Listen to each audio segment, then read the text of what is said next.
stood in the doorway, frozen, if one added. For a second, she seemed to register what she had just done, her wide eyes darting between Christopher and Regal. Her posture straightened immediately, shifting into something more composed.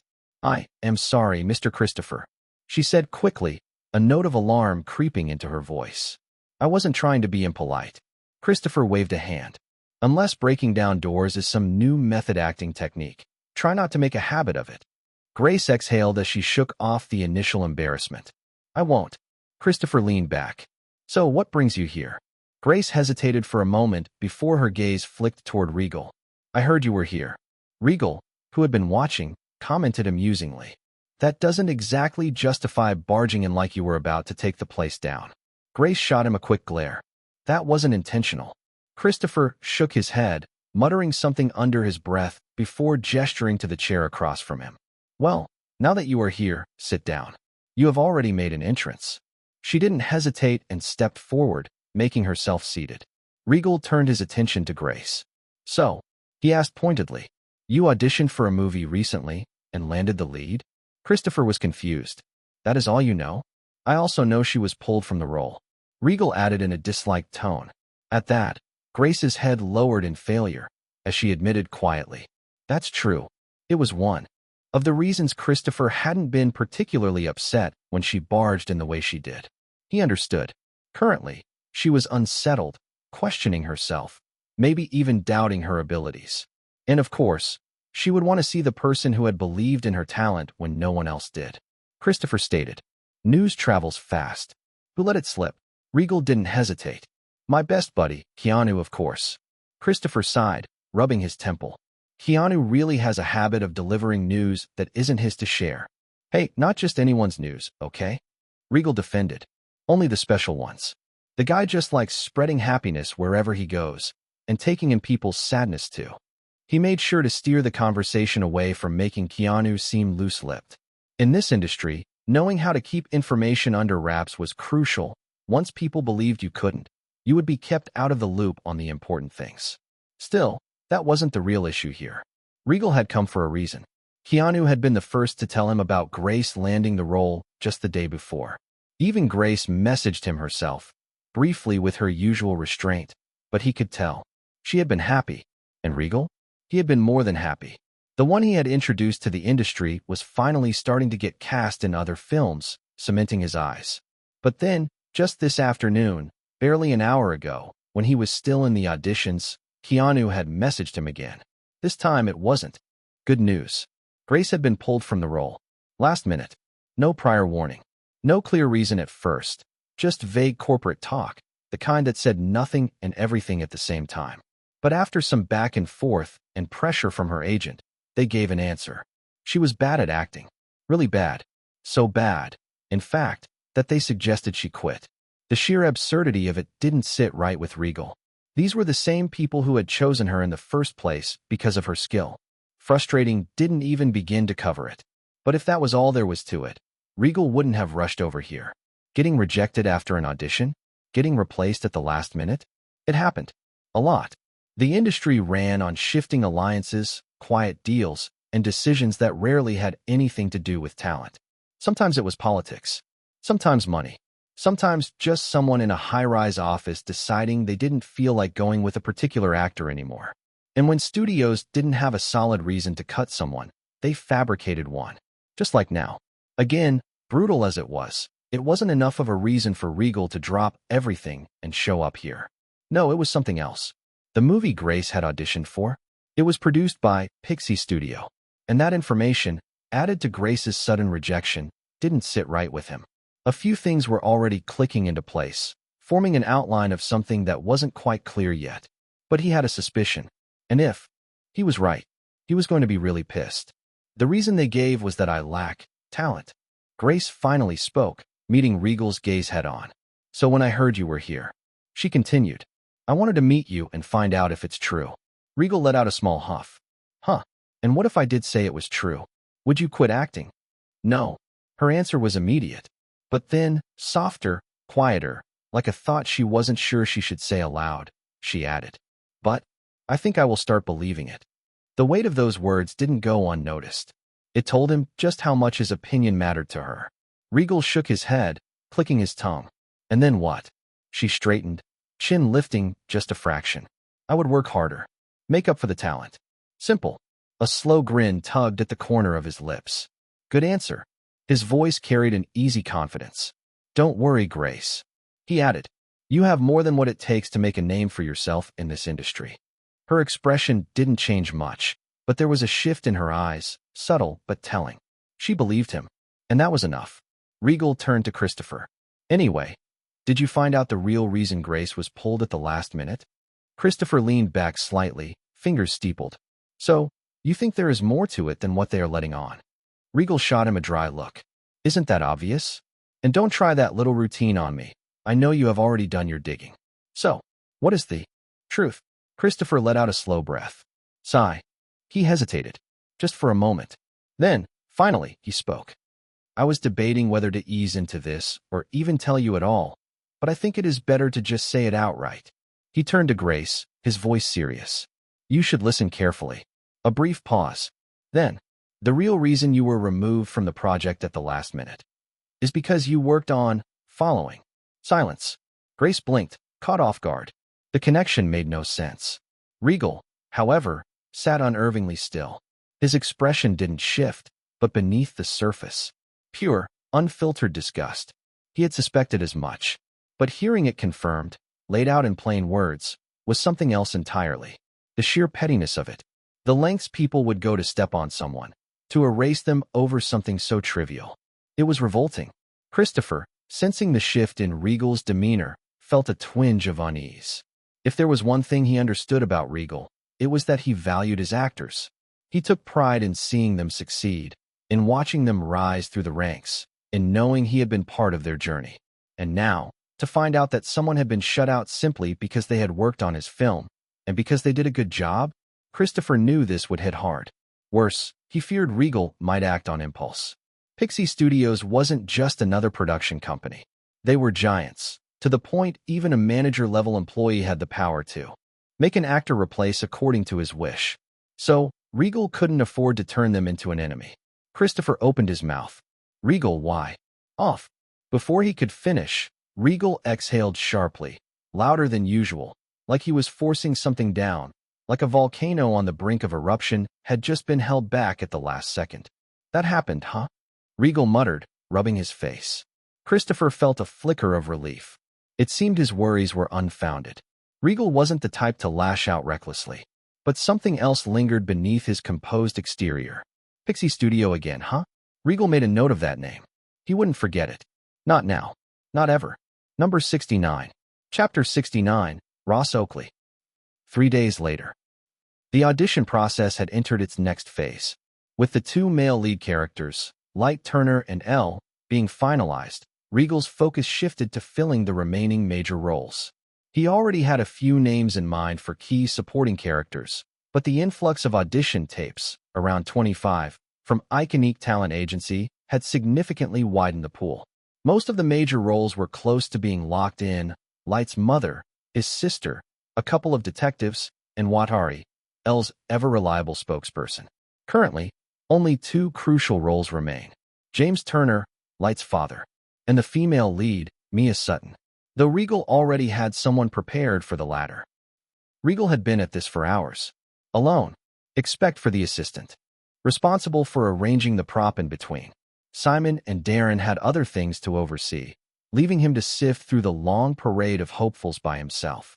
Thankfully, Samantha was still outside, managing the flow of candidates, her steady presence keeping the process from descending into chaos. Regal sat in the same chair, flipping through audition notes, as one actor after another stepped in, delivered their lines, and walked out. Some were promising. A few had come back to try their luck for another role. A couple were acceptable, with most being forgettable, but none had nailed it. The search for Mia Sutton dragged on. So did the search for Light's father. Regal's fingers paused against the page of his notes, eyes flicking up, ready, once again. Just before the door opened, there was another person, the assistant in the room besides Regal. He is young, around the same age as Regal. His name is Alexander Tobias. Yeah, too overbearing. And without a doubt, the person himself thought so too all his life. But it was already too late. If anyone ever heard him muttering, "That damned old granny," under his breath, they could probably guess where the name came from. Anyhow, right now, Alexander was working as the props arranger in this audition room for Death Note. His job was simple: pass them the script and sometimes be the line's reader for the auditioner, set up equipment for the candidates, adjust anything that looked off, and make sure everything ran smoothly. His first time working with Regal had been on Following, where he had done just about everything except act, clapboard duty, lighting, arranging prop pieces, and even makeup for a couple of times. However, despite that, he was never involved in anything that required stepping in front of a camera. He had been that bad. Not that admitting it meant he lacked confidence. It just meant he wasn't good at it. For now, he had finished changing the script papers and took a seat in the corner, making sure to stay out of the way. From there, he watched. Then, the door opened. Alexander turned his head. A man stepped inside. His eyes widened immediately. He nearly fell despite being seated. The man was tall, probably in his mid-50s, with sharp features that time had refined rather than softened. He carried an air of authority, someone who didn't need to raise his voice to command attention. Alexander's gaze immediately flickered toward Regal. Did he recognize this guy? Because if he didn't, Alexander was ready to jump in. He couldn't afford to let this man get irritated. But then, Regal's posture shifted. There was intensity in his expression, a hint of respect. A quiet sigh escaped him. Alexander eased back. His eyes returned to the man. Ross Oakley, a Hollywood heavyweight. A veteran so respected that, in his early years, people had thrown around comparisons to Stephen Hawking Sr. An absurd comparison in hindsight, but back then, it had stuck. That's how great of an actor he was. So much so that people genuinely believed he could one day stand on equal ground with him.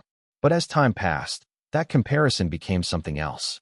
A curse, one that loomed over him, casting a shadow too vast to escape.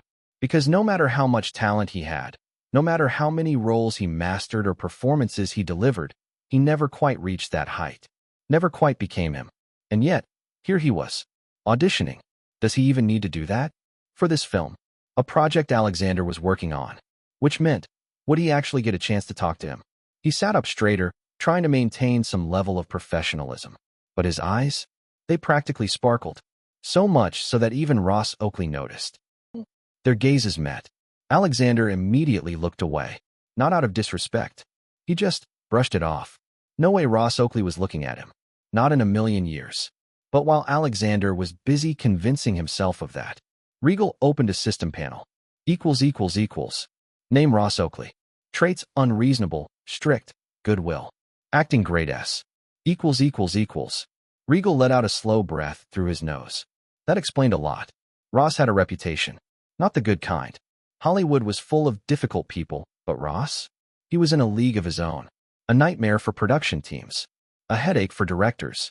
Controlling. Demanding. Impossible to satisfy. If there was a line between perfectionism and madness, Ross had crossed it a long time ago. And if you were unlucky enough to be working with him, you had two choices: either bend to his way of doing things or break trying to fight him. Common sense said a studio should have blacklisted someone like that years ago. But that never happened. Because Ross Oakley was too good to ignore. Despite his flaws, he was a 3-time Oscar nominee, an undeniable testament to his talent. Yet, not once had he set foot at the ceremony. Any insider with a normal connection knew that the reason he had never won was because of his unfriendly conflicts with a few big figures, and not because his performances fell short. In the end, his attitude might be a headache, but his skills were undeniable. People didn't want to put up with him. They had to. So they swallowed their pride, took a step back, adjusted, adapted, playing along with whatever mind games he decided to run, and anything to keep the production on track. Regal had known all of this the second he saw Ross's name for the suitable candidates for Light's father before inviting the man to the audition. So he did his research. And honestly, it wasn't as bad as the horror stories made it sound. Ross wasn't a tyrant for the sake of it. Though, granted, he was definitely annoying. He liked to get under people's skin, push buttons, and throw out absurd requests that seemed unreasonable at first glance. But if you actually thought about them, they weren't that crazy. They were just framed in a way that made them sound worse than they were. At the end of the day, he was just an old man who liked to have fun, who liked control, who liked winning. Truthfully so, he had earned that right. Regal just wished he could be a little less of a pain about it. Now, if anyone in Hollywood, director, producer, actor, or even some random guy like Alexander, with his basic understanding of the industry, had heard Regal's inner monologue at this moment, they would probably have a stroke. Ross himself would probably be so dumbfounded he would trip over his own feet while standing still. Because the interpretation Regal had reached, it was so stupid, so absurd, so completely disconnected from reality, that it circled back around and almost made sense. Meanwhile, Alexander watched as Ross had already made his way to the opposite side of Regal's table. He didn't say anything, didn't greet Regal, didn't introduce himself, just pulled out the chair across from him and sat down. The silence stretched between them. A few beads of sweat formed on Alexander's forehead. He wiped them away with his palm. This is going to be okay, right? He really hoped so. Regal glanced at his notes. You are here for Jamer Tuner? And at the actor, Ross. He is wearing a formal suit and glasses. Ross nodded once. Yeah. His voice was low and steady. Regal slid a script page across the table. We are testing for emotional control. This is the scene where light. He paused. Ross didn't need the rest of the sentence. If he had done his homework, and Regal knew he had, he already understood exactly which scene this was. Regal leaned back slightly. We can start whenever you are ready, Mr. Oakley. A beat of silence. Ross took the script, barely skimming it. With that, he got up from his seat and moved back a little. Then, with a slow inhale, Ross shifted. The broad-shouldered Hollywood star across from Regal faded, replaced by a man who had spent years chasing justice. A father trying, desperately, to balance duty with love. Ross had done this 100 times before. Handed a script, given a role, told to perform, and he would always make it his own. So he did it again. But sometimes, what he created wasn't what others expected to see. And Alexander could tell. He didn't know the exact lines by heart, but he had watched this scene unfold too many times to count. He had seen other actors step into the same role, delivering measured performances, each one solid, controlled and faithful to the script. From that alone, he could tell. Ross's take was different. And he wasn't wrong. For Ross, the words on the page were simply a foundation and nothing more. The real magic came in the gaps, the slight shifts in expression, the carefully placed pauses, and the way he altered a line just enough to add a layer of depth no one had considered before. Bluntly put, he was rewriting the dialogue. Not in an obvious, reckless way, but subtly, deliberately, right in front of the director. And this wasn't the kind of thing that could be dismissed as a spur-of-the-moment choice during filming. For most actors, it would have been a risk. To Ross, his jaw tightened, his hands pressed flat against the table as if holding himself back from slamming a fist against it. You think this is a joke? Ross's voice was calm, but there was a razor's edge underneath it. A father's frustration, disappointment, and something deeper, something breaking. He lifted his gaze, eyes dark with unspoken grief. Regal had seen a dozen different actors attempt this scene today. They all played it as anger, fury, a man outraged at his son's deception. Ross played it as hurt. A father looking at his son and realizing, truly realizing, that he didn't know him at all. And as he finished the last line, he allowed himself a small exhale, opening his eyes to see what kind of reaction he would get. Would Regal throw a tantrum? Number 70. Chapter 70. Ross Oakley, 2. Ross played it as hurt. A father looking at his son and realizing, truly realizing, that he didn't know him at all.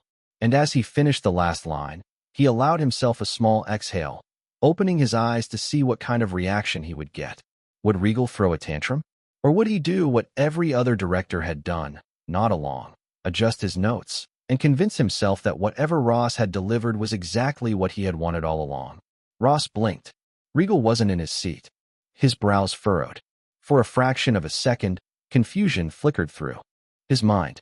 On the other side of the room, Alexander, who had been sitting silently until now, suddenly shot to his feet. Excitement lit up his face. He clapped, loudly, without restraint. For a brief moment, he felt as if he were on the set of the movie, following. And this was a shoot Regal just shot. But then reality settled in. His hand slowed. His face darkened slightly as the truth caught up with him. His applause weakened with each clap, until there was no sound at all. I am not about to get chewed out for this, right? Ross, still caught between confusion and amusement, took note of two things. 1. Regal was gone from his chair. 2. The young man clapping enthusiastically was a complete unknown. Ross gave him a fleeting glance, a few seconds, nothing more, before dismissing him entirely. And then, movement. Ross caught it in his periphery. Regal was suddenly there, right in front of him. Too close. An OT in a way that felt confrontational, no aggressive stance, no posturing, but in a way that made it painfully clear he had something to say. Before Ross could so much as process it, Regal spoke. And God, did he speak? The words poured out of him like a dam breaking, fast and relentless. Not praise, not blind approval. Analysis. Regal tore into the performance like a man possessed, dissecting every shift, every alteration, with an almost surgical precision. He wasn't just noting the obvious changes. Any half-decent director could do that. No, he caught the smallest adjustments.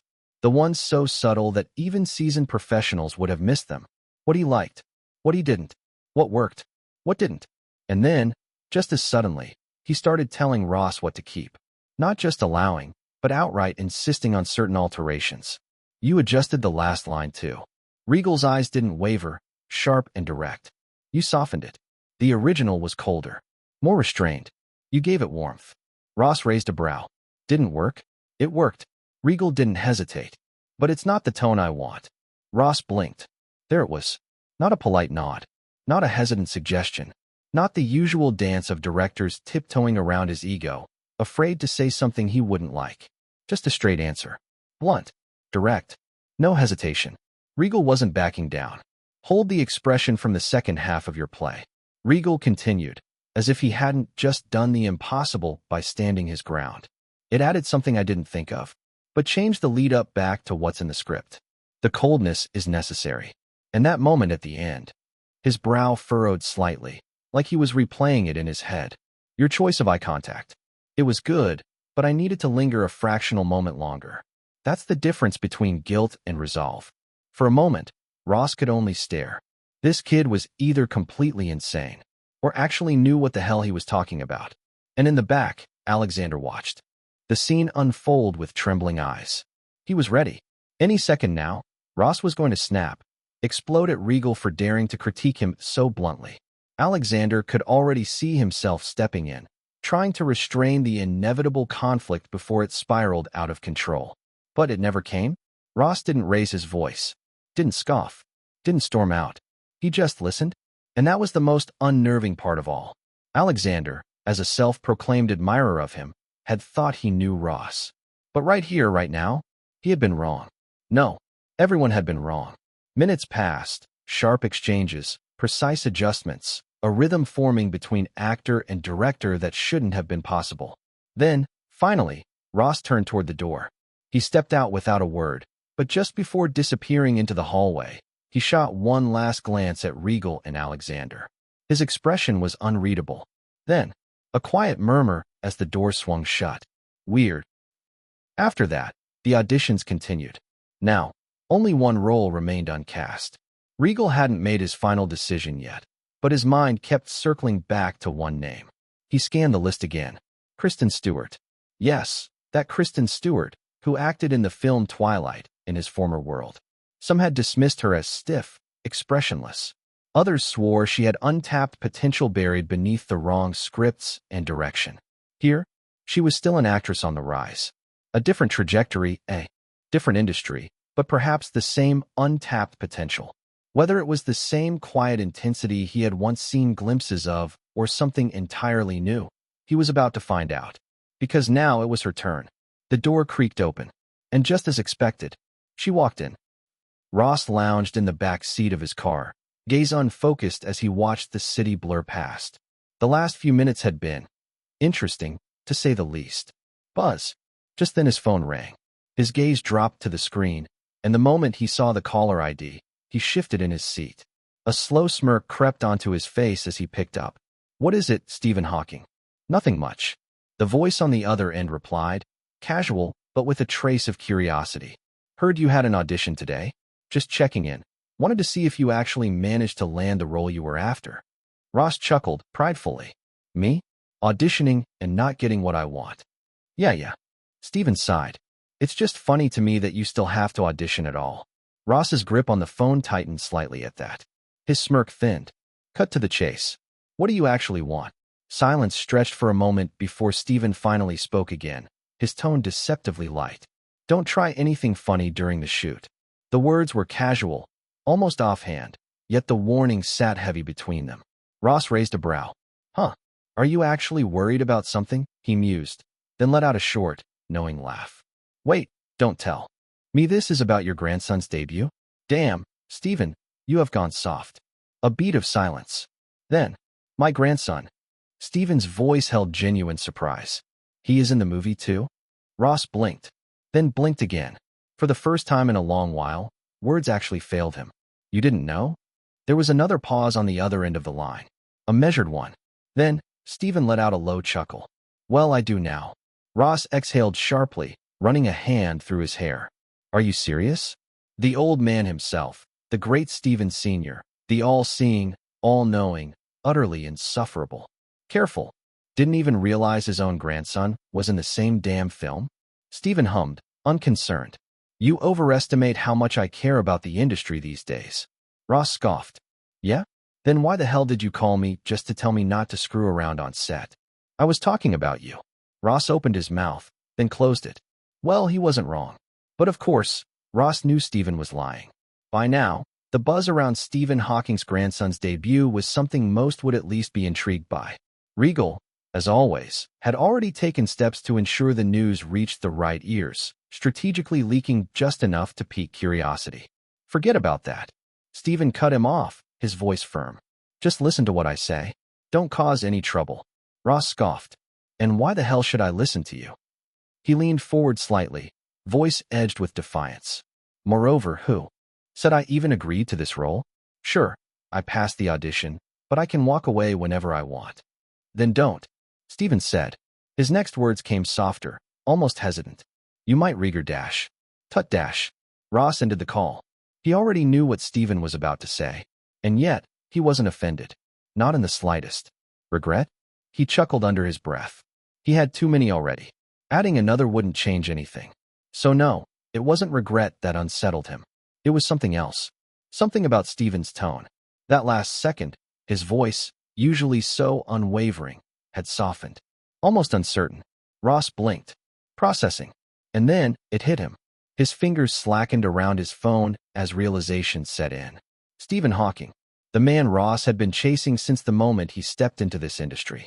The man he had fought, desperately, relentlessly, to surpass. And yet, no matter what he did, Steven had always remained a mountain too high to climb. For years, Ross had waged war against the bitter truth that he might never reach that peak. That deep down, he had already given up, but refused to admit it. And now, that very same Stephen Hawking had just admitted, in his own way, that he was envious of Ross. Ads by Pub Future. For landing a role in a film of, what a second film director? Ross exhaled slowly. He still couldn't quite believe it. What the hell was happening? Number 71. Chapter 71. Announcement video. 20 days later. September 20th. 2010. The main cast of Death Note was finally locked in. Every role, from the leads to the supporting characters, had been filled. The only thing left? Extras. Since there weren't any highly coordinated sequences requiring large numbers of extras, their casting could be handled on the fly during scheduled breaks in filming. With pre-production already in full swing, another crucial phase had been added to the mix. Workshops, which Regal had been overseeing closely, ensuring the main trio of actors embodied their character to perfection. But today was different. Today was special. All the key actors had gathered for the making of the movie announcement video. Among them, Timothy Chalamet, playing L. Stephen Hawking Jr., playing Light Tuner. Kristen Stewart, playing Mia Sutton. And lastly, Ross Oakley, playing Light's father, James Turner.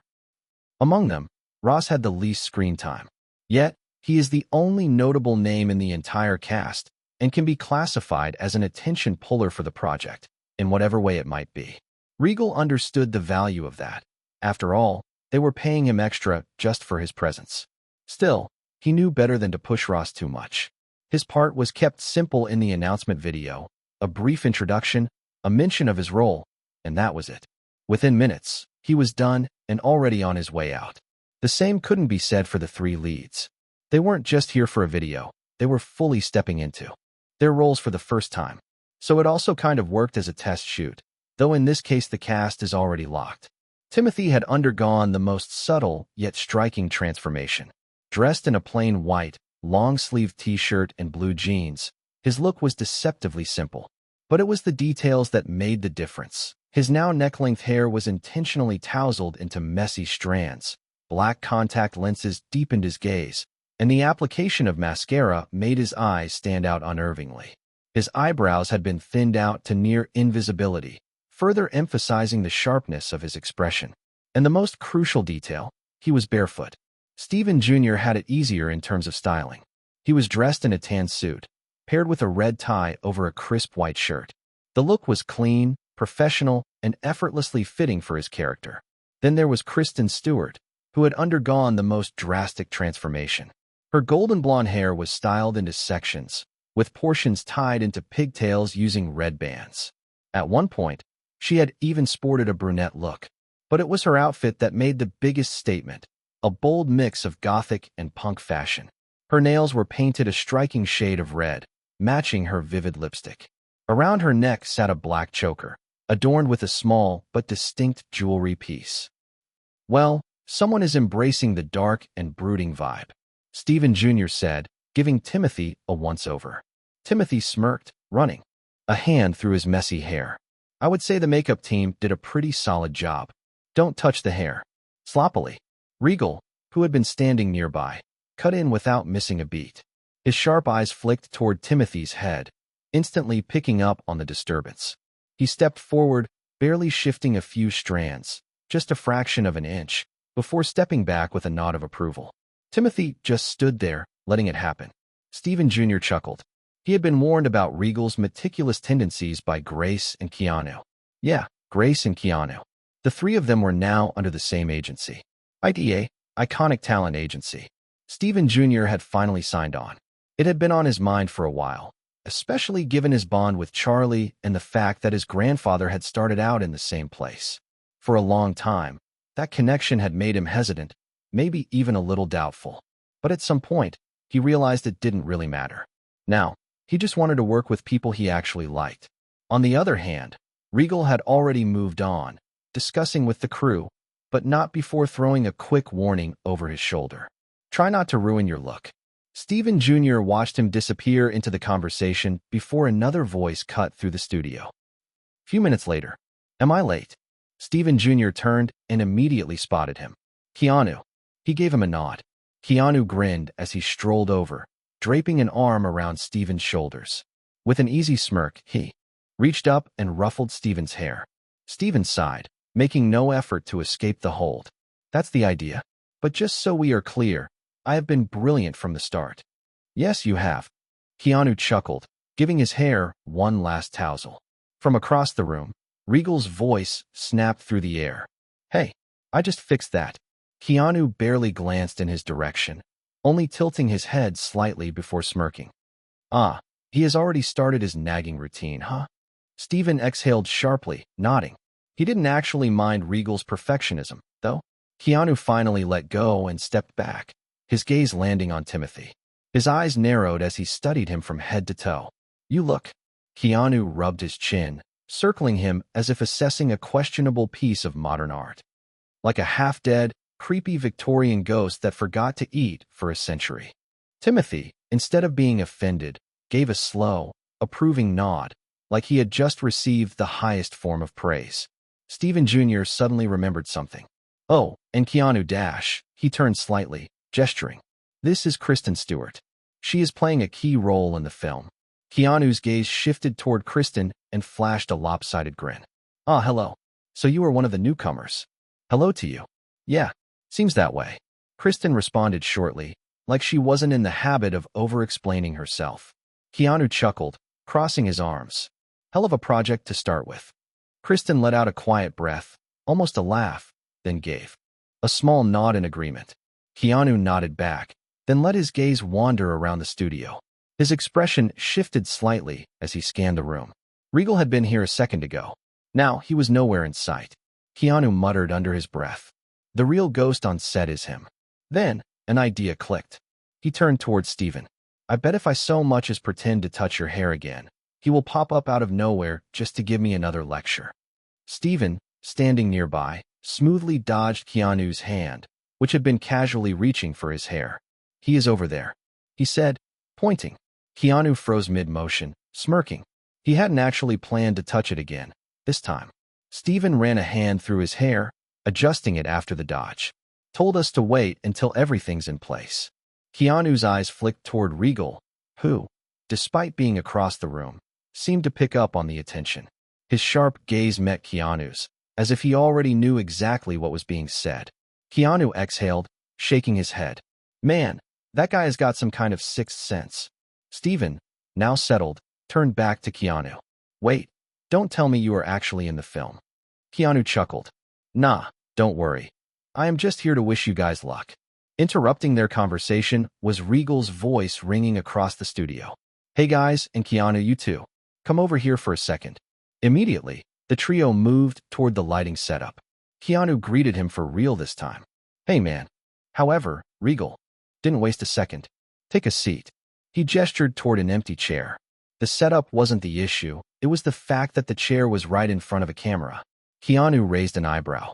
This isn't some kind of surprise casting announcement, is it? Regal grinned. Maybe. But hey, a good luck message from a friend wouldn't hurt, right? Keanu exhaled through his nose, unimpressed. So, in other words, you just want to use my face and name. Regal didn't even flinch. And Keanu crossed his arms. And the problem is, you expect me to do this for free? His grin widened. Regal clapped a hand on his shoulder. Come on, man. We are friends. No keeping score, right? Besides, I already ran it by Charlie. He didn't complain. Keanu scoffed. You are such a shameless. Someone get him touched up. Regal didn't even let him finish before waving over the makeup team. Keanu exhaled, shaking his head. You know what, Regal? You owe me for this. I am cashing this in the next time I have an argument with my girlfriend. Sir, please don't move. The makeup artist said as they worked. Keanu sighed, but didn't resist.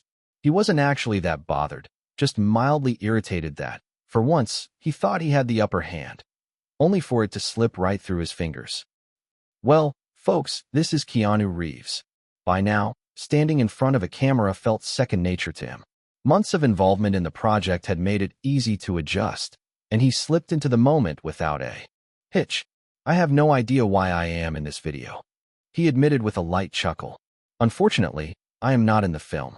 But since it's Regal's project, and by extension, mine too, I guess, it kind of makes sense. A small grin crossed his face before he continued.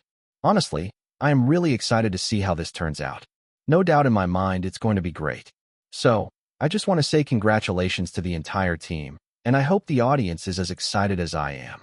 There was no stiffness in his voice, no rehearsed lines. If someone had walked in mid-shoot, they might have assumed Regal had dragged him into a publicity stunt. But that wasn't it. Nothing about it felt forced. Keanu wasn't reading off a script, nor was he being coaxed into saying all the right things.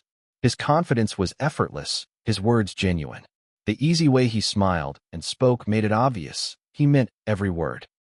The three main leads watched Keanu in front of the camera, each with their own thoughts. None of them said it out loud, but they all recognized one thing. Just now, when Keanu was on screen, he was just being himself. His words were easy-flowing and had a way of pulling people in. Steven and Timothy exchanged a glance. As soon as Keanu wrapped up his take, Regal strolled over from behind the camera, a satisfied grin on his face. Yep, I knew I could count on you, he said, holding up a fist. Keanu let out a short breath, smirking as he met it with his own. Yeah, just don't forget this when I come collecting. Regal's grin faltered for half a second. Keanu caught it, his smirk deepening. Oh yeah, this favor wasn't getting swept under the rug anytime soon. Regal just had to hope it wouldn't come back to bite him. Number 72. Chapter 72. Final leg of pre-production. Live Studio. That was the name under which Death Note was being produced. Regal felt it was the perfect banner to represent his vision. When Gwen and Samantha asked about its meaning, his answer was simple: light, ink, entertainment. Of course, it was also the alias he had used for a long time as an author, a pen name under which he uploaded his web novels. But there was more to it than that. But beyond that, there was another layer to it. At its core, storytelling was nothing more than a carefully crafted illusion, a fabrication woven with words, a lie. But putting philosophy aside, the production was moving forward. Pre-production was nearly done. The final contracts were being signed, the crew was assembled, and the workshop sessions were wrapping up. Everything was set in motion. Compared to their first film, Death Note felt massive, especially for Darren, now handling the role of line producer. The scale of this project was on an entirely different level. The number of technicians alone was staggering, not to mention the equipment, the logistics, and the sheer amount of coordination required. And, of course, there was the budget. The production costs had been projected carefully, but spending the money was another thing entirely. Just the payouts for the cast and crew? $14.5 million. It was within their estimates, but seeing those numbers on paper and actually signing off on them felt entirely different. Regal himself had the highest paycheck at $3 million. Next was Ross at $1 million, followed by $800,000 each for the two main leads, Stephen Jr. and Tom. With pre-production nearing completion, Regal shifted his focus to intensive workshops with the main cast.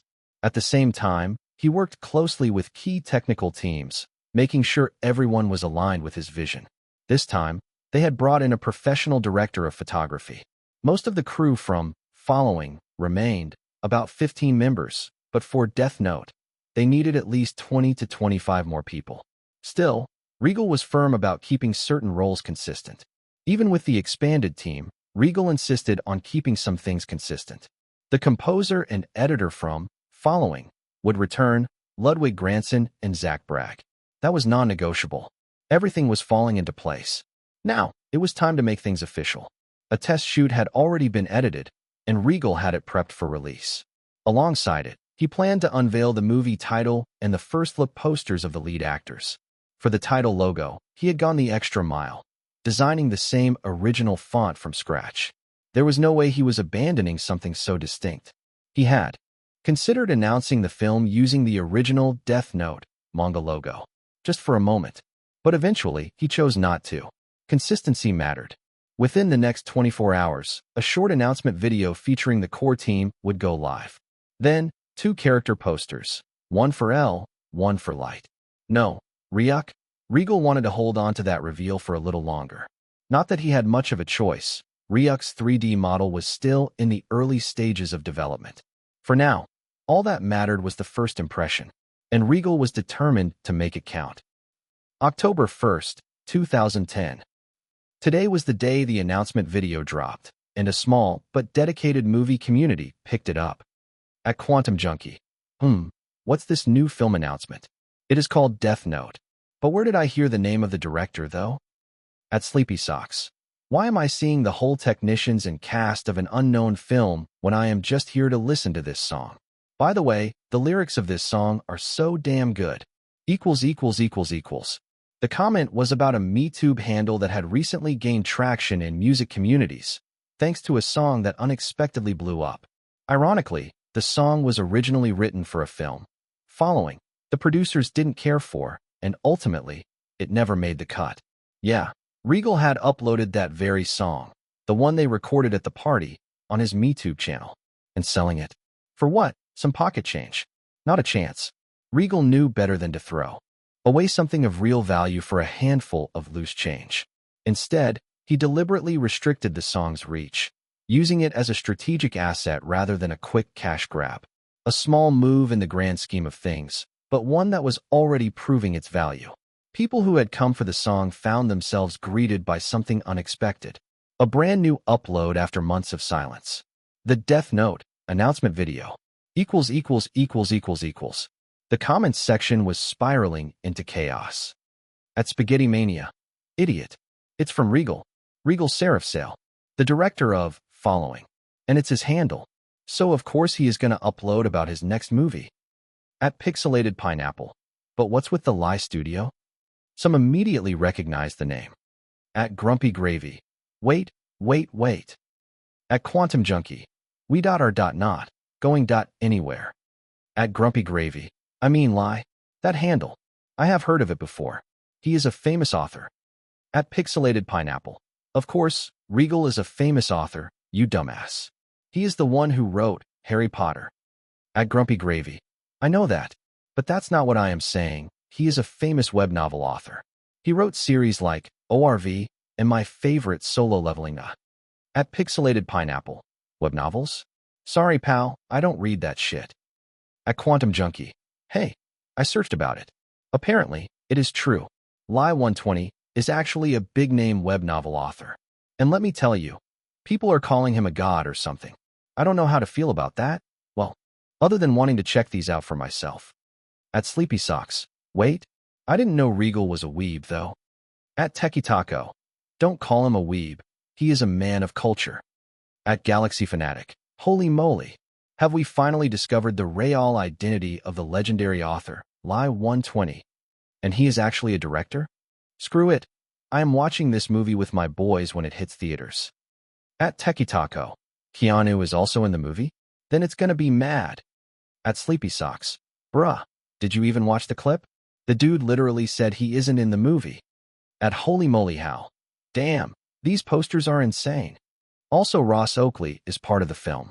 I mean, finally, he is collaborating with some good directors. Unaware of the small storm of intrigue, Regal was completely immersed with the final leg before diving into filming. The only thing that was being delayed was Ryuk's animation. The 3D model of Ryuk was far from complete, textures were missing, the rigging wasn't fully refined, and the lighting tests barely scratched the surface of what was needed. Yet, Regal insisted that his movements be finalized first. The logic was simple. If the actors could react to something already set in motion, the integration between CGI and live action would feel seamless. It was a reversed process, unconventional and borderline reckless, but Regal wasn't interested in following standard pipelines. He needed Ryuk to feel tangible, almost intrusive, like he truly existed within the same frame as the actors.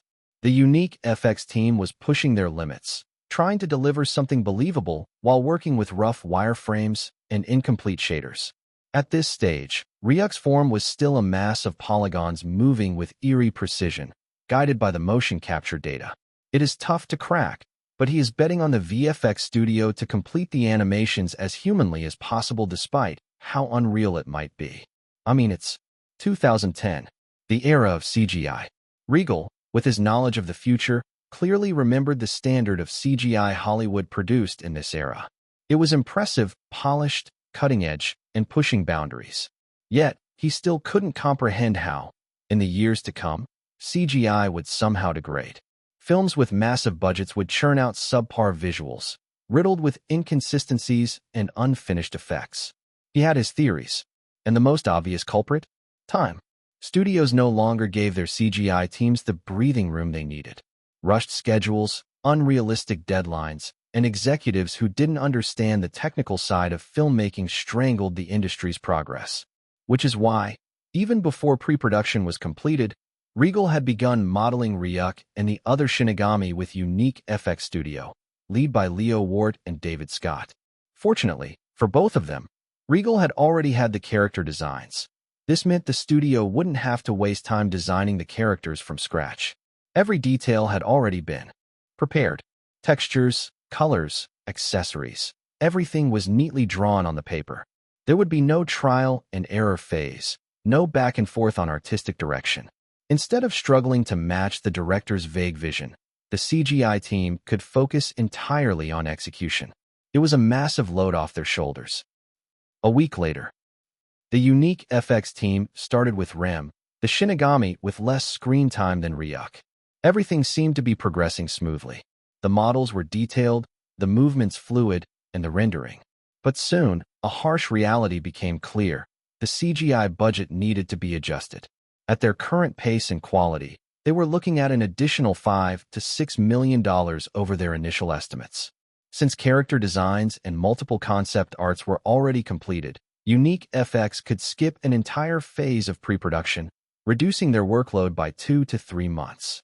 Instead of spending time on conceptual designs and early visual development, the team could immediately move into modeling and texturing, which was projected to take 3 to 4 months, coinciding perfectly with the film's shooting schedule. Once filming wrapped, they would move straight into rigging and animation, expected to take another 1 to 2 months. However, the real challenge, the reason behind the budget increase, was rendering and compositing Ryuk and Rem into the live-action footage.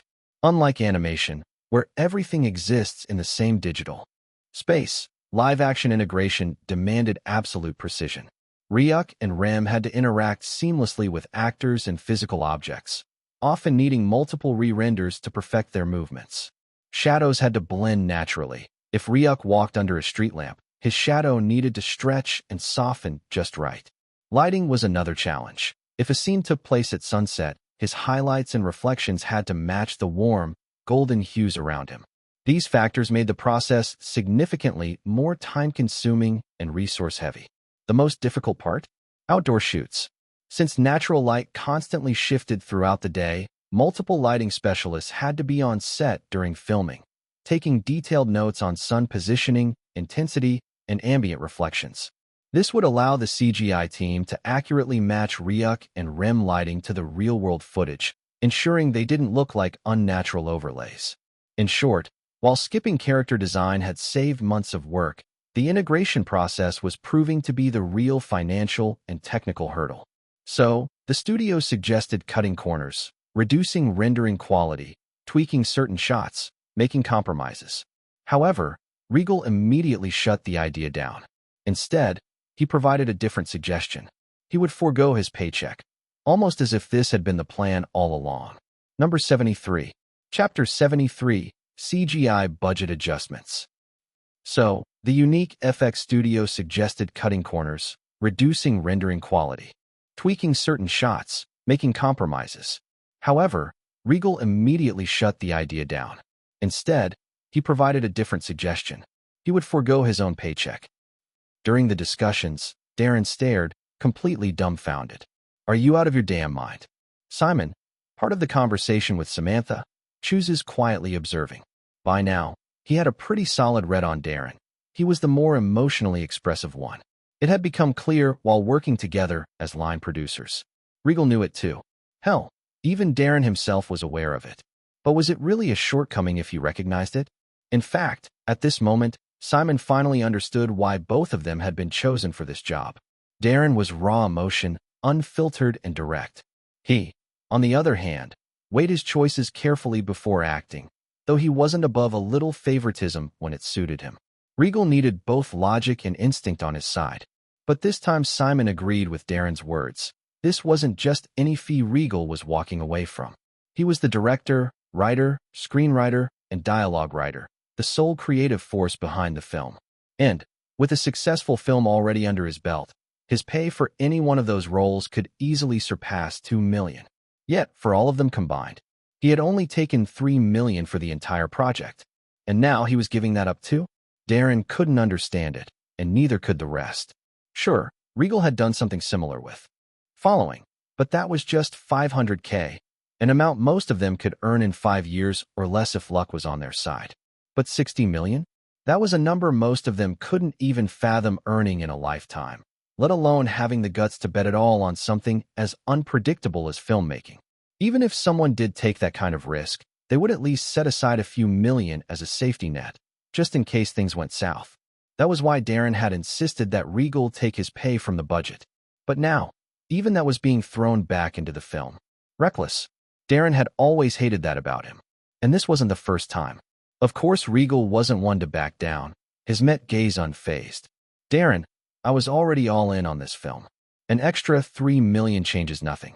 So calm down and think for a second." If there was one more thing that took Darren, Simon, and even Samantha by surprise, it was Unique FX Studios stepping in with an unconventional offer. They agreed to lower their cost and complete the work for an additional $2 million instead of $6 million. That alone was unheard of. Even more surprising, since the start of this project, they had stopped taking on any other work. So, no freelancing, no side gigs, Just this film. Simon processed the information. So, the entire studio is working full-time on this. Samantha nodded. Darren exhaled sharply, finally grasping the weight of it. So if this flops, they take a hit too. Simon finished. Silence. They weren't the only ones all in. Regal voiced his thoughts. So, don't worry, I still have 1 million left.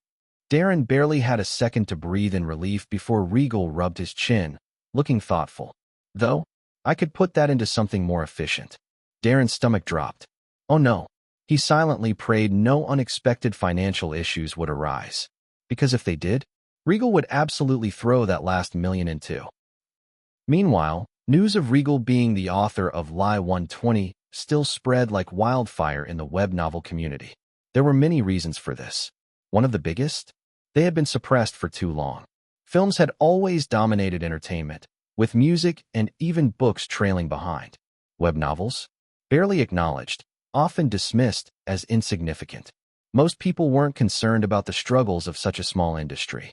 But this was different. A mainstream book author and a director with a blockbuster hit had started his career as a web novel writer. And it wasn't just anyone. It was Lie 120, the author who never locked his chapters, who never missed a single update, who never asked for a dime, who rejected exclusive contracts from major platforms. Above all, his stories were just damn good. For the community, it was like they had finally found their representative, a symbol. Of course, someone who had been following Lie 120's work more closely than anyone else, now revealing Regal as the man behind it, was quick to catch. Onto the news. In fact, he was probably the first to know. And that person was none other than Gregor, the very same man who had first reached out to Regal about a comic adaptation. As the industry buzzed with talk of adaptation rights being sold, Gregor wasted no time. He sent yet another email, urging Regal to reconsider his offer. Despite the rumors swirling, Gregor wasn't one to take speculation at face value. Instead, he started connecting the dots. Regal's ties to Everleaf, the very company that had published Harry Potter and the Philosopher's Stone, suddenly made everything click. After a little digging, he uncovered something else. Everleaf had been quietly preparing to expand into the comic industry. Until now, it had just been a rumor. But not anymore. At least, not to Gregor. There were just too many coincidences. Too many signs are pointing in one direction. If his instincts were right, the adaptation rights for Solo Leveling and Omniscient Reader's Viewpoint were as good as gone. And to say he was disappointed would be an understatement. He had wanted to be the one to oversee these projects. To oversee it from scratch. To witness its formation, every struggle, every challenge, every breakthrough that came with bringing them to life. Because Gregor wasn't just some industry executive chasing after a good deal. He loved these stories. Alas, it's not happening anymore, it seems. Gregor muttered under his breath.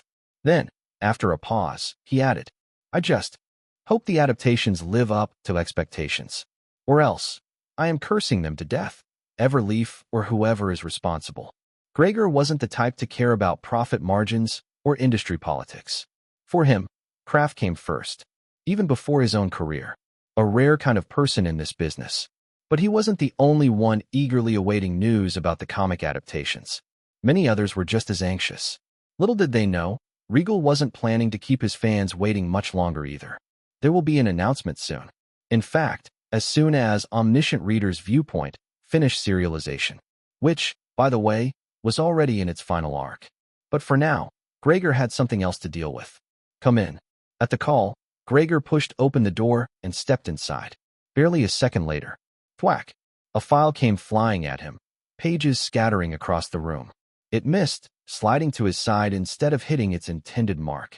Not that it was intentional. The person who threw it was just bad at aiming. Gregor flinched slightly, but said nothing. Silently, he crouched down and started picking up the scattered pages, while a barrage of sharp words rained down on him from the woman seated at her desk. Gregor did his best to ignore them. Or at least, he tried. But some of her words still reached him. You were the one in charge of securing those 2 novel contracts, and you failed. Gregor pressed his lips into a thin line. No, I wasn't. You all ignored it until now, and I was. The only one who kept trying until the end. He wanted to say it. But, of course, he didn't. He wasn't looking to get fired. Not yet. The taunts continued as Gregor calmly placed the now organized file onto the table, standing silently and only responding when necessary. But another thought lingered in the back of his mind.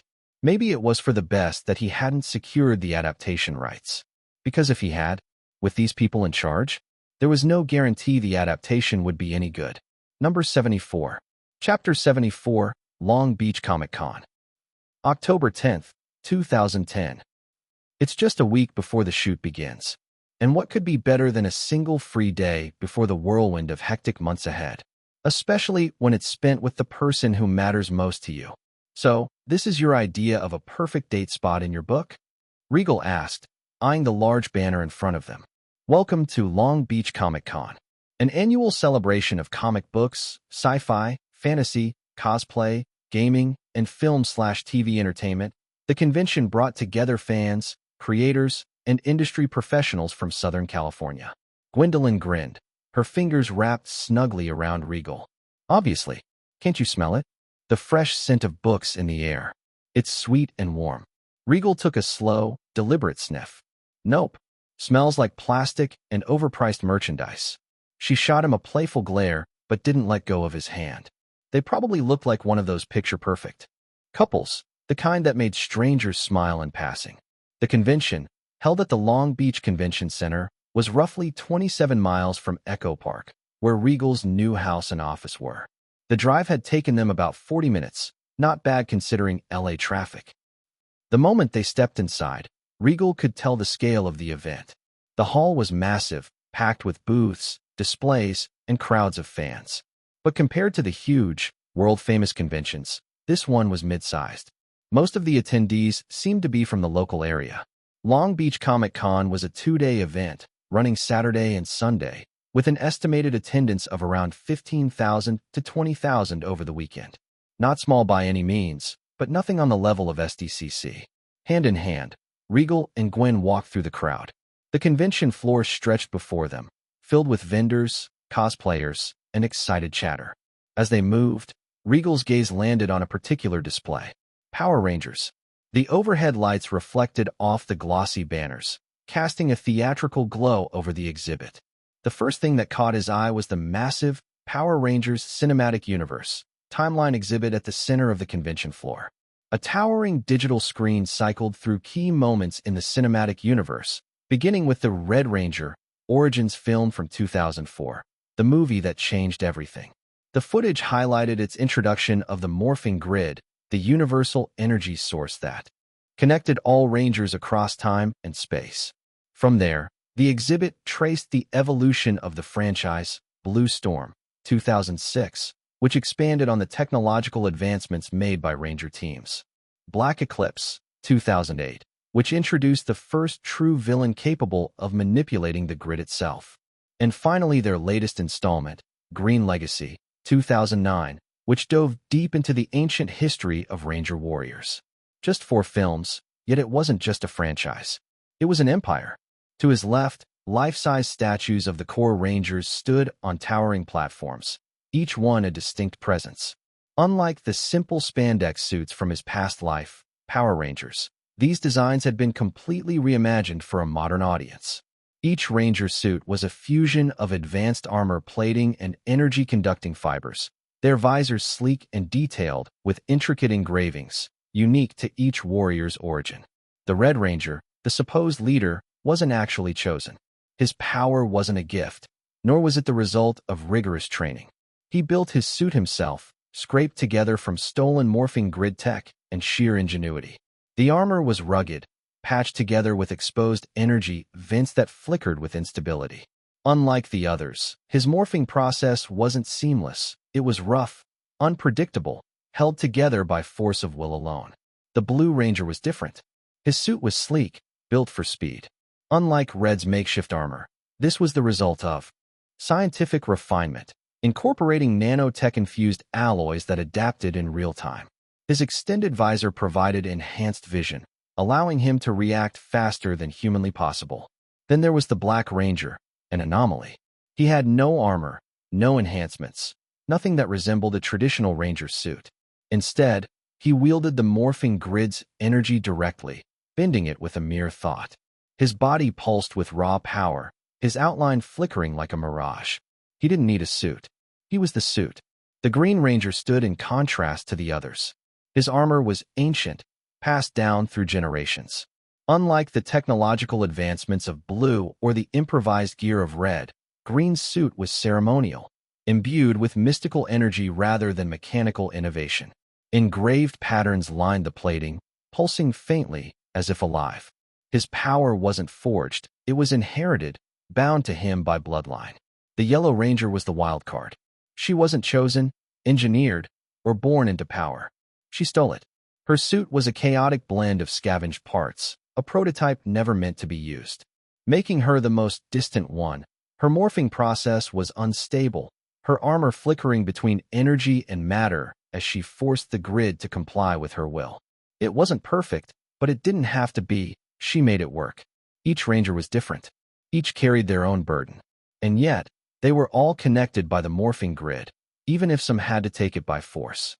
Beyond the statues, massive LED panels displayed concept art for the upcoming film, Power Rangers, Omega Nexus. The new designs took inspiration from real-world military gear, incorporating tactical elements into the suits while still maintaining their signature morphing aesthetic.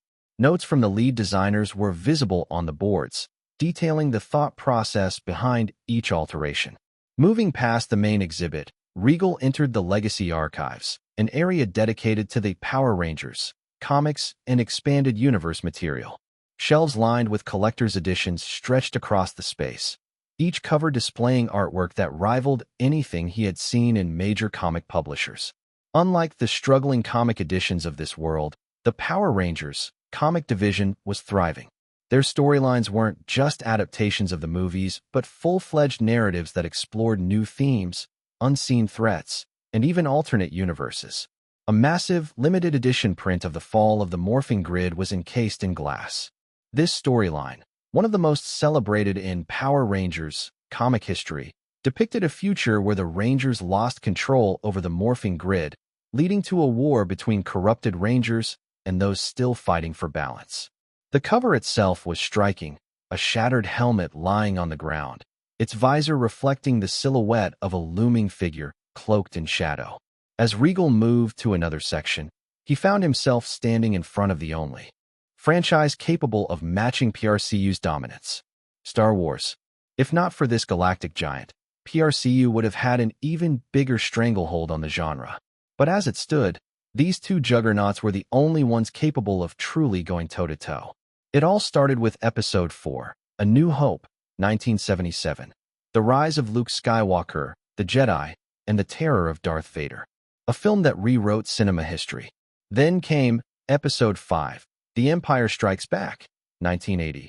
The ultimate sequel, darker, sharper, and the home of the infamous I Am Your Father twist. Finally, Episode 6, Return of the Jedi, 1983, Vader's redemption, the Emperor's fall, and the supposed end of the saga. For a while, that was it. But legends don't die. The prequels, 1999 to 2005. The return began with Episode 1, The Phantom Menace, 1999, introducing the Jedi at their peak, Darth Maul, and a political war brewing beneath the surface.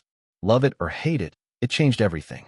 Episode 2, Rise of the Clones, 2002, followed a more war-driven take on this world, emphasizing Kamino's cloning experiments and the escalating conflict. Then, Episode 3, Twilight of the Republic, 2005, The True Fall of Anakin Skywalker. This version was even grimmer, with Order 66 stretched out, showing the slow, brutal execution of the Jedi. The Dark Period in the Expanded Universe, 2006 to 2010. With no new films, Star Wars shifted gears. A live-action Clone Wars movie, 2008, replaced the animated series, using cutting-edge CGI and motion capture to bring the war to life. Then came The Force Unleashed, 2008, a game-turned-film hybrid, introducing Starkiller, Vader's secret apprentice, a powerhouse of raw Force energy. Regal let out a slow exhale. Sigh. His gaze drifted from one side to the other. PRCU was young, aggressive, and had the full momentum of modern cinema. Star Wars was ancient, legendary, and had survived multiple eras. One was a rising empire, the other a timeless dynasty. But the war for dominance? It was only just beginning. And with Regal stepping onto this battlefield, another player was about to enter the war. Hee, you are enjoying this way more than you were complaining, Gwendolyn remarked, tugging him aside. The bustling hall of the comic convention stretched wide, vibrant with colors from countless cosplayers, merchandise stalls, and towering displays. The atmosphere buzzed with excited chatter and camera flashes. Gwendolyn led the way, her fingers tightly laced with Regal's. Her eyes sparkled at every corner, bouncing from one booth to another like a child at a carnival. Regal followed half a step behind, his free hand tucked in his jacket pocket. His dark t-shirt and jeans were simple, contrasting the lively crowd around him. They stopped at a booth selling vintage comic books, and Gwendolyn immediately lit up, flipping through the pages while explaining random storylines he barely followed. Regal watched her, pretending to listen, but really just admiring how her eyes danced with every little discovery. After a few minutes, she noticed and caught him staring.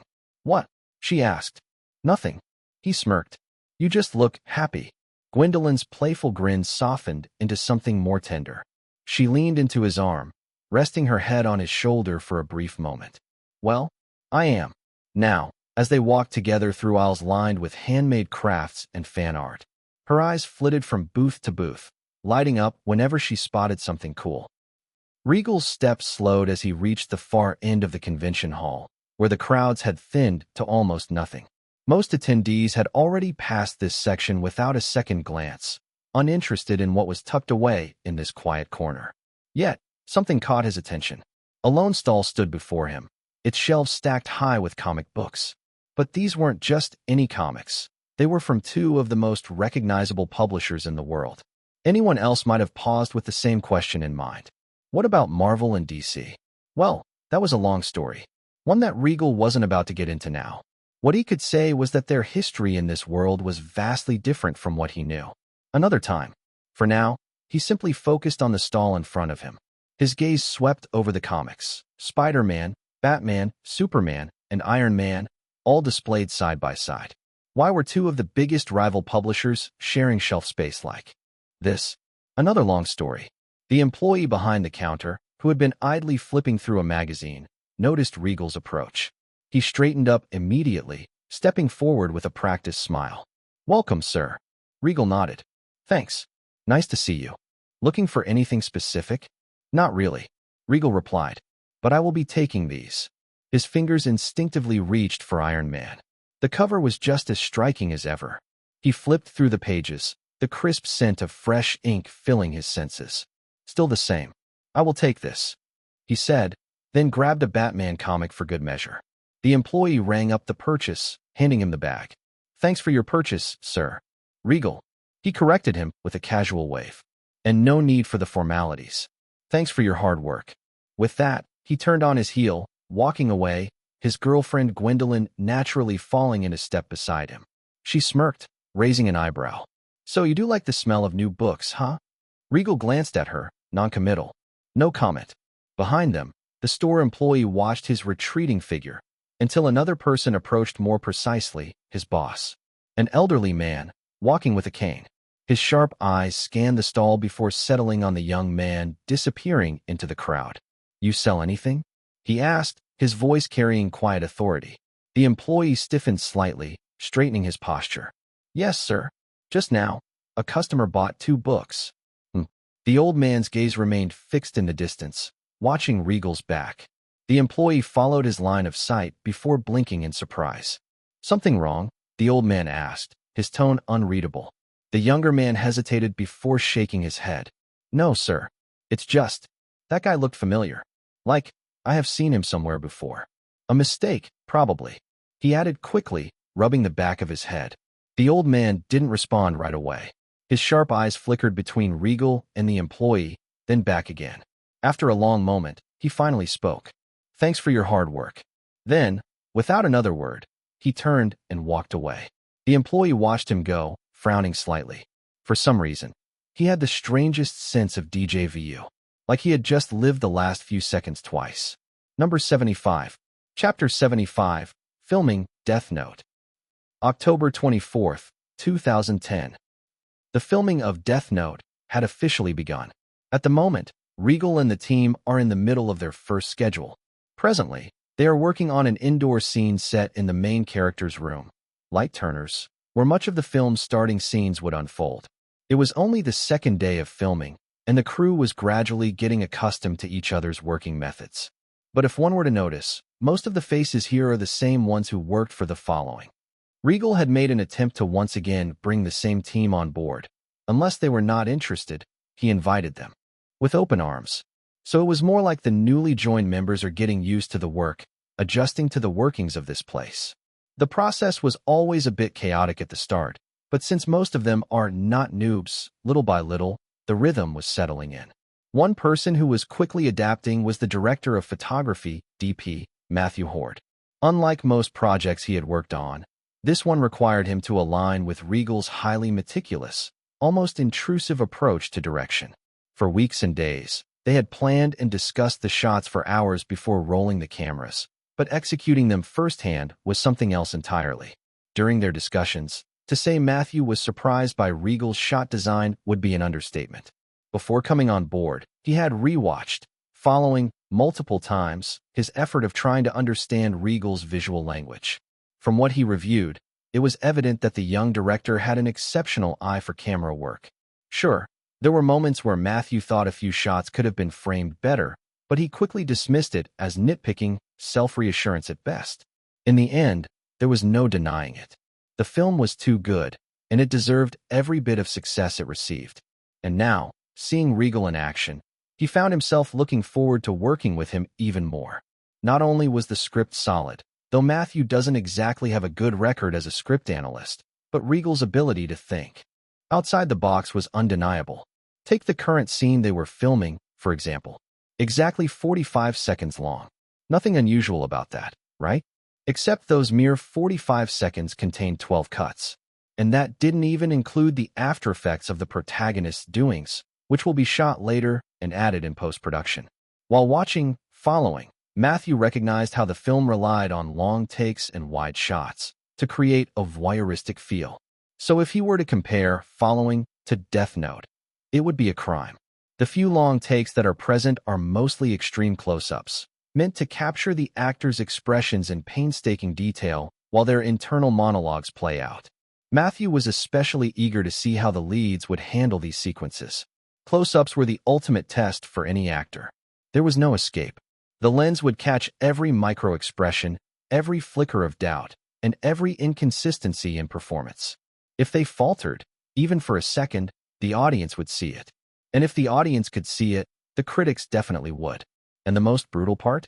Some of these crucial moments had no dialogue at all. Just pure, unfiltered emotion. For the actors, this won't just be a performance. This was a trial by fire. And Matthew quite enjoys being behind the camera, to the point he didn't even want to imagine what it would be like in their shoes. The indoor set was colder than usual. It always was at this hour, just past midnight. Still, the coldness washed over the crew as they prepared the first shot. A single ARRI Alexa Plus was locked in place on the Sackler Video 20 tripod, positioned for a medium-wide shot. DP Matthew checked the monitor, adjusting focus while the lighting crew fine-tuned the contrast. One side of the room cast in soft shadows, the other illuminated by the cold, sterile glow of the desk lamp. Regal stood near the monitor, headset resting around my neck, script in one hand, coffee in the other. The pages were dog-eared, notes were scribbled in the margins, and timing adjustments were scratched over previous decisions. They had been blocking this scene for the past 2 hours, but now, everything was ready. All right, places everyone. Under his permission, the assistant director clapped his hands together.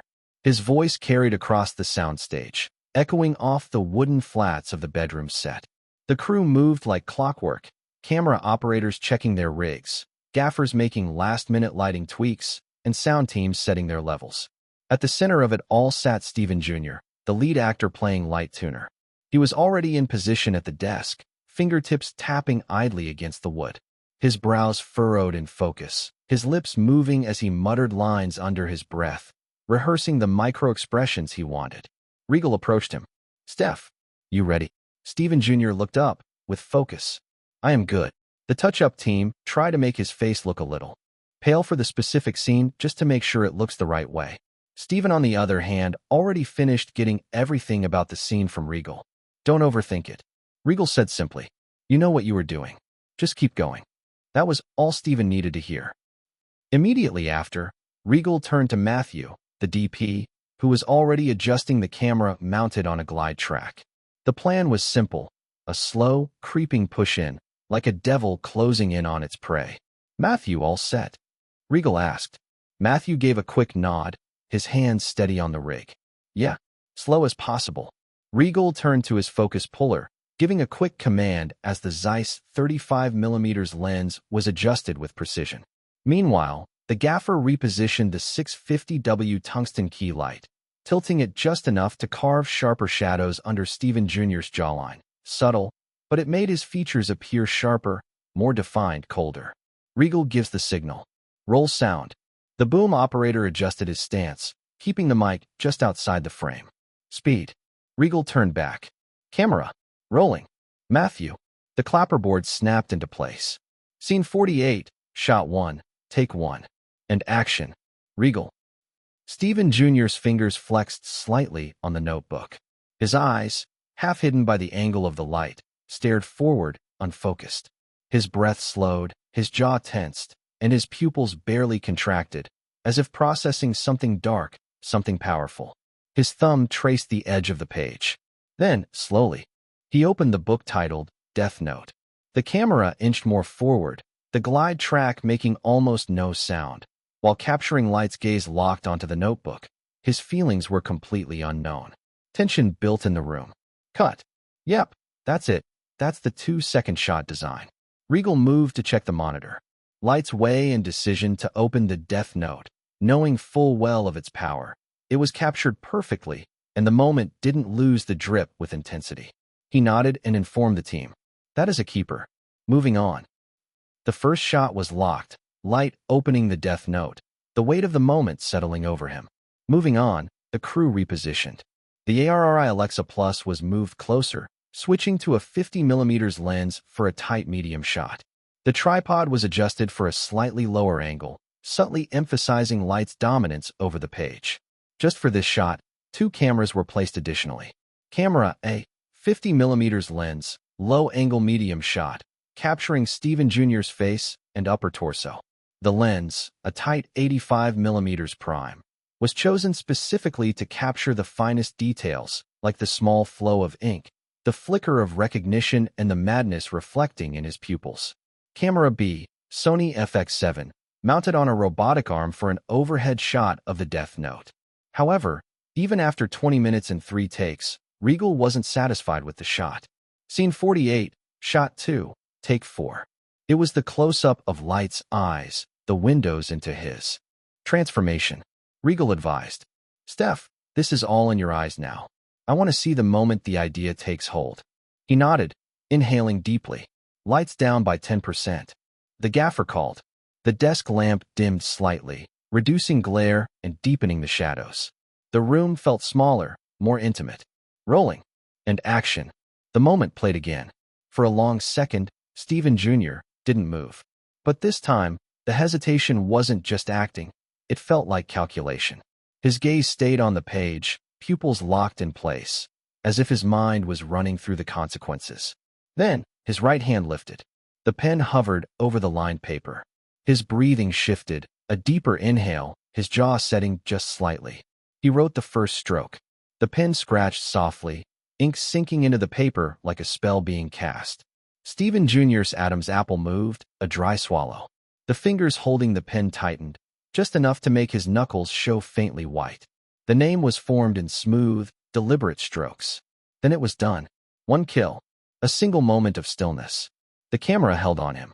His fingers stayed clenched around the pen. His eyes, though unmoving, were seeing something beyond the page. Cut. Regal smiled, and seeing it, a collective nod appeared on the face of the crew. Still, he made sure to play back the footage. That was the shot. After a few minutes, the time clocked into 1 o'clock, midnight, but the filming continued. It was now the 4th shot. Regal switched to the Aeroflex 435, rolling at 120 frames per second slow motion. Steph, this is where it gets desperate. You're not in control anymore. The need to write is controlling you. Stephen nodded, shaking out his hands.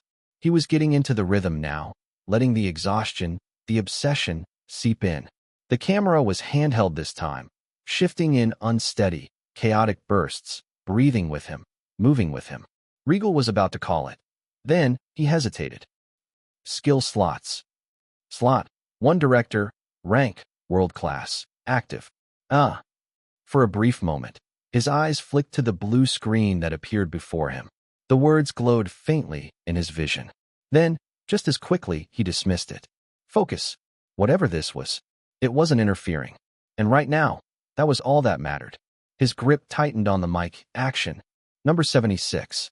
Chapter 76. Parallels. Skill slots. Slot: 1 director, rank, world class, active.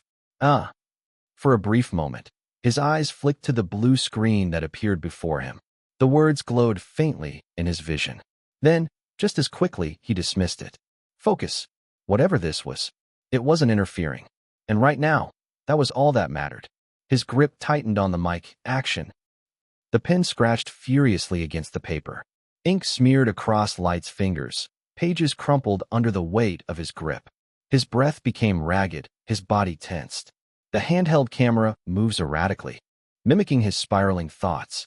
Quick zoom-ins on his face, shaky tilts capturing the manic glint in his eyes. Regal noticed the slight budding droplet of sweat on Stephen Jr.'s head. He commanded, "Little faster." The dolly grip moved in aggressively, amplifying the energy.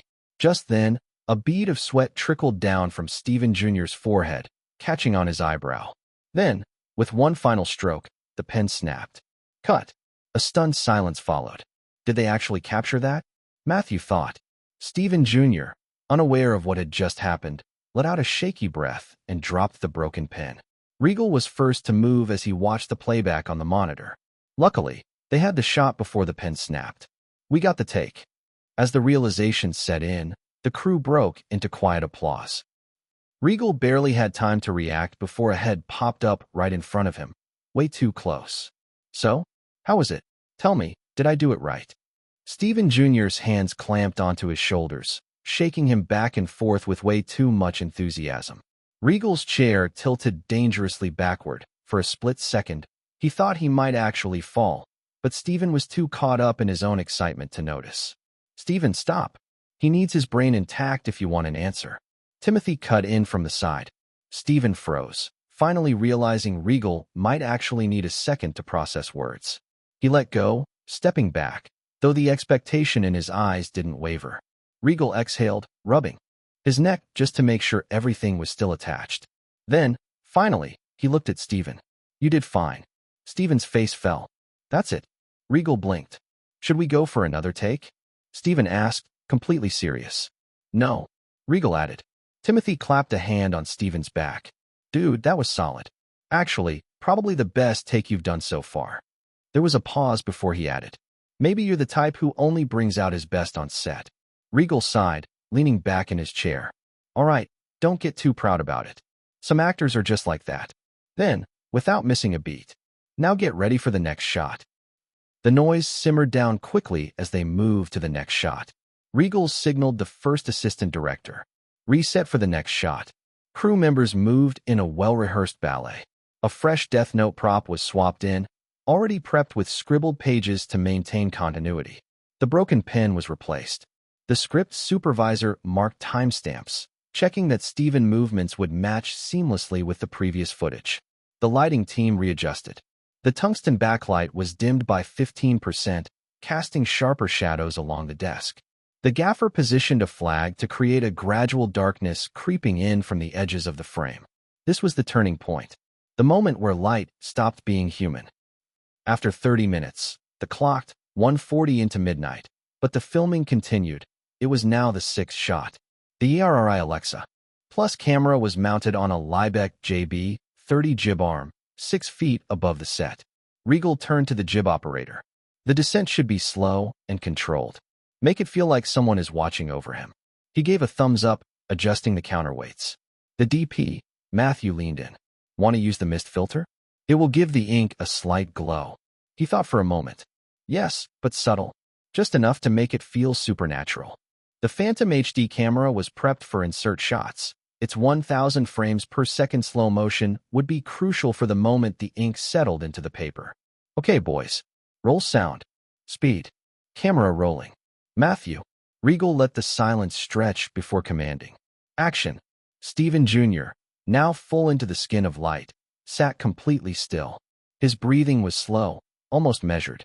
Then, like a machine, he picked up the pen and flipped a page. The jib arm moved, descending inch by inch. His writing was no longer erratic. It was smooth, unstoppable, and mechanical. The camera reached its lowest position. The shot framed Light's body hunched over, his shoulders squared, his head angled downward, like a worshiper at an altar. Cut. Regal checked playback. The overhead angle really made it feel inescapable, like fate itself had taken over. Immediately, he moved on to the next shots. One more hour passed. It was shot 10 for the day, and most of the crew were slowly getting exhausted. However, everyone knows there is still work to continue. Now the ink had to come alive. Regal had the DP set up the Phantom HD camera, lens fixed at 150mm macro, so close that the notebook filled the entire frame. He had already verified with the VFX supervisor present on set whether they could enhance the ink spreading in post, and luckily they could. But they had to make the initial absorption real. Gaffer, we need pinpoint lighting on the paper. Regal commanded, and immediately the lighting team placed a 500W Fresnel light, angled so the ink glistened as it spread. Ready, Steph? He flexed his hand, rolling his shoulders. Yeah. Rolling. Action. Light's pen pressed down. The ink bled out, expanding in slow motion. Every droplet seemed alive, sinking into the paper like veins feeding a monster. It was breathtaking. Cut.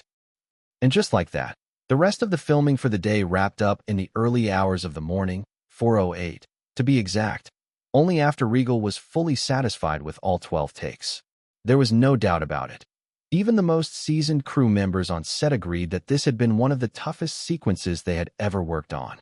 With each minor slip-up forcing a complete reset, the pressure had been relentless. However, they all knew this was just the beginning of the week.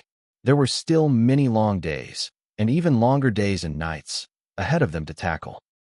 2 weeks later, November 2nd, 2010. The first schedule was completed, and right after a 3-day space, the second schedule had begun. The atmosphere on set today felt different, especially in one particular corner. That's where Ross Oakley sat, comfortably settled in his chair. His work here was done.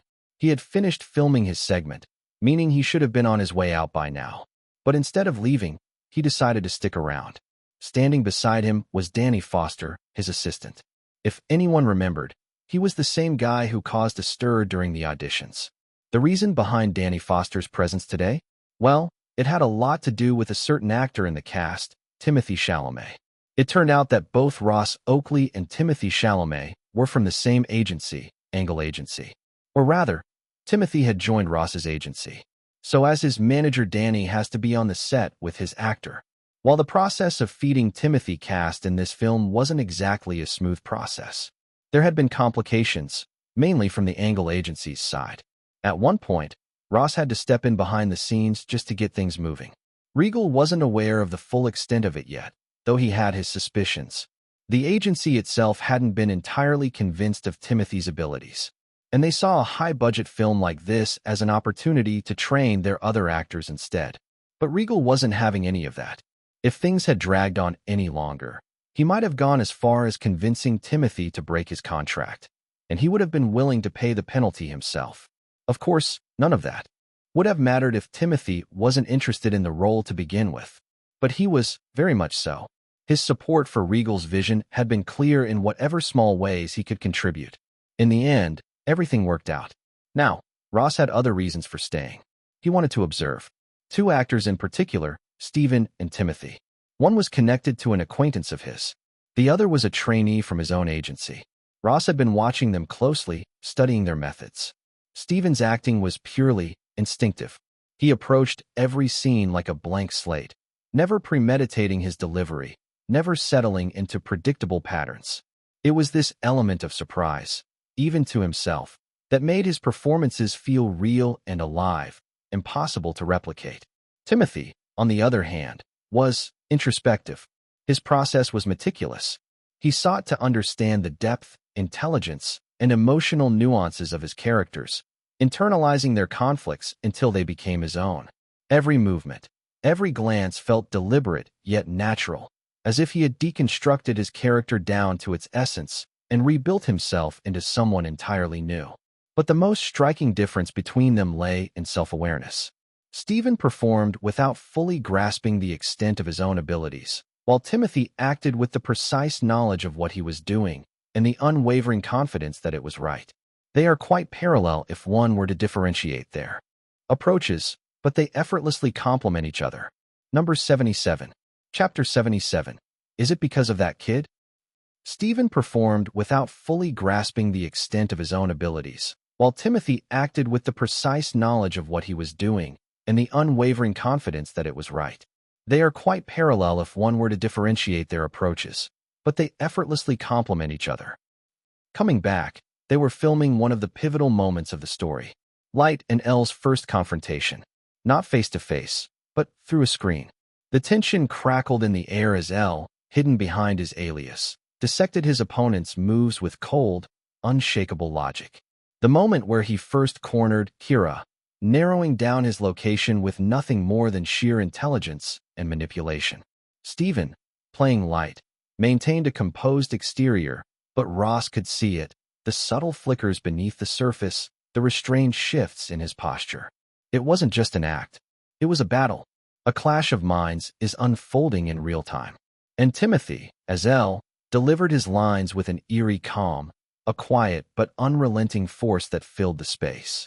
His presence alone was enough to unsettle, to make it clear this wasn't just an ordinary game of cat and mouse. Ross leaned forward slightly in his chair. The moment Regal called out, "Action!" the entire set fell into a heavy silence. The dimly lit room on screen was cold and sterile, illuminated only by the soft glow of the television screen. The static buzzed for a moment before clearing, revealing the shadowed figure of Elle, Timothy's silhouette against the blank white backdrop. His face, hidden. His voice, distorted. Stephen, embodying light, sat at his desk, one hand gripping the remote, his knuckles resting against his lips as he turned up the volume. His expression remained calm and composed, but beneath that stillness, a flicker of tension lurked. On screen, Timothy's voice emerged, slow and measured, its slight distortion adding an eerie, almost omnipresent weight to his words. "I am Elle." Stephen's fingers twitched against the remote, his brows lowering just slightly as his gaze focused on the screen. The camera lingered on his profile, capturing every micro-expression, his sharp intake of breath, and the almost imperceptible narrowing of his eyes.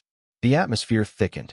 The police don't disclose this kind of information to the public. Timothy continued, each syllable deliberate. But these criminals are all dying of heart attacks. The fact that I am speaking like this proves that I have grasped something. The camera shifted to Stephen, capturing how his breathing slowed. His expression remained neutral, but something in his posture shifted, his shoulders squared just a little more, his grip on the remote tightening. Regal, standing just behind the monitor, leaned forward slightly. This was the moment where the real tension began. "Kira, no, should I call you that?" Timothy's voice carried an unsettling steadiness, his head tilting slightly, barely perceptible through the distorted visuals. "I wonder. I have learned that, as Kira, you are in the U.S." The silence that followed was deafening. The camera tightened its focus on Stephen's reaction. No sharp intake of breath. No overt change in expression. But the way his eyes darkened, the way his fingers tapped just once against the desk before stilling, was telling enough. And not just that. Timothy's voice pressed on, unwavering. "You are in the Los Angeles region." A minuscule flicker of reaction passed over Stephen's face. Barely there, but it was enough. The camera cut to the empty space behind him, Ryuk's designated spot, though in reality, nothing stood there. Stephen didn't let that affect him. His gaze flickered for half a second toward the space where the CGI Shinigami would be rendered, his expression subtly acknowledging Ryuk's presence. On screen, Elle remained unshaken. It worked. The confidence in Timothy's voice was chillingly precise. Kira, you can kill without being there in person. I wanted to broadcast this worldwide, but we only aired it in the Southern California region. If you were somewhere else, you wouldn't have been able to kill. Regal's fingers curled against his chair, his focus unwavering. This was the moment of realization. The moment where Light knew he had been played. Stephen exhaled slowly through his nose, lowering his chin slightly, the glow from the television casting sharp shadows over his face. I had to test this for myself. Timothy continued, his words carrying an almost surgical precision. But you are in Southern California. You were tricked. Silence. The camera lingered. Then, a sound. Low at first. A breath of laughter. It started as a soft chuckle, but it grew, bubbling up from Stephen's throat, his shoulders twitching slightly as it deepened into something richer, something laced with arrogance. The room filled with his laughter. Slow. Unrestrained. The camera pulled in close. His head tilted back slightly, his eyes shadowed beneath the glow of the television screen. The laughter wasn't forced. It spread naturally, a slow descent into something unnerving. The shortcut back to Timothy. He didn't move. He didn't blink. He simply watched. The contrast between them was stark. Light's laughter rang through the room, wild, unpredictable. Yet Elle remained entirely still, his presence unwavering. Then, Kira. Timothy's voice cut through, effortlessly composed. I will capture you. Stephen's laughter slowed. The smirk remained, a small curve at the edges of his lips. His fingers tapped once against the desk, the light from the screen reflecting in his eyes. The camera held for a long moment, letting the weight settle. Then, cut. The silence that followed was thick. Regal let out a slow breath, then glanced at Ross Oakley, who remained still, his arms crossed. Neither of them said anything. There was no need to. Both actors had delivered exactly what was needed. During the shoot, Ross noticed something strange. The two young lead performances. Has it improved? The thought felt foreign to him. It had been a while. It wasn't that he thought he had mastered his craft. Not even close. He knew there was still so much to learn. But at some point, he had stopped seeing any progress. He had been stuck. Yet now, in these few scenes, something felt different. He could feel it. His movements, his delivery, everything was sharper, more precise. Was he actually performing better? No. Maybe it was just now that he was finally reaching his full potential. So what changed? His eyes landed on Regal, who was speaking to Stephen, explaining something with the same intensity that had been present all day. All right, Regal started. You are Light. This scene? It's not just about eating chips. It's about power. About control. You know that, right? You are smarter than everyone around you. Everything here bends to you. Even the bag of chips, you don't just pick it up. You claim it. Within just a few weeks of working together, Ross had grasped Stephen's approach to acting. But Regal? He had come to understand him on a far deeper level over the past month. Unlike Timothy, who comes fully prepared, Stephen required a narrative explanation. He needed each action broken down, explained with absolute clarity. Nearly every major shot had to be meticulously dissected, ensuring that he fully grasped the intent behind it. More often than not, it was Regal who provided that narration, and he never once complained. He never saw it as a chore or an unnecessary step. If this was the method required to bring the scene to life, then so be it. So he did what needed to be done, guiding Stephen through every detail. When you sit there, when you eat, you are not just some guy snacking. You are a king at a feast. The chips, they are your prey. Regal took a step back, watching Stephen closely. Your fingers on that bag? They are like a chess master's hand moving a piece across the board. Every motion, every bite, it's calculated. This is the moment where you make it clear that nothing is going to take that away from you. His voice lowered slightly. Don't think of it as acting. Think of it as existing. The camera isn't your ally, Stephen. It's your adversary. It's trying to steal something from you, to expose you. If you let it, it will. Regal narration may come across as a bit over the top for many, but nobody cared, because for Stephen, that was exactly what worked. Once Regal was done, he stepped back, allowing Stephen a moment to let the weight of his words sink in. Then, he turned his attention to Matthew, the cameraman. Matthew, Regal began, his tone firm yet measured. The audience needs to feel the weight of every pencil stroke, the tension in every glance. Unlike Stephen, who needed an intricate breakdown of each action. Matthew already understood the vision. He had been part of the discussion before and had dissected this scene alongside Regal. There was no need for further elaboration, just a nod of acknowledgement, sharp and certain. This wasn't just a scene of a young man eating chips. No, at this moment, light was killing people. The camera had to capture both worlds, the mundane act of snacking and the silent execution happening in the background. Every movement had to be deliberate, tracked like a predator stalking its prey. Tight close-ups on his pen flicking across the paper, a brief pause, a glint in his eye. Then, a sudden pullback, a wide shot to re-establish the room. The illusion of normalcy he was so effortlessly shattering.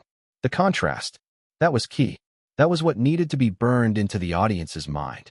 And above all, when his hand dipped into the bag, the crinkle of the chips needed to hit like rolling thunder, a stark, jarring punctuation to the names being erased from existence. Regal, satisfied with the silent understanding between them, gave a curt nod. Good. Matthew turned to his lighting crew, his voice calm but resolute. Let's do this.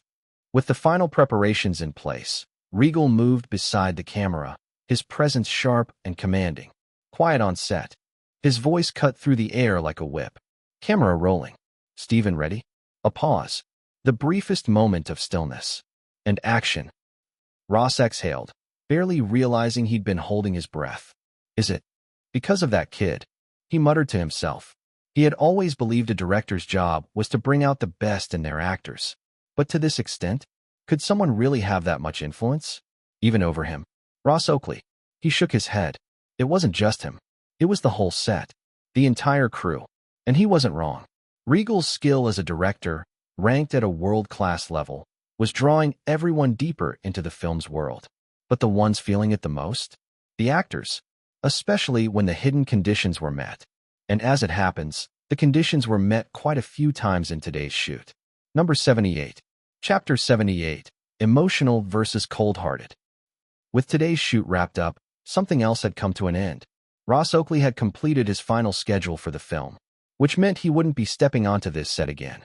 He sat with his arms crossed, silently watching as the crew packed up, and directly opposite him, Regal lounged with a casual expression. A faint tension hung in the air behind them, especially between the crew members. Neither of them acknowledged it, but the crew did. Movements were just a little more cautious, conversations a little more hushed, as if afraid of disrupting something unspoken between the two men at the center of it all. Ross, ignoring the shifting atmosphere around them, finally turned to Regal. I figured you would throw some grand farewell on my last day. A beat passed before he added, though I hate those things. Myself. Regal smirked, his voice carrying that familiar edge of sarcasm. That's unexpected. I thought you liked being revered. Ross immediately knew what he was referring to.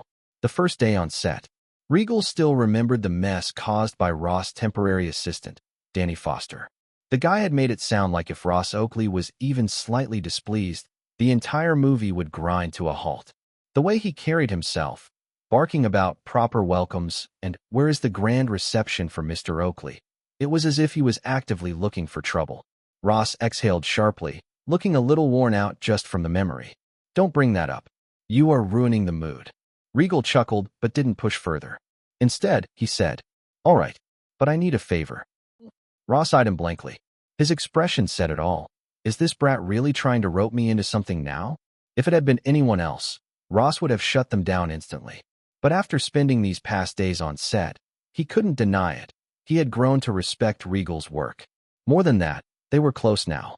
Closer than Ross normally allowed anyone to get. And it had just happened, naturally. What is it?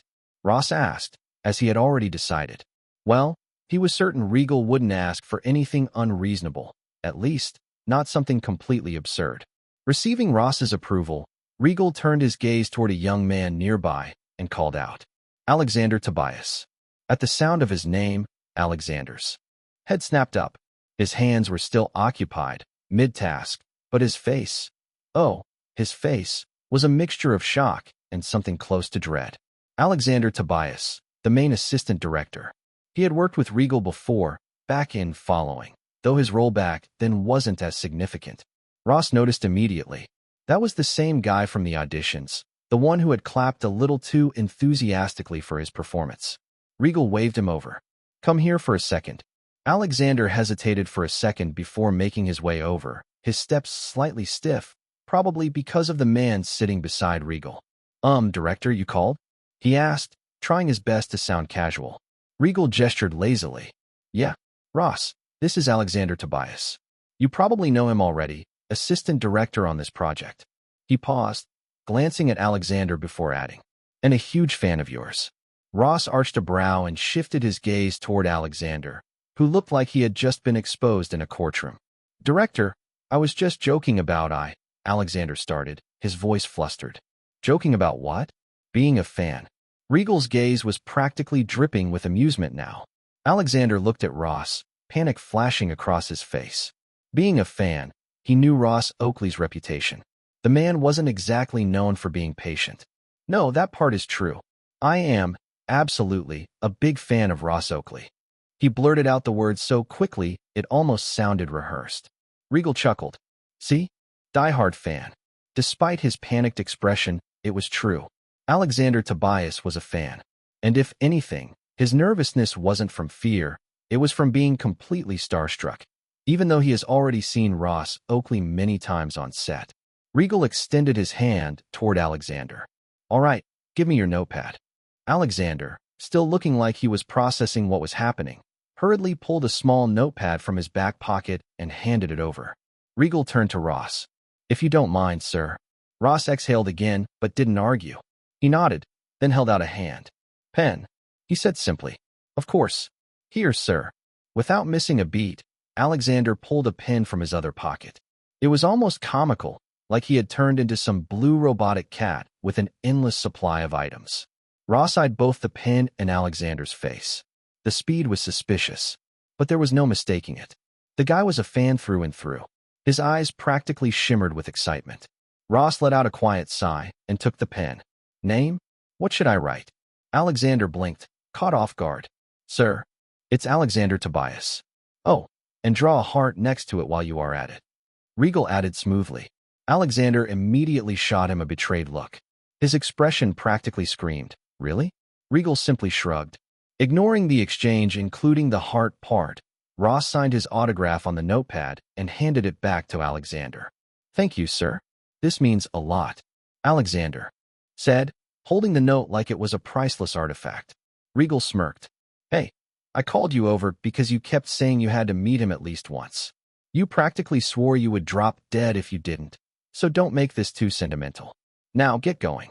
Alexander rubbed the back of his neck, clearly embarrassed. Thanks, director. He really hadn't expected Regal to remember, considering how busy he was. With that, he left, hurrying back to his work.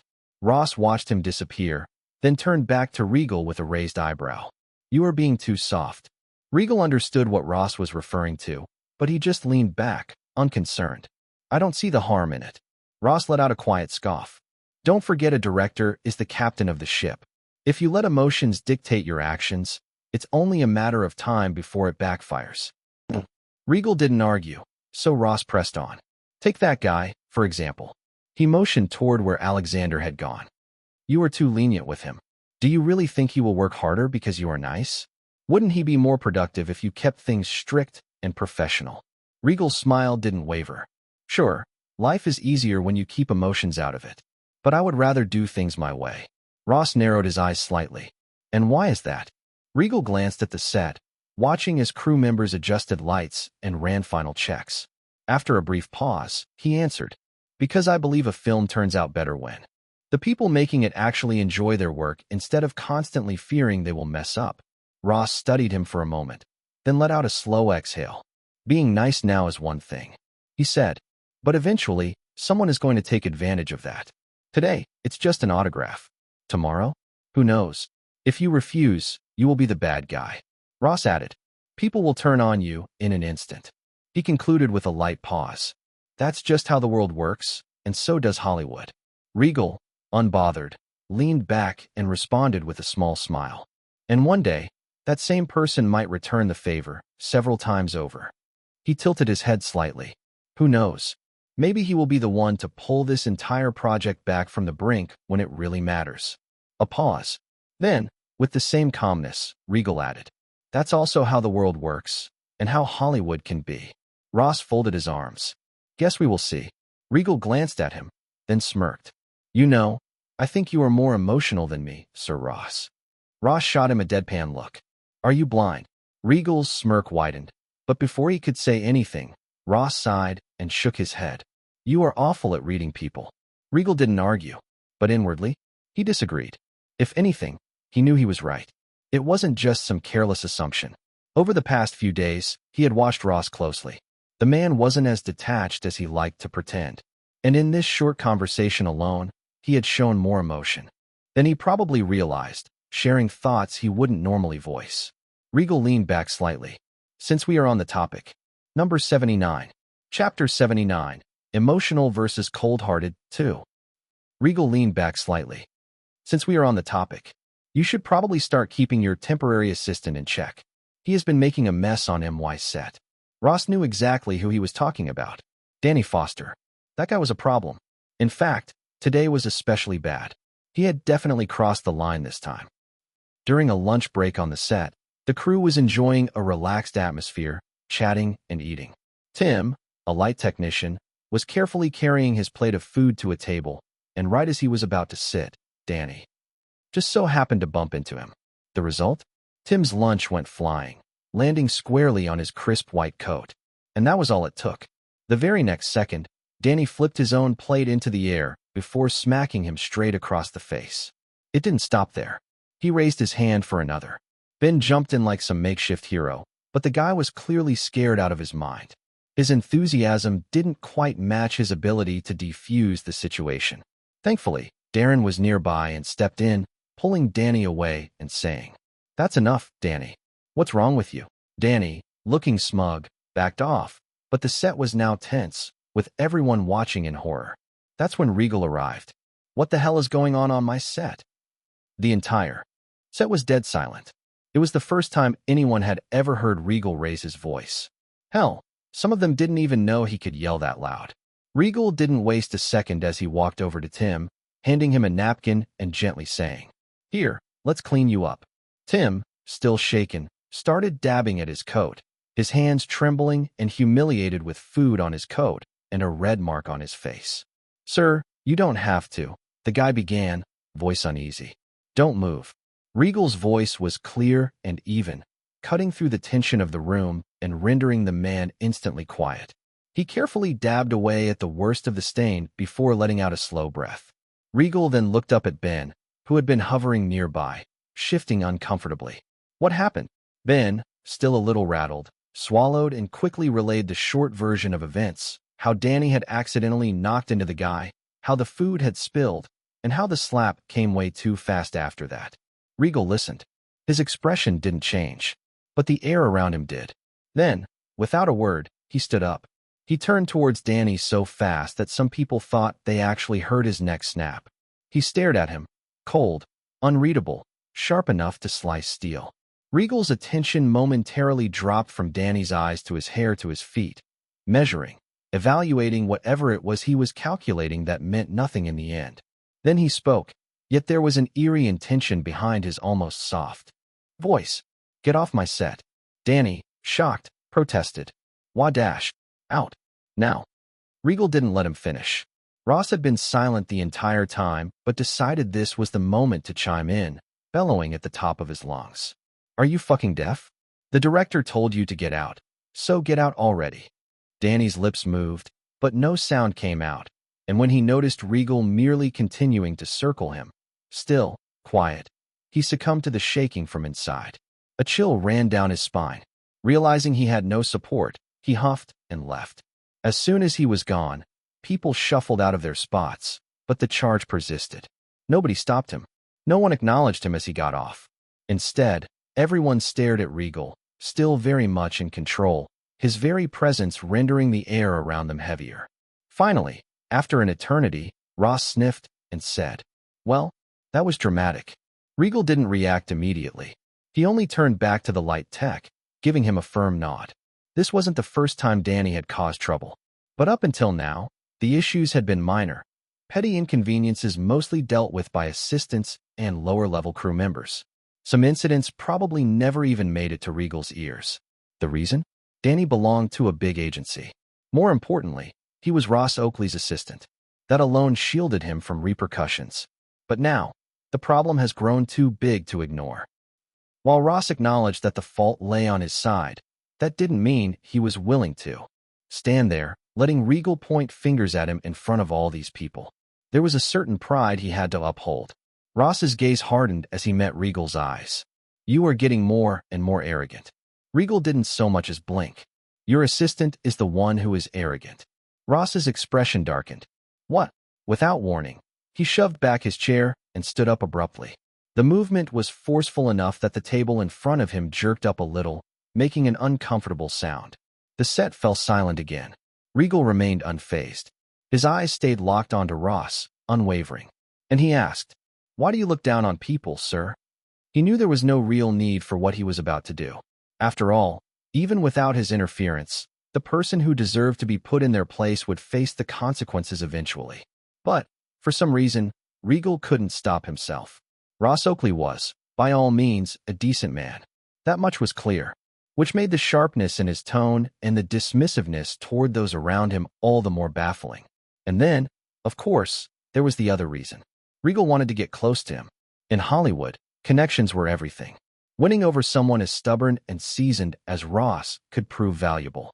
Because if Ross Oakley was on his side, Regal could get away with being unreasonable to certain people whenever he needed to be. But he also knew Ross wasn't the kind of man who could be won over through charm or courtesy. No. With him, normal methods wouldn't work. So Regal opted for the next best thing, getting under his skin, in a way that Ross couldn't even call him out for. Ross scoffed. "Excuse me." Unfazed, Regal pressed on.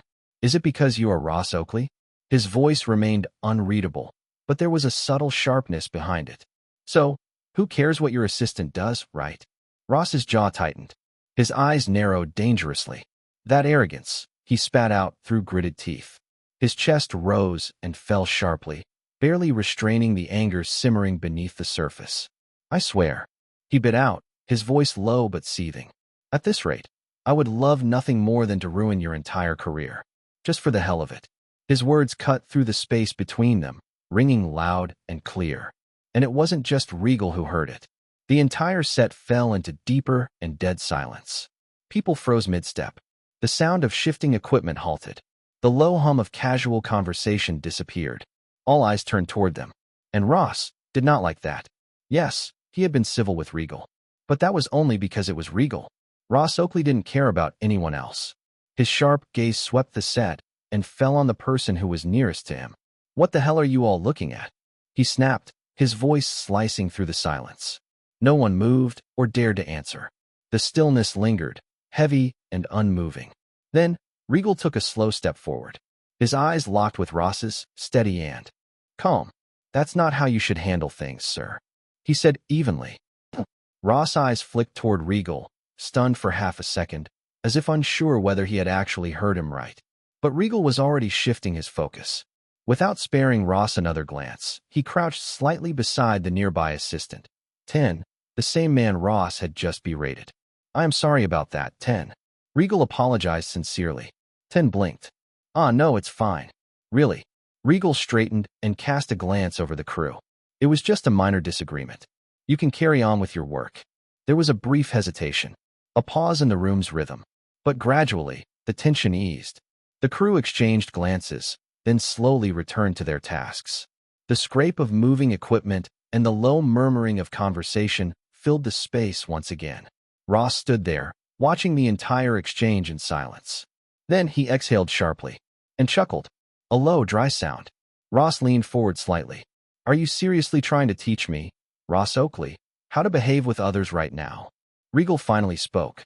His voice was low, barely above a murmur, making sure only the two of them could hear. But he smiled. "Would you stop yelling for a second, sir?" Ross's eyes narrowed. His lips twitched slightly, caught between irritation and reluctant amusement. "Arrogant brat," he muttered, locking eyes with Regal. His gaze hardened, but there was something else behind it. Something almost entertained. "You." are definitely crazy. For a moment, neither of them spoke. The air between them was still. Then, just as abruptly as his outburst, Ross Oakley sank into his chair. He folded his arms across his chest, his posture stiff, but no longer bristling. As they settled into their seats, Regal crouched down slightly, gathering the scattered papers that had slipped off the table when someone nearly flipped it over. With practiced ease, he stacked them neatly and placed them back on the table. Ross's eyes narrowed at the papers. "What's all this stupid child scribbling?" he muttered, eyeing them with thinly veiled disdain. Regal glanced at him, his tone flat. "They are not stupid child scribbles. They are the concept sketches for my upcoming comic adaptation of my web novel." Ross exhaled sharply through his nose, unimpressed. "Huh. Well, that just makes them worse than some kid scribbles. Garbage." Regal's patience thinned ever so slightly. Number 80. Chapter 80. Grade higher than SS? Ross exhaled sharply through his nose, unimpressed. "Huh. Well, that just makes them worse than some kid scribbles. Garbage." Regal's patience thinned ever so slightly. "They are not scribbles," he repeated, voice clipped. "And they are definitely not garbage either." For a brief second, he questioned why he was even trying to get along with this old man. Ross waved a hand dismissively, leaning back in his chair. "Why waste your time with all this nonsense? Just stick to what you are actually good at, directing. Trying to stand on two boats at once will sink you sooner or later." Regal arched a brow. "See? I wasn't wrong when I said you are a bit more emotional than you let on."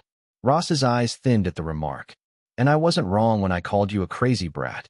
He shot back, his voice low, gravel rough with irritation. But Regal only shrugged. "Don't worry about me. I'm just doing what I am good at, multitasking." Ross gave him a sidelong glance, eyes narrowing as he took in Regal's face. There was a subtle pause. The old man's gaze sharpened ever so slightly. "You look paler than usual," he muttered, almost as an afterthought. Then, with a faint scoff, he added dryly, "Yeah, I will see you in the hospital soon enough." Regal's eyes twinkled with mischief. "Oh, would you actually visit me in person if I ended up in the hospital?" He finally added, adopting a mockingly sweet tone. "I didn't know we were that close." He even mustered his best attempt at a cute, doe-eyed expression, like a cheeky grandson trying to charm his way out of trouble. "Don't do that again. Never. Ever." Ross deadpanned, his voice flat and unamused. Regal flashed him a thumbs up.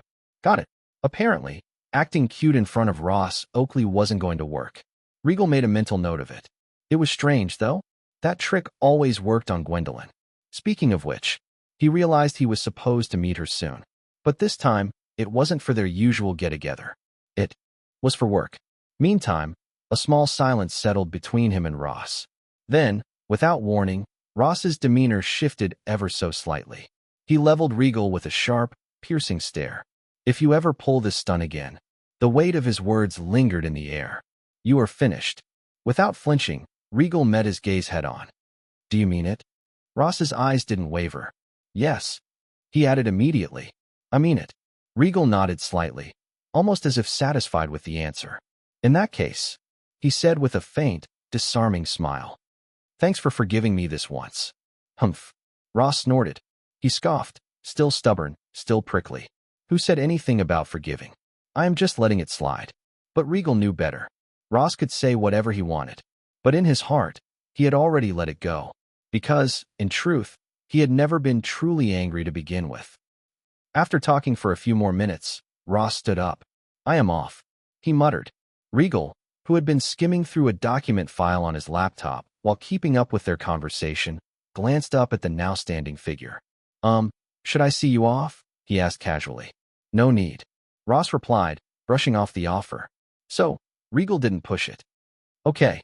With that, Ross made his way toward the exit. Even from where he was sitting, Regal could spot Danny waiting in the distance. As expected, Ross didn't even glance his way. The moment Ross stepped outside, the entire set seemed to let out a collective sigh of relief. Crew members exchanged glances, some exhaling quietly, while others subtly resumed their tasks. Seeing this, Regal let out a sigh as well, but not for the same reason.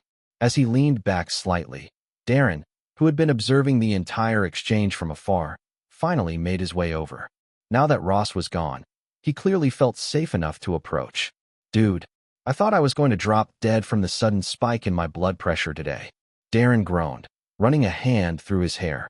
Regal arched a brow, says the guy who was just watching the drama unfold from a safe distance. His tone was dry with mock disapproval. Some line producers I have on my team. Darren smirked faintly.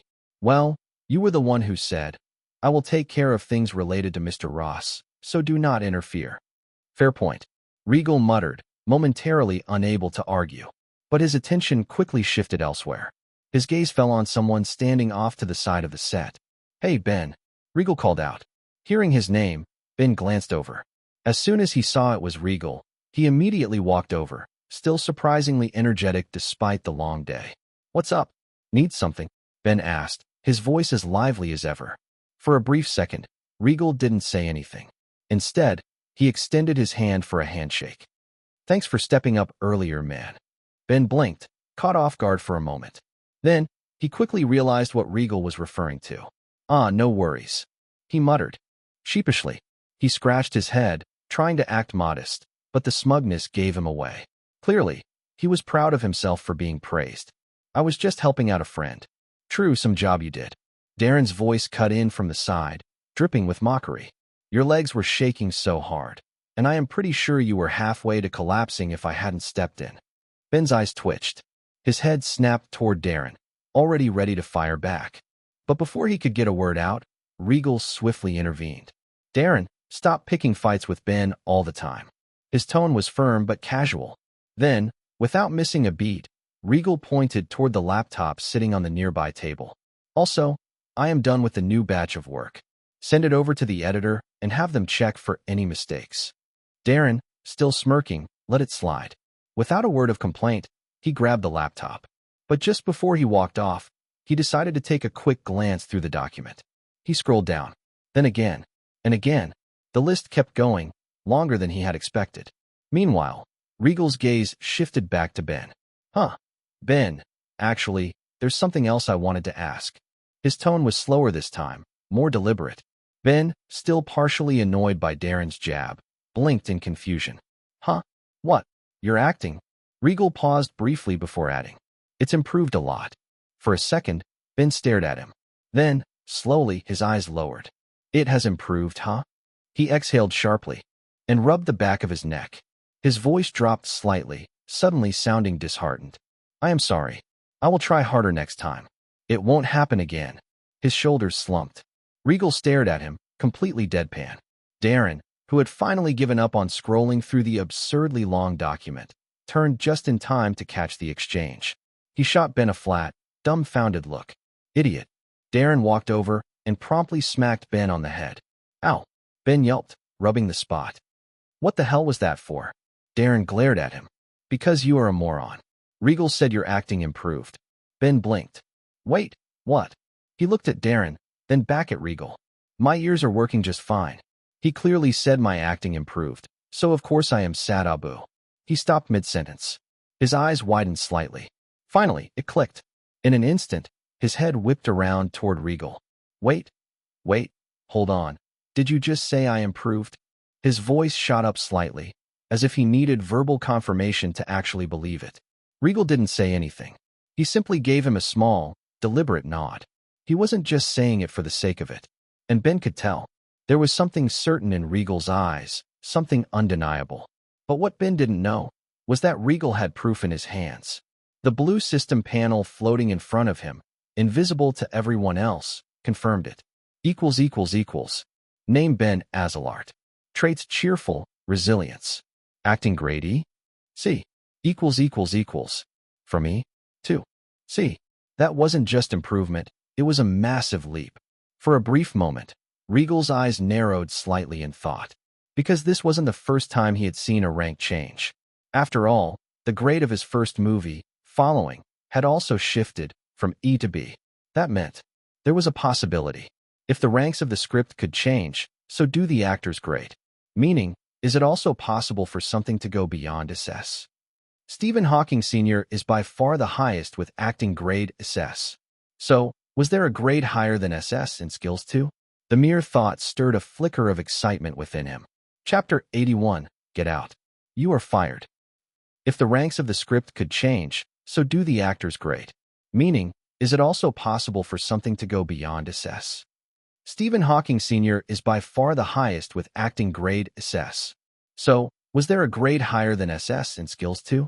But before his thoughts could wander any further, Ben suddenly exhaled sharply. He still hadn't fully processed what Regal had just told him, because he had been practicing like hell, day after day, audition after audition. He was putting in the hours, the late nights, and the early mornings.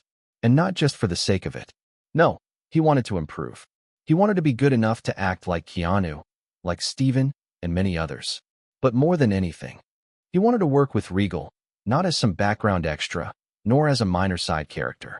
He wanted to stand there with him. It's true. His voice cracked slightly, and before he realized it, tears spilled from his eyes. No sound, just silent, heavy tears. It caught him off guard. He didn't even notice it at first until he felt the faint dampness on his cheeks. Blinking in confusion, he ran his fingers over his face and stared at his wet fingertips. For a moment, it was as if he didn't recognize his own reaction. Meanwhile, Darren stood a few feet away, watching it all. And for once, he was completely stunned, because this was the first time he had ever seen Ben, the ever-energetic, loudmouthed Ben, break down like this. But Ben, feeling the tears wouldn't stop anytime soon, quickly turned away. He roughly wiped his face with his shoulder. Gimme a minute, guys," he muttered hastily. His voice was shaky and uneven, and before anyone could say anything, he spun around and bolted off in some random direction, anywhere away from their eyes. Darren instinctively took a step forward, ready to follow.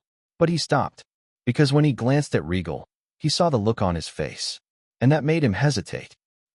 Ross sat in the back of his car, his eyes fixed on the passing cityscape beyond the tinted window. Danny, seated beside him, finally spoke in a fiery tone. "He is truly an arrogant person, sir." Of course, Danny hadn't been on set, but he didn't need to be. He had his ways of keeping tabs on everything. He hadn't managed to dig up the exact details. The people on Regal's team were surprisingly tight-lipped, but the fact that something had happened was enough for him. Also, there is no way he is going to use a chance to destroy Regal, no matter how small it is. However, Ross barely spared him a glance. "Mind your words, Danny." Danny didn't expect such a response. Ross added, his tone clipped. "There is nothing more crude than speaking carelessly behind someone's back." "I will keep that in mind, sir," Danny replied, though his voice was far from convincing. For a while, neither of them spoke. The soft hum of the engine was the only sound filling the car. Then, Ross finally broke the silence. "He wasn't the type of person I expected him to be." Danny finally felt he saw the chance again. He added dismissively, "At best, he is just a storm in a teacup." But Ross's lips curved into a slow, deliberate smirk.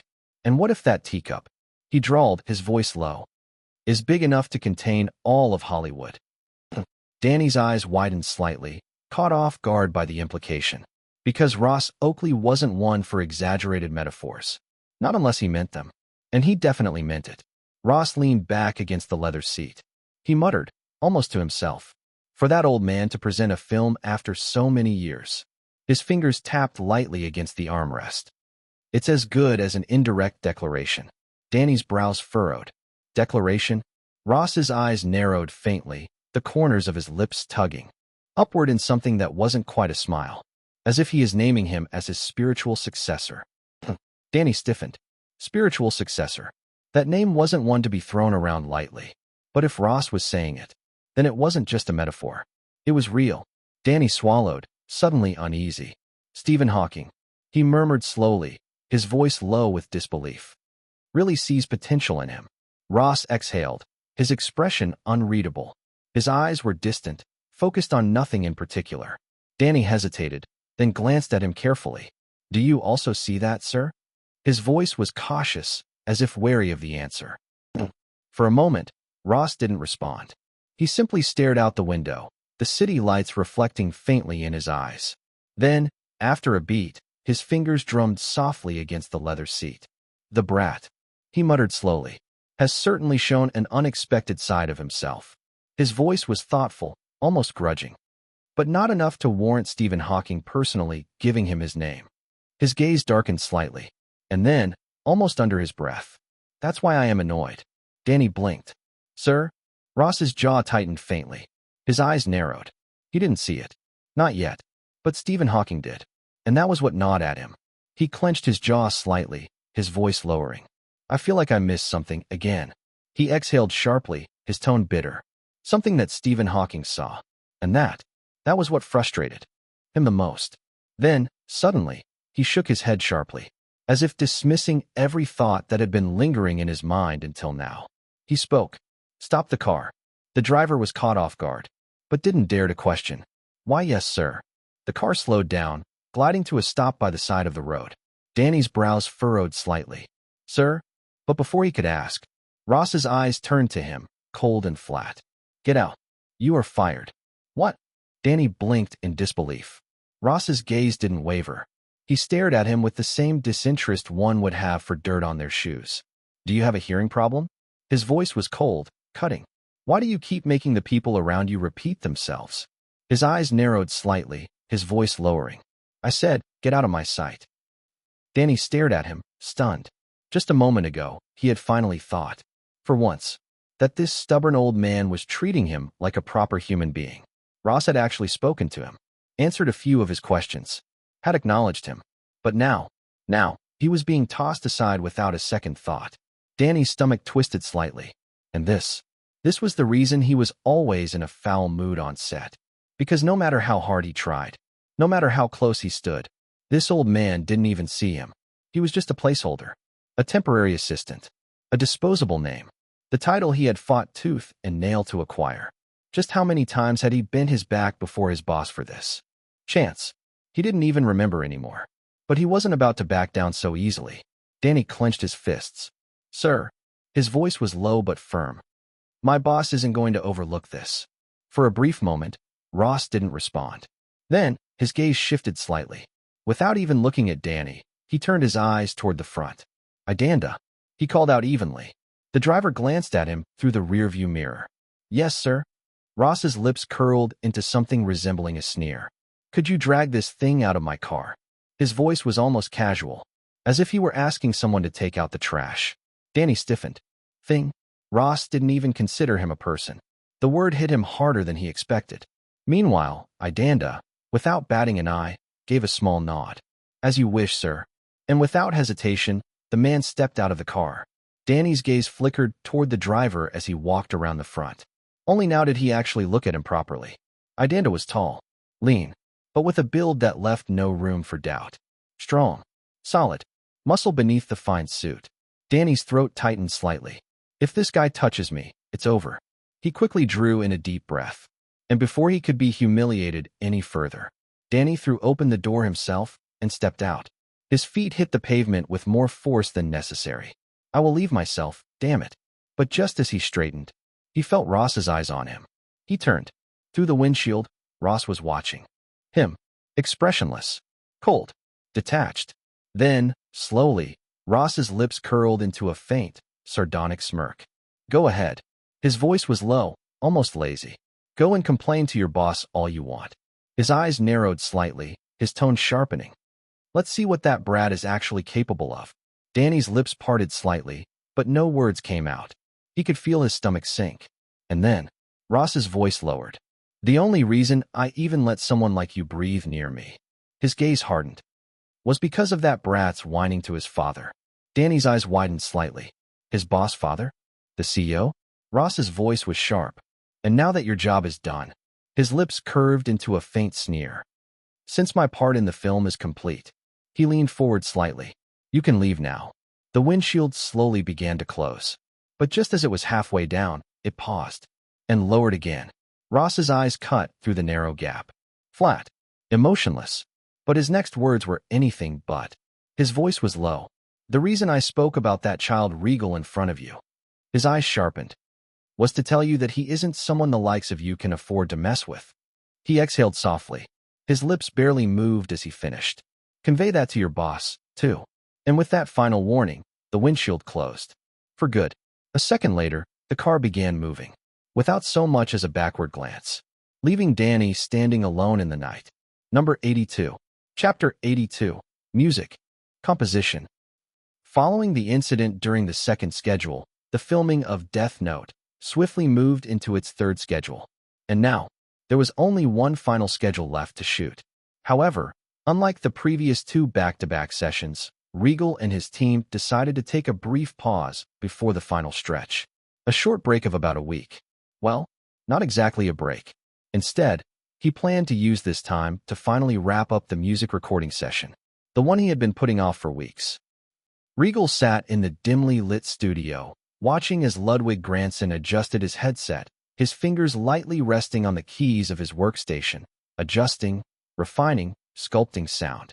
The soft glow from the monitor cast faint shadows on his face, his focus unbroken as he listened to the music looping through his headphones.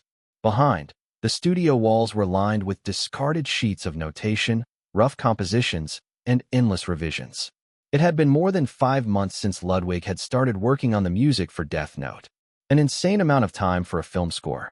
Most film scores didn't take this long. Composers usually had weeks, maybe a couple of months at best, to deliver a complete soundtrack. Of course, it wasn't as if he had been locked in this room, working on this project nonstop. In between, he had composed for a couple of other films. But that was all. Ludwig was still far from the acclaimed composer he would become in the future. The industry had yet to recognize his talent. But Regal knew. He was certain this film would be the turning point. This was where Ludwig Göransson would become the great composer he was meant to be, pushing him into the spotlight, whether he realized it or not. The room was silent except for the faint buzz of equipment and the muffled sound of Ludwig's track still playing through his headphones. Then, with a slow exhale, Ludwig pulled them off, running a hand through his eyes before finally turning to face Regal. His expression was flat. His voice, however, carried a hint of irritation. "This is the last project I will be working on with you." The words were firm, but the way he said them. Regal raised a brow, leaning back in his chair. Yeah, he wasn't buying it. Ludwig didn't mean a damn thing he just said. And he knew it, because there was no way Ludwig would willingly pass up another opportunity to work with him. That was just the kind of man Ludwig was. For him, Regal was someone who brought out the best in those he worked with, almost effortlessly. But his irritation? That was real. And the reason for it? Regal's absolute lack of time management. Ludwig had worked on chaotic productions before as a freelancer. He had dealt with demanding, last-minute changes, and brutal deadlines. But nothing came close to working with Regal. One day, Regal would push him to the bone, demanding a track with immediate urgency, making Ludwig work deep into the night. Then he would vanish. No messages, no updates, no idea where the hell he even was. Weeks would pass, and then suddenly, out of nowhere, he would reappear, expecting Ludwig to continue right where they left off. Even the compositions are random. One moment, he would be composing a character theme, the next, a random background score, then, somehow, an entire full-length song. Then a break. Then, again, some unexpected request, completely out of order. At one point, Ludwig had completely lost track of what he was even working on, the sheer inconsistency of the process making him feel like he was composing for 5 different films at once. It was an utter disorder. And yet, somehow it wasn't. It was Regal's madness. A madness that, despite all logic, worked. Ludwig let out a sigh, shaking his head. "All right, I am calling it for tonight," Regal said, glancing around the studio, his eyes scanning the cluttered space, empty coffee cups, loose sheets of musical notation, tangled cables, and equipment scattered haphazardly across the room. He turned his gaze back to Ludwig, who still sat slumped in his chair, exhausted. "You should get some rest too," he added, his voice carrying that casual certainty of someone who had already made up his mind. Then, as if to leave no room for argument, he threw in, "Tomorrow is a big day."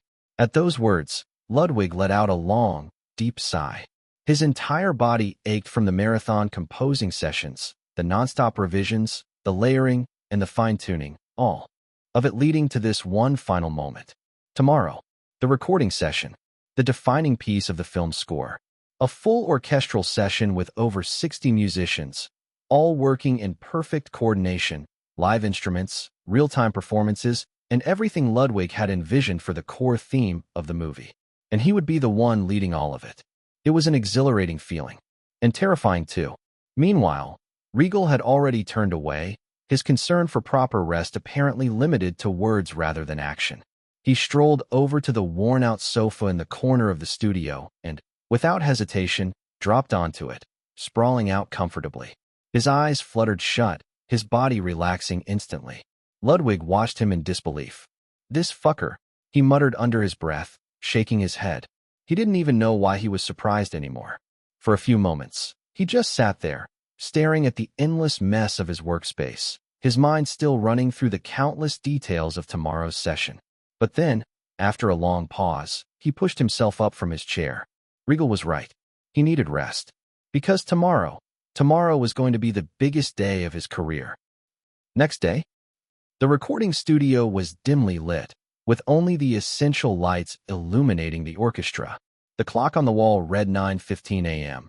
We had scheduled this for early morning to capture the orchestra when they were fresh.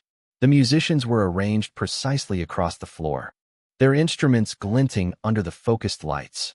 The ensemble consisted of 65 musicians, 24 violins divided into first and second sections, 12 violas, 10 cellos, 8 double basses, for French horns, 3 trumpets, 2 trombones, 1 tuba, and a percussion section with timpani, snare drum, and various auxiliary percussion.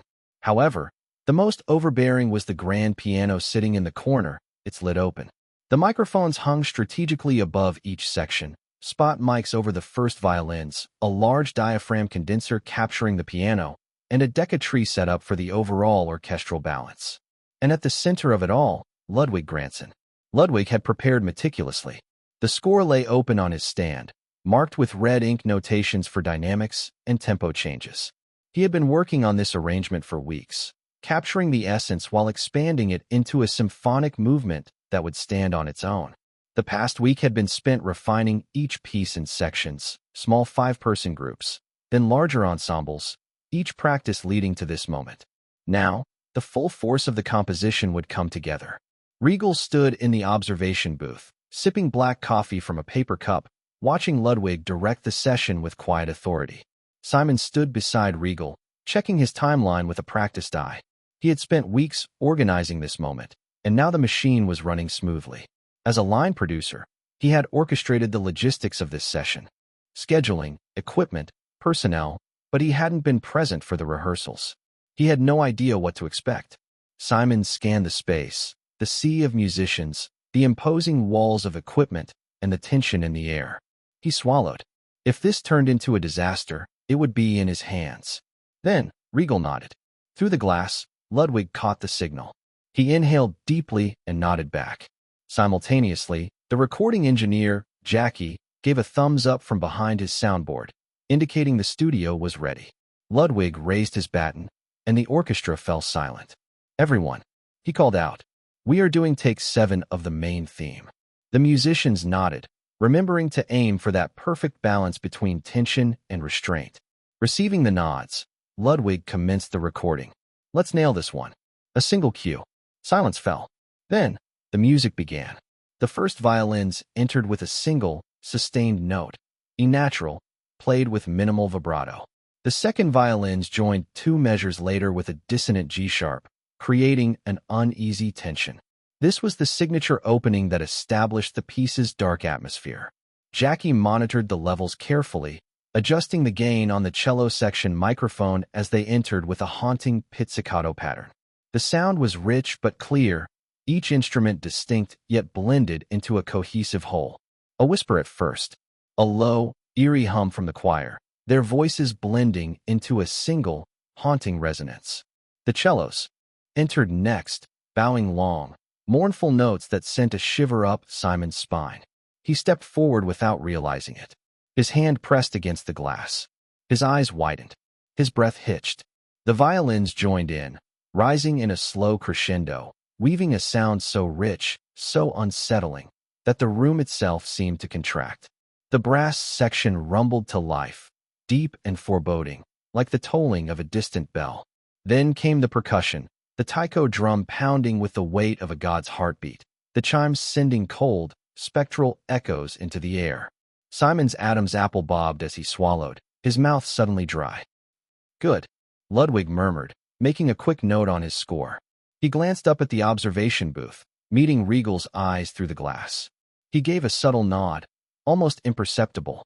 He turned back to the orchestra. Now let's move to measure 17, where the piano enters with the main theme. The pianist, a young woman with intense concentration, played the descending arpeggio that forms the core of the theme. The strings provided a subtle harmonic foundation, while the French horns added a mournful countermelody.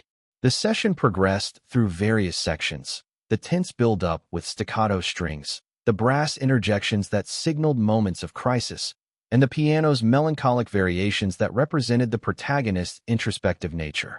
Each take revealed new layers of interpretation. At one point, Ludwig called for a break. Let's step back for a moment. I want to discuss the transition from measure 89 to 93. This corresponds to our protagonist's realization of the antagonist's identity. We need to capture that moment of revelation through the music.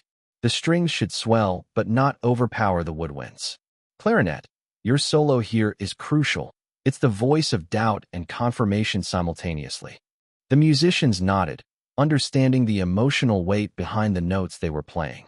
The percussion section received special attention. Timpani, when you enter at measure 120, it's not just a rhythmic accent. It's the heartbeat of the investigation. Make it deliberate, but not heavy-handed.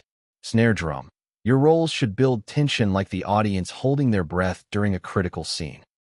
As the morning wore on, the studio filled with the rich tapestry of sound that was emerging. The recording engineer estimated they had captured about 70% of the piece by noon. The most complex sections remained. The fugal passage where multiple themes from different character motifs intertwined. The assistant director, Alexander, moved quietly through the studio, capturing behind-the-scenes footage for the making of documentary. He filmed close-ups of the musicians' hands, the conductor's baton movements, and the intense concentration on everyone's faces. Occasionally, he would confer with Regal about which angles to emphasize.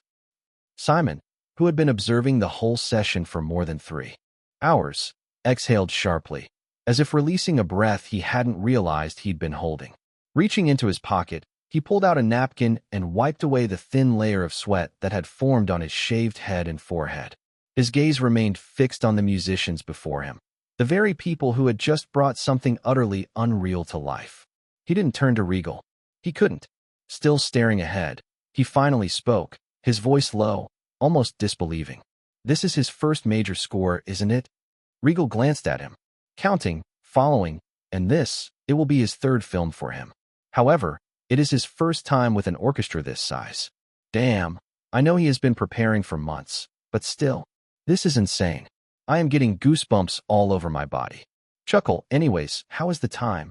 We're running a bit behind, but nothing major. He said to Regal, the studio's booked until midnight, so we have plenty of time. Keeping up the momentum, the recording session had taken approximately 6 hours of actual recording time, spread over 9 hours, including breaks and setup. The final product was a 7-minute symphonic arrangement that captured the essence of the film's universe while standing as a powerful orchestral work in its own right. As Regal and his team left the studio that evening, they were already prepared to repeat the same process for the next 5 days. Today, they had only recorded Light's theme. There were still 2 major pieces left. The film's main theme and Elle's theme, both of which were yet to be done. Number 83. Chapter 83, Gwen's Resolution. 5 days later, December 10th, 2010. The music orchestra sessions had wrapped up just yesterday, marking the completion of all the significant tracks and even a few different versions. And starting tomorrow, the filming of the last schedule would begin, a long stretch of 17 continuous days. But today, Regal was in his house, and the long table in the corner of his room was drowned in chaos. Papers scattered haphazardly, some overlapping, others half-crumpled, while a few barely clung to the edge, threatening to slip off with the slightest nudge. At a glance, it looked like nothing more than creative disorder. But upon closer inspection, it was anything but. To say Regal's drawing skill had improved would be a massive understatement. Since upgrading it to expert level using the EP he earned during the shoot, he had essentially become a professional artist. Currently, his skill panel looked like this. Skill slots. Slot 1 director, rank, world class, inactive. Slot 2 writer, rank, world class, inactive. Slot 3 drawing, rank, expert. Slot for cinematographer, rank, intermediate. Unique skill insight. Unique skill polyglottery. Meanwhile, during this time, his second novel, Omniscient Reader's Viewpoint, had completed its serialization on September 17th with 552 chapters. It had already been around 84 days since the end. Notifications. Solo leveling. Completed. Following. Completed. Omniscient Reader's Viewpoint. Completed. Harry Potter and the Sorcerer's Stone book. Collect accumulated rewards, Y/N. Question mark. 43 days of accumulated rewards. Currently, he had around 1.7 million EP sitting idly in his pocket, waiting to be spent. But right now, his focus was elsewhere. Sleeping, or at least trying to. Yep. While the papers scattered across the table were being carefully inspected, it wasn't Regal doing the examining. It was Gwendolyn and Maggie.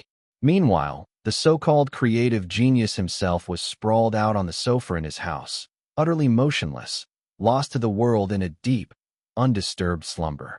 If one hadn't noticed it yet, the current location wasn't actually Everleaf's office. It was Regal's house. The two women had stopped by at his request, though the situation was slightly less formal than that. In truth, Maggie had simply ended up as the extra person who tagged along with Gwendolyn today. Coming back to the papers that were scattered on the table, though each one had a different image on them, at the heart of every piece stood a single figure, a young man, wiry yet strikingly sculpted, his black hair framing a face carved with quiet determination. And in every one of them, a singular figure stood at the center. A young man, lean yet impossibly defined, his black hair framing a sharp, resolute expression. But it was one particular image that caught Gwendolyn's eye. A dark horde loomed behind him. Beasts of all kinds, goblins, wraiths, even a dragon twisting through the skies above, each drawn with a haunting level of realism. Their forms, wreathed in shadow, exuded an eerie presence that sent an involuntary chill down her spine. Yet, it didn't end there. Gwendolyn pushed aside a partially covering sheet, revealing the full breadth of the illustration. And then she saw it. Beyond the lone figure, stretching endlessly into the horizon, stood an army. The very same shadowed creatures, an ocean of darkness, standing in disciplined ranks. Not as adversaries, but as followers, subjects awaiting their command. At the center of it all, the young man stood, unfazed, his posture relaxed yet unmistakably dominant. One dagger rested casually against his left shoulder, while the other was raised, pointing forward, toward an unseen enemy, toward inevitable destruction. There was no mistaking the intent behind the image. This wasn't just a warrior. He was a ruler. He was a sovereign, a king cloaked in shadow. Regal sprawled across the sofa, a study in weary nonchalance. His legs stretched long, one ankle hooked over the other, his head propped on a pillow to ask you to be intentional. A hand pressed against his temple, as if that could fend off the exhaustion etched into the hollows beneath his eyes. He looked, spent, beyond the reach of sleep alone. Gwendolyn and Maggie sifted through the sketches in silence, their hands methodical as they tamed the mess into a tidy pile. Their faces betrayed a shared wonder, tinged with a question neither dared voice, until Maggie broke the silence. I still can't wrap my head around Lie 120 and Regal being the same person, she muttered, shaking her head as she scooped up the last page. And seriously, when did you find the time to draw and write all this? Her eyes darted from the vibrant illustrations to the man, who seemed one breath from collapse. Regal shrugged, unmoved. Whenever I had a spare moment. Maggie blinked, waiting for more. Regal is acting like spare moments are a thing he has? Between prepping, directing, production deadlines, and whatever else he is buried under, where would one carve out time for this? In the end, when no response came, she huffed and let it drop. Let's just admit it. My junior is absurd, Gwendolyn said, a smirk tugging at her lips. Maggie shot her a dry look. Oh, come off it. Of course, she didn't believe her words, because for a fact, Maggie knows that if there is a person that is more worried about the state Regal currently is in, it would be Gwendolyn. Right. It had been a few months since the cat was out of the bag. She is well aware of them dating, unlike the rumors of confusion. On the other hand, Regal shifted, arms stretching behind his head with the ease of someone used to dodging. Oh, how could they not marvel?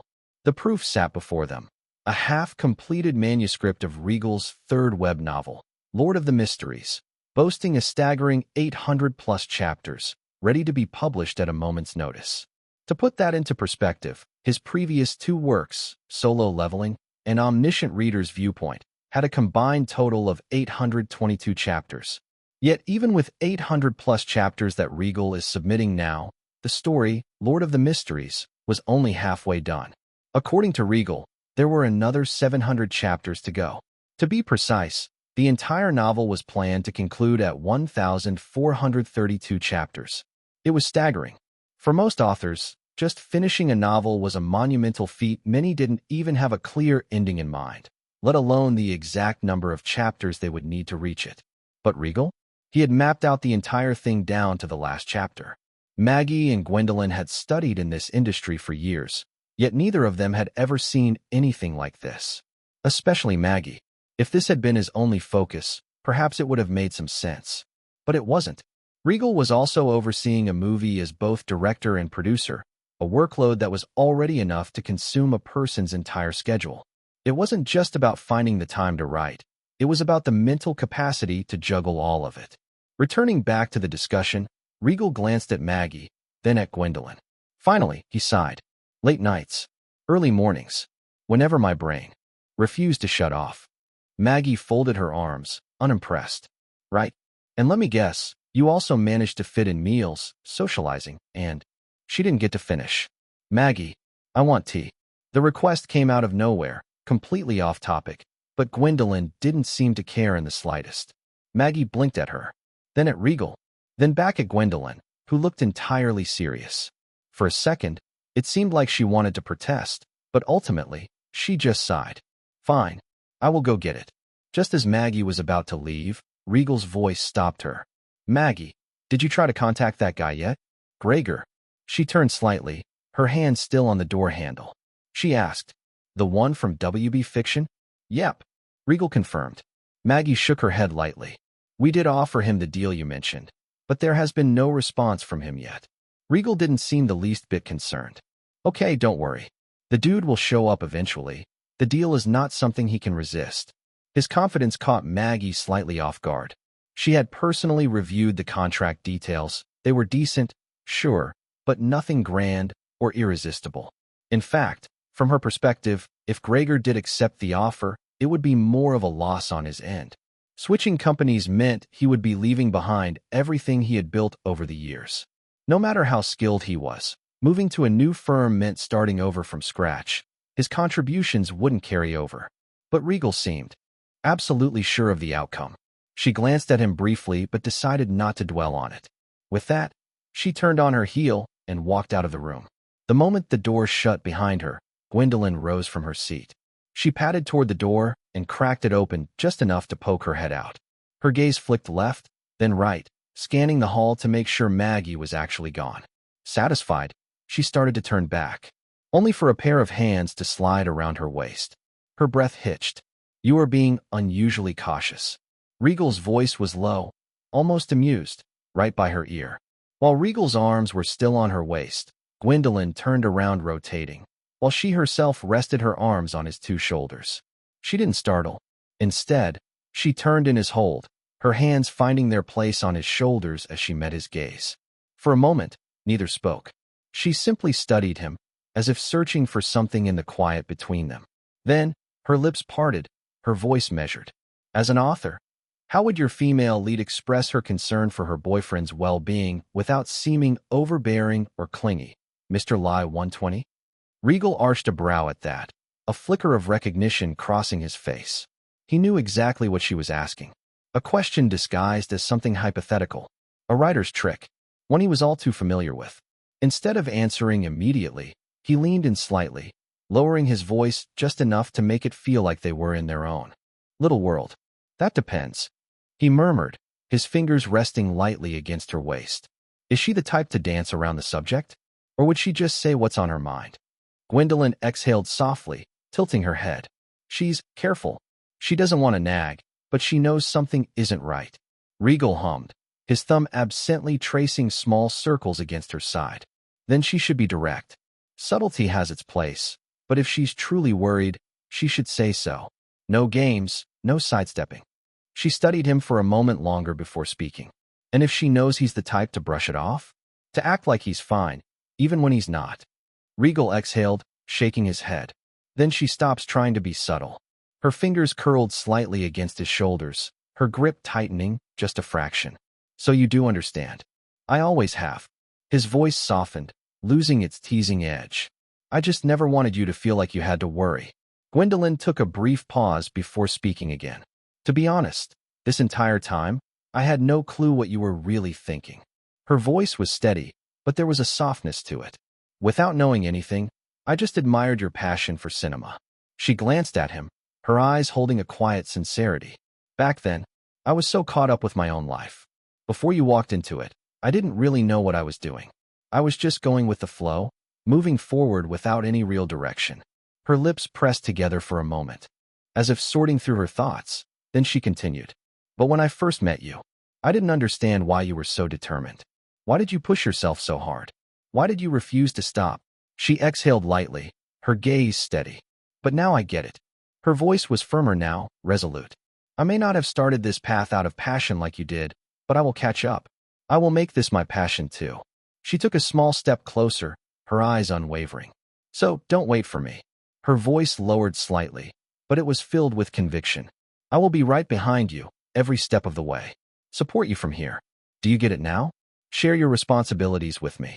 I am on your side. One statement. Just one. But to Regal, it meant everything. Gwen, he murmured, her name barely escaping his lips.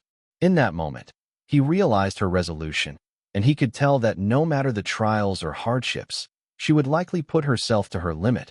However, they wouldn't be facing them alone. It was no longer just him. It was them. Together. Thanks to her, he can now smile genuinely. Chapter 84, Bold Move. Danny Foster, after being fired from Ross' assistant, currently stood in uncharacteristically subdued posture. His usual haughty and irritated demeanor was nowhere to be seen.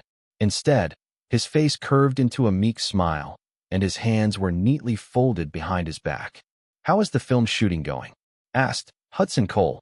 His voice was casual, almost disinterested. Hudson, seemingly in his late 20s, stood by the floor-to-ceiling window. From the 12th floor of the Angle Talent Agency's headquarters, the endless line of cars looked like ants crawling through a maze of asphalt. He barely turned his head as he spoke. And, of course, he was the reason behind Danny's sudden shift in attitude. Hudson slowly adjusted the cuff of his tailored suit, the platinum links catching the faint afternoon light. His reflection was barely visible in the glass, but it was there, a faint outline of a man who looked the part far better than he played it. This man, Hudson Cole, wasn't just any executive. He was the eldest son of the company's CEO, which meant he didn't need to be particularly good at his job to wield power. Despite his privileged position, his track record in talent management was abysmal. In reality, he was nothing more than a placeholder with a title. The industry rumor mill had long whispered that his father kept him around for optics, to maintain the image of a family-run dynasty, rather than for any actual business acumen. Danny, who had long grown accustomed to Hudson's shallow grasp of the industry, responded. "Which movie?" His words were clipped, as if implying there were far too many mediocre productions in the agency's portfolio to bother keeping track. At that, Hudson's thin veneer of authority wavered just a little. "I forgot the title," he admitted, almost sheepishly. Then, with forced confidence, he added, "But the one with oldie Ross acting in it." Danny didn't comment on the blatant disrespectfulness towards Ross and responded, "Mr. Ross' schedule wrapped up a couple weeks ago." But internally, the mention of Ross made his jaw tighten slightly. That man. Danny still remembered the exact moment Ross had driven him out of the car and left him stranded in the middle of the road like a piece of garbage. Even now, just recalling the memory made his fingers itch to clenched into fists. But he swallowed it down. Not yet. He knew when to act. He had learned how to wait, bide his time, and when the moment came, he would make sure it was worth it. Hudson barely reacted, as if the information didn't quite register. After a brief pause, he asked flatly, "What about the other guy? The new one from our agency. He is playing the lead role in the movie, isn't he?" Once again, Danny's expression was forcefully neutralized as he replied, "Yes, boss, but he isn't much of a deal. His acting is, at best, subpar.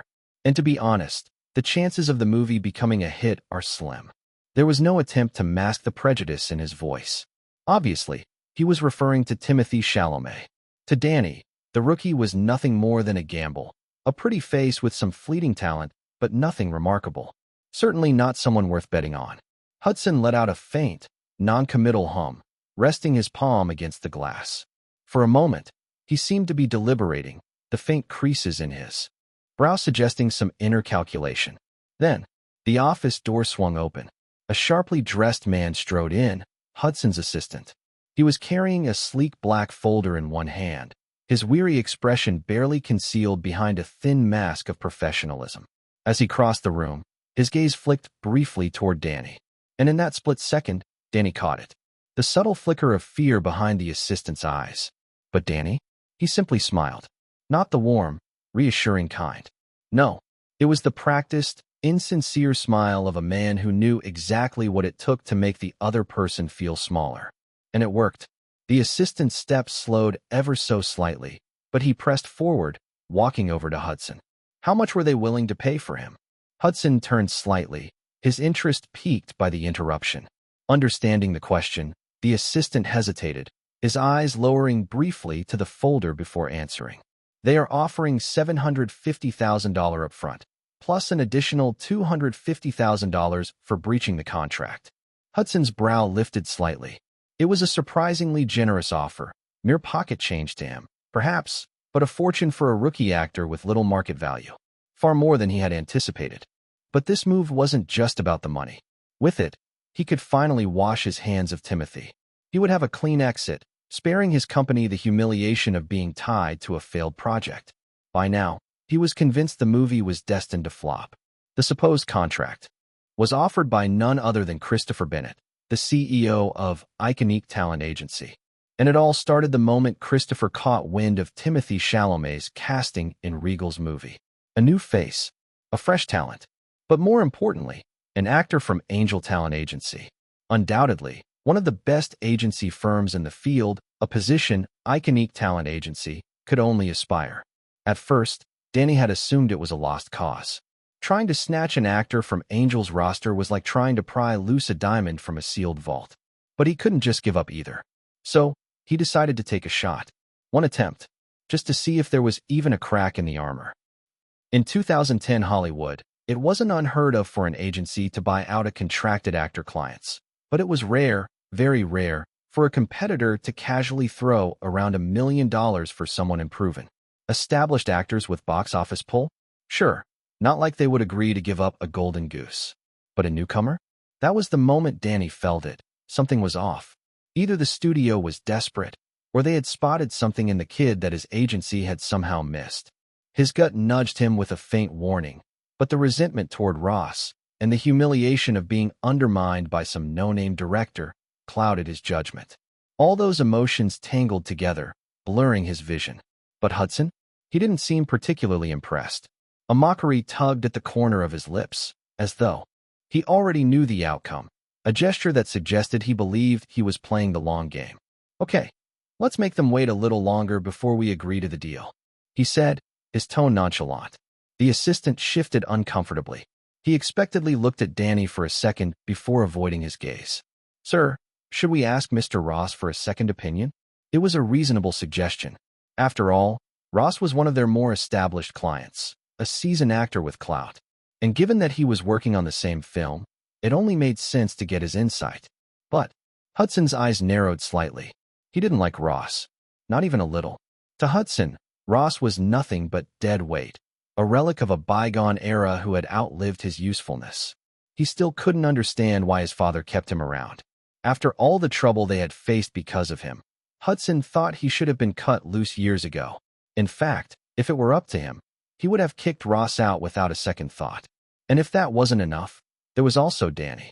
Hudson didn't know all the details, but he knew enough. Just the fact that the man he personally recommended, his own man, and someone he put his name behind, had been thrown away after being used. That alone was enough to make his blood simmer. That incident sat like a splinter under his skin, an itch he couldn't scratch. So no, he didn't care about Ross's opinion. He wouldn't give him the satisfaction. No need for that. Hudson replied dismissively, not even bothering to look up. His father had taught him early on that appearing decisive was more important than actually being competent. And right now, Hudson truly believed he was making the best decision, not just for himself, but for the company's future and its welfare. Or at least, that's what he told himself. The assistant exchanged a quick glance with Danny, but said nothing.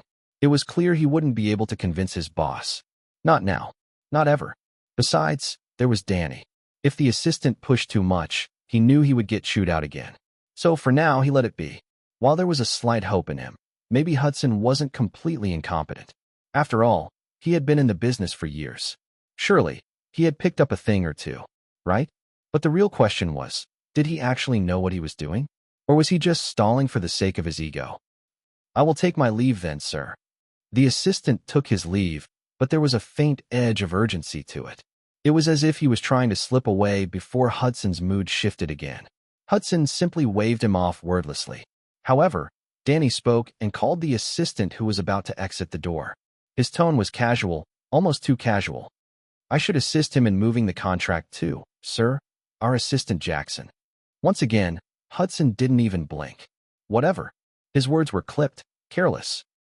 As the assistant, now Jackson, made his way toward the door, his pace quickened slightly. There was a subtle tension in his shoulders, a stiffness in his posture. Because he knew, the moment they were outside, he was going to get chewed out. Right now, right there. No reprieve. And from the way Danny's lips barely twitched, a faint glimmer of satisfaction in his eyes, it was clear. He knew it too. Christopher was on a call. And the person on the other end? Regal. Director Regal. Can you give me a hint? Think of it as a personal request. Christopher's tone was measured but firm, the kind that didn't leave much room for casual refusal. On the other end, Regal's low chuckle filtered through the line. President, when did I ever agree to let you buy off my actor behind my back? And now you are asking me to put a price on him for you? Isn't that a bit much, even as a favor? There was a faint trace of amusement in his voice, but his words carried a clear edge. He knew exactly what Christopher was trying to pull. Truth be told, Regal wouldn't have minded if Christopher managed to pry Timothy Chalamet away from Angel Talent Agency. In fact, he actually respected the boldness of the move. It was one thing to negotiate discreetly, but Christopher's aggressive play showed confidence in Regal's judgment. The man clearly had an eye for talent, and Christopher knew it. No more beating around the bush. Christopher cut to the chase. Director Regal, I am thinking of betting around $1.5 million on him. What do you think? His voice was steady, the number laid out with deliberate weight. It wasn't an offer, at least not yet. That was just the ceiling he was willing to reach for now. But was it a smart investment? Or just reckless spending? Even he wasn't sure. And that's why he had called Regal in the first place. Regal's response was cryptic. Mr. Christopher, let me put it this way. How much would you have been willing to pay for Keanu if he were in another agency right now, with 0 films under his belt, and you were the only one who recognized his potential? There was a brief pause. Then, before Christopher could respond. Anyway, that is all I can say for now. And just like that, the line went dead. Christopher exhaled slowly, pulling the phone away from his ear and setting it down on the table. His fingers drifted to his temple, rubbing it lightly, a small, fleeting attempt to soothe the building tension. Then his eyes lifted slightly, landing on the woman standing before him. Anna, if they don't agree to $1.5 million, I am giving you the green light to push it up to $2 million. There was no hesitation in his voice, only resolve. And then, after a slight pause, he added, just make sure we get him. Yes, sir. Anna's response was immediate, her voice firm. She didn't need to ask twice.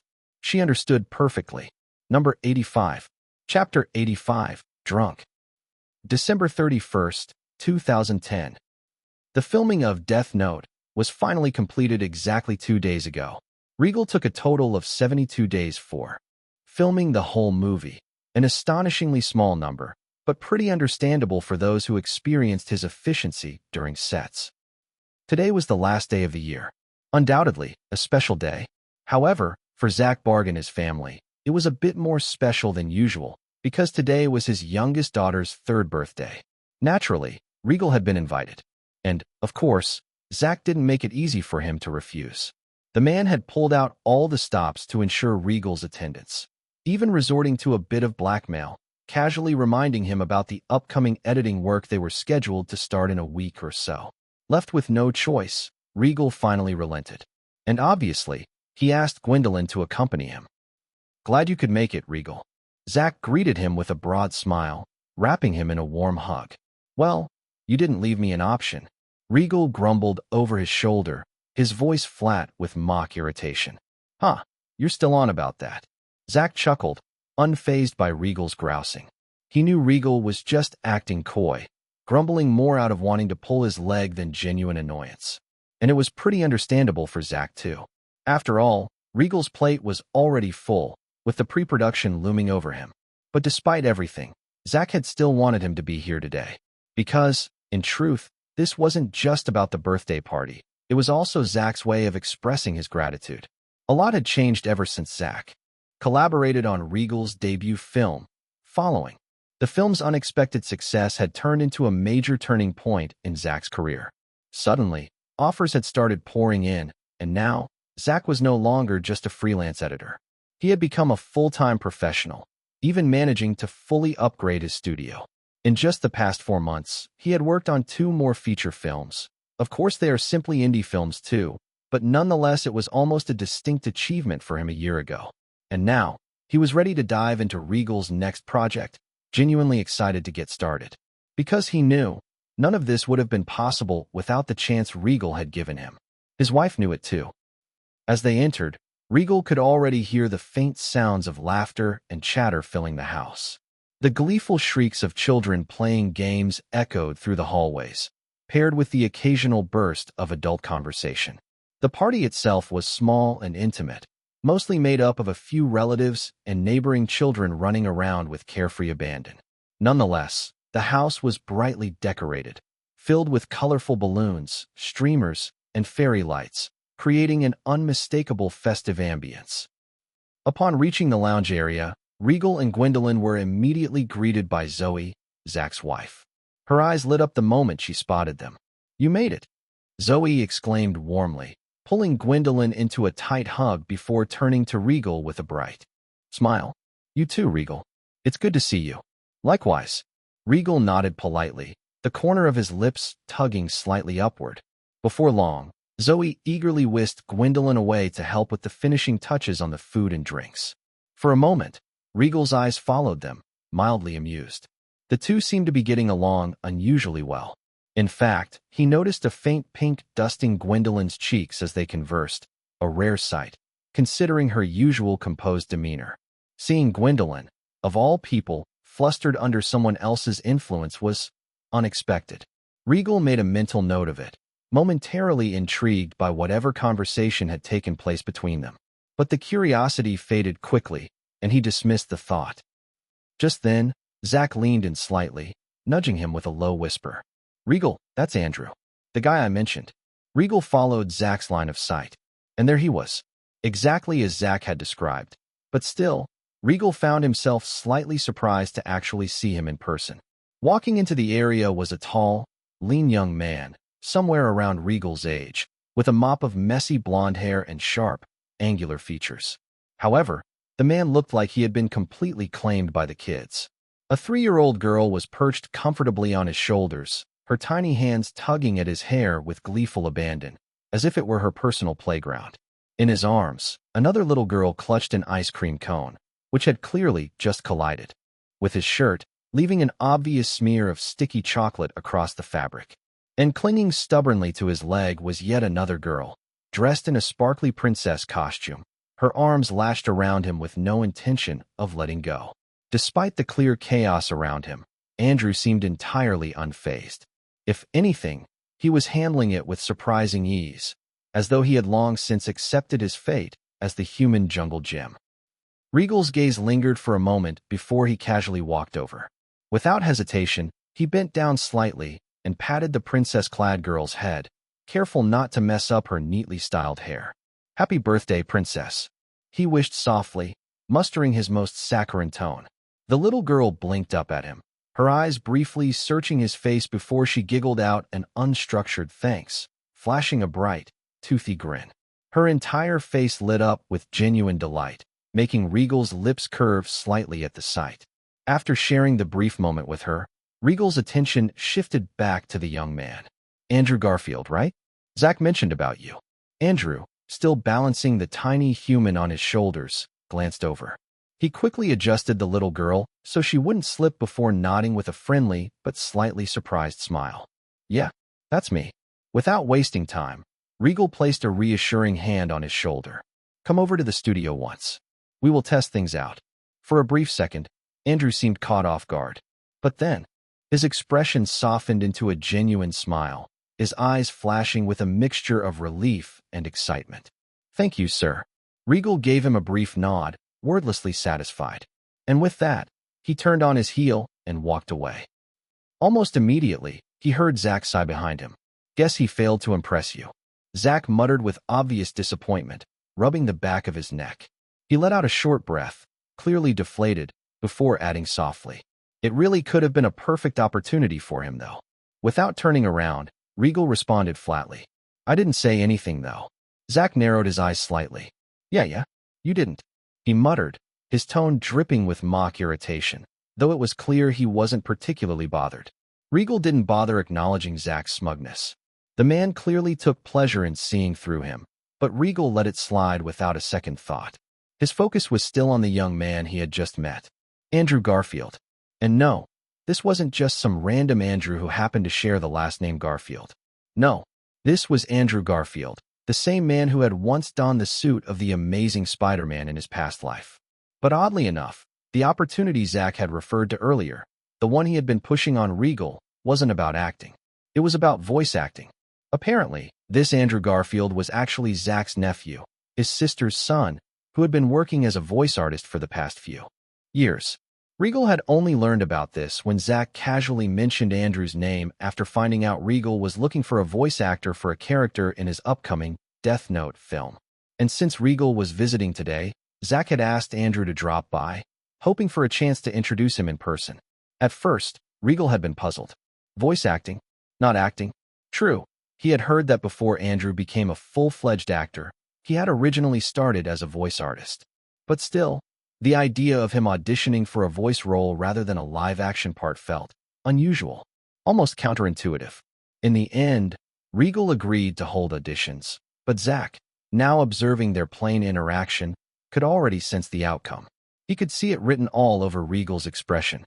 Not outright rejection, but not approval either. There was something else lingering in his eyes, something that Zach couldn't quite place. It was disapproval, yes, but also not. There was an undercurrent of consideration, something far less dismissive than Zach had initially assumed. Whatever it was, Zach chose not to press the matter any further. By the time the party was finished, and Regal and Gwendolyn, the city streets were nearly empty, the neon glow of streetlights casting long, flickering shadows across the asphalt. Regal gripped the steering wheel with one hand, his other resting on the gear shift as he drove through the quiet night. Gwen sat beside him, her gaze occasionally drifting to the side mirror, lost in thought. Ahead, the traffic light flicked from red to green. The pedestrian crossing signal dimmed, signaling for stragglers to clear the road. Seeing the way open, Regal pressed the accelerator, maintaining a steady speed. Then, a dark figure lurched into the road. Shit! Regal's reflexes kicked in, his foot slamming the brake. Tires screeched, the car jerking forward before coming to a hard stop. Outside, the man, disheveled and unsteady, stumbled and collapsed onto his knees. Regal exhaled sharply, his pulse spiking. His jaw tightened as frustration bubbled up. What kind of idiot jumps in front of a moving car at this hour? Luckily, he had the dash cam on. Unbuckling his seatbelt in one swift motion, he pushed the door open and stepped out, his expression dark. Gwen followed right after, her brows furrowed with concern. As Regal closed the distance, the air carried a distinct scent, sharp, unmistakable. He narrowed his eyes. The guy was drunk. Regal clicked his tongue. Seriously? Every part of him wanted to just walk away. But he couldn't. Regal, no.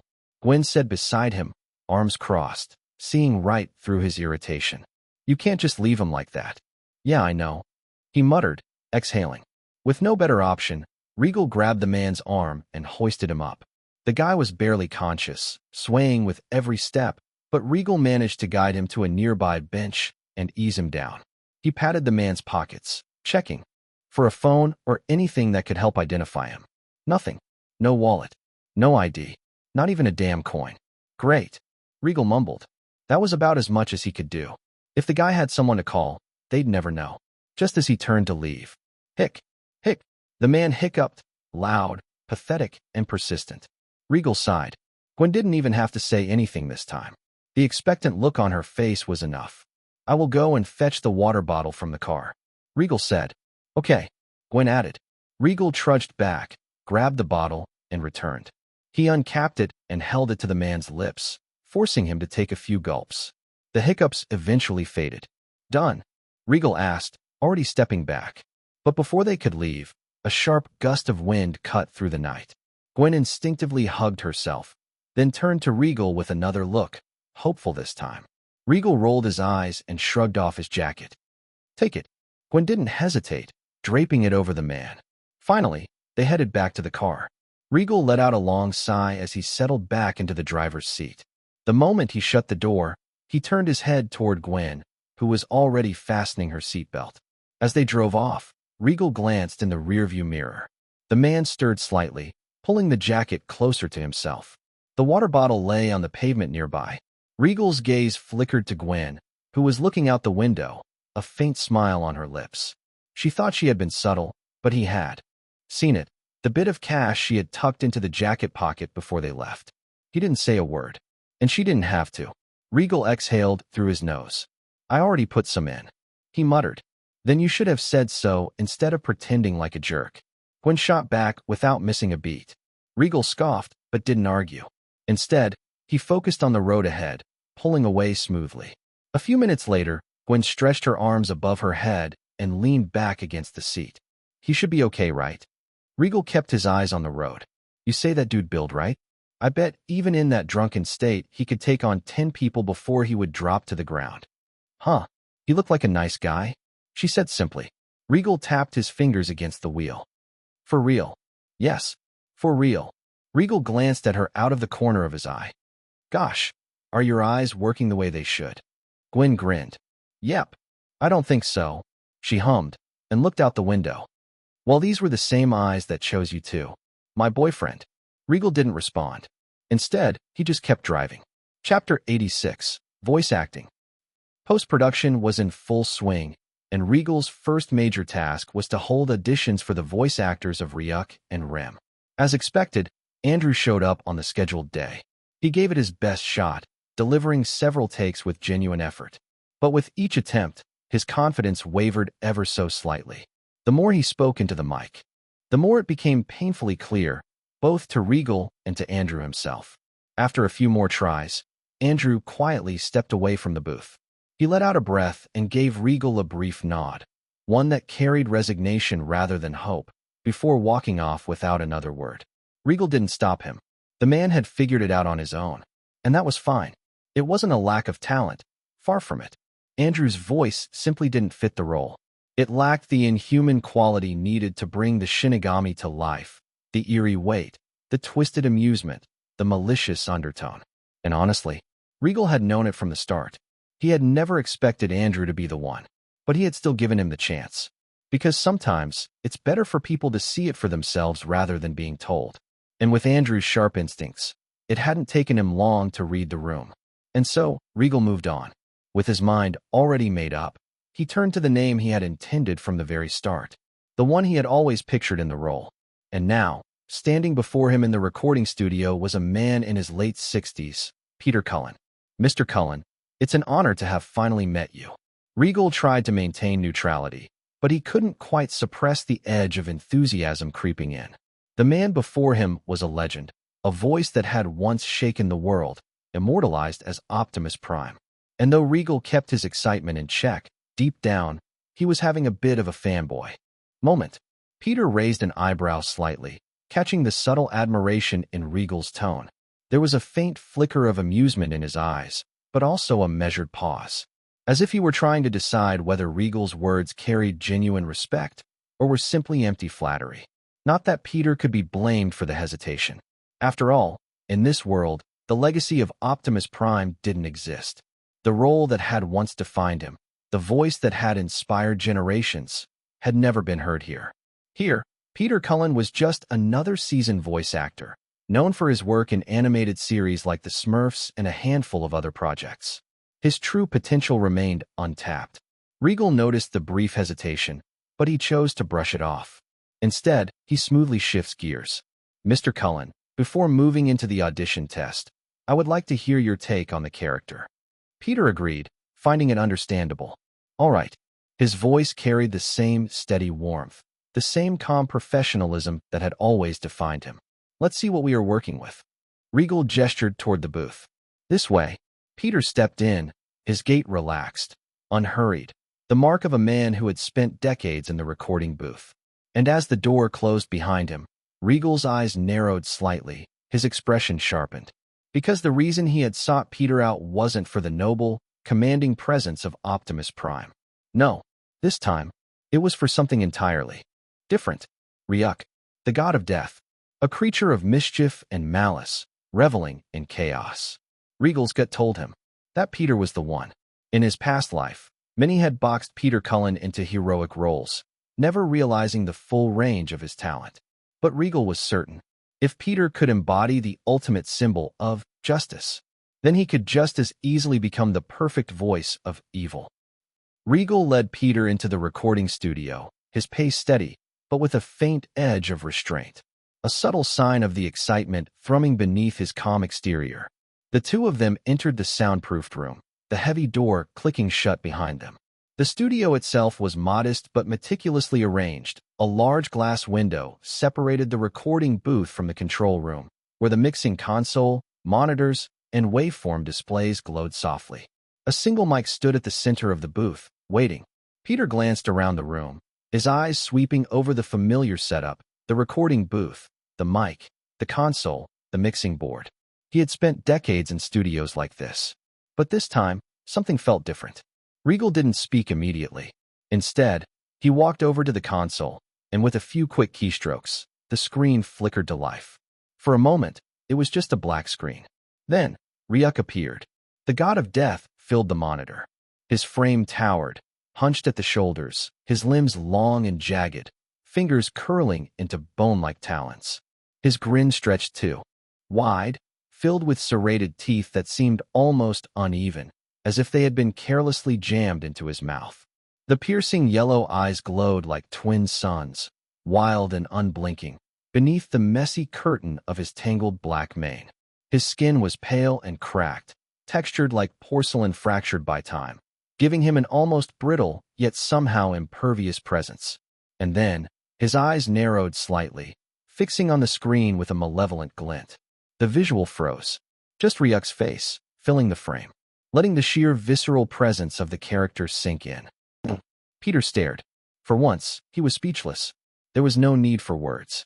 He could tell instantly, the money that had been poured into building this character was enormous. But more than that, he could feel it.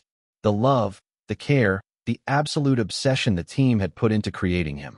The attention to detail. The way the textures on Ryuk's skin seemed to catch the light just right. The subtle way his eyes twitched ever so slightly, making him feel unervingly alive. It was more than CGI. It was craftsmanship. "This," Peter finally muttered, his voice low, almost disbelieving, "is him." His eyes remained locked on the screen, as if he were still processing the character before him. Regal's eyes narrowed slightly, watching him carefully. "This is him." Then, almost deliberately, he added, "Ryuk." He let the name linger in the air. Peter didn't look away. His eyes stayed fixed on Ryuk's predatory grin, scanning every minute detail, the subtle tilt of his head, the unevenness of his grin, the faint yet gleeful malice in his eyes. "You weren't kidding." His voice was barely above a murmur, but there was a genuine note of surprise in it. Slowly, Peter exhaled through his nose, his arms crossing loosely over his chest as he continued to study the character. For a brief moment, the faintest smile tugged at the corner of his lips. He is creepy, isn't he? Peter's voice was dry, but there was a distinct note of approval beneath it. Regal's gaze didn't waver from the screen. A death god. A monster. But more than that, his gaze turned back to the screen. A spectator. He paused for a brief second, then added softly. Bored, cruel, amused by the chaos he brings. Peter's eyes narrowed slightly, the sharp lines on his face etched deeper as he studied the still frame. The longer he stared, the more the faintest of smirks tugged at the corner of his lips. There was something inherently fascinating about the playful cruelty in Ryuk's eyes. He slowly nodded. Interesting. Regal stepped closer, his voice lowering slightly, more confidential. But here is the thing. He glanced at Peter again. Ryuk isn't just evil. Peter's brows lifted slightly, but he remained silent, letting him continue. He is detached. Regal gestured faintly toward the screen. He is not driven by hatred or malice. He is just entertained. Regal's lips barely moved as he added. He finds humans funny. Peter's eyes narrowed slightly. He slowly crossed his arms, his gaze flicking from Regal to the screen, absorbing every word. And then he finally spoke. Like a child, his voice is contemplative, pulling the legs off of ants. Not out of hatred, just to see them squirm. Regal's lips curved faintly into a subtle smile. There was a glimmer of satisfaction in his eyes. You could say that. For the next 30 minutes, the two of them talked. And talked. They exchanged thoughts on Ryuk, debated the finer details of his personality. Peter offered his own insights, his experience as a seasoned performer adding unexpected nuances to the character. He is amused, but you don't want him to sound entertained. He should sound emptier, like he is laughing at a joke he already knows the punchline to. Regal nodded slowly, letting the description sink in. Yeah, detached but knowing. Like he is already bored of the game, even while he is still playing it. The longer they spoke, the more Peter realized. This young man wasn't just some overly eager director, flattering him with empty words. No, he genuinely respected him. And the more they spoke, the more Peter felt it, the subtle weight of trust Regal had placed in him. Finally, the moment came. Regal glanced toward the booth. Ready? Peter's brows lifted faintly, but he didn't hesitate. Yeah. He stepped toward the booth, his gait slow but deliberate, his eyes briefly flicking to the mic. Before he entered, inside the booth, he tugged off his jacket, leaving it hanging on the back of the chair. He adjusted his stance slightly, planting his feet shoulder-width apart, his posture straight but relaxed. He took a slow breath, his hands loosely brushing his thighs before he reached out, adjusting the mic height with a calm, practiced motion. Regal watched through the glass, his arms still loosely crossed, but his eyes were fixed on Peter's face, watching for every shift, every micro-expression. Peter cleared his throat softly, then exhaled slowly, letting the tension leave his chest. For a brief moment, he closed his eyes. The room fell still. Regal didn't move. He didn't breathe. And then, Peter's eyes snapped open. In that instant, he was someone else entirely. His eyes were sharp, slightly narrowed, the once warm and casual glint in them now replaced by something predatory. His gaze was piercing, cold, and playfully cruel, as if he were already toying with his prey. The corners of his lips curled slightly, but not into a smile. It was more of a lazy, knowing sneer, mocking without a word. He took a slow, deliberate inhale, and then he spoke. His voice was low, slow, and deliberate, drawing slightly with a mocking, gravelly lilt. Humans are so interesting. The words hung in the air, thick with mockery. There was a slow, deliberate sneer in his tone, a cruel amusement coated with a twisted sort of glee. The voice was gravelly but smooth, like silk, dragged over broken glass. Then, in a mocking sing-song tone, he added, almost idly, "How many names, I wonder?" He let the words trail off slightly, as if lost in thought, before his voice dropped lower, gravelly, conspiratorial. "Before you start to feel it?"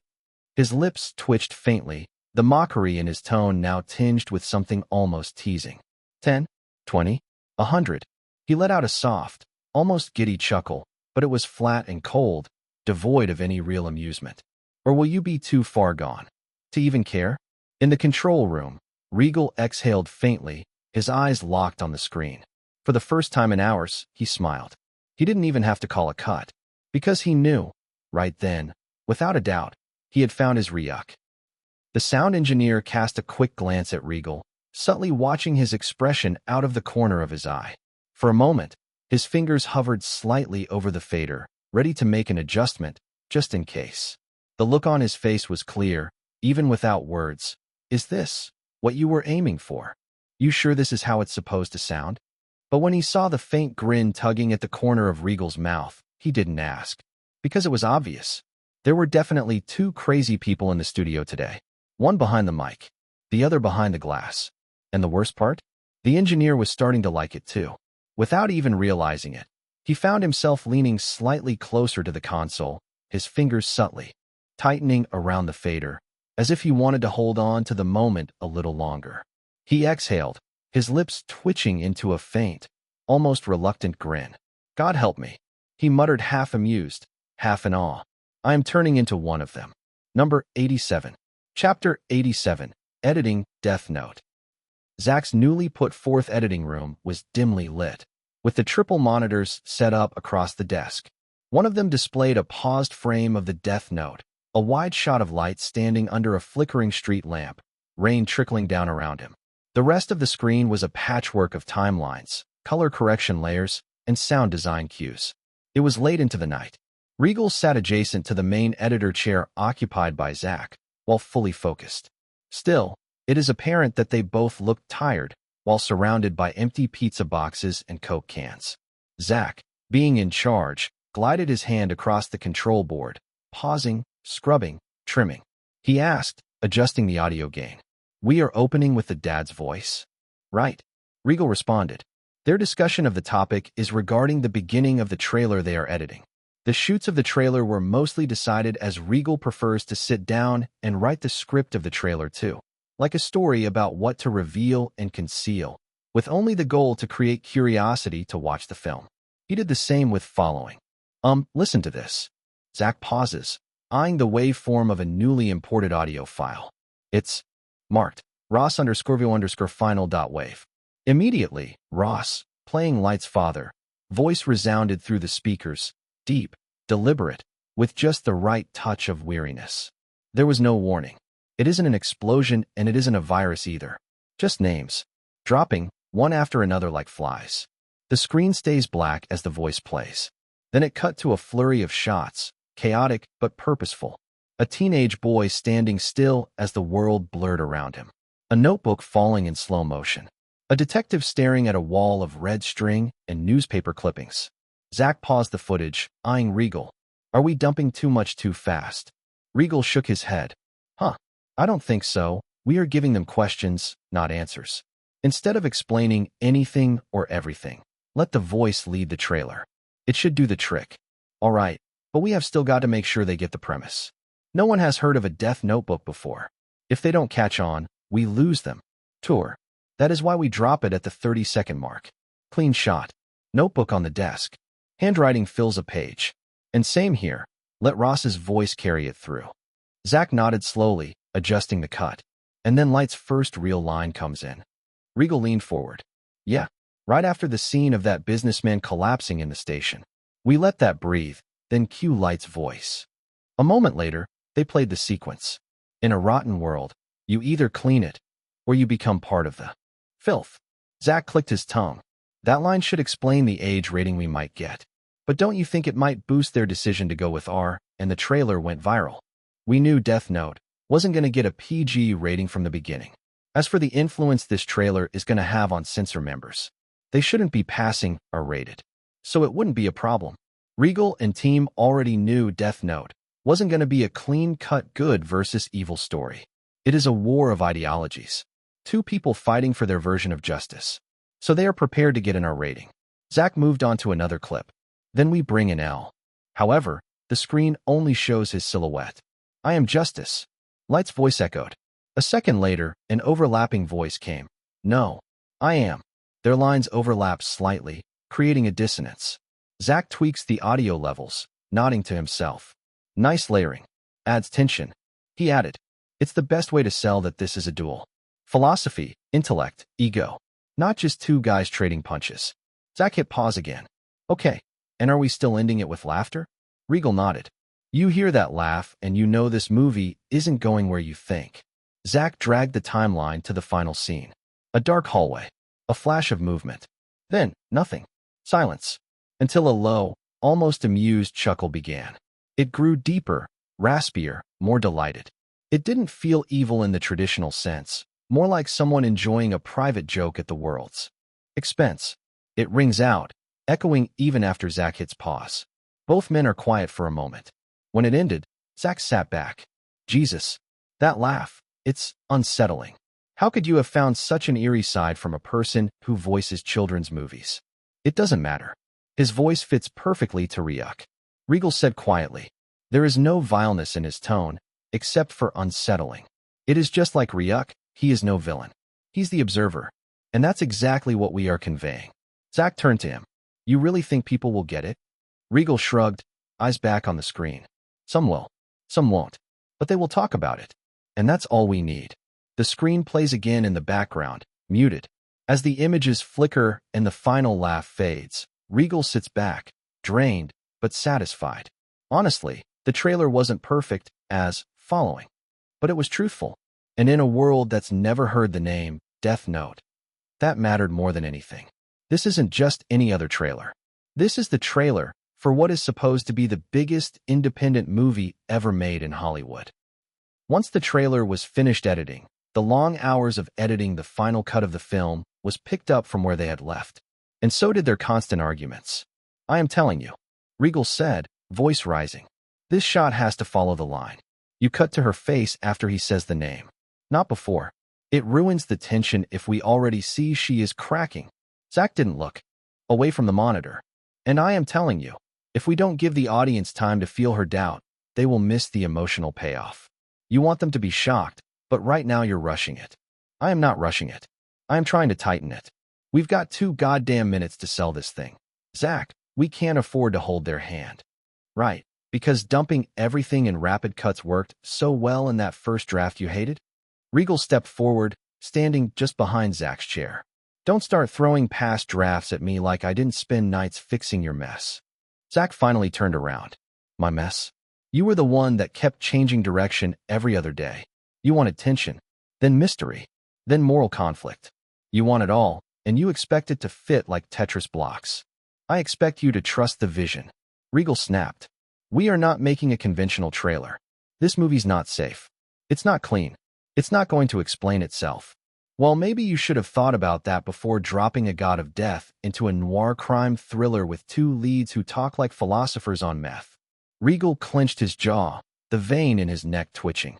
We are wasting time. He moved toward the door. I am not cutting it your way. Zach muttered, not turning around. Regal stopped. Then without a word, he swung the door open and slammed it behind him so hard the wall rattled. Zach flinched, then scowled at the monitor. Brilliant, he muttered. Fucking brilliant. He slumped into his chair, rubbing his face with both hands. The timeline on the screen kept playing, Light's blank expression, the woman's trembling eyes, Ryuk's looming silhouette. The same loop. Minutes passed. Quiet. Stillness. Then the door creaked open again. Regal walked in, face still taut with irritation, holding 2 cold beer cans. He tossed one onto the desk, where it landed with a thud. Zach glanced at it. This is your version of an apology? No, Regal said, popping his own open. It's a tactical ceasefire. Zach snorted. You're still wrong. You are still slow. They stared at the monitor again. I just think if we let her expression sit for one more second, the audience will understand her fear better. Zach muttered. And I think if we do that, it looks like she figured it out. Which ruins the dread. The tragedy is she never sees it coming. I still say your version rushes the emotion. And I say your version explains too much. The voices rose again. Zach slammed his hand down on the keyboard. Fine. Why don't you cut it yourself? I would if I didn't have to keep arguing with a guy who thinks timing is a fucking democracy. Zach stood abruptly, knocking his chair back. Jesus Christ, man. He stormed out. This time it was his turn to slam the door. Regal rubbed his face with both hands, then took another long pull from the beer. The silence again. Even the hum of the monitors sounded judgmental. 5 minutes later, the door opened. Zach came back, 2 more beer cans in hand. He tossed one at Regal, harder than necessary. "You're still wrong." Regal caught it, popped it open. "You cut like a grandma with arthritis. Better than a director who wants to reinvent cinema with every goddamn frame. Then go direct your own movie." "Maybe I will." They both drank. Watched the loop again. Silent. Then Regal leaned forward. "Okay, what if we let her eyes shift for just half a second longer? Not enough to break the illusion. Just enough for doubt to flicker." Zach hesitated. "And we keep the cut right after the name?" Regal nodded. "Immediate." "Cool." Zach sighed, then dragged the frame forward. "All right, let's try it." A few more moments passed. Then Zach muttered, "We are gonna need more beer." Regal exhaled. "Yeah." And so it went. Another loop. Another beer. Another argument. Another walkout. But somehow, piece by piece, in the haze of irritation and stubborn respect, the trailer started to click. Like broken glass slowly forming a mosaic. Ugly. Sharp. Beautiful. Number 88. Chapter 88. Meeting. Deontay Marovich, the president of Red Pictures Distribution, sat at the head of the boardroom table, along with other boardroom members.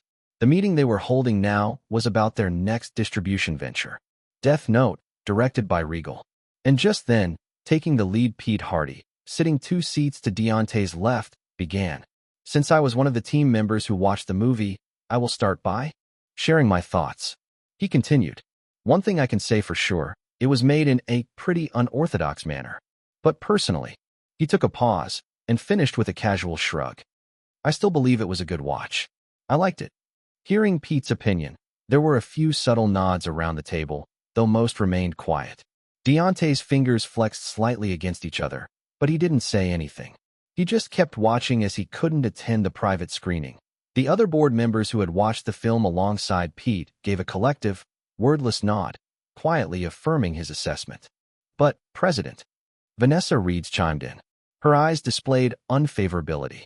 "I think we need to be prepared for some backlash from the critics if you decide to greenlight this project." She leaned back slightly, folding her arms.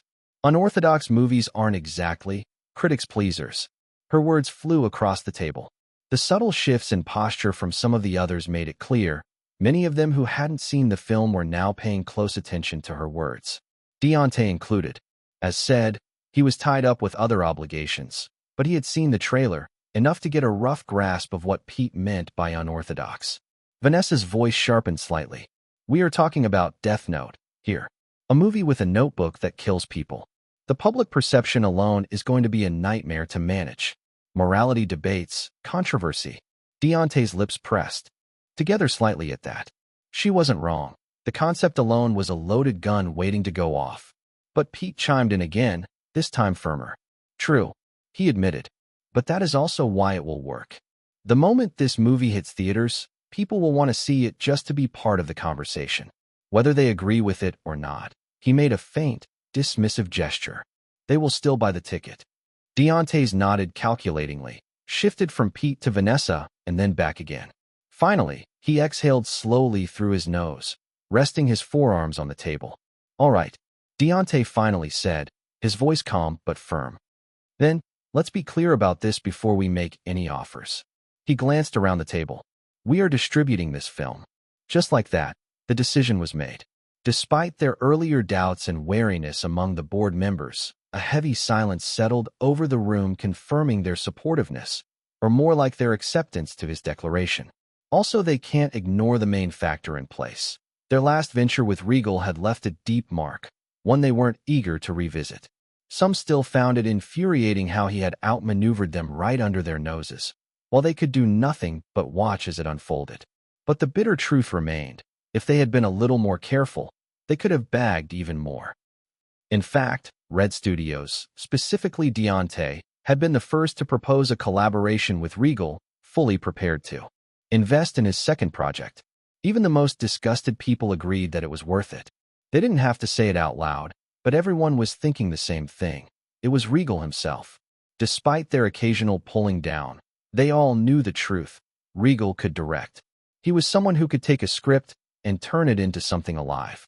His debut film, Following, hadn't just been good. It had been remarkable.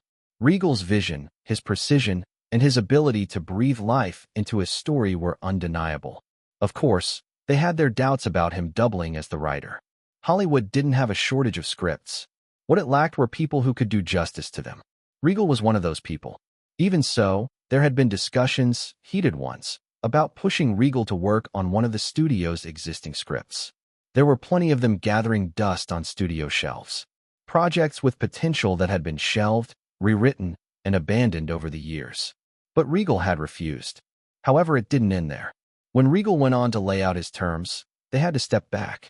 The conditions he presented were nowhere near industry standard. For a second film director, literally, if they had agreed to his terms, they would have become a laughingstock among their competitors once the word gets out. No interference in auditions. No input on casting decisions. Zero influence over the story, runtime, or any creative choices. Essentially, give me your money, stay out of the way, and don't ask for anything until the product is finished. It was a bold demand, one that no sane studio would ever accept from a first-time director. So, the deal fell through. However, Deontay made a final request, one that seemed insignificant at the time. He offered Regal to show him the film before reaching out to other distribution studios. Actually, he regretted that he hadn't used such a golden opportunity to corner Regal to sign the first right of refusal clause for his second film, before finalizing the following distribution contract. Meaning, if Regal wanted to release his next movie in theaters, he had to offer it to Red Studios first. And only if they turned it down would he be free to approach other distributors. But alas, that didn't happen, except for a verbal word from Regal, when he decided to produce the film by himself. Which meant Regal had every right to ignore it. Yep, Deontay only foolishly hoped Regal would be a fool enough to respect such a thing. But surprisingly, he did. He honored their contractless word, regardless of reason, or simply he is such a character. Though, truth be told, Deontay hadn't expected things to unfold the way they did. When he claimed he had let Regal go after failing to secure him for his second film, it was a lie. In reality, Deontay had been biding his time, patiently waiting. He knew Regal was talented, but that didn't mean he believed everything he touched would turn to gold. His assumption was simple, that Regal's second film would inevitably flop. He genuinely believed that, no matter how talented Regal was, he couldn't replicate his debut success without first hitting a few setbacks. It wasn't that Deontay thought following was a fluke. No, he wasn't that foolish. Deontay and co weren't amateurs. They were veterans of Hollywood, people who had seen it all. And despite what some outsiders might say, they understood one thing clearly. Regal wasn't just lucky. So regardless of the fact a portion of people scoffing Regal's success as one-time wonder or crediting it to Stephen Hawking, as the people part of the project, they knew that Regal had been the driving force behind it. He had been the one to insist on marketing the film around Hawking, turning it into his long-awaited comeback. And despite there is still a chance for him to indeed be a one-time wonder, they all agree to the fact that Regal had skills in directing the film. His vision is very unique and his direction was impeccable, that of a veteran. Dismissing Regal's talent would have been stupid and self-deceptive of Deontay. But he was a realist. In contrast, he had been fully prepared to take a few of Regal losses, if it meant securing him once he was more vulnerable. Because to Deontay, the long game was worth it. A few short-term losses were a small price to pay if it meant locking down a director like Regal in the future. However, his plans were all shattered the moment he learned that Regal's next movie was going to be a $60 to $70 million project. That was totally out of syllabus. When he said he was willing to take a few losses, he meant $5-10 million at most. Anything beyond that, a definite no-go. And so, Deontay's dislike for Regal grew. Because Regal didn't play by the rules. Like at all. Still, rather than making any rash moves, Deontay shifted his strategy. For now, he would watch, observe, try to figure out what exactly Regal was trying to make. And then, just a few minutes ago, he watched the trailer. One thing became clear, his dislike for Regal had increased. Who makes a film like this? Once again, he was left in a loop and unable to properly evaluate its potential. Yeah, potential. Because the moment the clip ended, the question was no longer whether or not to distribute the film. That was a given. There was no question about that anymore. The only thing left to decide was how to proceed. Not if. But how? However, his focus wasn't on the film's quality. No. Instead, this time, he was intent on determining its box office potential with as much accuracy as possible. And he wasn't alone. Pete Hardy and the other board members, 5 seasoned industry professionals, all scrutinizing the trailer with a singular purpose, to gauge the film's commercial ceiling. But the truth was, Deontay didn't know. For all his experience, for all the films he had evaluated over the years, something about this one made it impossible to pin down. The same thing happened with Following. It wasn't about market trends or genre appeal. It wasn't about star power or target demographics. It was simply unpredictable, and that bothered him. Because no matter how exceptional a film was, there was always a ceiling, a border it couldn't cross, no matter how strong the reviews or how viral the marketing. But this film, for the second time, that border was unclear. And Deontay, he didn't realize it yet. But one day, he would come to understand. It wasn't that he couldn't evaluate the film's potential. It was that, deep down, his own mind had refused to accept the judgment it had already made. We are distributing this film. Just like that, he made his decision.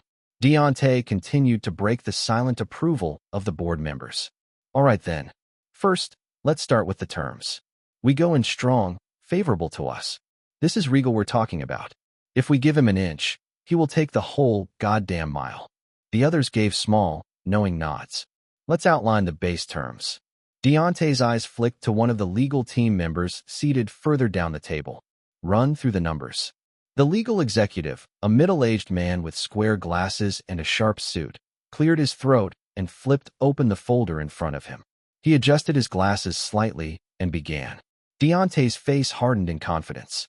This time, he wasn't going to be the one on the losing side. No matter what.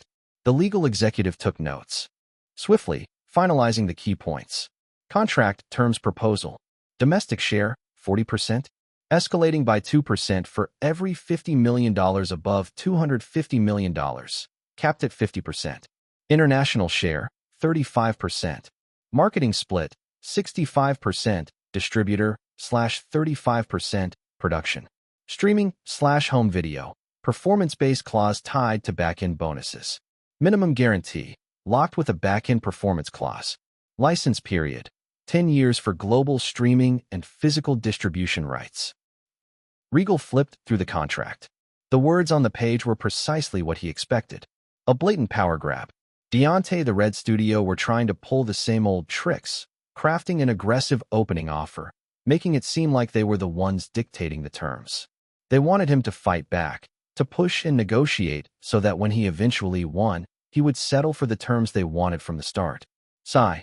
Regal let out a sigh, then added, "Pass me a pen, Samantha. Here. I prepared it earlier on." Huh. Seeing the scribbled-up contract terms, Deontay's responded. "We are not fools, Regal.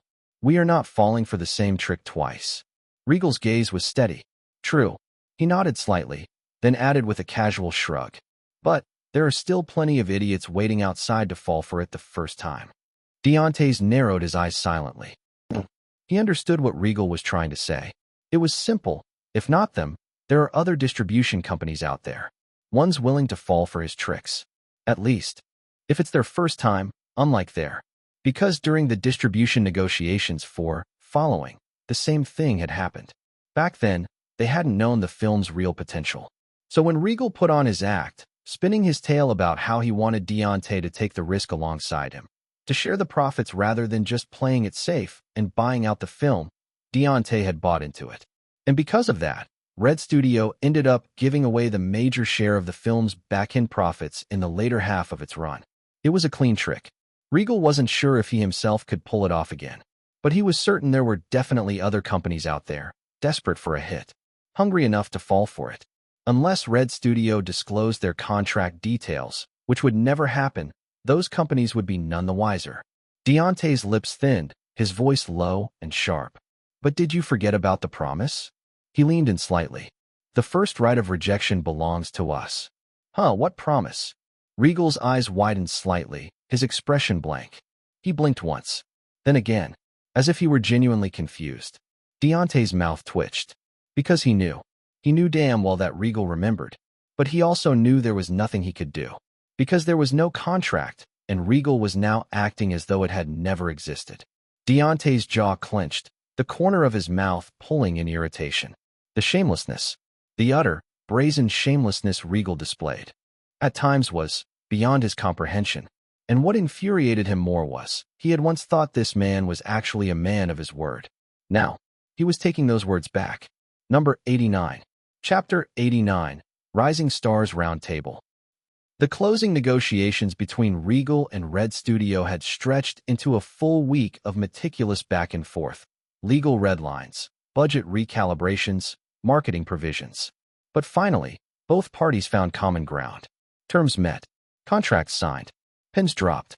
And just like that, Regal and team were already in motion, charting a roadmap with laser focus, setting the release date, preparing the trailer rollout, laying the groundwork for a sharp, punchy promotional campaign. Everything moved fast. No one paused. That was the rhythm of Regal's post-deal world. Just as Regal was almost knee-deep into the release of Death Note, he got a weird mail in his inbox. An invitation, to be exact. However, the invitation is something that clearly had nothing to do with him, a director and a writer. He had to double-check, more than once, with the other party, just to be sure they hadn't sent it to the wrong person. Regal hated wasting time, especially now, with deadlines looming and gears already turning. However, in the end it was confirmed that it is indeed authentic. Still, Regal was unsure to accept the invitation, but he decided to go with it as he learned someone, a decent company, would also be attending. Someone he hadn't seen in a while. Someone he wouldn't mind catching up with. January 12th, 2011.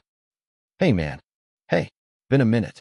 Regal exchanging a casual, one-armed shoulder hug with his so-called decent company he was expecting to attend. It was none other than Andrew Gleason, following second lead. How are you holding up? Regal asked, giving him a once-over. Andrew's lips twitched into a small smile. Better now, actually. Regal let out a short chuckle. Yeah? I heard your movie is killing it. Congrats, man. He gave Andrew's shoulder a firm pat. Thanks. Andrew exhaled lightly, then added with a half shrug. Honestly, I was a wreck about it. Had no clue how it'd turn out. But, luckily, it stuck. Regal's eyes narrowed slightly, a teasing glint in them. What? You weren't sweating bullets when following came out? His voice was light, but the memory was still fresh in his mind. Back then, Andrew had been the most nervous out of all of them, more than the entire crew, and somehow even more than Regal himself. It had gotten so bad that Andrew ditched the special screening plan for the crew. Impatient, he snuck into a regular showing with the audience just to see how they reacted. And then, a few hours later, he sat through it again with the crew on the same day, clearly too anxious to sit still until the official screening. Andrew blinked. But before he could figure out how to respond, Regal snorted softly, cutting him off with a wave of his hand. Relax, I am messing with you. He smirked. Andrew shook his head, exhaling through his nose. You haven't changed a bit, dude. A faint scoff escaped him, but the corners of his mouth curved upward. It really had been a while since they'd seen each other in person. Ever since following took off, their paths had mostly split, both diving headfirst into their own projects. They kept in touch here and there, a quick message, the occasional phone call, but nothing more. Most of the time, they only caught glimpses of each other's work through industry news. For Andrew, the sudden wave of attention from following had turned his once quiet life into a blur. Interviews, public appearances, and endless calls filled his days. Old friends he hadn't spoken to in years suddenly resurfaced, eager to congratulate him. Even distant relatives he barely remembered reached out, acting as though they had always been close. At first, it was overwhelming. He found himself fielding messages from unfamiliar numbers, some of which were thinly veiled business proposals, while others were people hoping to latch on to his success.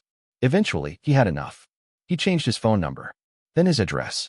Even the way he traveled had to be reconsidered. The only silver lining in the chaos was his decision to sign with iconic talent agency. He hadn't been sure at first, but looking back, he was genuinely grateful for their guidance. The first piece of advice they gave him? Take a break. So he did.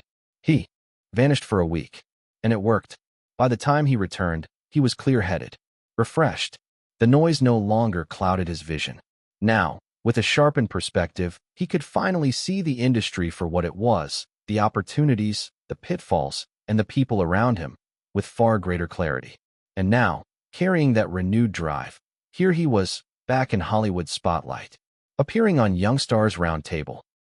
Soon after, Regal and Andrew were guided from the waiting room into the filming studio. The studio itself was simple. A round table sat at the center, surrounded by 8 neatly arranged chairs, including one for the interviewer. Once inside, they were introduced to the other 5 interviewees who would be joining them. All young actors and actresses, this year's breakout stars. Regal was the only director. Actually, this was meant to be an actors' roundtable, a spotlight on the fresh, young faces who had made waves over the recent years. But since having a young director achieve such rapid success was practically unheard of, there was no dedicated roundtable for them. So, in the absence of a more fitting category, Regal was simply thrown into this one. Rebecca Keegan smiled warmly at the camera, then turned to the group. "Welcome to the Hollywood Reporter, Young Stars Roundtable." Her voice was clear and professional, yet inviting. "First off, I just want to say, despite everything the industry has faced this year, your performances have truly stood out." She glanced around the table, her tone genuine.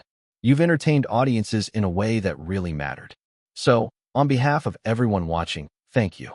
She gave a small nod, then added with a light-hearted grin. "Actually, why don't we start with a round of applause for all of you?" There was a brief pause. Then, Luke Stone, the most senior member at the table, tilted his head slightly. "Wait." He deadpanned, his voice dry. "Are we clapping for ourselves?" The comment landed effortlessly, earning a round of chuckles from the group. Luke was well known for his breakout role as the Blue Ranger, the youngest member of the team in what was now one of Hollywood's biggest film franchises. Despite his celebrity status, he carried himself with a casual ease that immediately put people at ease.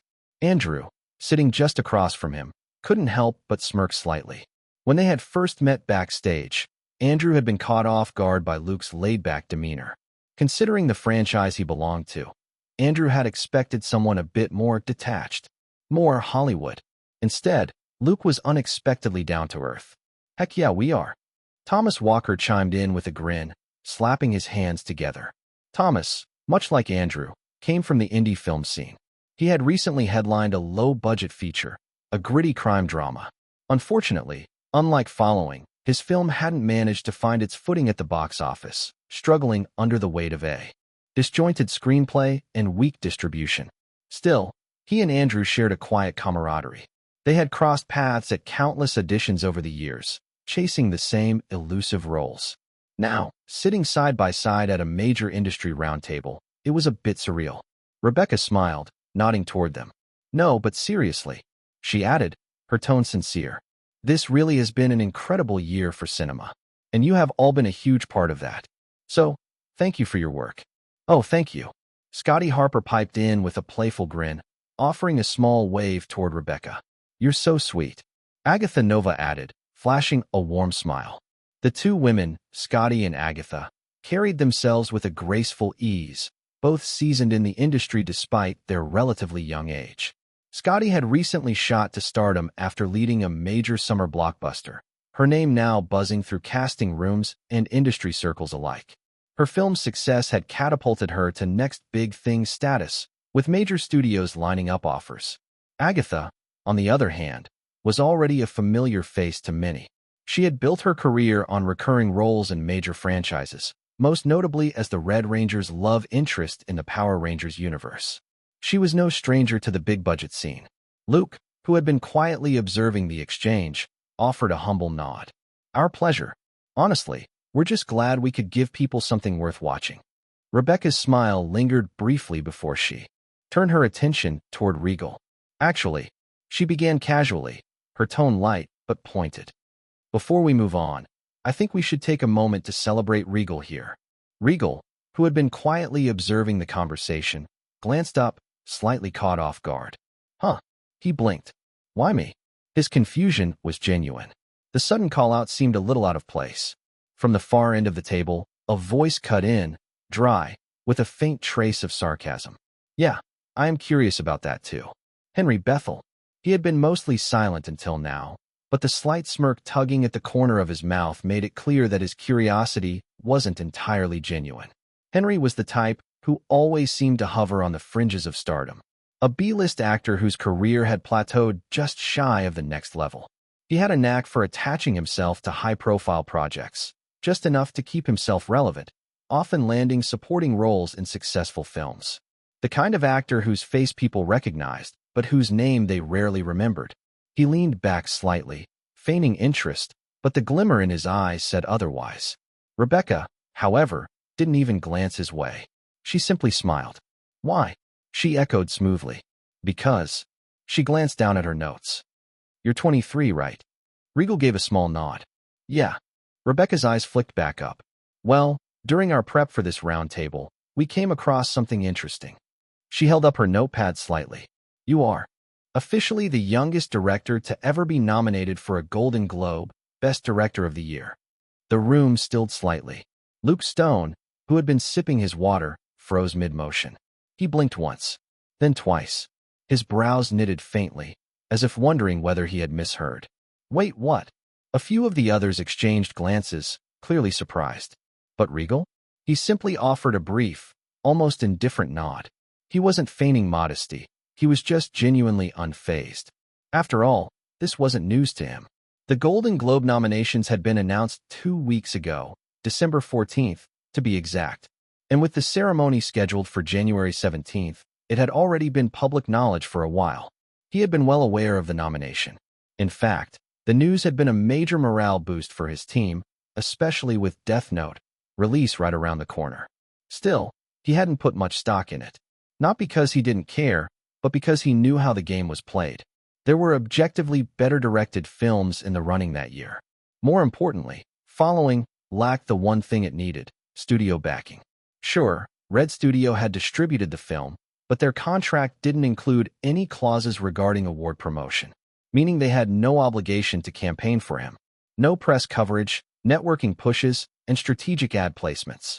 Without that studio muscle, winning was a long shot, basically impossible. Regal knew that. Could he invest in himself? Sure. There was always the option of running his own mini-campaign, press interviews, public appearances, targeted ads. It wasn't unheard of for indie directors to do that. And if he somehow pulled off a miracle win, the credibility boost would be massive, especially with Death Note right around the corner. A Golden Globe win would give the upcoming film immediate prestige, making it easier to market and push for international distribution. But in the end, he had decided it wasn't worth it. Spending on Death Note promotion made far more sense. That was the bigger play, the smarter one. Still, there was one thing that genuinely caught him off guard. He hadn't known he was the youngest nominee in Golden Globe history. That detail was new. Maybe I should have a word with Red Studio, Regal mused quietly, filing the thought away. There might be an opportunity there, something worth pressing on. Number 90. Chapter 90. Rising Stars Roundtable 2. Maybe I really should have a talk with Red Studio, Regal planned, filing the thought away. There could be an opportunity there, something worth pressing on. The brief ripple of surprise settled over the table. Luke set his glass down with a faint clink, still processing what he had just heard. Hold on. He turned slightly toward Regal, his expression somewhere between disbelief and amusement. I know you were young but 23? Dude, I was still chasing girls in my college days. You should have said something. Regal gave a small, nonchalant shrug. You didn't ask. A short, dry chuckle slipped out of Luke. Yeah, because I didn't think I had to. Across the table, Thomas Walker let out a low whistle, shaking his head lightly. Damn, youngest nominee ever, huh? He glanced over at Rebecca with a mock-accusatory look. You sure you didn't mix up your notes? Feels like we should be clapping for real now. His teasing earned a few scattered chuckles around the table. Even Henry, who had been leaning back in his chair with a disinterested slouch, arched a brow slightly. Though he still wore that same insufferable smirk, his eyes narrowed faintly. He didn't seem amused anymore. More like mildly annoyed. Rebecca, sensing the atmosphere shifting, smiled brightly and clapped her hands together lightly. Well, it seems you've officially shocked the table, Regal. She glanced at him with a playful glimmer. Were you planning on keeping that little milestone to yourself forever? Regal's lips curved into a small, knowing smirk. Figured it wasn't really worth bringing up. And it's kind of awkward boosting myself. Scotty Harper, who had been quietly observing, let out a short laugh under her breath. Not worth bringing up, huh? Yeah, that tracks. She had worked with enough rising stars to recognize the type. The ones who didn't care for the noise, the PR stunts, or the overhype. The ones who quietly kept their heads down and let the work do the talking. He's definitely one of those. Even Thomas, who had been playfully teasing just a moment ago, seemed a little more thoughtful now. Dude, he muttered. That's not just a milestone.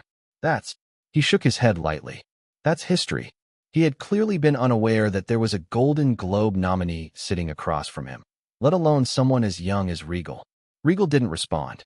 He simply offered a small, almost dismissive smile. But Henry Bethel's eyes narrowed faintly. There was no amusement in them now. Andrew, sitting quietly, simply smiled, pride subtly tugging at the corners of his lips.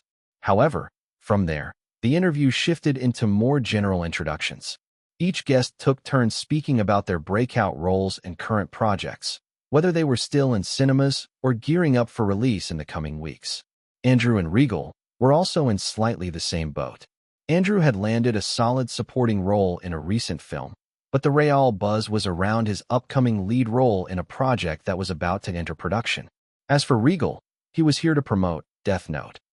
Later into the conversation, Rebecca's curiosity piqued again. Speaking of fun on sets, she began, tilting her head with interest. Does anyone here have a ritual? You know, the thing you do when you're starting out to set the mood. Having a panic attack if that counts. Thomas deadpanned, generating some quick laughs. Yep, Luke added once the laughter began to settle. I actually tried bringing a lucky doll with me to my sets of Blue Ranger film, but I lost it on the first day. Won the day one. Rebecca echoed. Oh geez. Henry commented. That had to be someone from the sets, right? Again, ignoring his comments, the interview progressed. However, not everything was as seamless as their collective, unspoken agreement to disregard him. Soon enough, they landed on a more debatable topic, one that subtly shifted the atmosphere. Agatha, you've worked as a female lead early in your career. Her eyes narrowed slightly. Why do you think there are still so few female-led films each year, despite the abundance of male-led ones? She let the question hang for a beat before adding. And why do you think they still tend to underperform at the box office? Agatha's response came swiftly, without hesitation. Obviously because Hollywood still undervalues female-led films. Her voice was firm, certain, but before the discussion could deepen, Henry jumped in, seizing the moment. Actually, he started, his tone laced with manufactured solemnity. I also think female stars often face pay discrimination. Meanwhile, male stars walk away with massive paychecks. This is something I have discussed at length with my father, who is a senior partner at Henderson and Reeves. He nodded slightly, projecting an air of principled reflection. And I genuinely wish to see this eradicated from the industry, to create a truly equal ground for all. He let the name hang in the air for a moment, as if expecting it to carry some weight. It did. Henderson and Reeves was a major corporate law firm with strong ties to Hollywood's entertainment sector. While it wasn't the kind of powerhouse that could bend the industry to its will, it had enough influence to sway key deals, represent high-profile clients, and occasionally make or break talent contracts. That was the reason his words were bold, theatrical, even, but something about them felt off. While Agatha had spoken from personal experience, Henry's sudden display of morality felt performative, a little too clean, a little too perfect, as if he were reciting from a script, delivering a polished, crowd-pleasing speech rather than voicing genuine conviction. Rebecca's gaze shifted toward Luke. What's your take, Luke? She asked.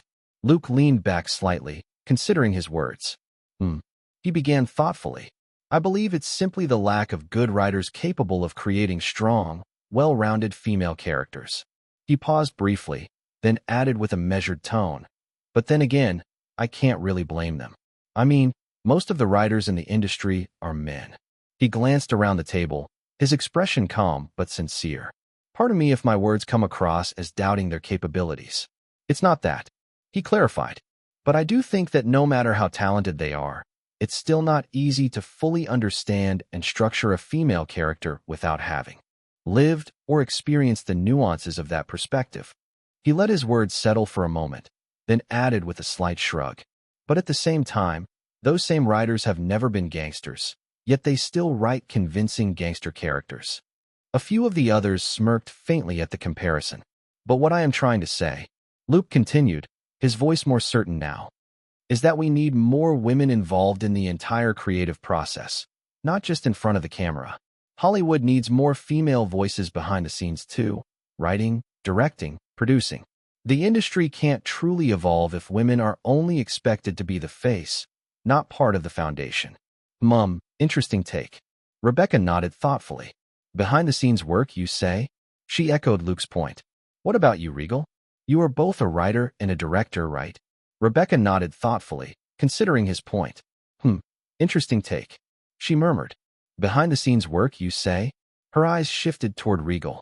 What about you, Regal? You're both a writer and a director, right? There was a brief silence as all eyes turned toward him. Regal, who had been casually swirling the liquid in his glass with a lazy wrist, exhaled softly through his nose. His eyes lifted. Honestly, he let the words settle for a moment, then glanced at Luke. I think the real issue here has nothing to do with writers or lack of female creatives. His eyes swept across the table. It's the audience. The room fell still. The people who buy the tickets. The ones who decide what gets to succeed. He leaned forward slightly. It's not about whether a film is male or female-led. It's about whether the audience cares. He continued bluntly. You can't just slap a female lead on a generic film and expect it to automatically mean something. You want better reception? Then make a good movie first. His gaze flicked briefly to Henry. Paychecks have nothing to do with why most female-led films underperform. It's because the films themselves are poorly written and formulaic. He turned his attention back to the group. You want the audience to support female-led films? Then give them something worth supporting. Something that doesn't treat them like an obligation or a PR stunt. He let the silence stretch for a beat. Then, his tone lowered, more biting now. Because right now, most female-led films don't fail because they are female-led. His eyes narrowed slightly. They fail because they're boring. A few heads turned slightly. Some frowned. Others shifted in their seats. There was a beat of tension in the air. A few glances exchanged, uncertain. Rebecca's fingers curled slightly around her pen, and she let out a faint exhale. That's a bit of a controversial take, isn't it? She asked, keeping her voice neutral. Regal's expression didn't shift. Perhaps. In fact, I would be more than happy if someone were to prove me wrong. And for a moment, no one could refute him. For me, there is no such thing as a bad female character. There is only a badly written character. Wow, spoken like a true writer. But it had to start from somewhere, right? She prodded lightly. Maybe since you're a director, why don't you make one? Regal let out a faint chuckle, briefly glancing down as if considering his words. Well, he began. I do have one female-led idea I want to direct. He paused, then added with a slight, almost apologetic smile. But it's not going to be anytime soon. After that, the interview carried on with the same lively energy, a blend of occasional disagreements, shared agreements, and the occasional moment of ignorance. As the session neared its end, it was time for the final round of questions. So, Regal, Rebecca began, leaning slightly toward him. Why don't we wrap things up with a little insight into your future projects? Don't worry, Rebecca assured him, grinningly. I am not trying to put you on the spot by asking when that female-led film will be. She added, I am just curious. What is next for you after Death Note? Is it going to be another dark-themed film? Regal shook his head faintly. I am not exactly sure what it's going to be yet, but it's definitely not going to be dark. He added with a subtle but deliberate emphasis. I am actually trying my hand at directing a new subject, or more like a new genre. New genre. Yes, a comedy film. Comedy. Rebecca shot him a deadpanned look. She added unsurely. You were joking, right? I am not. Regal responded confidently. The reason she had labeled Regal as a dark-themed director was fairly obvious. His first movie, and, more recently, the trailer for Death Note, that had just been released. In fact, a small section of movie enthusiasts had picked up on subtle similarities between the two films, further cementing what they perceived as Regal's signature style. However, the most widely discussed point wasn't the visuals or the tone. It was Regal's skill as a writer in establishing the rules of the world his films operated in. And he did it masterfully. even within the brief runtime of a trailer of Death Note. And that was all it took for the people to box him in a single genre director. In the following movie, the rules were simple. The protagonist follows strangers for inspiration, but with one strict condition: never follow the same person twice. That single, self-imposed rule defined the story and foreshadowed the chaos that would unfold once it was inevitably broken. Likewise, the Death Note trailer laid out its own premise with chilling efficiency. A mysterious book that could kill anyone whose name was written in it, and a few more that went unnoticed by many due to the fast cuts unless someone paused it and analyzed. However, this still wasn't the most striking similarity between the two trailers. The duo protagonists. In Following, the dynamic between Bill and Cobb, the knave writer and the cunning manipulator, formed the backbone of the film's tension. Similarly, from what they had seen or heard from Death Note, it also featured two protagonists, and it was clear that they are locked in a deadly game of wits. Of course, none of these parallels were viewed in a negative light. In fact, most casual moviegoers either didn't notice or simply didn't care. It was only that niche crowd, the ones who loved to analyze every frame with a magnifying glass, that had drawn the comparisons. You heard it exactly, right, Ms. Rebecca? It will be a comedy film. Regal didn't shy away from their fixedness. He added, in fact, it is going to be a buddy comedy. The reason behind his confidence is that Regal, unlike before, this time he had already decided his next film. Items. The Hangover, Movie X1. A user can directly consume the book by clicking on it. Number 91. Chapter 91, La Got Talent Show. Regal wrapped up the supposed Rising Stars Roundtable. Following it, the hosting team put forth a small dinner party expressing their wishes. Afterward, he caught up with Andrew, one of the few people Regal befriended beyond the work. They simply spoke like old friends who had met after a long time. Not because of any differences, but they were simply swept away in the storm of work. So when they met, there was no fanfare, just mutual respect. Both had grown in their own directions. Both knew it.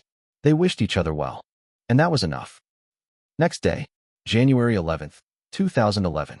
Just as one of his checklists to put out the word about Death Note, informal interview in his own words finished with yesterday's interview. Regal immediately moved on to his next plan to promote the film. However, this time for real and something gimmicky. Stranger. More. Regal. The kind of stunt that most wouldn't think of. And that is exactly where he was now, right in the middle of it. The murmur of nervous chatter filled the air, with a mix of excitement, anxiety, and muted anticipation. Regal tiptoed as he moved through the crowd and joined a line of people. Next, a voice, clipped with swiftness and urgency, was heard near the entrance. The line lurched forward, and immediately, one by one, participants shuffled up, presenting their slips with varying degrees of confidence. Up close, we can see Regal followed to stay in the queue without a word. When it was his turn, he handed over the Xeroxed slip. The staffer, a woman with robotic efficiency, stamped it without so much as a glance and slapped a laminated token into his hand. C20. Inside, she announces, already calling for the next in line. Regal pocketed the token and passed through the entryway into the waiting area. The room was functional, stripped of personality. Metal chairs lined the walls, each occupied by others who are here for the same reason as him. People milled around everywhere, some pacing, some tapping their feet with jitteriness, some mimicking the stone face expression masking their nervousness, while others sat in quiet corners, eyes closed, murmuring to themselves, rehearsals, prayers, or both. Overall, the atmosphere around him was quite overbearing. Nevertheless, heads turned as Regal entered. A quick once-over, nothing more. Hoodie up, hands shoved deep, slouched posture, just another nameless face. The glances flickered away, already forgetting him. Simultaneously, Regal exhaled softly, relieved. This was precisely what he wanted. He scanned the room once and found an empty chair in the corner, and not a moment later he reached for it and dropped into it. The irony wasn't lost on him. Nobody recognized him. Despite his debut movie, Following, having been a hit, he alone in particular hadn't become a celebrity. And even the few who did remember him, 5 months was more than enough time for people to forget a new face. He let his eyes sweep the room once more. No one stared or whispered over him. Perfect. He wasn't here to be recognized. Anyhow, the event he had just entered, pass in hand, was LA Got Talent show. One that had quickly evolved from a small stage competition into a nationwide sensation. What started as a modest platform for aspiring performers had, by 2009, become impossible to ignore. With skyrocketing viewership and a growing fanbase, it had secured its place as a primetime staple, drawing in millions and dominating evening television. Likely noting the success of the show, there were reports claiming the producers of this year went all out, aiming to take the show to the next level in television history. And the result indeed matched the reports. Many stars from many fields were pulled in for the judge position. Among them, the most famous was Amelia Ray, a global sensation whose presence had been sparking a frenzy over whatever Amelia's involvement, and now also leading the show into a media spectacle. Tickets had sold out in days. Participants tripling last year had flooded the application process. Stakes had become higher, and record-breaking masses had expressed their excitement and favorability to the show. For many aspiring artists, this was more than just a chance to perform. It was a chance to be noticed by someone who could change their lives. Regal leaned back against his chair, hood low over his face, observing the room. He wasn't nervous, not really. The competition this time has drawn in 450 participants this year, a record high. But the $100 filter fee had done its job. The usual time wasters were gone. What remained were people with a purpose, whether driven by genuine ambition or fleeting curiosity. The organizers were prepared for the influx, but had implemented a strict process to manage the crowd. The entire event was divided into 4 stages, each designed to filter out the weaker contestants and identify those with genuine talent. The room Regal was in was just one of 5 audition halls running. Simultaneously, each hall had a list of 90 participants for the day, with numbers assigned randomly. His token, C20, meant he was the 20th contestant in his hall, but whether they got through all 90 today was uncertain. But since his number is 20 on the token, he is sure that he will complete his performance today. But if it's not today, he has to come again tomorrow. A staff member stood near the front of the room, calling out numbers in a firm voice. C1, C2, and C3, please proceed to the audition room. They had been in the room for an hour, and the participants were being called out only 30 minutes ago. Every 5 minutes, 3 more participants were called. If the schedule held, they would get through about 54 contestants by the end of the day. The tension in the room shifted with each batch of participants. Some returned looking crushed, avoiding eye contact as they shuffled back to their seats. Others came back with shy smiles, quietly tucking their tokens into their pockets as a sign of success. Every time the staff called out another set of numbers, the room seemed to hold its breath. C16, C17, C18. 3 more stood, their footsteps echoing as they left. Only 2 more batches before him. Regal straightened up, rolling his shoulders. His mind was clear, no overthinking, no second-guessing. This wasn't about winning hearts or making fans. He had chosen this location to introduce his next movie, and he was determined to make it nothing short of grand. The staff finally called out. C19, C20, C21. Phew. Regal exhaled slowly and stood. It was time. He adjusted his hoodie one last time as he joined 2 others, C19 and C21, making their way to the side door. He, along with 2 others, was led to the audition room, a small but professional setup. A camera stood in the corner, recording each performance for documentation, and a single microphone was placed at the center of the room. 3 judges sat behind a long desk, their expressions unreadable. There is no Amelia Ray there. It was only obvious. There would be 3 judges, and they, not the main one. So no Amelia Ray in the first round. Practically, it is not feasible for the main judges to participate in the filter process. They would be only involved in the later part of the show. They watched silently as participants performed. If they liked what they have seen or heard, they are taking some notes, likely scoring the performance. The results would only be announced once all participants had performed. By the end of the 2 days, the judges planned to narrow the field down to around 100, with different judges assigned to each group. Almost everyone got their turn on stage. Despite the overwhelming number of contestants, the process ran smoothly, efficiently, and well organized. Step forward when your number is called, perform, and then exit through the door to your left. Set a staff member standing at the side. You have 30 seconds. Make them count. The bluntness of the instructions only added to the pressure. C. 19 was called first, a young woman with unsteady hands. A singer, it seemed. She stepped up to the mic and inhaled sharply. Her voice wavered at first, but steadied as she pushed forward, gaining confidence with each note. Regal kept his eyes on the judges. The three of them exchanged brief glances. After the performance was completed, the women C-19 smiled in relief and hurried out. C-20. His turn. Regal stepped forward, retrieved his tools, and then did his thing, showcasing his talent in one of the fields he is confident in, and exited through the designated door. Day 3 of the show. The results were announced yesterday. Regal had made it through the first round. Now, it was the intermediate round. Even here, the main judges weren't involved. This stage gave contestants 2 minutes to perform. More time, more pressure. The judges offered feedback, but eventually, their votes decided everything. By the end of the day, only 50 would remain. Day 4, the quarterfinals. This was where the real competition began.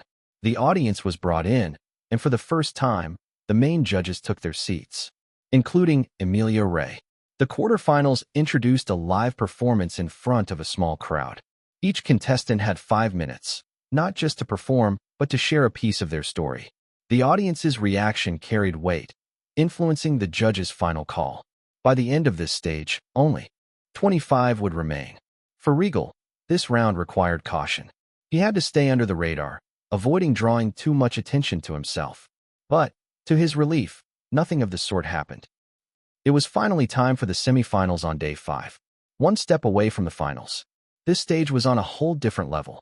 A full production crew, cameras everywhere, lights, sound checks, everything screamed high stakes. For the first time, the audience had real power, voting live to influence the rankings alongside the judges' scores. But Regal wasn't convinced he would make it past this round. Not because he lacked confidence, but because the chances of being recognized were too high. Honestly, it was a miracle he had gotten this far unnoticed. A reminder of how small he still was in the grand scheme of things, how much there was left to achieve. A much-needed reality check. But today would be different as he does not intend to hold back. The show had already started airing 2 days ago, and tomorrow's episode would cover the quarterfinals. If anyone paid close attention, they might connect the dots. That's why, whenever someone asked for his name, he only said Regal. His full name was too distinct, too easy to recognize. But deep down he hoped, if he was going to be found out, it wouldn't be in some quiet, uneventful way. Regal wanted to get caught with a bang. Somewhere along the way, he forgot why he was even here in the first place. For the first time in a long time, the child in him took over. And, of course, he had a plan for if things went south. But if life followed a script, it wouldn't be called life. Number 92. Chapter 92. On the day of reveal. It was finally Regal's turn in the semifinal round. He stepped forward, standing center stage, the spotlight hitting him as the audience waited with bated breath. By now, with the number of contestants significantly reduced, the show had more time to spend on each participant. This allowed them to dig deeper into the lives of the remaining talents, pulling out stories and details that could make the broadcast more engaging. After all, most of the contestants were just like anyone else, aspiring to break through, to make it big. And so, these moments were crucial. The connection between the audience and the participants often rested on their backstories, those small, personal revelations that helped make them relatable or captivating. The anchor, standing beside Regal, gave him a warm smile. Her voice was bright and engaging, designed to make him feel comfortable. Can we start with a brief introduction? Like your name, and what are your hobbies, and a small explanation of the talent you are going to showcase before the audience and judges. But as soon as she finished speaking, she gave him a look, just the faintest touch of a pleading expression. Regal noticed it, and for a brief moment, just a brief one, he felt a little bad. She is really trying here, he thought. But despite the kindness in her demeanor, inside the anchor's mind, things were a complete mess. This is the person? The silent dude who barely spoke during the pre-show briefing? Before the episode started, she had spoken with each of the 5 contestants. Regal was among them. Normally, contestants were eager to chat, trying to impress her, charm her, or whatever they could do to make a good impression. But Regal? Regal just stood there like a rock. Silent. Stoic. She could practically hear her internal monologue shouting. Say something, anything. But please, not a one-word answer. Finally, Regal broke the silence. He spoke, calm and collected. I am Regal Seraphsail. The anchor froze. Internally, she was cringing. Did he actually say that? Her mind raced, but her smile stayed firmly in place. I can't believe this. Just when I thought it couldn't get worse. Regal didn't seem to notice the storm brewing behind the anchor's polite grin, nor did he pick up on the subtle, laser-focused stare she was giving him from the corner of her eye. It was a death stare, sharp enough to cut through metal. The anchor, internally sighing, thought, "All right, you got this, Mira. You got this." She took a deep breath, preparing to step in and fill the silence before it became unbearable. But just as she opened her mouth to rescue the conversation, Regal spoke again. This time, his tone was measured, almost eerily confident. Actually, I am the director of a small film that got released last year. Following. The anchor, Myra's face, didn't change. Externally, she remained as calm as a lake on a still morning. Internally, however, her eyes were rolling so hard she was starting to feel dizzy. Are you kidding me right now? Her internal monologue was screaming. For the love of everything holy, if he was going to lie, couldn't he at least do it with some finesse? But no. There Regal stood, still cool, still collected, with no idea of the mental gymnastics the anchor was currently performing just to keep her composure intact. Myra's smile remained plastered on her face, but in her mind, she was having a full-blown meltdown. God help me. She, despite her inner turmoil, managed to keep the smile firmly planted on her face. Oh, following. Are you the director of that film? She didn't miss a beat, though her brain was still racing to recalibrate her thoughts. While the smile on her face remained intact, her thoughts were racing. Please, tell me it's just a joke, Regal. I will cover for you. Just say it was meant to be some kind of gag. I will take care of the rest. Strangely enough, Regal seemed to pick up on her mental panic. He gave her a reassuring smile, as though silently telling her, "Don't worry, I have got this." For a moment, her panic escalated, the crisis within her reaching its peak. What the fuck do you mean you got this, dude? Why are you so calm? She almost opened her mouth to say something. But Regal spoke again, fully aware of the mini-storm brewing inside her mind.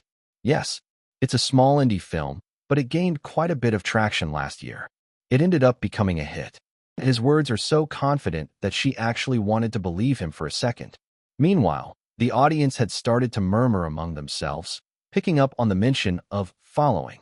Behind the scenes, the production team was already frantically searching for any mention of Regal Seraphsail or the film. The information came through in real time. Within seconds, an update crackled in her earpiece from one of the team members confirming Regal's words. Wait a minute. Is he actually telling the truth? She blinked, momentarily caught off guard. The wheels in her head began turning faster now. That movie. She recalled seeing headlines about Following, a quiet indie thriller that had suddenly shot to the top of the box office. Critics praised its fresh perspective, its intriguing plot twists, and the underdog success story behind it. The film had garnered a loyal fan base, and its success had launched several careers, Regal's included. With a deep breath, she kept the smile on her face, masking her disbelief with a professional calm. That's amazing, she said, trying to sound like she hadn't just been blindsided by this new fact. Following was one of the most talked about films last year. I can see why you'd want to keep it under wraps. You must be really proud. Internally, though, she was still processing the fact that the quiet, unassuming guy in front of her had not only directed a hit film, but had somehow kept his identity entirely under the radar until now. But I have to ask. She leaned in slightly, her curiosity slipping into her voice. What's a director doing competing in a reality show? What motivated you to participate? Regal met her gaze, calm and composed. Like many others, I entered Hollywood with the hope of making a name for myself. But I also wanted to participate in a show like this. He kept his words simple, leaving the rest unsaid. The camera panned briefly to the judges' table, where the three panelists sat, each reacting differently. Amelia Ray, the veteran singer, leaned forward, her sharp eyes fixed on Regal. Her expression was neutral but curious, as if analyzing every detail about him. She didn't speak, letting the anchor handle the conversation, but her reputation for being critical hinted that she was already forming her thoughts. Beside her, the professional singer, a stoic yet seasoned judge, gave a subtle nod. He appeared less interested in Regal's background and more focused on the contestant's potential performance. Then there was Liam Bethel, an actor. As soon as Regal heard the name Bethel, his mind quickly made the connection to someone he had met just the day before, Henry Bethel. It turned out that Liam was Henry's uncle. Regal couldn't help but notice how young Liam looked to be an uncle, but there it was, family ties. Liam was well known for his humble demeanor, a rare trait for someone from such a prominent family. But Regal wasn't about to be fooled. Not with the system in his hands. Name Liam Bethel. Traits arrogant, self-centered, two-faced. Acting grade B+. After the round table, something had happened that made him cautious. A pompous, self-important kid had warned him not to draw too much attention to himself. Naturally, Regal had dismissed it with a polite, external fuck off. Anyway, it seemed his acting skills weren't as impressive as his reputation suggested. He wasn't even the main judge of this show. In reality, he had been invited as a special guest judge to help promote his upcoming film. As Regal observed him now, Liam's sharp features stayed composed, but a faint twitch in his jaw betrayed a simmering irritation. Regal couldn't help but notice it, the hostility, subtle but undeniably there. He couldn't quite put his finger on it, but it felt personal. The anchor, Mira, tilted her head, clearly intrigued. So, you have a knack for something other than directing? Multi-talented, are you? Regal shrugged modestly. Direction is still my main priority, but I dabble in a little bit of this and that as a hobby. She raised an eyebrow, her tone turning playful. I know you already gave your answer, but it can't be that simple, right? The real reason for your participation is something like expanding your horizons. Regal let out a small chuckle. Not quite. I recently wrapped up shooting for my next film, Death Note. He paused, letting the name sink in before continuing. With some spare time on my hands, I thought I would drop by. Plus, it's a good opportunity to spread the word about the film. The audience laughed at his casual phrasing. He made it sound like he had just stumbled onto the show on a whim, like checking out a street performance because it looked interesting. The anchor laughed, catching on to his intent. Bluntly put, you're here to promote your movie, aren't you? You could say that, Regal admitted, flashing a grin. Well, the anchor said, glancing toward the camera with an amused smile. That's certainly one way to get the word out. I truly hope so, Regal murmured. The audience laughed softly, but the atmosphere around the judge's table was decidedly different. The actor, Mr. Liam, shifted in his seat, his expression neutral, but his narrowed eyes betrayed his annoyance. His irritation wasn't new. It had been simmering ever since Regal had introduced himself. But now, hearing Regal admit that his purpose here was just promotion only added fuel to the fire. What angered Liam even more was the mention of Death Note, Regal's upcoming movie, set to release next month, the same month as Liam's own film, Master. Liam wasn't afraid of competition. His agency had meticulously planned his appearance on this show as part of an elaborate promotional strategy. It was supposed to be his moment to shine, to own the stage, to be the one everyone talked about. And now, Regal Seraphsail, a filmmaker masquerading as a contestant, was threatening to steal the spotlight. The anchor, perceptive as ever, caught the subtle tension. Her smile turned mischievous as she turned to Liam. This is interesting, isn't it? Mr. Liam, you are here to promote Master, a movie with a music theme, correct? And it's also releasing next month. What a coincidence. Oh, is that true? Regal asked, his tone genuinely curious, though to some in the audience, it came off as sarcastic. Not that it mattered to him. Even if he had realized the misinterpretation, he wouldn't have cared enough to address it. He turned to Liam with a calm smile. I give my sincere best wishes for both movies to perform well in theaters. Liam's smile remained in place, but his tone carried a subtle edge. I appreciate that. And, of course, I hope your film does well too, Mr. Regal. The actor's words were polite, but the clipped delivery betrayed his irritation. Suddenly, Orson, the professional singer who had been silent until now, let out a sharp exhale and leaned forward. His irritation was anything but concealed. Tanny, he addressed the anchor brusquely. This is a reality competition. Let's get started with it, shall we? The room went still for a moment, the bluntness of his words cutting through the lingering tension. Orson's frustration wasn't new. It had been simmering since the beginning. He was already displeased with the production's decision to bring in an actor, one with no discernible understanding of many things, as a judge. To him, it undermined the competition's integrity. Now, to top it off, another outsider had joined the fray, a participant who seemed to be here not for the love of singing, but to use the platform as a promotional vehicle for his movie. He had tolerated it so far, but this felt like the last straw. Orson's glare swept briefly toward Liam before settling on the anchor, Tanny, as if to silently question why they were wasting time on this spectacle instead of focusing on the competition itself. Liam's polished demeanor didn't falter, but there was a flicker of something in his eyes, annoyance or perhaps unease. Emilia sighed audibly, her gaze shifting between Orson and Liam. She had anticipated this moment. She knew exactly what kind of man Orson was, uncompromising and vocal about his disdain. She herself was skeptical of Regal, but unlike Orson, she preferred to reserve judgment until she had heard him sing. Sensing an opportunity to redirect the tension, Liam seized the moment to deliver a subtle jab at Regal while maintaining an air of professionalism. Mr. Orson is absolutely right. After all, the audience, including myself, is eager to see if Mr. Regal's talents truly extend beyond filmmaking. The words were polite, but the implication was clear. Liam's dig was a calculated move, one that both aligned him with Orson's critique and subtly undermined Regal's credibility. Regal met his gaze, unfazed. That's fair. I will let my skills speak for itself. The tension was palpable, and Emilia Ray, ever perceptive, decided to step in. Her dry smile cut through the air like a knife.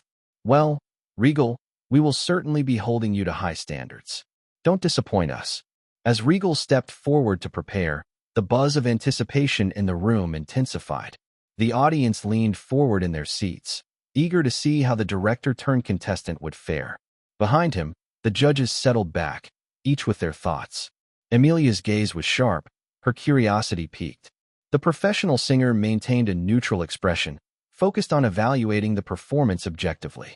Liam, however, struggled to suppress the irritation simmering just beneath the surface. Number 93. Chapter 93, Semifinals. Within a few minutes, all the equipment and tools that are needed for the show he was going to let his audience experience. The stage was silent, broken only by the whisper of the audience in front of the stage. His tools are simple. A pristine canvas loomed before him, flanked by an orderly array of paints and brushes. At the judges' table, a different kind of skepticism simmered in the three faces. Emilia's sharp gaze flickered with intrigue, while Orson's inscrutable expression betrayed only a faint tightening of his eyes. However, the most coincidence is the guest judge who attended today, Liam, wearing a stiff expression, masking his irritation. Mr. Regal, Emilia began, her tone polite but probing. Could you explain your concept before you begin? Regal inclined his head, stepping toward the microphone. Certainly. My piece explores transformation, from chaos to clarity. I will paint with both hands at once. It's unconventional, but I ask for your patience. Orson's lips quirked. Let's hope it's as compelling as your pitch. With a curt bow, Regal signaled to the crew. The music, please. His request was immediately met as a melody of music began, just as he already informed them beforehand. The music continued in the backdrop as Regal picked up two brushes, one in each hand, and began. The judges exchanged uneasy glances. Emilia leaned forward, arms crossed, her scrutiny unwavering. Liam's foot tapped restlessly, his boredom thinly veiled. Orson remained statue still, his unreadable gaze fixed on the canvas. Meanwhile, the anchor, now a little far from center stage, relaxed and looked at Regal with an intrigued face. With an almost casual air, Regal lifted both of his hands, each holding a brush, and began drawing in broad strokes with unrefined strokes. His motions were erratic, almost childlike at times, sweeping the paint across the board with an intensity that seemed chaotic. The strokes were uneven, some edges rough, some almost dirty. It looked almost as though a child had been set loose with the materials, scribbling away in an unstructured frenzy.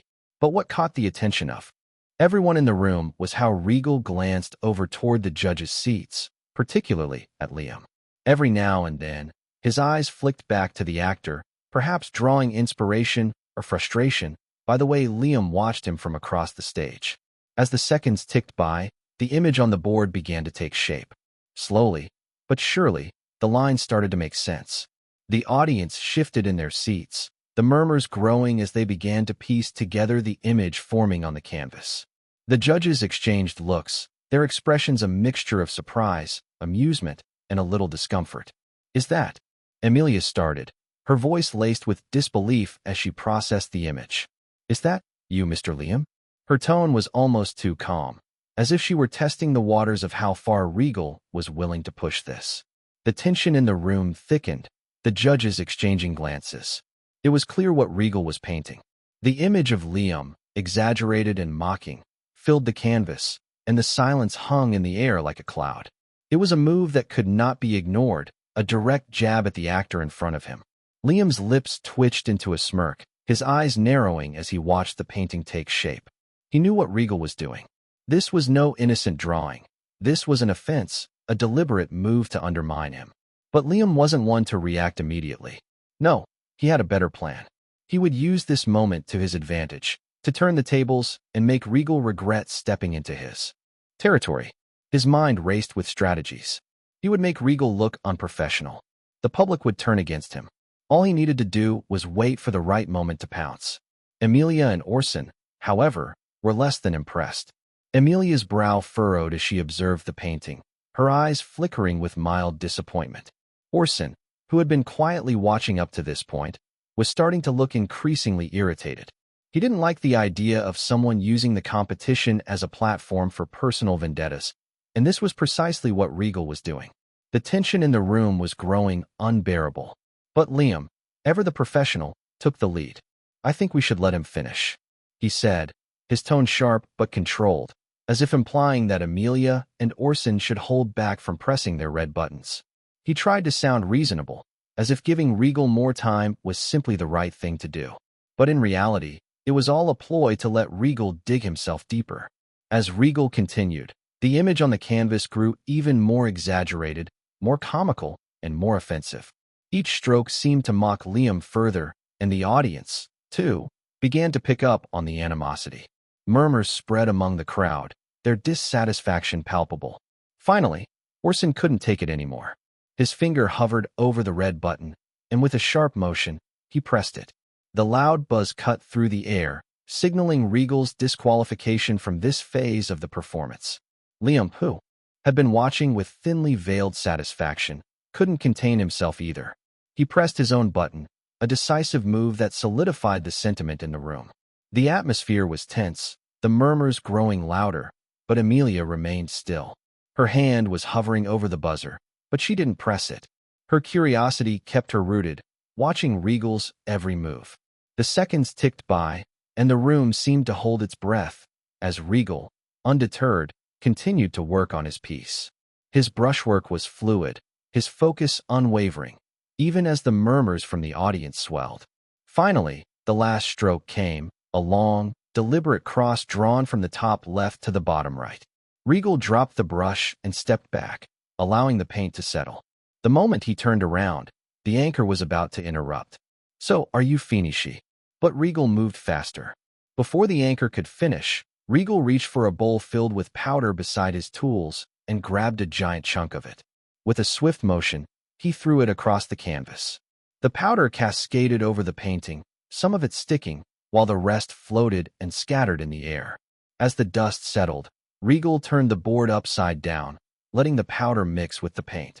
The image slowly revealed itself in a new light, and as it came into full view, the audience gasped in collective disbelief. What Regal had drawn was not a mocking caricature of Liam, but the image of a legendary figure, the iconic and revered actor and many, Stephen Hawking. The crowd fell silent for a moment, processing what they were seeing, before an eruption of cheers and applause filled the air, drowning out the earlier discontent. A young woman in the front row whispered, her voice tinged with disbelief. "Wait, is that Stephen Hawking? But it looked like Liam just a second ago." Her friend next to her blinked. still processing the rapid turn of events. I can't believe it. He turned it all around. That was genius. From the back of the room, a low murmur of approval rippled through the audience, growing steadily as they began to comprehend the intricacy of the art. The sheer audacity of Regal's performance, the unexpected twist, left everyone stunned. Even the judges were speechless, their reactions a mixture of shock and awe. Liam's smirk faltered, his plan to undermine Regal dissolving before his eyes. Emilia clapped slowly, a wide grin spreading across her face as she leaned toward the microphone. "Well," she said, her voice carrying above the noise, "I think we just witnessed something extraordinary." Regal stood still, a faint smile on his face, as the applause roared around him. He had gambled, and he hoped he had won. He had not only pulled off a spectacular piece of art, but he had also outplayed a person, turning a moment of tension into an unforgettable performance. The anchor finally stepped back into the center of the stage, exhaling slightly before speaking. I didn't see that coming. It was supposed to be that way," Regal replied smoothly. In truth, he hadn't originally planned to use Liam as a reference. But that person had clearly been looking down on him, Regal could tell. And if someone was going to underestimate him, he wasn't above turning the situation around. The anchor, quick on her feet, shifted gears. "You and Mr. Stephen Hawking are close, right?" It was a clever move. There were plenty of people eager for any updates about the legendary figure. Since Hawking had largely withdrawn from the public eye after his retirement, even the smallest bit of news about him was valuable. Regal nodded but answered carefully. "We are close, but it's been months since I last spoke with him." His words were deliberate, a subtle way of stating that he had no insider information to offer. It was also true. He hadn't spoken much with Stephen since following. "But I am curious, Mr. Regal. Why did you choose Mr. Liam out of all the people here?" Finally, she steered the conversation to the real question. Regal met her gaze, his tone measured. "First of all, I apologize if my actions unintentionally hurt anyone's feelings. That was never my intention. As for why I chose Mr. Liam, the answer is simple. He's the closest to my field of work. And while I know I am a lot younger, we look similar in age, and he seemed like the kind of person who wouldn't be upset over something like this." Liam, the man in question, leaned back slightly in his seat, his expression unreadable. Then, with a small chuckle, he spoke up. "Well, I won't lie. It was a bold move. But I will admit, I respect the confidence." His words earned a ripple of laughter from the audience, easing some of the tension in the room. The anchor seized the opportunity to keep the momentum going. "Looks like Mr. Liam is taking it in stride," she said, flashing a grin before turning back to Regal. Surprisingly, Orson, the very judge who had dismissed him earlier, actually stood up and addressed him directly. "I owe you an apology. I misjudged you too early." Regal simply acknowledged the words with a polite nod. He wasn't one to hold grudges, and frankly, he had already achieved what he came for. However, despite receiving 2 red buzzers, which by the show's rules meant automatic elimination, the management clearly wasn't ready to let him go so easily. Behind the scenes, producers scrambled to find a way to keep him in the competition. Eventually, they made an announcement. Regal was being offered a wild card entry, a rare second chance to continue. But as expected, Regal declined without hesitation. He had already accomplished what he came here for, so he has no reason to participate. With that, his journey on LA Got Talent ended in the semifinals. Number 94. Chapter 94, La Got Talent show finished. January 15th, 2011. "Hey, Saren." Keanu's voice boomed from the hall, loud enough to Saren's room, as she worked on an outfit design. "It better be something important," she muttered, her tone dripping with annoyance. Still, she didn't ignore him. Setting aside the towels, she made her way toward the hall, a measurement tape still hung around her neck. Her irritation was evident as she stepped into view and asked, "What is it?" Keanu, seemingly oblivious to her mood, pointed the TV remote at the screen and turned the volume up. "How confident are you in your brother's capabilities in something other than being a direction?" he asked, genuinely curious. Saren winced, instinctively covering her ears as the sudden blare of the TV filled the room. "Are you trying to get us kicked out by the neighbors? Why are you turning it up this much?" she snapped. "Just answer the question," Keanu insisted, unfazed, his eyes still glued to the screen. "What are you?" Saren started, but stopped mid-sentence when Keanu, without a word, pointed his index finger at the TV. With a sigh, she walked closer, her curiosity piqued despite herself. Turning to see what he was pointing at, she barely got a glance at the screen before the sound hit her ears. Her expression shifted immediately. That voice. She knew it instantly. On the TV, a young man stood confidently, addressing the camera. His voice rang out clearly, introducing himself to the audience. "I am Regal Seraphsail," he declared in a monotone expression. Saren froze, her grip tightening around the ladle. Her eyes widened as realization hit her like a ton of bricks. "You have got to be kidding me," she muttered, her voice barely above a whisper, already feeling the weight of impending embarrassment. Her eyes darted between the TV screen and her boyfriend, making sure she is not imagining things. Without thinking, she dropped the ladle, the metal clinking on the ground as her hand flew to her forehead. "Oh my gosh, he is going to embarrass me to death," Saren groaned, the scenario playing out in her mind. She could already see it, her brother's face on the screen, utterly making a fool of himself, and her trying to distance herself as if she had never known him. "From today onwards, he has nothing to do with me," she mumbled to herself, shaking her head in disbelief. A thought hit her like a slap to the face. "Wait, what if people find out I am his sister?" Her voice cracked, the weight of second-hand embarrassment heavy in her words as the consequences started to sink in. She turned to Keanu, eyes wide with panic, her face flushed in a mix of mortification and dread. "This is it. I am doomed." Keanu, who was comfortably lounging on the couch, gave Saren a long, confused look. He honestly couldn't understand this brother-sister dynamic. One minute, they were the best of friends, practically inseparable, and the next, Saren was acting as if the mere thought of being linked to Regal was a curse. But through trial and error, Keanu had learned one invaluable lesson when dealing with Saren's emotional roller coaster. Don't comment. That was the key. If he said anything, no matter how supportive, it could easily be twisted against him. He knew if he spoke out of turn, he would be the one in the hot seat, even if he was trying to back her up. The best thing was to stay silent, nod, and let the storm pass. So Keanu did exactly that. He leaned back, silently observing her meltdown, waiting for the storm to calm. Meanwhile, on the screen, Regal continued to speak, his voice calm, yet confident, almost as though he was owning the entire stage. Even with all the grumbling, Saren couldn't tear her eyes away as he introduced himself. Keanu, however, raised an eyebrow. From what Saren had just described about Regal, he didn't exactly seem like someone who had the talent to make it far in a show. Yet, here he was, clearly in the spotlight. If Regal had made it this far in the show, there had to be something to his talent.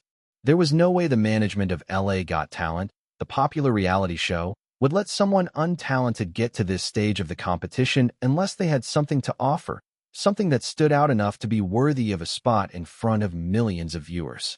Not with their reputation on the line. Keanu wasn't blind. He had seen enough reality shows to understand the ruthless mechanics behind them. This show was no different. The show thrived on talent, numbers, ratings, and fan support. But more than that, it thrived on the truth. If someone didn't have the chops, it would be clear soon enough, and the audience, along with the producers, wouldn't hesitate to show it. No one could fake their way through to the top without genuine skill. But then again, Keanu considered, rigging was reserved for the privileged. The ones with influence, the ones who held the reins. Regal, as far as Keanu knew, was still a newcomer to the industry. He had no power, no connections to pull strings behind the scenes.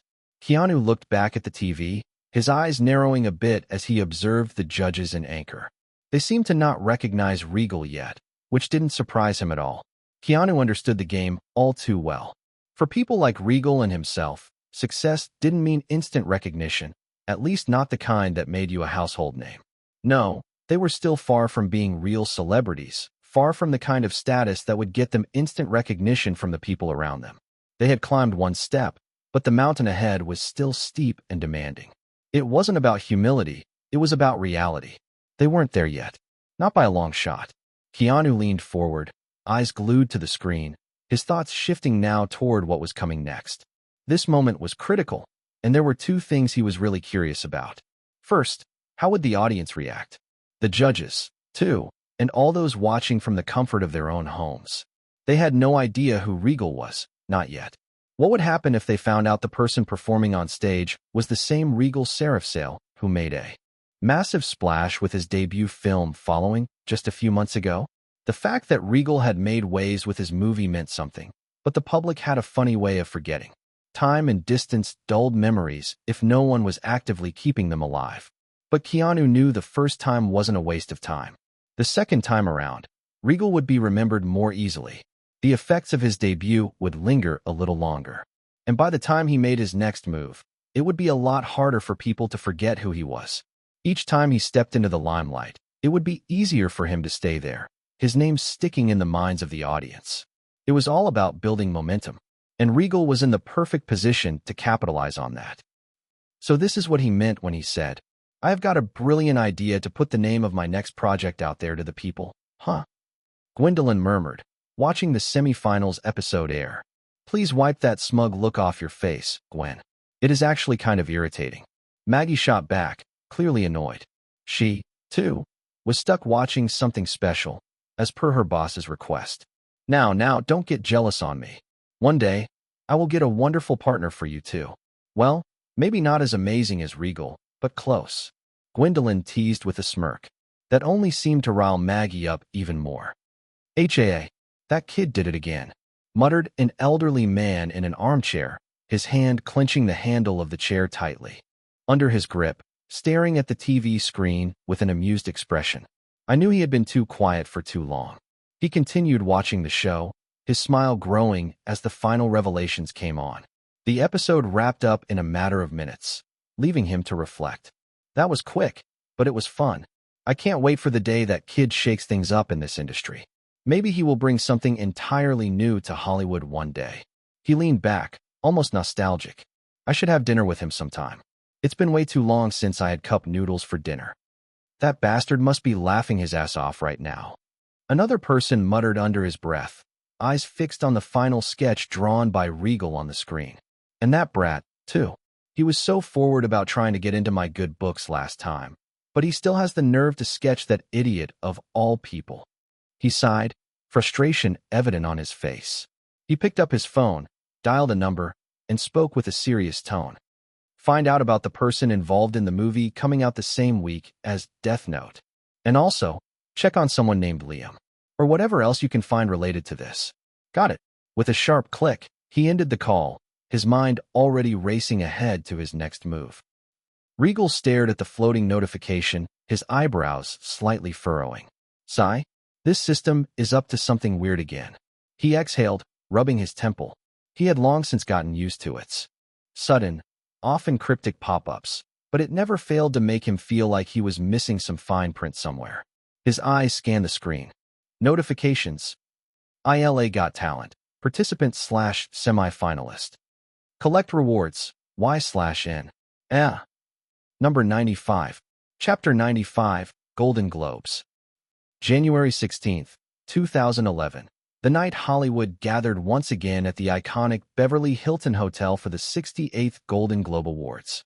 Paparazzi and security were full of energy as the crowd and fans began to amass near the entrance of the hotel, glowing under the California night sky. The red carpet was already laid out, while the flashing cameras as celebrities arrived in dazzling gowns and sharp tuxedos. The air buzzed with anticipation and curiosity as the biggest names in film and television stepped onto the red carpet, knowing that in just a few hours, their names could be etched into Hollywood history. And for the first time in history, the youngest debut director, with no known lineage, no formal schooling, nor a traceable origin, was walking the red carpet. Regal Seraphsail. His film, Following, a haunting, intimate psychological thriller about a man who becomes obsessed with the life of a stranger he secretly follows, had taken the indie circuit by storm. Quiet, slow-burning, and intricately crafted, the film had earned him a nomination for Best Direction, placing him in the same category as titans who had been sculpting cinema for decades. And yet, Regal wasn't holding his breath. The black car glided to a stop beneath the velvet canopy, its glossy exterior catching every flash of the paparazzi's assault. The first door cracked open, Regal stepped out. Midnight black, three-piece suit. Hair neat, expression carved from stone, measured calm under the chaos of lights. Behind him, his squad followed him. Samantha emerged next, heels clicking with precision, her emerald gown sculpted and sleek. Darren showed up in a brown suit that looked charmingly wrong. And finally, Simon stepped out like a hitman from a noir film, sunglasses still on, even though the moon was the only light in the sky. Half for mystery, half because anxiety looked better behind tinted lenses.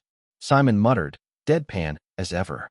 That brown suit makes you look like an overcooked caramel, Darren. Darren didn't flinch.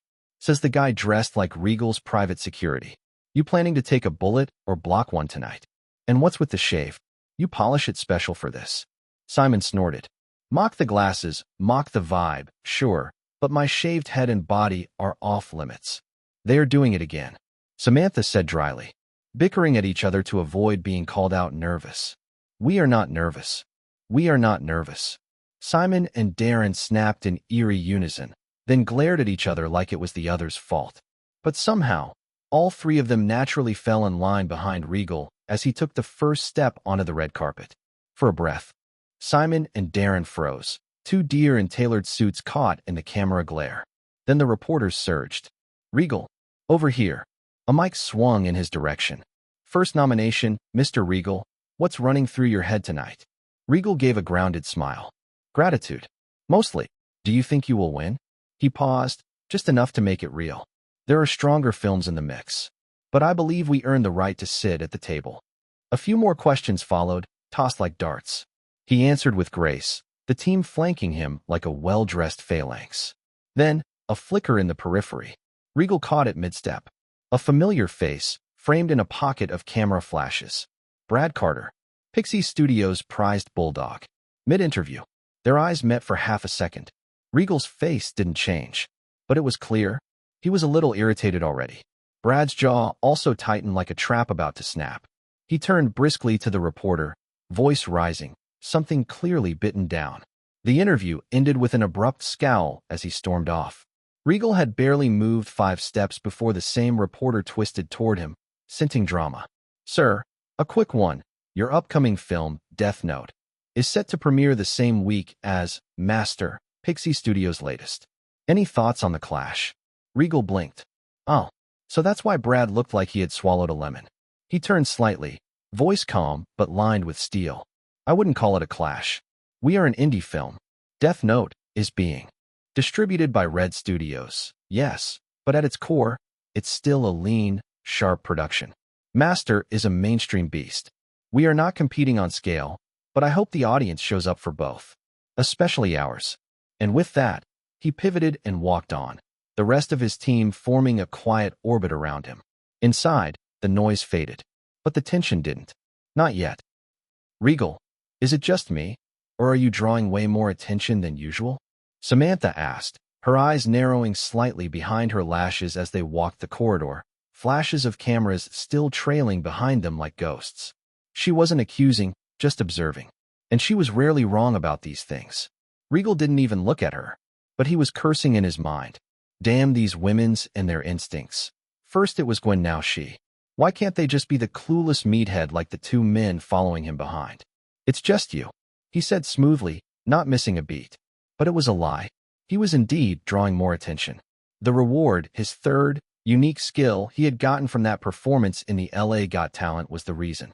His first time truly entertaining a live crowd as himself. That skill name is Eyes on Me. A passive charisma type skill, but with unnatural pull. It didn't hypnotize or glamour. It just made people notice. Lean in. Look twice. Ask why they were paying attention, and then feel stupid for not knowing. He smiled faintly as another camera flash lit up beside them, followed by a whisper of his name he didn't even need to turn toward. Samantha squinted. You are smiling. Am I? That's never good. He didn't respond. Skill slots. Slot 1 director, rank, world class, inactive. Slot 2 writer, rank, world class, inactive. Slot 3 drawing, rank, master. Slot for cinematographer, rank, intermediate. I unique skill insight. I unique skill polyglottery. I unique skill Eyes on Me. Uh.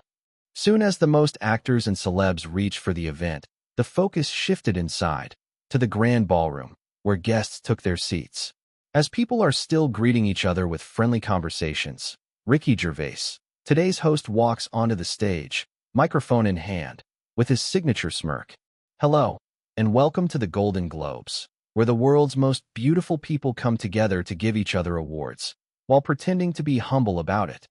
The auditorium erupts in laughter, though some celebrities exchange nervous glances. Ricky Gervais continued, "Tonight, we celebrate the best in film and television, or as Charlie Sheen calls it, a quiet weekend." The audience watching live clearly enjoyed his banter while laughing comfortably, seeing through awkward smiles of the famous celebs. Nevertheless, most of the time the grand hall was a symphony of polished elegance and subtle ego battles. Every table held filmmakers with entire continents behind them.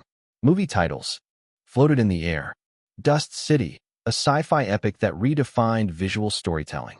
This Hollow Crown, a period drama laced with political treachery and haunting performances.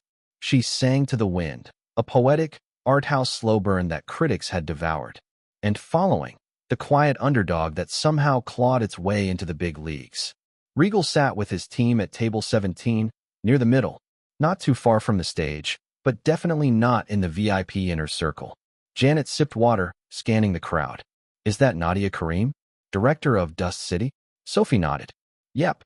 First woman to do $1 billion box office with an original IP. No pressure." Darren leaned toward Regal. "If she wins, I want to be mad, but I will still applaud so hard I dislocate something." Regal smiled. "Let's not plan injuries just yet." Brad Carter sat at his assigned table, shoulders stiff, jaw locked tight. He looked calm to anyone watching, but if someone had leaned close, they'd have noticed his lips moving. Just barely. A soft murmur leaking through clenched teeth. John, his assistant seated beside him, was the only one close enough to catch it. And even he wasn't entirely sure how to react. "Regal Seraphsail, Regal Seraphsail, Regal Seraphsail, Seraphsail." The words were low, mechanical, like a name being run through a broken record player. John glanced at him, cautious. He had worked with Brad long enough to know when something was off. But this wasn't anger. This was searching. Brad's eyes were slightly unfocused, like he was seeing something in his head that hadn't been there until now. It wasn't an obsession, thankfully. It wasn't even jealousy. It felt like he was trying to remember a name he should have known a long time ago. Something he had buried, not intentionally, but simply because, until now, it hadn't mattered. Then Brad's eyes flicked open, sharper than before. He murmured under his breath, "Ryder. Seraphsail. Ryder." He went still for a beat. Then a quiet question, barely audible. "How is he connected to that bastard?" John stiffened slightly, but stayed silent. "His son? Nephew?" Brad muttered. Then he let out a quiet, bitter laugh. Not loud enough to turn heads, but enough to send a shiver up John's spine. Huh. No wonder he felt familiar. Brad said, "Same eyes. Same annoying presence." He leaned back slightly. "They are cut from the same damn cloth." John side-eyed his boss, noticed the glint of saliva at the corner of Brad's mouth, a faint tremor in his hand. He had no clue what Brad was talking about, and maybe he didn't want to. But one thing was clear, Brad Carter was thinking again, and that never meant anything good. Number 96. Chapter 96, Golden Globes, 2. John had no clue what Brad was talking about, and maybe he didn't want to. But one thing was clear, Brad Carter was thinking again, and that never meant anything good. Soon it was time for the announcement of the best direction. The lights dimmed. On stage, two presenters bantered briefly before opening the golden envelope. A hush fell, and the Golden Globe for Best Direction goes to. A flicker of hope. Regal didn't breathe. Nadia Karim, Dust City. Thunderous applause. Whistles. Cheers. Nadia rose from her seat with poise and strength, embracing her producers as she made her way to the stage. Regal clapped. Genuinely. Not just because he was supposed to. Beside him, Simon leaned closer and whispered, "I mean, yeah, she deserves it, but I really thought it might be us." Regal nodded. "Same here." It wasn't disappointing exactly. Not bitterness. Just a quiet weight settling in his chest. A pause to reevaluate. Then, HAA. A sharp, unexpected laugh cut through their table. Sitting there, arms folded, smirking, fully loaded, was Ross Oakley. The Ross Oakley. His mere presence made the air thicker. People with praise to offer stayed back. People with grudges stayed further. As the applause died down, Ross leaned forward slightly and said, loud enough for everyone at the table to hear, "I told you were going to lose this time around." Ross said, his voice as casual as if they were chatting over coffee. "Should have made a better movie." Regal chuckled at Ross' blatant mocking. But he wasn't angry. In fact, he felt he was right. Why was he feeling bad? He should have just made a better film. Regal responded heartfully, "I will keep that in mind for next time." However, he couldn't let the comment slide either. So he added, "And before I work on my craft, maybe you could work on your communication skills. No offense, sir, but you are terrible at comforting people." Samantha glanced sideways, eyes flicking to her glass as if the wine had just become fascinating. Darren found something deeply interesting in the center of the table. Simon's jaw tensed, his fingers curling slightly on the white linen. Nobody wanted to pour gasoline on whatever this was. Only Regal could speak to Ross Oakley like that and walk away with his dignity intact. And yet, the question lingered in all of their minds. Why was Ross even at their table? There were empty seats scattered across the hall. He definitely had a table of his own, probably one with a nameplate and a better view. And yet, here he was, sharing space like it was intentional. Because it was intentional. Comforting people, Ross echoed, letting the words roll lazily off his tongue. "I see you can still joke around even at a time like this. Not bad." Regal didn't look at him again. Ross didn't press. He just leaned back with that amused, vaguely dangerous smirk he always wore when he was enjoying himself too much. The moment passed, but the tension didn't. Later, in the lobby, the team gathered near the tall champagne bar. Samantha handed Regal a glass. "You know, I watched that whole category and still thought you had a shot." Regal took a small sip. "The day I think I deserve to win everything I am nominated for is the day I stop improving." Simon chimed in, tapping his phone. "But the press buzz is still strong. The nomination alone got you 3 new offers in your inbox. And that interview with Hollywood reporters? It was trending till date, like even now many expressing their disappointment." Darren blinked. "For real? I mean, just look at these hashtags." As he scrolled through his mobile, Regal glanced around the lobby, people laughing, hugging, networking. The inner machine of Hollywood grinding behind every glittering smile. He didn't win, but he had arrived. And as he clinked glasses with his team, his people, he realized something deeper. He wasn't chasing trophies. He was chasing a legacy. And tonight was just the prologue. Just then, a voice cut through the low buzz behind him. Without any greeting or pleasantries. "Everyone in Hollywood knows how small the industry really is," the voice said, laced with arrogance. "Ever wonder why some actors vanish overnight? Or how total nobodies suddenly explode into fame?" Regal didn't need to turn. He already recognized the voice, half by tone, half by irritation. Still, he turned.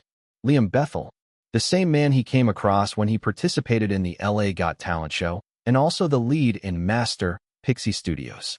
A few steps behind him stood Brad Carter, casually watching, and beside him, that same assistant Regal had clocked once, John. To Regal's quiet surprise, John gave him a small nod of acknowledgement. Subtle, quick, almost deferential. Regal didn't return it. That would have been stupid, but he did give a flick of the eyes. Enough. Liam wasn't finished. "It starts with little things, you know," he continued. "Like pissing off people you shouldn't.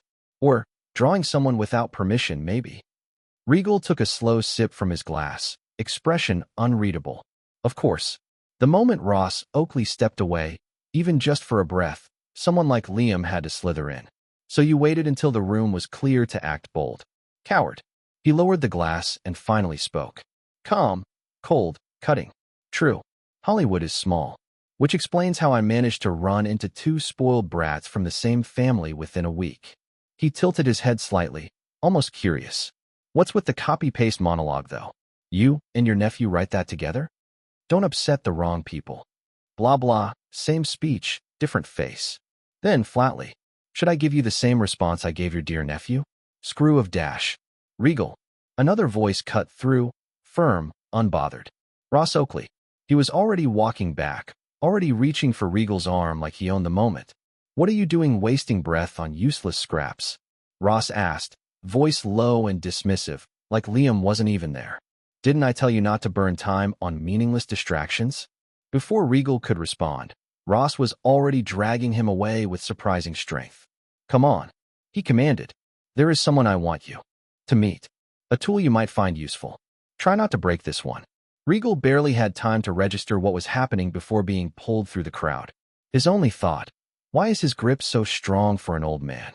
Still, as they moved, he muttered something under his breath. A lie, but one for pride's sake. He approached me, not the other way around. Behind them, Liam stood frozen, jaw tight. The light in his eyes no longer smug, just quietly simmering. His fingers clenched the glass until his knuckles went pale. Face darkening, grip tightening, left behind. Next day, the sun hadn't even fully risen when the first wave of headlines hit. Golden Night for Dust City, but all eyes on debutante director Regal. Following fails to win, but its director might be the future of cinema. Who is Regal? A young director with his debut film earned his seat at the Golden Globes table. Regal woke to the buzzing of his phone. He didn't check it right away. Instead, he stared at the ceiling of his modest hotel room, half draped in shadow, still caught between exhaustion and clarity. The tux jacket hung on a chair. His Golden Globes invitation lay folded on the nightstand like a quiet reminder that it hadn't been a dream. By 9 a.m., the entire team had gathered at a small CAF a block away from their hotel. They ditched the glamour for sweatshirts, sunglasses, and caffeine. Samantha had already organized 3 folders on the table, each color-coded. We got 8. Meeting requests overnight. 2 from major studios, 1 from a producer in London who wants to remake. Following into a British miniseries, which, by the way, is absurd, and a streaming platform asking if you would like to helm a techno-thriller they are funding for fall. Simon, still chewing a pancake, raised an eyebrow. A thriller? About what? Blinking Wi-Fi signals and predictive ads. Apparently, it's about a dating app that matches people based on subconscious desires. Darren muttered, scrolling through her tablet. Sounds dystopian already. Regal didn't reply. His eyes were fixed on the article in front of him, the Hollywood Standard's full-page editorial titled, Regal's Following, The Arrival of a Quiet Voice. It didn't praise him with glittering exaggerations. It dissected his camera language, his patience with scenes. The way, following, made you feel like a voyeur to a stranger's descent. In an age of louder, faster, and flashier cinema, Regal directs like a man who trusts the silence. He folded the page and smiled faintly. Later that afternoon, back in Regal's temporary office at Red Studios, the team gathered around a dry erase board. The team was gathered, Samantha seated at the edge of the couch with her laptop open. Simon pacing near the coffee machine, mug in hand, but forgotten. Darren leaning on the windowsill, arms crossed, silent, but watching. In the middle of it all stood a dry erase board, covered in multicolored scribbles, names, contacts, budget estimates, press schedules, venue options, hashtags, potential interviewers. A storm of ideas thrown at the wall. Some are stuck, some didn't. But Regal's eyes weren't on the board. They were fixed on a single manila folder he held in his hand. It was thick, marked in precise handwriting. Death Note. Promotion Strategies. He didn't open it yet, just stared at it for a moment, then spoke. We are moving to Phase 2. Number 97. Chapter 97. Promotional Strategies. The conference room at Red Studios was full, the atmosphere charged with quiet urgency. Every chair was filled, marketing execs, social media leads, PR specialists. Laptops glowed. Papers were strewn across the polished table. Half-empty coffee cups teetered near the edges. On the big screen, a digital countdown ticked toward February 18th, the official release date for Death Note. Exactly 1 month away from the present, and to say promotions were at their peak would be an understatement. At the head of the table sat Regal, composed but focused. Regal had overheard bits and pieces of these strategies in passing over the past week, even contributed a few ideas himself. But now, it was time to go through everything. Properly. Step by step, trimming the fat and tightening the plan. Regal initiated. All right, let's break this down. He went on mentioning the crucial parts first. We want Death Note to be everywhere before release. We want it in conversations, in feeds, in minds. Something people can't ignore. But we do not want to overdo it. There is a fine line between attention-grabbing and obnoxious, and we are not going to be the next studio caught in a PR disaster. He glanced around the table. We want to live rent-free in people's heads, not get evicted by legal complaints. So, no unnecessary risks. Angela Carter, the marketing director, expressed her commitment. Understood. As you requested, the overall strategy is divided into 4 key components: viral marketing, social engineering, live immersion, and traditional advertising. She then continued, let's start with the viral push. We are calling it the Kira is Watching campaign. Chris Delgado, head of social media, took the cue and held up a jet black envelope. This is our opening move. We will be sending these anonymously to a curated list: film critics, journalists, influencers, anyone with a taste for mystery, thrillers, or cult fandoms. He slid the envelope across the table toward Regal. Regal picked it up, unfolded the flap, and pulled out a thick sheet of matte black paper. Written in bold red ink, centered perfectly, were 5 simple words. Your name has been written. That was it. There were no other details like sender, name, and not even a logo. Just the message. We send these out anonymously to select journalists, film critics, and internet influencers. Chris explained, not every recipient will post about it, but the ones who do, they will create curiosity. People will demand to know what it means. Regal studied the tactic, nodded wordlessly, but pointed out thoughtfully. And what happens if someone misreads this? We could be accused of harassment, a wrong recipient, and this blows up in the worst way. Samantha, sitting a few seats down, spoke up, her tone cautious but firm. Yeah, how do we make sure this doesn't cross the line into, well, threatening? She was sharp, always quick to catch a blind spot Regal might overlook in the heat of strategy. Angela answered immediately. Valid question. That is why we will include a small QR code on the back. If they scan it, it leads to a Red Studios landing page explaining that it's part of our Death Note campaign. Chris nodded. And we are not sending this to just anyone.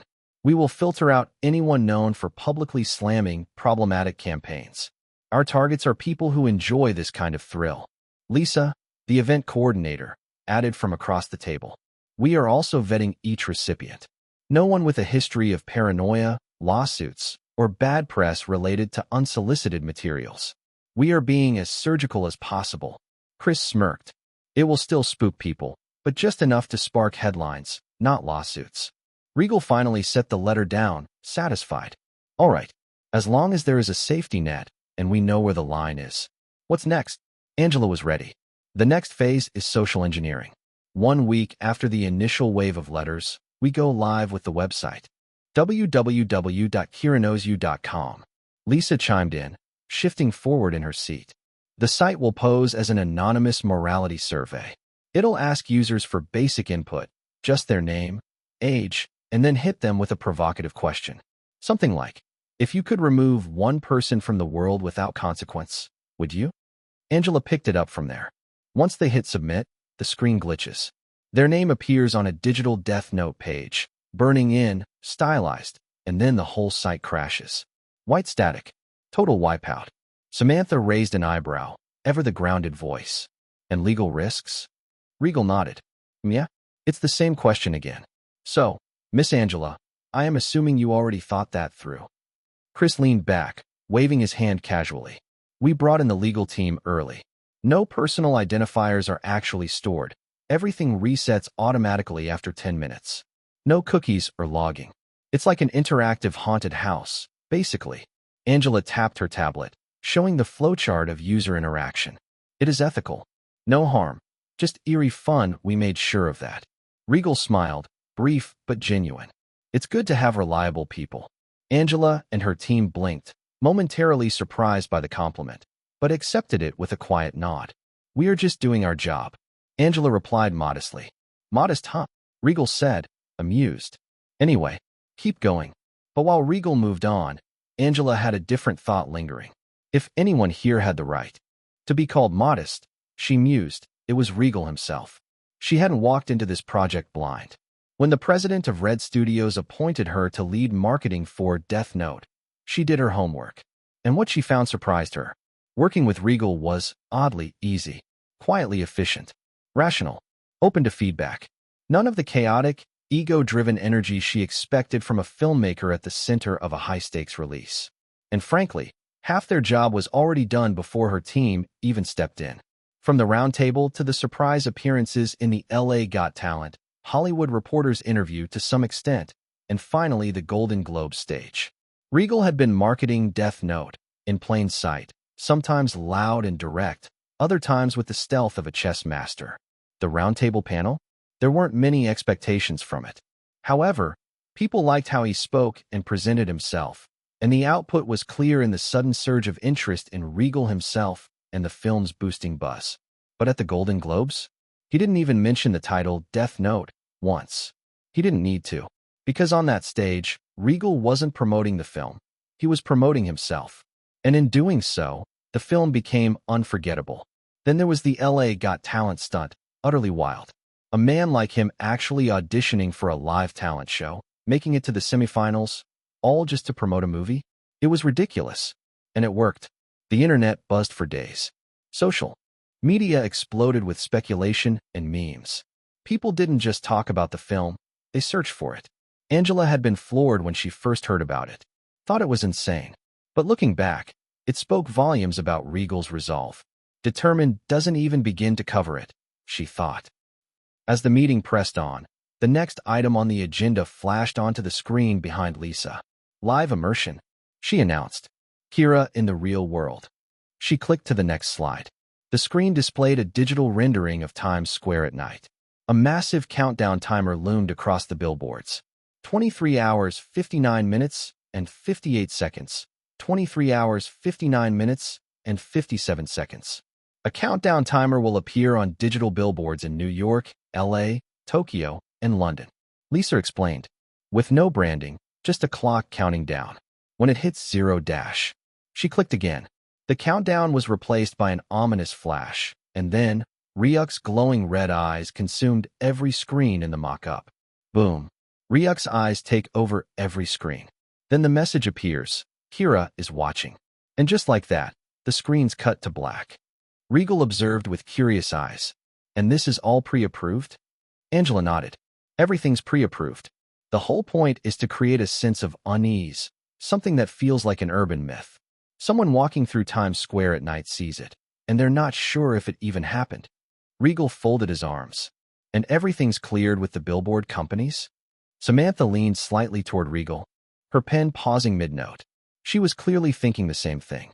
Regal pressed. And the billboard partners are okay with that kind of interruption? Completely. Lisa assured. We're using pre-booked time slots and protocols similar to flash mobs or New Year's countdowns. With no security risks and illegal hacks, just a tightly coordinated spectacle.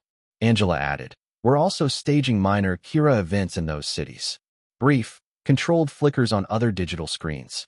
No more than 5 seconds. Just enough to stir talk and make people question what they saw. Regal nodded slowly. Good. He flipped through the pages of the report in front of him. That brings us to traditional advertising, talk shows, cinema promos, media appearances. Angela pulled up the next slide. Right. This is where we go wide. We have got a spot lined up on the night show with David Reynolds. Our leads, Stephen Jr. and Timothy Chalamet, will be the guests. She continued. It starts as a normal interview. Stephen and Timothy come out. They joke a little, talk about the movie. Then, mid-conversation, Stephen suddenly grabs his chest and collapses. The camera cuts out with a smirk on Timothy. Lisa laughed. Of course everything is staged. After a few seconds, the studio lights flicker and a distorted voice plays. Justice has been served. Then, the screen goes black. Angela clicked to the final beat. When it comes back, Stephen along with Timothy are sitting together, laughing, and says, that, ladies and gentlemen, is what you call a Death Note moment. Regal exhaled, nodding. All right, this is good. Smart and clean execution. He turned to Angela. You're personally monitoring for PR fallout. Any red flags, pull the plug, no hesitation. She nodded. Of course. 2 weeks later, it began. Chris rushed into the office, breathless, laptop in hand. We're trending. Angela spun her monitor toward him. Twitter was blowing up. At Jake the Critic, just got a creepy letter in my mail. Your name has been written. What the hell is this? At Film Insider, The Death Note marketing campaign is messing with my head. Whoever planned this deserves a raise. At Movie Nerd 101, that Death Note trailer? That was some legit horror movie level mind game. Who the hell is Kira? Lisa burst in from the hallway. Times Square countdown just started. Regal turned on the TV. A live feed showed the billboards in Times Square. The final seconds blinked down. 5 seconds, 4 seconds, 3 seconds. Hundreds of people had stopped to watch. Some had their phones out, recording. 2 seconds, 1 second. Midnight. The moment it hit 0, all screens flickered. Then, Ryuk's glowing red eyes filled the entire space. Kira is watching. The screens went black. For a few seconds, the square was dead silent. Then, an eruption of voices. People shouting, laughing, speculating. Lisa let out a low whistle. That's the kind of marketing you don't have to pay for twice. Regal stared at the screen. A few moments longer, eyes flickering with silent calculation. I hope so, he said. Number 98. Chapter 98. Death Note, Release. The city was alive like any other day, everyone with their own thing to do. But for many, one plan stood above the rest, catching a movie.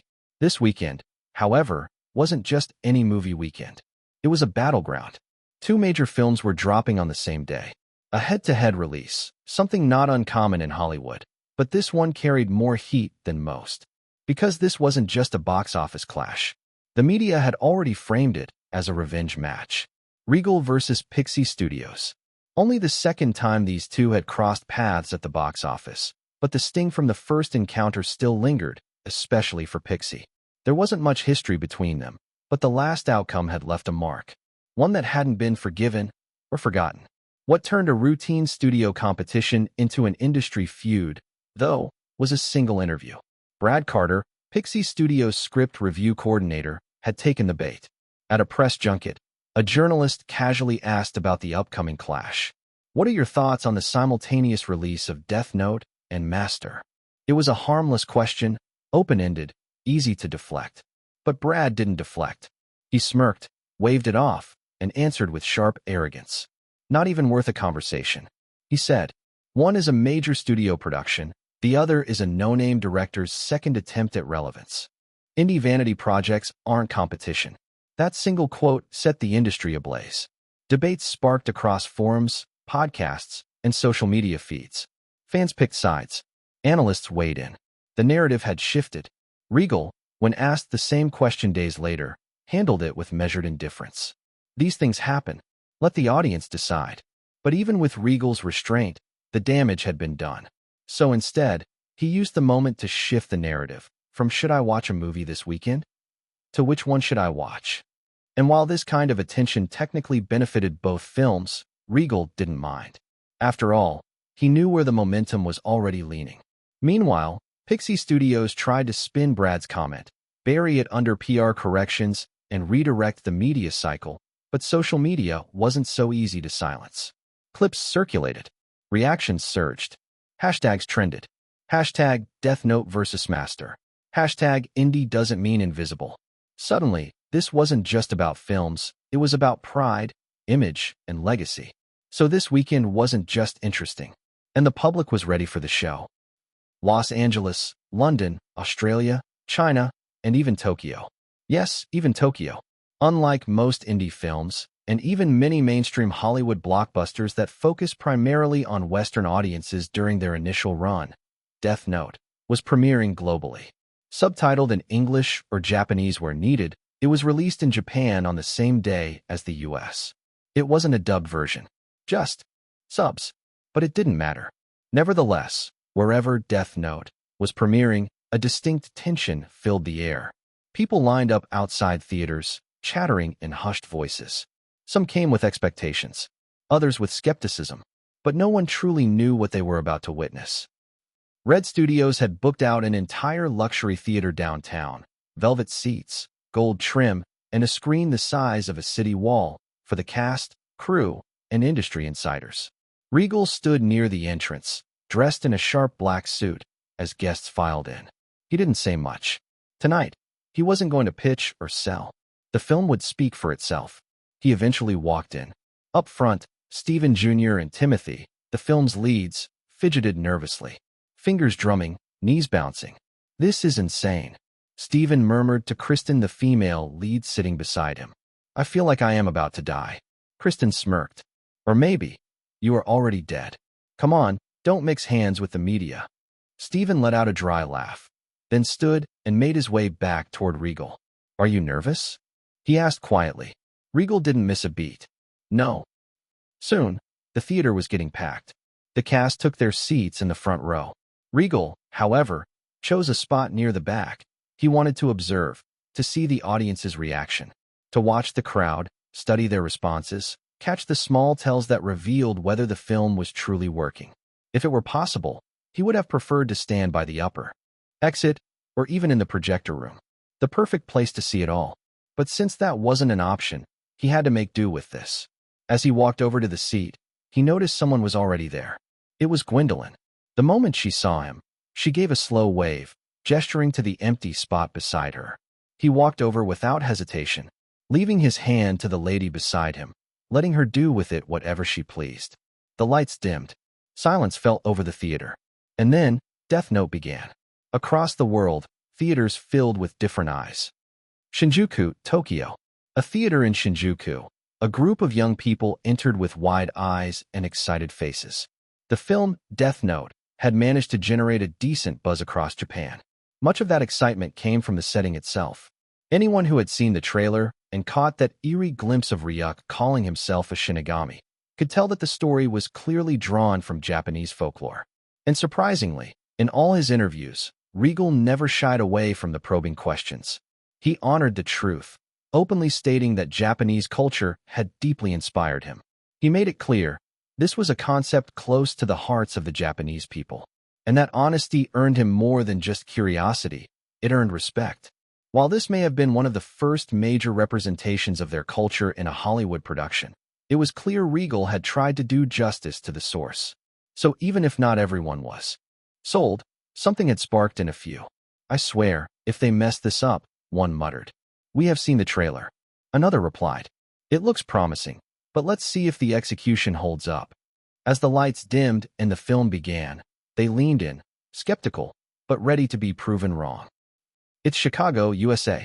A group of college students filed into a theater, none of them knowing much about Death Note. They had bought tickets because of the hype. "So it's like a supernatural thriller?" one guy asked, sipping his soda. His friend shrugged. "Something about a notebook that kills people." "Man, I just hope it's not some edgy teenager crap." They had no expectations, just popcorn and curiosity. Sydney, Australia. In a high-end private screening room, far from the usual moviegoer crowds, sat Michael Rowe, one of the most respected film critics in the industry. He had seen it all: Hollywood blockbusters, hidden indie gems, and overhyped flops. Leaning back in his chair, notebook in hand, he muttered, "Let's see if this Regal guy really knows what he is doing," tapping his pen against the page as the lights faded. There is a small, dimly lit theater in downtown LA. A man who called himself Cassius took his seat near the back. No one knew him. He wasn't a critic. He wasn't a frequent moviegoer. He didn't watch everything, only what caught his interest. Cassius had a habit: he only watched movies alone. He never spoke during screenings, never looked at his phone or react too soon. Death Note had drawn him in. Maybe it was the haunting trailer, the cryptic imagery, or that tagline that refused to leave his mind: not a story of a hero. Something about it pulled him here, though doubt lingered with every step. What if it was just another empty promise? Another film where the protagonist's sins are washed away by a tragic backstory? Would this be just another 2-hour letdown? He adjusted in his seat, angling for the perfect view. Around him, the quiet hum of the crowd filled the room, a mix of anticipation and restrained hope. Then, the lights dimmed. A hush fell. No turning back now. The screen flickered to life. And as the opening sequence began, Cassius leaned forward, just slightly. The first voice he heard made the hair on his neck stand on end. Just 4 words, simple, yet chilling. The land of gods of death. The voice carried a strange, otherworldly weight. It was deep, gravelly, less spoken than summoned, as if echoing from somewhere far beyond the screen. Its presence was unsettling, ancient. And so, the film began not with a bang, but with a whisper. The screen remained pitch black as the voice continued, now a low, guttural murmur crawling through the dark. There is no heaven, no hell, only the realm of gods who watch and grow bored. Then a thunderclap. The screen exploded into a vision of a dark, endless wasteland. Massive structures of bone and twisted metal loomed over a desolate land. Skulls littered the ground, and in the center of it all, Ryuk, a grotesque, impossibly detailed CGI figure, perched on a throne of shattered hourglasses. His golden eyes glowed as he twirled a single apple in his clawed hand. Cassius felt a slight chill for some reason. The next sequence transitioned seamlessly. A crack in the sky. A book tumbled through the air, pages fluttering. L.A. Light Turner sat in class, staring out the window, his face unreadable. The world moved around him, students whispering, the hum of traffic, but he was detached. A black notebook landed outside. The camera lingered on it. Not in a dramatic, over-the-top way. Just enough to make it feel wrong. Cassius smirked. Perfect cinematography. When Light picked up the notebook, the film changed. The sound design shifted, the world outside became muffled. His breath was the only thing heard. The moment he wrote his first name, the music cut. Silence. Then, a distorted chuckle. Cassius felt the energy shift in the theater. Even those who didn't know the story were locked in. The rules of the book weren't shouted at by the audience. They were whispered, like secrets meant only for you. His popcorn lay forgotten in his lap. Within seconds, the movie had him by the throat. The lighting was sharp, the framing claustrophobic. Every sound, every flicker of the score, felt meticulously placed to unsettle. Then the story began to twist. As Ryuk appeared again. Not suddenly. Not as a cheap jump scare. Slowly. A shadow stretching. Unnaturally. A voice, gravelly, amused, ancient. I have been waiting for you, Light Turner. Number 99. Chapter 99. Death Note, Release 2. As Ryuk appeared again. Not suddenly. Not as a cheap jump scare. Slowly. A shadow stretching unnaturally. A voice, gravelly, amused, ancient. I have been waiting for you, Light Turner.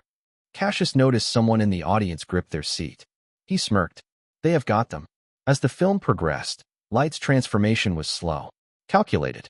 Stephen Hawking Jr.'s performance didn't portray him as an immediate villain. He wasn't evil. He was convincing. Every decision, every justification felt eerily reasonable. L, played by Timothée Chalamet. Introduction drew an audible reaction from the crowd. A lone genius, hidden in shadows, piecing together the impossible. Cassius watched how the battle of minds unfolded, not through exposition dumps, but through subtle glances, shifting body language, the slightest flicker of uncertainty behind Light's composed exterior. He had seen a lot of detective movies. This wasn't just a crime thriller. It is nothing compared to what he has seen until now. This was chess with human lives. Cassius couldn't help but be a little breathless, as the protagonist transformed into something both brilliant and monstrous. But the real revelation was the detective. Sharp, eccentric, almost unworldly in his methods, a perfect counterpoint to the chaos unfolding. Their battle of wits escalated with each passing scene, every move and countermove raising the stakes to an unbearable pitch. He leaned forward, the edges of his seat digging into his legs, but he didn't notice. His pulse thudded in his ears. Each twist felt earned, each revelation a gut punch. There was no hand-holding, no lazy exposition to kill the pace. Just relentless, unflinching tension. At some point, he realized he wasn't alone. The entire theater had gone silent, the collective breath of hundreds held in suspense. He could feel it in the air, the raw energy of a room so captivated it forgot to exist outside the screen. The scene played. It was late evening when Naomi Mizura returned home after a long day. The once bustling days as an FBI agent were a distant memory now, replaced by her life with Ray Pinber, her fiancé. But that night, things would change forever. She barely had time to set down her purse before she heard the sound of footsteps behind her. Ray's voice, usually comforting, was tense, laced with something Naomi couldn't place. She turned to see him standing in the doorway, disheveled, pale. Ray. He shook his head. He exhaled sharply. I was on a bus today. There was a jacking, Naomi. She froze, her heart skipping a beat. A bus jacking? Yeah. He nodded, his voice tight. The man who did it. He is the same one who hit the bank 2 days ago. I don't know how to explain it, but I think he knows who I am. Naomi's brow furrowed. What do you mean he knows who you are? I showed him my badge. Ray said, his gaze dropping to the floor. I didn't want to, but he was getting violent, and I had no choice. I thought he might leave if he saw I was with the FBI, but I don't know. Something about him didn't feel right. Ray, she started slowly, stepping toward him. You need to be careful. I don't want you getting involved in something dangerous. Promise me you will stay safe. Ray gave a weak smile that didn't reach his eyes. I will. But don't get involved, Naomi. This is dangerous. Please, for both of us, just stay out of it.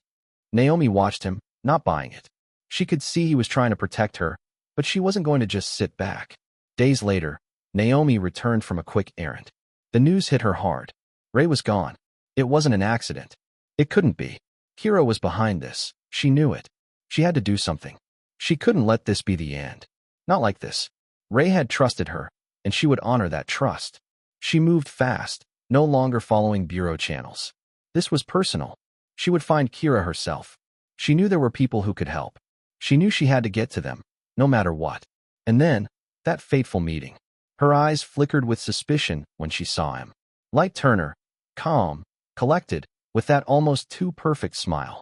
He had introduced himself as a member of the task force, the connection she needed to expose Kira. The rain-drenched streets of Manhattan glistened under dim neon lights. Inside a small CF, Naomi sat alone at a corner table, her sharp gaze fixed on the glass door. Outside, a man approached. His reflection in the CAF's foggy window merged briefly with hers, a fleeting illusion of confrontation before it even began. The doorbell chimed as he stepped inside. She didn't rise, didn't smile, just gestured toward the chair across from her. Mr. Locke, Naomi began. I appreciate you coming. As the conversation between the two of them goes on, the audience could feel it. Something big is about to happen. Really big. I will need to see your ID. Light said, breaking the silence. It's a formality, of course. If you want to join the investigation. She hesitated, glancing at him. Trust him? It felt like a leap, but Naomi had no choice. She slid her driver's license across the table, watching as he took it without a second thought. Then, his eyes flickered to her name, and a small, unsettling smile tugged at the corner of his lips. Naomi Mizora. He murmured, as if tasting it. Naomi hesitated, then nodded. She didn't notice the pen he was gripping under the table or the faint twitch of his hand. The page glistened with fresh ink. Something shifted in her chest. No, something wasn't right. Why do you keep looking at your watch? She asked, her voice steady but laced with suspicion. Light's smile didn't falter. Because I am Kira. The words hit her like a slap, a cold wave crashing down. Naomi's breath hitched, and for a moment, the world seemed to tilt. No, she whispered. You are lying. But Light didn't blink. You will understand soon enough. Her mind spun. The walls closed in, the world narrowing to a single point. Kira had been sitting right in front of her the entire time. Naomi stood abruptly, her chair scraping against the floor. She had to leave, to get out before it was too late. Where are you going? Don't you want to talk to my father? I don't want to talk to your father. She muttered, already turning toward the door. Light didn't stop her. Instead, he just watched, his gaze unreadable. She took one last look at him before stepping out of the cafe. As she walked, her thoughts swirled. She was walking toward her end. Up the stairs. The rope. The quiet finality of it all. Naomi's silhouette appeared against the rain-streaked glass as she answered a sudden phone call. The camera cut to the inside of the cafe. Ryan flipped the notebook open, scanning her notes with unsettling calm. She came too close to the truth. His voice murmured in his mind. Too dangerous. I could walk away now, but if she reaches them, everything I have built falls apart. Naomi turned back toward the CAF, her expression sharp with realization. The screech of brakes split the air, followed by a sickening thud. The screen cut to black, leaving the audience in stunned silence. When the screen faded back in, Ryan sat alone, gripping the death note with a light tremble of his hand. Justice demands. Sacrifice, he whispered. But when the scales tip, who decides what's fair? Who decides who lives or dies? He added, the God will. A faint, hollow laugh echoed from above. Outside, Ryuk perched atop a lamppost, his glowing eyes gleaming as laughter rumbled through the rain-soaked streets. "I thought so," he said, his voice a low rumble. "Humans are so interesting." A flash of lightning illuminated the city, stark and fleeting, leaving the screen to fade into darkness as thunder rolled in the distance. Soon the climax begins to unfold. Rain hissed against the broken warehouse roof, falling through jagged openings and landing in shallow, oil-slicked puddles. Beneath a flickering light, Light stumbled backward, one hand pressed to the bullet wound in his side, the other frantically searching his pocket. The page was gone. He froze. For the first time, Light didn't know what to do. There was no plan now nor a trump card. The gun had shot through the false bottom of his watch, obliterating the sliver of death note he kept hidden. The mechanism that had saved him so many times had finally failed. Across the room, the task force stood still, weapons lowered.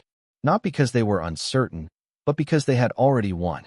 James Turner's eyes were locked on his son's collapsed figure. His hands trembled. The pistol he had fired seconds earlier still hung in the air like it was a part of his arm. But it wasn't fury on his face, it was something quieter, something sadder. The agony of a man realizing his son had become the very thing he had once sworn to fight. Light tried to speak, but the words caught in his throat. His lips moved, silently forming syllables, justifications, declarations, maybe even apologies, but none reached sound. He felt a one knee. Blood poured from his side in rhythmic pulses. His vision blurred. He reached out, not toward salvation, but toward his father. James, played by Ross Oakley, didn't move. Behind the silence, something stirred. High above them, perched in the steel rafters of the warehouse, Ryuk stepped out of the shadows. The Shinigami watched from above like a bird of prey, his glowing white eyes focused not on the group below, but on Light. And this time, there was no grin. "Well, Light, I guess this is it," Ryuk murmurs quietly. Light turned his face upward, jaw trembling, rain and blood streaking down his cheeks. "You said you would wait," he rasped. "You said you wouldn't write it." Ryuk tilted his head, as if confused by the plea. "I said I would wait, until it was over." His voice, normally light and amused, was flat now, indifferent, like a god sealing a tomb. "And Light," he added, slowly pulling the death note from the air. "It's over." Light's heart seized. Not from the pain, not yet, but from the realization that everything he had built, every godlike step he had taken, every sermon of divine justice, had led to this moment. "I am Kira. I created a better world. I was justice," he whispers. El's voice echoes in his head. "If Kira wins, then he is justice." Light stumbles again, his legs giving out. He crashes to his knees, gasping.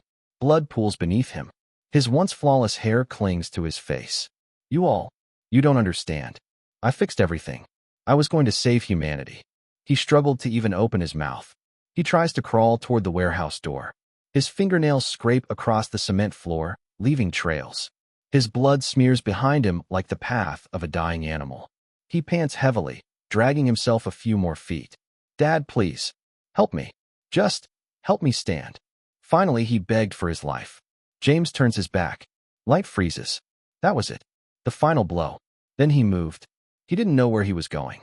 Somewhere far. Somewhere not here. Somewhere where he still ruled, where the world still bent to his will. But every inch forward was slower than the last. They just watched. A man who had called himself a god, now bleeding, groaning, crawling through the dirt like a wounded dog. Ryuk sighs. "I always told you, didn't I? I am not on your side. I am not on anyone's side. I am just the one who writes the names." Light turns to look up at him, a flicker of rage left in his eyes. He gritted his teeth. "You used me," Ryuk replied flatly. "You used yourself." Ryuk flips open the worn, black notebook. The death note. He licks the tip of his pen, and he began to write. The strokes of the pen were deliberate, ceremonial. Lighdturner.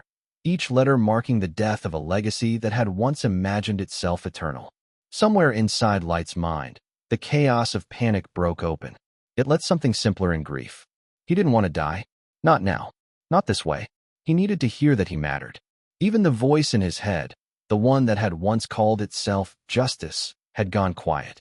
And so he lay there, trembling in a pool of his own blood, gasping, eyes wide as the last seconds drained from his life. In his final moments, his gaze caught the shattered ceiling. Beyond the broken warehouse roof, the sky above LA was beginning to clear. Patches of stars emerged from behind the storm clouds. Light saw them, and in some distant, faraway part of himself, he remembered being a child, before the notebook, before the killings, before the power. He had once wanted to become a man who changed the world, not ruled by it, changed it. And then his heart gave one last shudder. His body twitched, and was still, and Ryuk began to write. The strokes of the pen were deliberate, ceremonial. Lightturneri, each letter marking the death of a legacy that had once imagined itself eternal. Somewhere inside Light's mind, the chaos of panic broke open. It leaves something simpler in grief. He didn't want to die. He screamed, "No, I won't die like this. I am Kira. I am God." He writhes, trying to stand, to reach Ryuk, to fight against the inevitable. But his strength is gone. All that remains is ego, and even that is crumbling. Ryuk somberly, as he finishes, "You were just a guy who got bored, and thought he was better than everyone else." The final stroke of Light's name is written. Only the sound of rain, and the faint whisper of Ryuk snapping the death note shut. 40 seconds. Light collapses fully to the floor. His body convulses once. Twice. A wet gurgle escapes his throat. He gasps. Then silence. The god of the new world dies like a stray dog in the rain. Tears didn't fall. Morning never came. He was alone in the end. Just emptiness. The silence afterward was long. Eventually, a task force member moved forward. He crouched next to Light's body, checking for a pulse. He didn't speak, but his face said everything. The god of the new world had died with no one at his side. Not a soldier.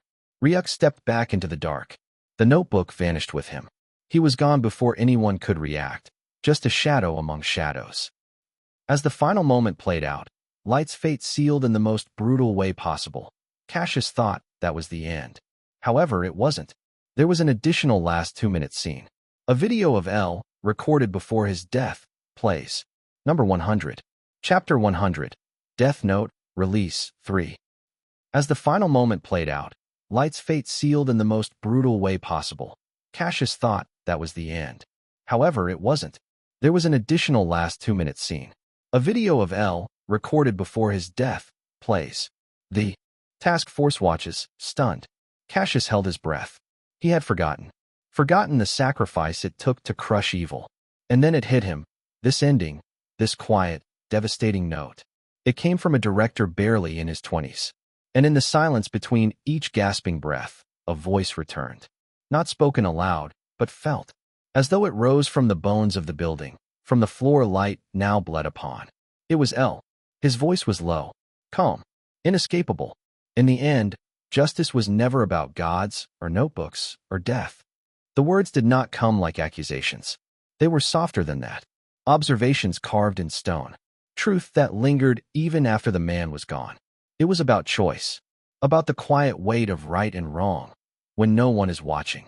Light Turner believed the world was broken, and he wasn't wrong. But he chose to rule it, not heal it. He chose fear over change, judgment over mercy. A pause. He looked in the mirror and called himself Justice. But all he saw was a boy, too brilliant, too proud, and far too afraid to be human. I knew it, long before the evidence came. L's voice continued. I saw it in his eyes, that flicker of godhood. That needs to be more than what we are. The camera of memory lingers on an old image, L and Light facing each other under storm clouds. The shadows between them are darker than the sky above. So I gambled my life on the truth. The scene cuts not to Light, but to an old flickering video, L and A.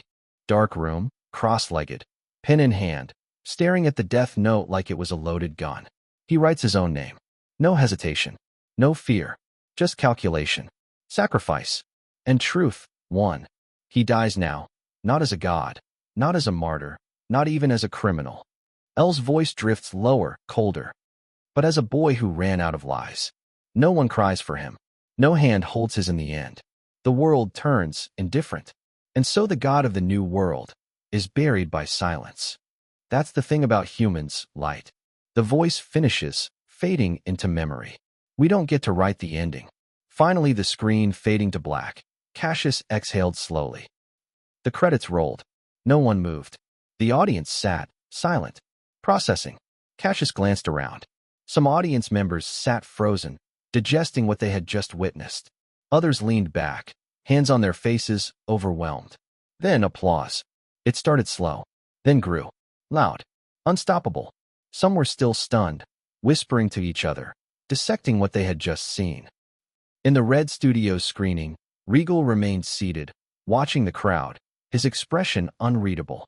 Beside him, Gwendolyn crossed one leg over the other, leaned toward him with an amused smile that held back emotion, and whispered as if afraid to jinx it. "You did it again? My junior." Regal didn't smile. He exhaled, long and even. That's how deeply her words landed. Because to him, Gwendolyn was the one voice that mattered most. The sharpest critic. The hardest to impress. Sometimes even merciless. He believed in himself, yes, but only because he had no choice. It was either that or nothing. Then her hand touched his arm. "But don't get comfortable," she said lightly. "We have got another test to pass next week." He breathed out again, a little heavier this time. "The second test, huh?" She nodded. "Potter. Part 2. The world's watching. It is time for the second part of Harry Potter to make its entry." Regal tilted his head and gave her a dry, tired grin. "I thought you would say something like, 'It's finally time for our second baby to come into the world.' You know, add a little poetic touch T-dash." That's when Gwendolyn made a split-second decision, reaching to silence him with a gentle finger on his lips. She, trying to stop him from finishing the sentence. But it was too late. A loud thud came from the row directly in front of them. Someone had launched out of their seat, nearly knocking over their own cup holder. It's Keanu. His head turned back as if jolted by an electric current. Wide-eyed, arms flailing slightly for balance. Jaw halfway to the carpet. "You guys are having a second baby?" There was a pause. The kind of pause that falls after an accidental confession, or in this case, a catastrophic misunderstanding. Keanu's mouth kept moving before his brain could catch up. "No. Seriously, when did this happen? Did I miss the first one? Am I already an uncle? Do I send diapers or film stock?" Gwendolyn just froze, blinking at him, unsure whether to laugh or scream. Regal's expression deadpanned. But it got worse. Because standing next to Keanu, with a hand half raised in confusion and mild horror, was Saren. She tilted her head slightly, blinking in a way that said, "Oh, but also explain." "Now, I think." Regal began slowly, as if treading across a minefield blindfolded. "There has been a language malfunction here." She placed a hand on Keanu's arm. "I think there has been a slight misunderstanding, love." "Regal." Another voice joined in from the rear. Familiar. Old. Jordan. His ex-boss from the convenience store. Still somehow chewing gum like he was getting paid for it. He was sitting in the front row too, but a little to the side. "Bart." "No. Wait. Guess you are not a brat anymore, huh? A damn family man. Who would have thought?" He gave Regal a firm pat on the shoulder. But there was something in his eyes Regal had never seen before. Respect. Even admiration. Something he didn't see when he brought the great Stephen Hawking to his little store over a ramen dinner. Jordan leaned inconspiratorially. "Didn't I tell you to stop fooling around back in the day? Look at you now. Congrats, kid. You are officially grown." Regal stared at him, eyes wide, mouth parted slightly. "Jordan, But Jordan was already nodding to Gwendolyn, tipping an invisible hat. "Ma'am, you raised a solid one." Regal turned toward Gwendolyn, who was now covering her face with one hand, trying not to wheeze from the pressure of holding in laughter. "If you laugh," Regal said flatly, "I will make sure you do every subtitle check for Harry Potter 2 by hand." "I am not laughing." She choked. "Yes, you are." He sighed. "I knew I shouldn't have handed out premium screening tickets like Halloween candy again." Cassius, still seated in his small downtown theater, leaned back. He didn't clap, but a slow smirk tugged at his lips. Now that was a damn experience. The doubts that had clung to him before the movie now felt ridiculous. This wasn't just good. It wasn't even great. This was the kind of film that reminded you why you fell in love with movies in the first place. Next day, February 15th, 2011. Death Note, official worldwide release. Shinjuku, Tokyo. The credits rolled in silence. The group of young friends who had entered the theater buzzing with energy now sat still, their popcorn cold, sodas untouched. Rika was the first to move. She leaned back, exhaling as if she had just come out of a long tunnel. Okay, I admit I was wrong to be doubtful about the conviction behind this movie.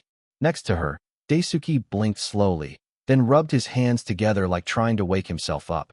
They didn't mess it up. He said at last. They really didn't mess it up. No, Aiko murmured. They did something else entirely. I have mad respect for its creators. The group sat in a moment of quiet, letting the weight of the final scenes settle in. Their bones.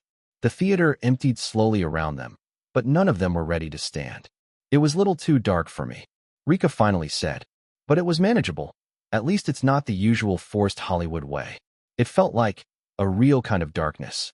Like something people choose because it is needed. Daisuke nodded. The ending. That was bold. No redemption. Just consequences. Do you think it will be popular here? Aiko asked. Among the older crowd? Daisuke considered it. Maybe not. But they will respect it. The director didn't just take our mythos. He understood the silence between the words. They left the theater quieter than they had entered. Something unspoken now shared between them. Something that felt strangely personal for a film born so far from their shores. Chicago, USA. So, said Adam, wiping nacho cheese off his fingers. What the hell did we just watch? How can a simple scene of a dude writing names be so scary? Trevor laughed nervously. True. And the way it was shot. I think I need to sit with it, said Rachel, folding her arms. It wasn't just about the notebook. It was about the choices. The difference between justice and obsession. I didn't know that kind of storytelling was possible in a movie about killing people, said Trevor. It was Shakespearean, Rachel added. But modern. Like Hamlet with Wi-Fi. Dude. Adam snorted. I didn't expect a damn supernatural thriller to hit me with philosophical homework. Rachel smiled, tucking her knees up on the seat. That's kind of the point though, right? It's not about the action. It's about who you become when you think you are untouchable. Yeah, okay, Professor. Trevor chuckled. Still, pretty sure I am never picking up a notebook without thinking twice again. They walked out laughing, not because the movie had been funny, but because something about it left them feeling more awake. New York City. Michael Rose stayed in his seat until the last credit vanished. Only when the theater lights rose did he uncross his legs and close his notebook. He stood slowly, walking toward the lobby. His assistant, Clara, was already waiting by the door. Well, she asked, her expression guarded. Michael paused, watching the people filtering out. Some silent, some shaken, some visibly affected. He finally said, The director, Regal, has restraint. Clara blinked. That's praise. It is. He replied. Most directors with a concept like this would have thrown spectacle at the audience like confetti. He didn't. He trusted the material, trusted the tension. He resisted the urge to dazzle, the temptation to sugarcoat everything. No hand-holding, no cheap heroics, just a slow, cold descent into something honest. Clara paused. So review-worthy? He slipped the notebook into his coat pocket. Oh, it will be more than that, Michael said, a quiet grin teasing the edge of his lips. It's career cementing. For him, and maybe for me, if I write this. The way it deserves. He added. But before then, I am watching the movie again before I write anything about the movie. Then he just walked toward the street doors with a look in his eye she hadn't seen in years. Not cynicism, not critique. Purpose. Clara followed, into silence. Behind them, the theater lights dimmed again for cleaning. And the poster outside, bold, haunting, unmissable, still glowed faintly in the glass, like it wasn't done talking yet. Death Note, not a story of a hero. Volume 2, Number 101. Chapter 101. Written and directed by Regal Seraphsail and team. I apologize for the delay upload. I was kind of busy last night with some personal and special events. Anyways, I will be back today evening with another chapter. As Death Note was about to enter into its second week on its fourth day, most of the reviews were out, and the positive public talk also began to spread wide. Whoever watched Death Note, and their reason to recommend others to watch the film is its climax twists and revelations. Obviously the most satisfying feeling of watching good win over evil. However, there is something else about the climax that wasn't explored and hidden under, but the few who did definitely understood it as the most important piece. And that is the sacrifice made to win. As Elle suspected, the deaths being related to the cases of Light's father, Light was imprisoned in a solitary cell while being under surveillance for 24/7. The audience thought it was the end, and soon Light would be caught. However, just then, there was a sense Light was having a chat with Rem. At that, they immediately felt an edgy feeling, because from what they had seen, Rem, the Shinigami, another death god. Unlike Ryuk, who only seeks entertainment, Rem is bound by a sense of duty and emotion. Emotions a god of death is not supposed to have. She protects Misa, the female lead who owns a death note, and serves Kira. Unlike Light, who uses the notebook for his ambitions, Misa is driven by love for Light Turner.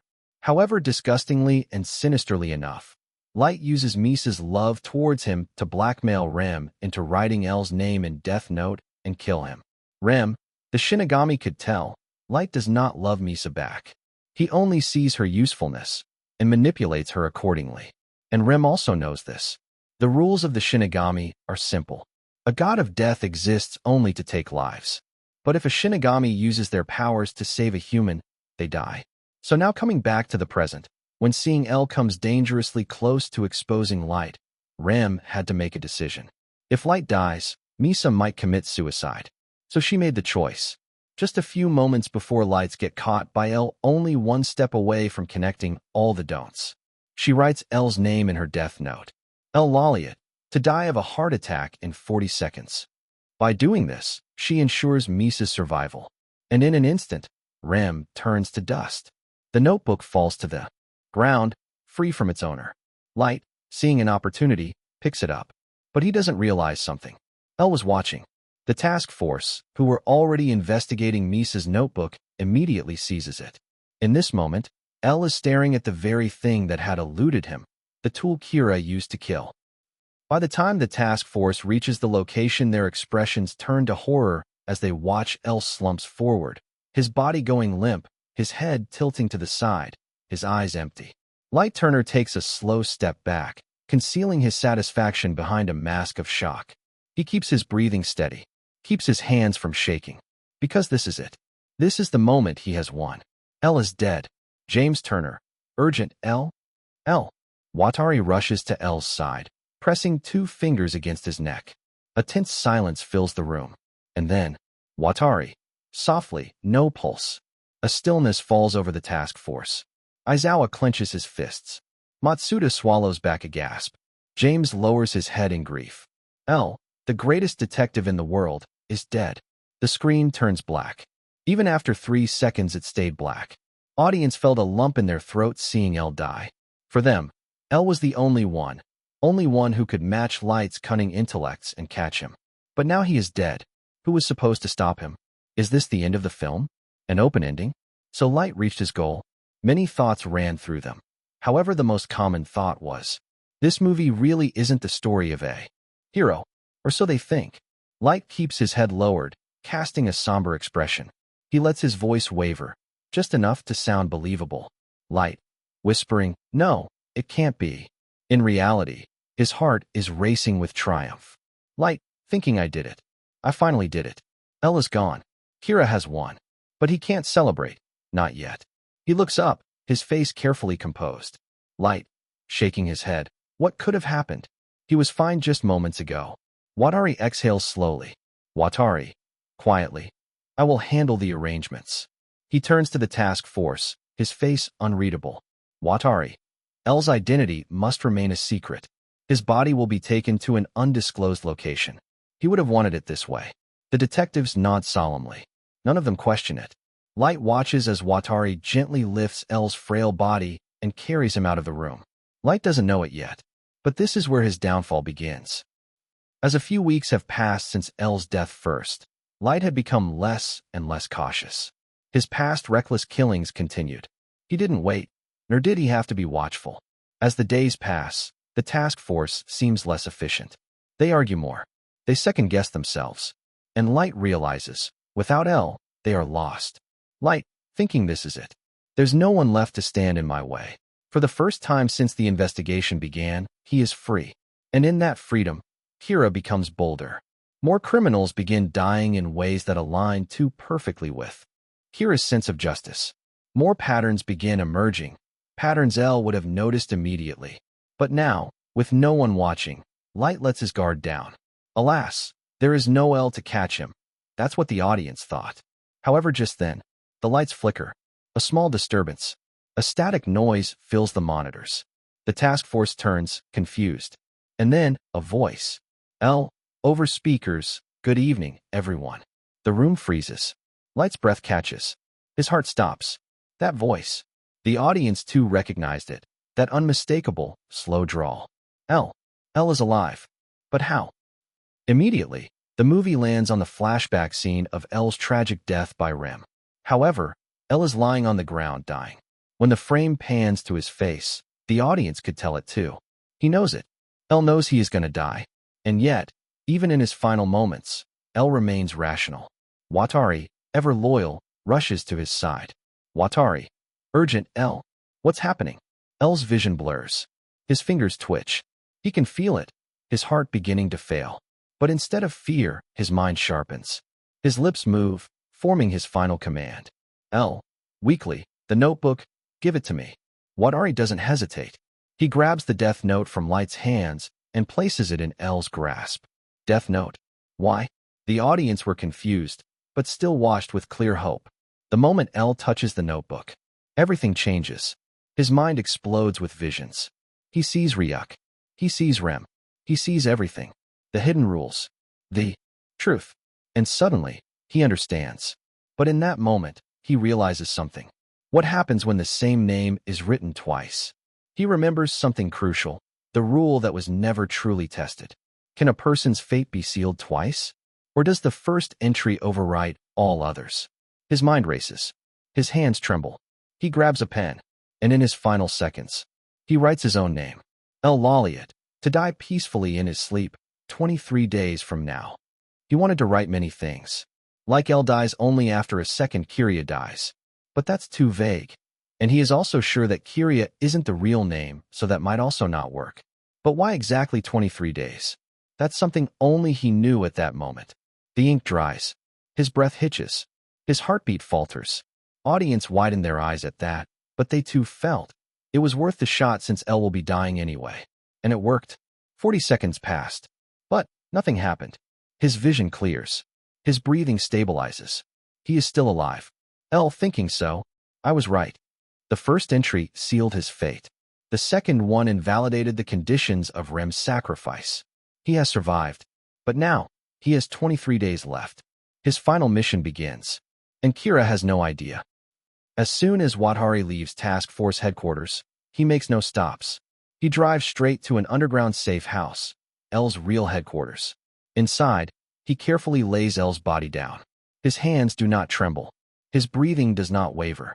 Because he already knows the truth. As soon as he sets L down, the detective's fingers twitch. A sharp breath. And then, L's eyes open. Watari watches, calm and patient, as L slowly sits up. L, weakly, did it work? Watari nods. Watari. Everything went according to plan. The task force believes you're dead. So does Light Turner. A slow smile creeps onto L's lips.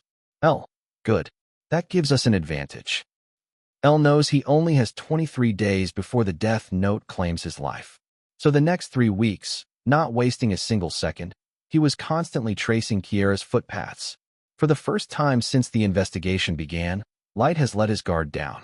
Believing L to be dead, Kiera will finally move freely. And that is the mistake L has been waiting for. On the 21th day, L, softly, Watari, you know what to do. Watari nods, already prepared. He retrieves all the evidence they have collected, including the one thing that will ensure Kira's downfall. L had always had an inkling that Light was Kira, but knowing is not the same as proving. Now, he has something he never had before, physical evidence. The death note that Rem left behind, the one that was confiscated before his death. It holds everything. The rules, the previous names written, and most importantly, Light Turner's fingerprints. Now, L just needs to do one last thing. Catch Light in the act. And tomorrow, on the right time, L will return from the dead. It is day 22. L can feel it. The weight in his body. The creeping exhaustion. Tomorrow, he will die. So tonight, Light Turner will fall. The scene shifts to present when the task force suddenly hears Elle's voice through the speaker. Elle, over speakers, "Good evening, everyone." The monitors flicker, and then Elle's face appears. Not the usual hunched, ragged figure they remember. Elle, on screen. "If you are watching this, it means you all assumed I am dead. And yet, Kira is still among you." The task force stares, silent. Light clenches his fists under the table. Light, thinking no, this isn't possible. Elle, on screen. "From the very beginning, I suspected Kira would try to kill me. So, I prepared for this outcome." Watari, you may proceed. Watari, who has been standing quietly, moves toward the center of the room. And then, he places it down. A black notebook. The death note. Watari, calmly. "This was confiscated from Light Turner before Elle's death. It contains undeniable proof." Aizawa steps forward, flipping through the pages. His face drains of color. Aizawa, reading Naomi Mizora, Ray Penber, Kiyomi Takada, Higuchi, more names. Pages and pages of them. The handwriting. The fingerprints. The evidence. Matsuda, whispering, This is real."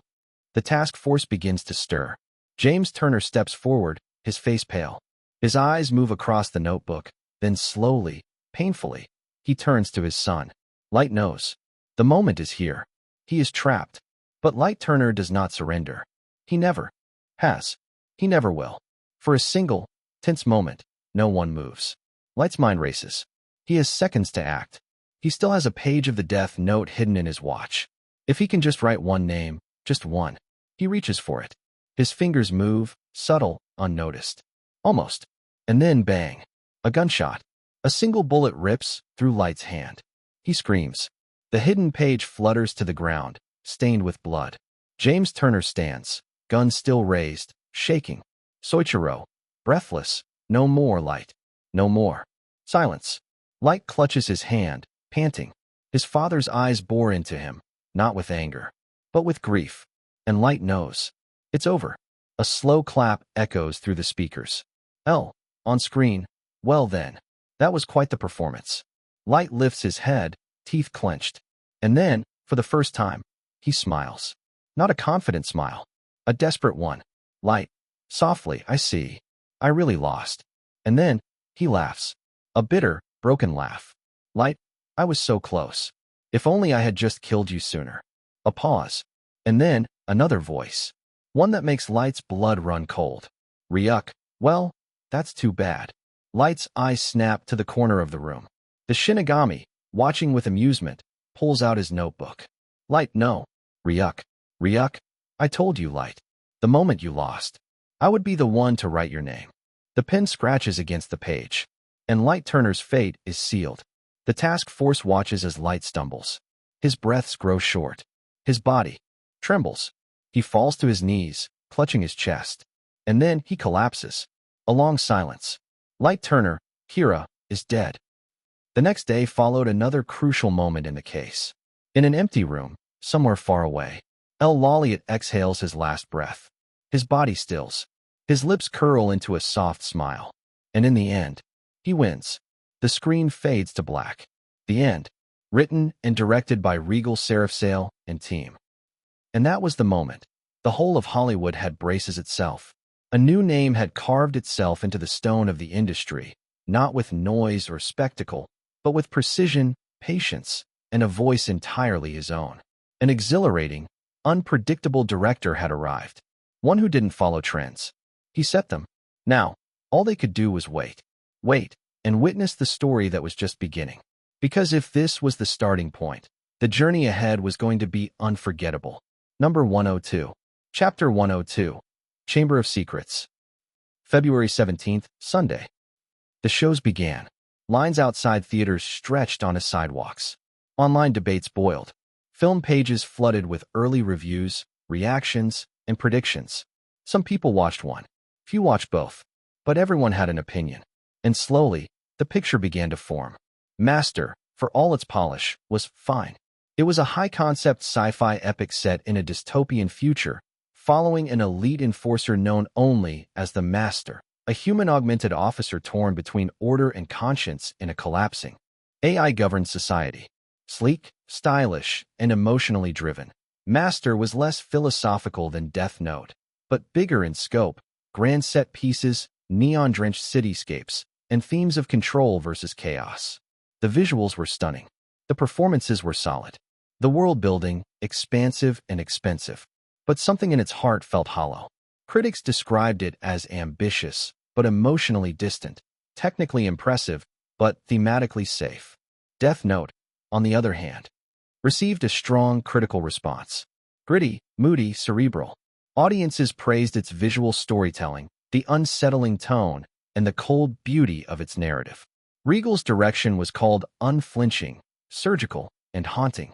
It was clear that audiences left the theater in stunned silence, the haunting narration echoing in their minds, the moral ambiguity pressing like a weight. Ryuk's voice became meme-worthy. The trailer tagline, "Not a story of a hero," turned into a Twitter slogan. By Sunday night, the numbers were in. Master had a strong opening. Box office receipts reflected the marketing push, the theater count, the blockbuster appeal. But Death Note? It had traction, with much less screens and a budget. Streaming pre-orders shot up. International buzz exploded, especially in Japan, where audiences embraced the cultural callbacks with open arms. Fan art, essays, Me Too breakdowns, it all surfaced within 48 hours. Critics weighed in. Aggregators showed Death Note pulling ahead with a quiet but undeniable lead. And soon, a pattern emerged. The comparisons began, and the whispers grew louder. It's good, but Death Note hits harder. Master looks amazing, but Death Note lingers. If Master is a spectacle, Death Note is an experience. And then came the report. Early Monday morning. A feature-length analysis by Screen Gauge Weekly, titled simply, "The Whisper That Roared, Regal's Victory at the Box Office." The article broke it down clearly. While Master had more viewers, Death Note had more impact, more repeat viewings, higher audience scores, a longer tail in streaming projections, and most importantly, more cultural imprint. It ended with one chilling line. Regal hasn't just won this weekend. It's his second. Pixie Studios headquarters, boardroom. Silence. Brad Carter sat hunched over his phone, scrolling through the fallout. Memes. Jokes. A gif of Regal walking into a theater with the caption, "Not even worth a conversation." He didn't speak. No one did. The studio's CEO finally broke the silence. "Find me someone who understands what the audience actually wants," she said coldly. "And tell Brad he won't be doing press for a while."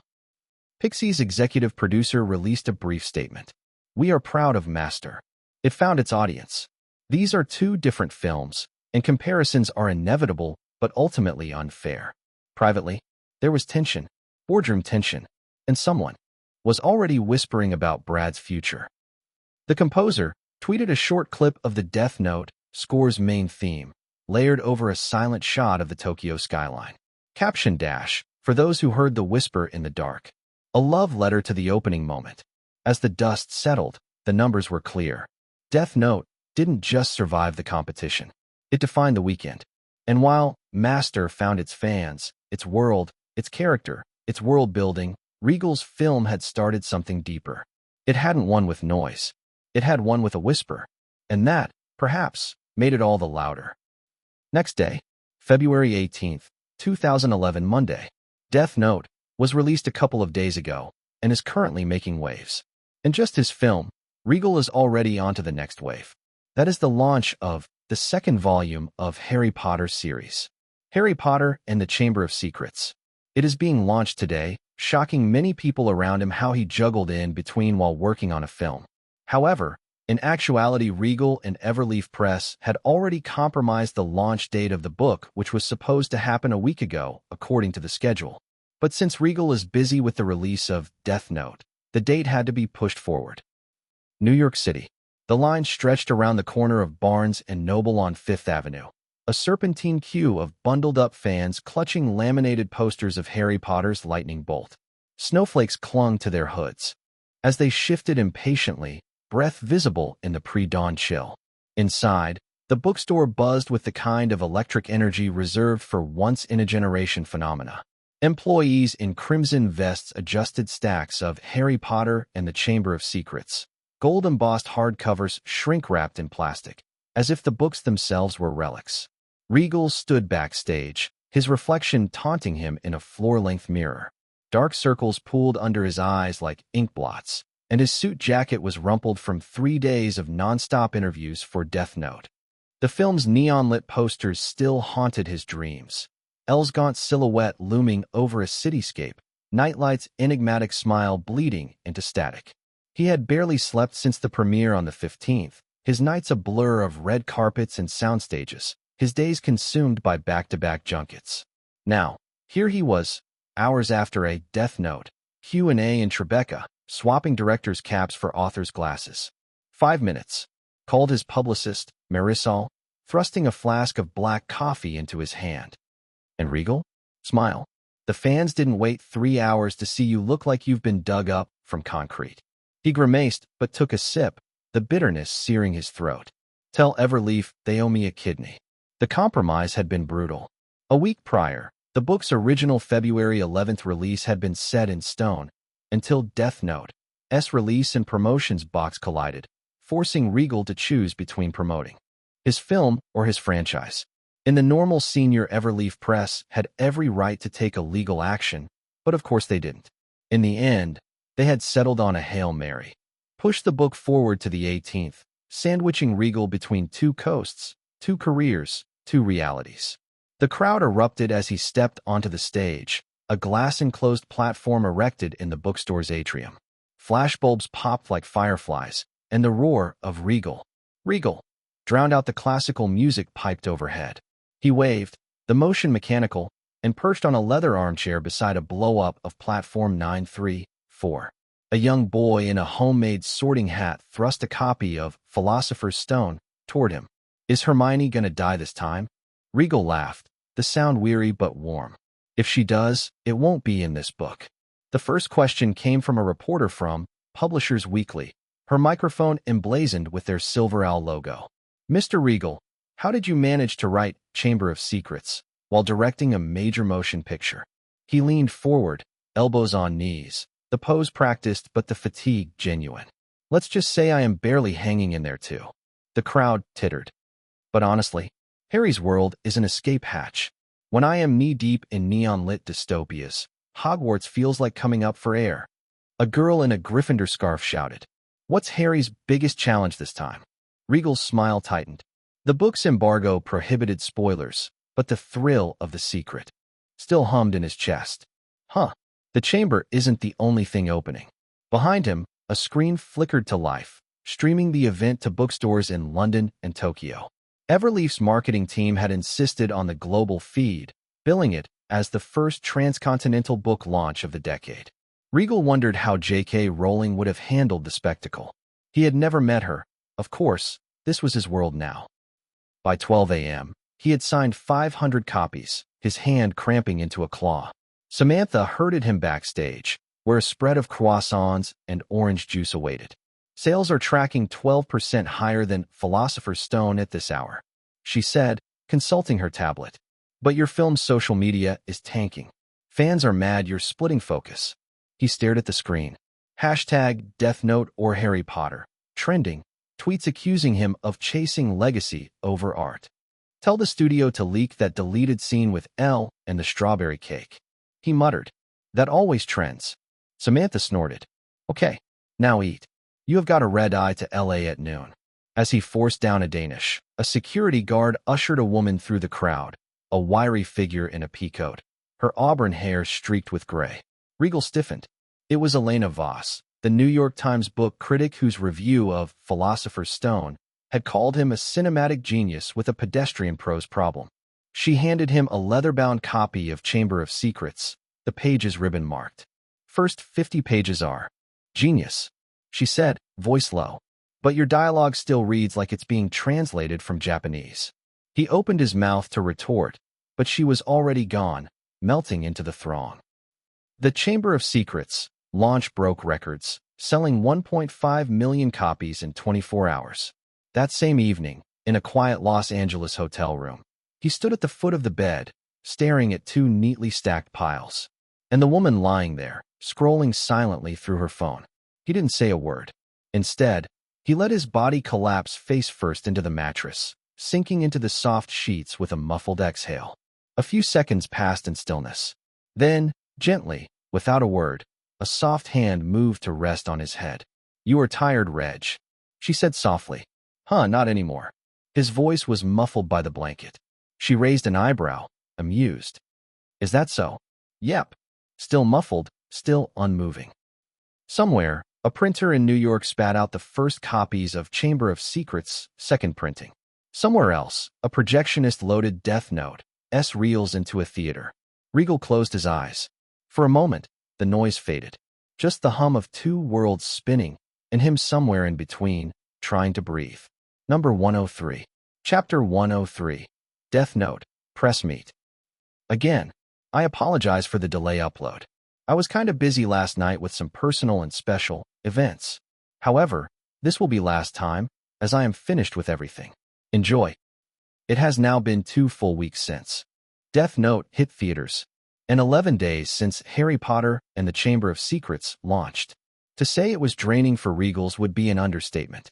From the past month, he had been to Youngsters Roundtable, to LA's Got Talent, the Golden Globes, talk show circuits, back-to-back interviews, and an aggressive press run. And with Regal simultaneously caught up in the whirlwind of his book launch, most of the heavy lifting fell to Everleaf and his team. They carried it flawlessly. It had been a genuine team effort, through and through. Still, Regal made a mental note that day. Never again would he let 2 major projects collide like this. It was too much. The only saving grace. Both projects were doing well. Really well. That was the silver lining in all the chaos. Today, a small press meet was scheduled to celebrate Death Note early success. And for once, Regal felt like he could finally breathe. Just a little. The room was packed. Camera shutters snapped in bursts, flickering like static lightning across the walls.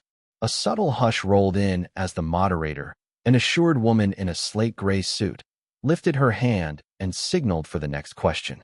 A journalist rose, flipping a page in his notepad. Mr. Regal, your film Death Note. Open to a wave of negative reviews from a few critics, yet it's drawing remarkable numbers at the box office. What do you make of that contrast?" It was true. Unlike his debut film, Following, which had been almost universally praised, especially with the Stephen Hawking name attached, Death Note had stirred far more divisive reactions. Some critics hadn't held back. Regal adjusting the mic slightly. "I don't have much to say, really," he said, his tone calm, casual. The same critics who praised Following now have criticisms for this one. And that's fair. You can't accept the compliments and dodge the punches. This one stings a little, sure, but I am grateful the audience decided to watch it for themselves instead of just reading the headlines.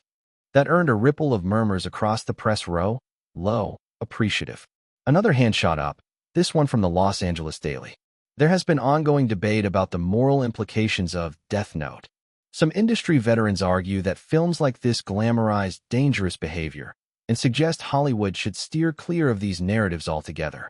Does that concern you? Regal let out a slow breath. A faint sigh. Not annoyed, just tired of this particular conversation. It was a topic that came up not long after the film's release. Predictable, really. He and the Red Studio Promotions team had braced themselves for it. They knew it would happen. Still, some of the criticism felt less like feedback and more like someone had it out for the project from the start. Harsh takes from people who probably never made it past the trailer. And Regal wasn't blind to it. He knew how Hollywood worked, how fast you could gain friends, and just how easily you could make enemies along the way, especially lately. But even so, he was grateful the negativity hadn't left a dent where it mattered most. The audience showed up. The story connected. And that meant something. Still, it reminded him, being prepared is never enough. You think you have got all your bases covered, until something hits you sideways. This was the nudge he needed. He made a mental note then and there. It's time to build a proper PR team of his own. One that worked for him, not just alongside the studios. A team that could spot these fires before they even started. But that was something to sort out once things calmed down. Right now, he adjusted the mic again and answered with calm clarity. Regal gave a crooked smirk. I think that's a conversation that comes up every few years. First it was comic books, then horror films, then video games. Now it's this. I'm not sure how much truth there is to that claim, but I like to think our audience is smarter than we give them credit for. They are capable of critical thought. If someone walks out of my film thinking, hey, I should grab a notebook and start writing names, I would argue they had bigger problems long before they stepped into that theater. There were a few stifled chuckles. One reporter scribbled the quote down word for word. A voice from Entertainment Weekly chimed in next. Your film's darker themes and moral ambiguity have sparked intense discussion. What do you hope people take away from Death Note? Regal didn't hesitate. That power corrupts. That justice isn't binary. And most of all, that just because you can do something doesn't mean you should. The film doesn't glorify anything. It questions everything. That line hung in the air for a moment. A few nods. A murmur of approval. Then, a voice from Hollywood Insider, one of the more respected names in the room. There has been a lot of surprise around the lead casting. From Stephen Hawking Jr., Timothée Chalamet, to even Kristen Stewart, the lineup wasn't what many claim practical for a movie that claims to be the highest-budget indie movie, but their performances have been widely praised. What led you to that casting? Regal smiled, leaning back just a little. I think I have just been lucky. As a director, when your actors never fail you, that's a blessing you don't take lightly. Stephen Hawking Jr. was actually the first name to come into play. There is a favor I owed him, but as it turns out, he is a good actor too. So it worked. He paused. As for Timothy, let's just say he walked into the wrong audition room, in a broader sense. But it led to the right place. Laughter erupted again, this time louder, more knowing.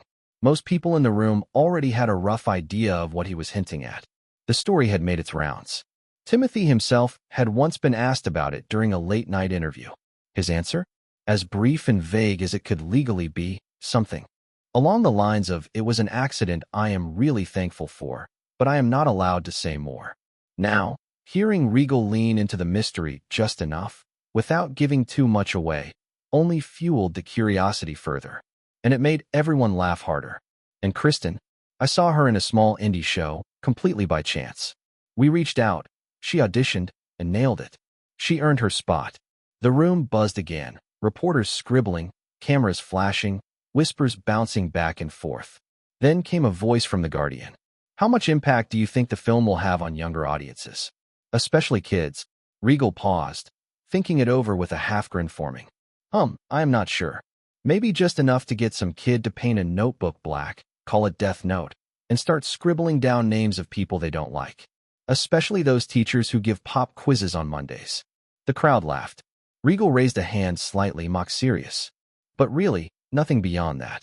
Writing someone's name in a notebook isn't going to do anything. At worst, some mean teacher out there might have to squint a little harder at their coffee next week. A few louder chuckles this time. Flashes went off. Even the moderator cracked a smile. Then came a shift. A question Regal had expected sooner or later. The actor playing your lead, Stephen Hawking Jr., he has obviously got a recognizable legacy. And no doubt, he gave a compelling performance. But why him? And some are saying this is you encouraging nepotism. How do you respond to that? Regal's tone didn't flinch. For the first part, I think you kind of answered it yourself. He gave a compelling performance. That's why him. He is good at it. Simple. He adjusted the mic slightly. As for the second part, I don't know if I would call it encouraging nepotism. But do I mind it? Not really. Talent is talent. If someone gets an opportunity and proves they deserve it, that's what matters to me. There was a beat of silence before another reporter jumped in, a little too quickly. There is a rumor that Ross Oakley had a fight with you on set.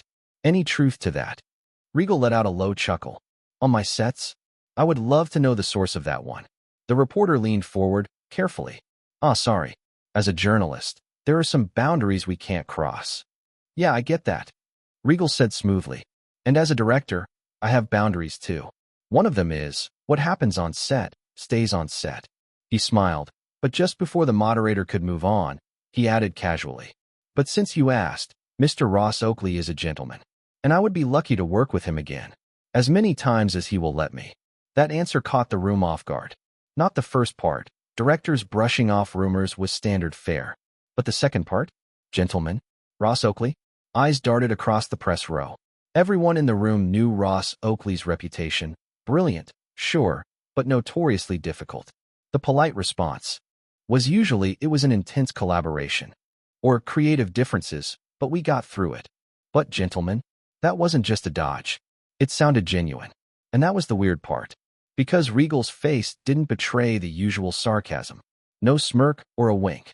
His posture stayed relaxed. Eyes steady. He wasn't kidding. And somehow, that unsettled the room more than any tabloid-worthy behind-the-scenes feud ever could. Then came another question, this time with a sharper edge. Due to your involvement in promoting Death Note, was the release of the second Harry Potter book delayed? There are reports suggesting friction between you and Everleaf Publishing. Some even claiming that legal action was nearly taken over a breach of contract. That one actually made Regal laugh. A short, genuine burst he couldn't hold back. He knew exactly who would be howling at home right now. Probably a certain sharp-tongued blonde, doubled over laughing with a glass of wine in hand while watching the live feed. He wiped at the corner of his eye. Sorry about that, he said, still chuckling slightly. I didn't realize that's the rumor going around. He leaned in a little. About the clash between me and Everleaf? It's true. The room froze for just a second, reporters adjusting themselves, waiting for the usual PR spin. Then Regal continued, unfazed. It was a clash because I wanted to release it earlier than they recommended. They were worried I was stretching myself too thin with the movie launch happening at the same time. But I didn't want my readers to wait even 2 days longer than they already had. So yeah, I won that argument. He smirked, calm and confident. And for the record, not only was there no legal threat, if anything, I would recommend you reconsider the quality of your source material. The reporter blinked, slowly sat back down, less like someone who'd been shut down, and more like someone realizing they had just stepped into a conversation way above their clearance level. Regal let the silence hang for a moment after his last remark, just long enough for the weight of it to settle without seeming smug. Then he leaned back in his seat and scanned the room with a faint smile. All right, anything else? A few reporters glanced at each other, flipping through their notes. But the earlier tension had already diffused, replaced with a quiet respect. Some were still scribbling, others already typing up their angles.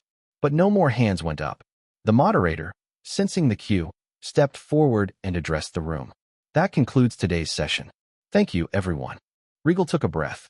He reached for the mic one last time. Before we wrap up, just want to say something quickly. The rustle of paper and camera clicks slowed down again. To the press. He nodded sincerely. Thanks for being here. For showing up, for asking the tough questions, and for keeping me accountable. He paused. And to everyone watching, especially those who went out and gave Death Note and my second book a chance when they didn't have to, thank you. Really. For the support, the conversations, the criticism, everything. It means more than you know. He gave a small, respectful bow of his head. I hope this is only the beginning. The room responded with polite applause, some genuine, some professional, but all acknowledging. The flash of cameras kicked in one last time as Regal stood, shook a few hands, and exited the stage with the quiet grace of someone who'd said exactly what he needed to. Outside, a muted buzz had already started on phones and keyboards. Headlines forming, quotes being clipped. But Regal, he just walked. Back into the noise, back into the chaos. Back to work. Number 104. Chapter 104. Weeks after the release of Death Note. 3 weeks since the release of Death Note. Regal was finally doing the unthinkable, sitting still. Yep, he was home, finally. Not in a studio, nor at a screening or press event. Just home. Slouched deep into his couch, controller in hand. He was locked in a fierce game of Mario Kart with Keanu, who, unlike his usual chilled self, was laser-focused and muttering curse words under his breath. Dude, move. Keanu barked, nudging Regal with his shoulder. Stop parking your cart on the shortcut. It's evil. It's called tactical racing. Regal replied without missing a beat. You might want to try it sometime, instead of driving like a retiree in a school zone. From the kitchen, the sharp sound of a knife hitting the chopping board rang out, followed by Saren's voice. Both of you. If you yell one more time, I will confiscate the console and put extra chili in your plate only. Love you too, babe. Keanu called out, still mashing buttons. What happened to keeping threats out of the kitchen? Saren rolled her eyes. They are not threats. They are promises. Beside her, Gwendolyn, Regal's girlfriend, stood by the stove, stirring the pot with an amused smirk. Honestly, fair. After the way you shrieked at that Goomba, you earned it. That thing lunged at me. Keanu cried. Big sis, back me up here. Regal snorted. It was walking in a straight line, bro. He put the controller down just as the game over screen flashed. Keanu had finally overtaken him at the last second. Let it be known, Keanu announced, throwing both arms up. I am victorious. Regal looked at him, deadpan. You cheated. Keanu blinked. How? You distracted me with your face. Saren peeked from the kitchen, wiping her hands. Finally, peace in this household.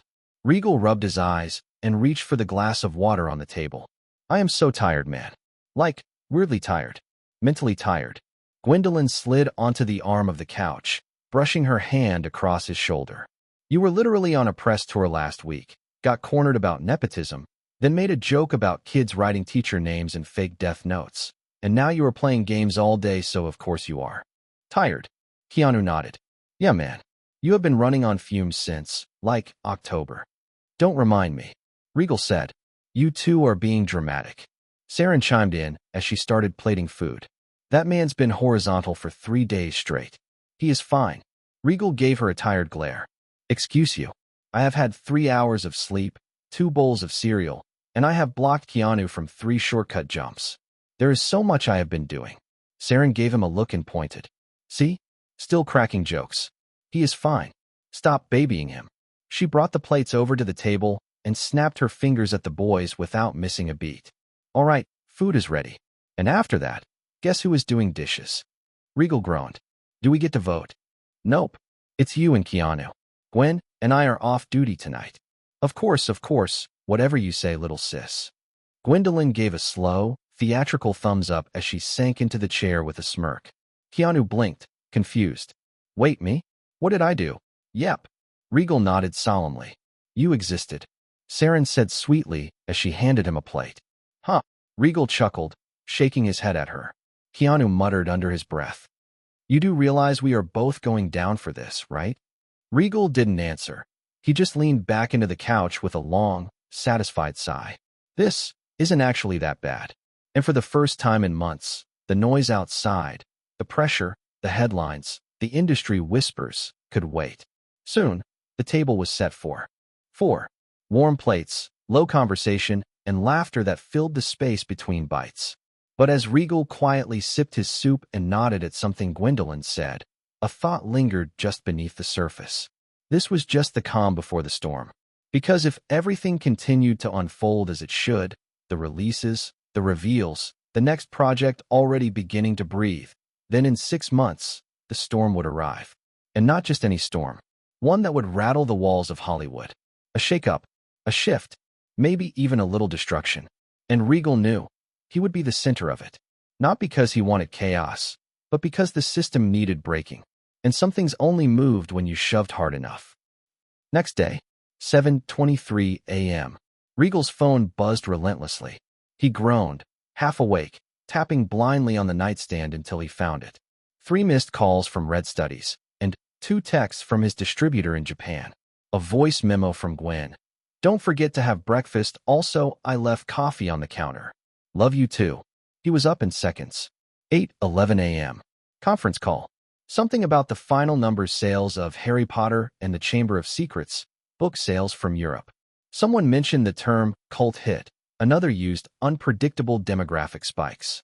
He mostly just nodded, sipping coffee with one hand while scribbling notes with the other. 9:45 a.m. Legal call. Something about rights clearance for the following special edition Blu-ray. Paperwork Regal didn't even know existed was now somehow his responsibility. 10:32 a.m. Quick stop at Gwen's office to return a file she left behind. A kiss on the cheek. A joke. Another reminder that he needed to eat real food. 11:20 a.m. On the way to another interview. This one with a foreign film magazine. Pre-approved questions. Nothing dangerous. He was already tired. 1 p.m. Lunch. And finally he was back to his office. He sat back in his car. The world was spinning a little. He looked at the computer monitor in front of him. 6 months. He muttered. If it all holds. If no one flinches. If the pieces don't collapse. Then what's coming next? That would be the real story. And it hadn't even started yet. Then there was the system reward. Still sitting there. Untouched. Waiting for him to claim it. 2 releases. Death Note and Harry Potter and the Chamber of Secrets. But he had made a choice to hold off on collecting the reward. He would wait until the 4th week of the film's run.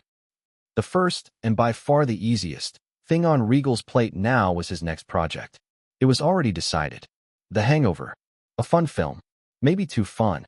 There was a real reason behind choosing something light this time. It wasn't random. It wasn't hard either. He could be relaxed with this one. Loose, free. No ticking clocks breathing down his neck. Because with Following and Death Note, it had been a war with time. Every second counted. Every delay felt like a collapse waiting to happen. But this was going to be different. He was going to take his time.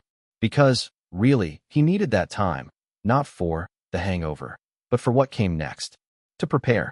To quietly ready himself for what would probably be the most important thing he'd ever touch. The first live-action Harry Potter film. It was happening. And these next 8 months? They were going straight into post-production. Every ounce of focus, every detail, every sleepless night, it all had to go there. Anything less would hurt the project. And Regal would not let that happen. But that wasn't the only storm brewing. There was something else too, something bigger. Marvel. DC. He was already in the middle of conversations nobody even knew were happening yet. He had to keep one eye on the future while keeping the present from burning down. Because whether he liked it or not, things were about to get loud. For now, Regal finally decided to use one of the items that had been sitting idle in his system for quite some time. Items. The Hangover, Movie X1. A user can directly consume the book by clicking on it. Truth be told, getting his hands on this particular project had not been easy. In fact, to even see it appear on the bulletin board, Regal had to abuse a system function he had barely touched before. The Force Refresh button. Bulletin board. Refresh time. 40 minutes and 19 seconds. Movie scripts. Cats, 2019. Rank. F. Price, 172 KEP. Looper, 2012. Rank. B. Price, 1.15 MEP. Oblivion, 2013. Rank. C. Price, 690 KEP. Time Trap, 2017. Rank. F. Price, 190 KEP. Web novel. Worm. Rank. A. Price, 910 KEP. Books. Blind Sight by Peter Watts. Rank. B. Price, 510 KEP. Private music album. Chelsea Wolfe. Pain is Beauty. Rank. C. Price, 490 KEP. Manga. Blame. By Tsutomu Nihei. Rank. B. Price, 630 KEP. Force Refresh 100K. Title Token Available 1. Pins available, in use. That little Force Refresh button at the bottom? It was kind of a gamble, but Regal didn't mind it. So, yeah, he abused the hell out of it. Click, click, burn, repeat, over and over again until, after roughly 2.5 million EP spent, a gem finally appeared. The Hangover. Exactly what he was looking for. Something light, fun, chaotic in a clean way. High energy, low complexity, and hilarious. But at the time, he had burned through all his EP just finding it. So he pinned it and waited. It wasn't until the day before the round table that he managed to scrape together enough EP to finally buy it. With both his early series, Solo Leveling, and ORV, now finished and no longer farming points, his earnings had slowed for a while. But with Lord of the Mysteries, now rolling out, Regal was farming EP like a man possessed. He had 500,000 EP on him now. More than enough. Now it is time to calm the item. The Hangover. Items. The Hangover. Movie X1. A user can directly consume the book by clicking on it. Title Token X1. One click. That's all it took. In a second, the entire screenplay downloaded into his brain like lightning. Scenes, pacing, beats, character arcs, the tone. All of it. And it was nearly perfect. Unlike his past 2 projects, this one didn't need surgery. No heavy rewrites or conceptual tug-of-wars. This was clean, tight, solid. All he had to do now was make it real, take what now lived vividly in his mind, and bring it to life on screen. If he could just do that, everything else would fall into place. Number 105. Chapter 105. The Hangover. Night had fully settled over the city, but Regal's office was still awake. He was writing, or typing out the script from his mind into the document file. It was just him in the room. His fingers moved across the keyboard, almost faster than he could think. He was deep into one of the pivotal scenes, the infamous hotel room reveal. The tiger scene. The audience would be coming in blind, just like the characters, waking up hungover, half-dressed, and wrecked. Alan's scream. Phil's disbelief. Stu's dry heaving. And then, the tiger's roar from the bathroom. Regal typed faster, shaping each beat with care. Every word was timed like a joke with a ticking clock behind it. Phil cautiously turns the handle. The bathroom door creaks open an inch. The low rumble of a growl. Then, Ruhar. They scream and fall over. Themselves. Smash cut. The door slams shut again. And then, all at once, his fingers froze. A dull heat bloomed in his spine. The air in the room thickened, just for a breath. And before he could exhale, a system panel popped up, and within a second the world shifted. Skill slots. Slot 2 writer, rank, world class, active. Regal didn't even get time to check it out. He blinked, and his office was gone. In its place stood a trashed hotel suite, daylight leaking in through cracked curtains. The air smelled like champagne, sweat, and expensive regret. A chair was overturned near a pile of feather boas. A baby was crying faintly in the background. And right in front of him, the tiger. Massive, breathing, real. Its amber eyes stared into his as it crouched inside the bathroom, its growl rising, deep and visceral. Regal felt the floor vibrate under its weight, felt the dry sting of fear in his throat. His heart slammed into his ribs. He stumbled backward. Phil, Alan, and Stu weren't there, but the moment was. The raw, uncut truth of it. Then, just as suddenly as it came, it ended. Regal snapped back into his chair. Or out of it, rather, because the chair tipped over from his jolt. He hit the floor with a loud thump, sucking in air like he'd been drowning. Shit, what was that? He breathed, wide-eyed, chest heaving. He blinked rapidly. His heart was still hammering in his ears. His fingers tingle. His back arched where it had smacked the floor. The door burst open. Samantha rushed in, heels clicking on the tile. Regal. She stopped dead at the doorway. Her boss was sprawled on the ground, one hand cradling the back of his head, trying to soothe the pain that didn't seem to show. But the other hand covered his mouth, barely containing a grin so wide, so blindingly joyful, it was almost unsettling. His eyes were lit, not just with excitement, but with electricity. Inspiration, adrenaline, madness, pick a word. They all applied. Samantha winced. Oh God, not this again. She knew that look, that spark, that grin that meant something in his brain had broken through. He looked like he just tasted lightning. Regal slowly sat up, still chuckling under his breath. I think, he murmured. The scene works. Samantha narrowed her eyes. And I think I am not getting paid enough to deal with whatever spiritual possession that was. Regal didn't answer. His hand was already back on the keyboard, fingertips trembling, but ready. A few more keystrokes. Pause. Breath. Save. And then he tried again. Tried to will it. That shift. That sudden drop into the scene. The way the tiger's breath felt humid against his cheek. The smell of broken room service trays and Vegas regret. He closed his eyes, tried to reach. But nothing happened. He let out a slow breath and sat back. He couldn't force it. That much was clear. Still, whatever that was, it had cracked something open in him. And yet, he didn't need it. Not every time. The system had already uploaded the full structure of the hangover into his brain. Now he could see the shape of it. Yeah, he didn't need another miracle right now. He just needed to write. And trust that when the next drop comes, he should be ready for it. You want to look for tiger, chicken, and a dog. Who can act? Samantha squinted her eyes as she repeated Regal's another absurd demand. Regal tried to explain.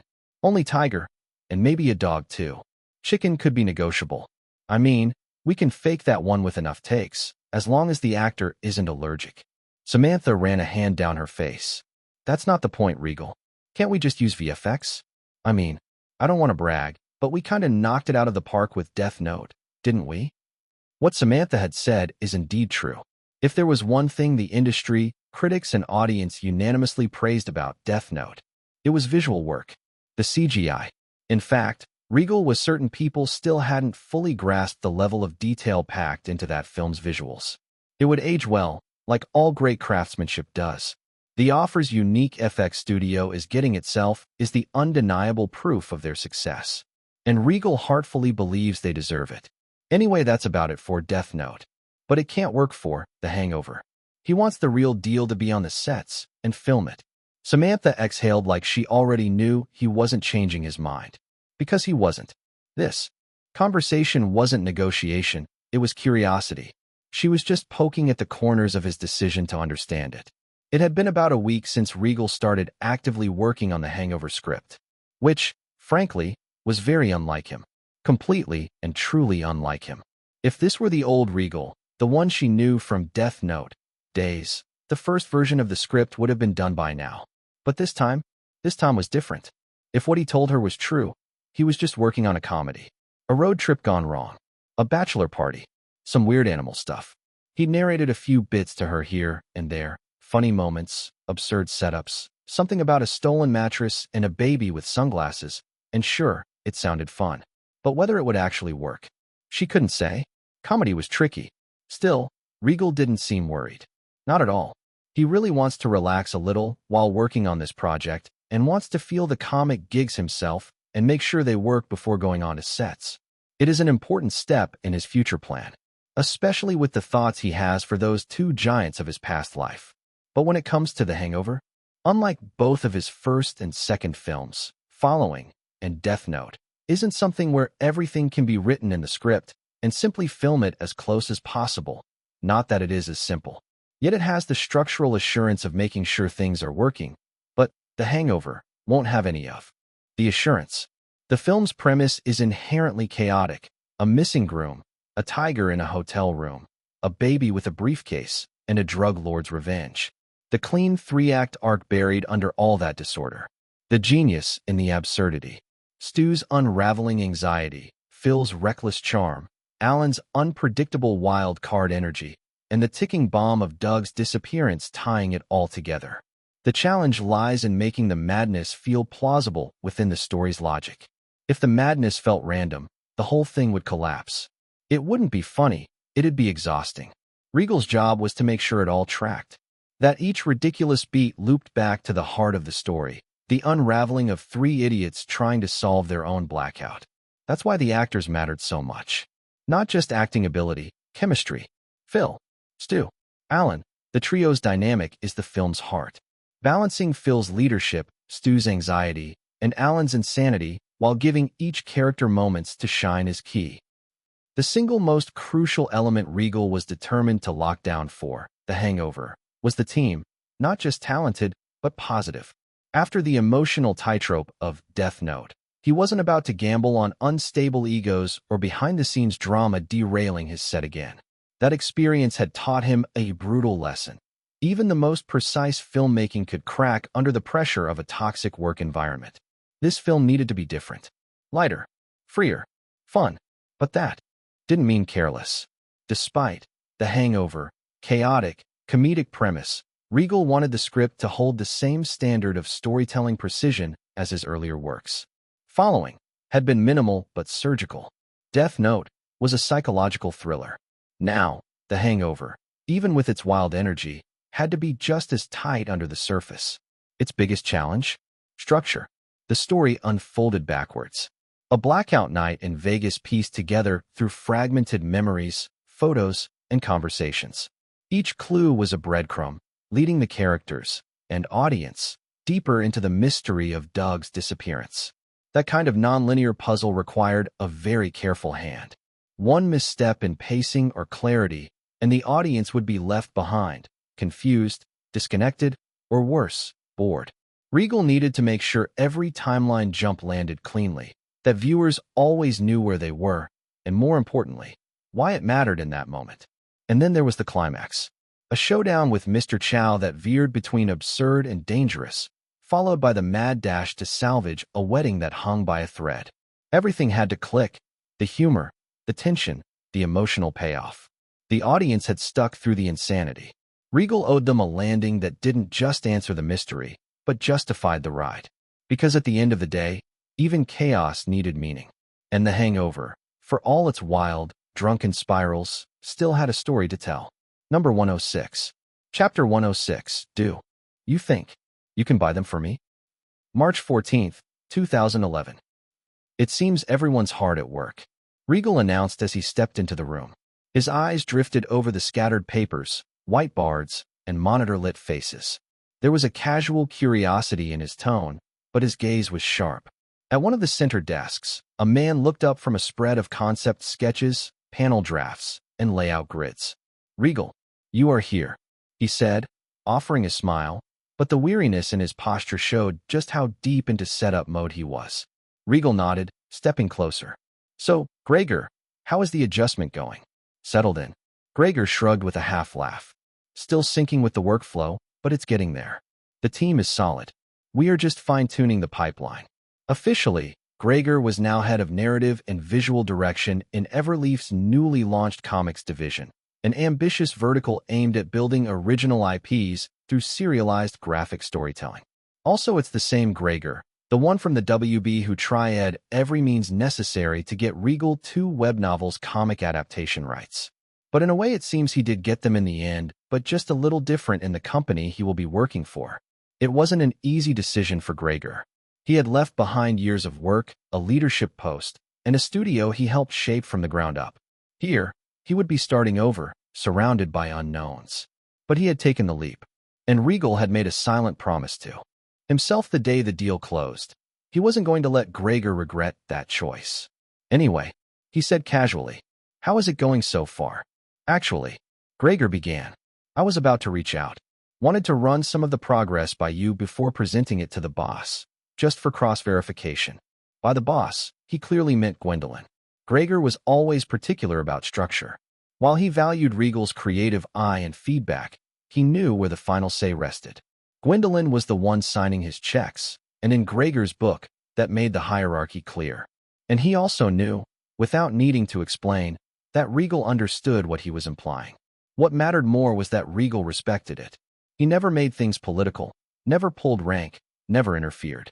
"Well," Regal said, sliding his hands into his pockets, "I am here now. Let's see it." Gregor smiled and clapped his hands once. "Perfect. But before we dive in, let me introduce you to the team." He turned toward the cluster of desks, motioning toward each occupied seat. "This is our lead artist, Alfonso Williamson." Alfonso, a lean man with a slight streak of gray in his hair despite his youth, glanced up and gave a nod. Regal stepped forward, offering a hand. "I have heard a lot about you from Gregor, the genius artist."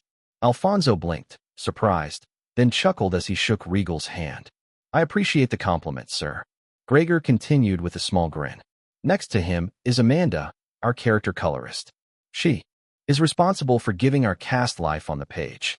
Beside her is Kevin. He handles backgrounds and environmental design. Years of experience in both manga and American comics." Both nodded as Regal gave a casual wave of greeting. "And over here," Gregor said, pointing to the next station, "is Samuel. He is the one adding the spark, visual effects, impact bursts, glow enhancements. You name it." Samuel offered a peace sign without looking up, focused on adjusting a lighting overlay on one of the panels.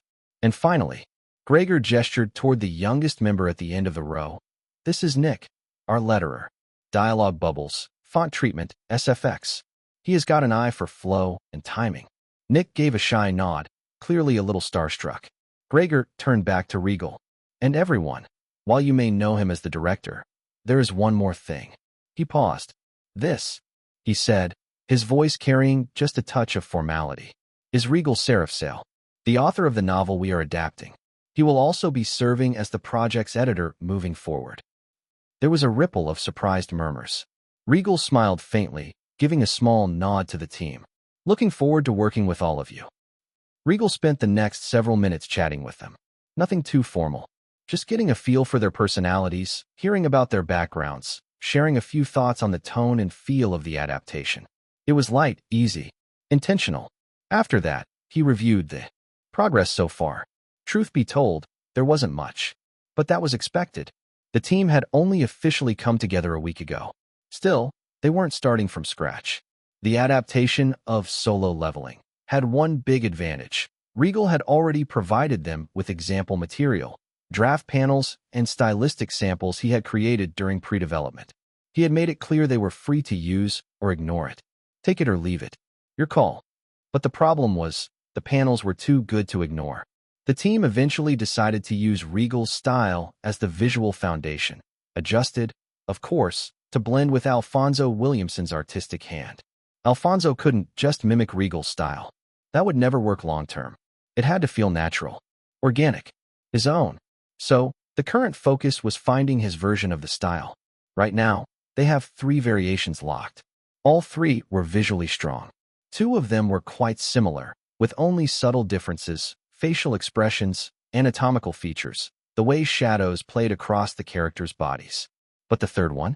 A more dramatic shift. Bolder lines, sharper contrasts, a more stylized approach that departed noticeably from the original. The team stood at a crossroads. They had to choose one. And it wouldn't be easy. All 3 options looked good, but only one of them would fit the story. And that, more than aesthetics, was what mattered. Buzz. As Regal was flipping through the drafts, his phone buzzed in his pocket. Gwen. Usually, he would step outside to take the call, give the team their space, but this time, he stayed. There was something he wanted Gregor's opinion on anyway. Gregor, I am taking this. Just a sec. Gregor blinked. Sure. He didn't quite understand what Regal was doing, but he gave a nod. Regal answered, and almost instantly regretted it. On the other end, Gwendolyn, his wonderfully chaotic girlfriend, was in full swing with her antics. He was lucky he hadn't put the call on speaker right away. That would have made the room very awkward. So, as she rattled off her flirtatious nonsense, Regal didn't say a word. Just soft grunts of acknowledgement, the occasional amused exhale. But eventually, he had to cut in. Gwen, I am putting you on speaker. I have got something to ask. Oh, okay. She chirped, then paused. Wait, where are you? I forgot to ask. Regal gave a look that said, of course you did. Gregor leaned in, curious. Regal turned the phone slightly and spoke. Have you ever heard of Marvel and DC? Even as Regal said it, he grimaced. The sentence felt wrong, like a cultural crime. Have you heard of Marvel and DC? If he were in his old world, the stares he would get for asking something like that. It would be worse than committing blasphemy in a Comic-Con. But this world was different. Gwendolyn scoffed on the line. Yeah? Where do you think I work? I am literally the CEO of a publishing company. This is my job, you know. She sounded so proud of herself, and Regal could practically hear the smug smirk over the line. Gregor nodded along, muttering, She has got a point. Okay, you are brilliant. Regal said with a touch of dramatic flattery. Now that's more like it. Gwendolyn replied, clearly basking in the praise. But then she remembered. Her employees were within earshot. She cleared her throat quickly, voice shifting back to responsible CEO mode. Ahem. So what about them? Regal paused for a second, as if weighing the gravity of the words. Then, calmly, too calmly, he asked, Do you think you can buy them for me? Silence.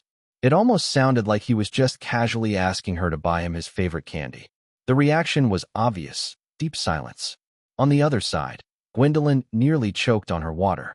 A sputter, a cough, barely managing to not spill it all over her desk. Gregor, across from Regal, looked like someone had just slapped him with a script titled, The World Ends Today.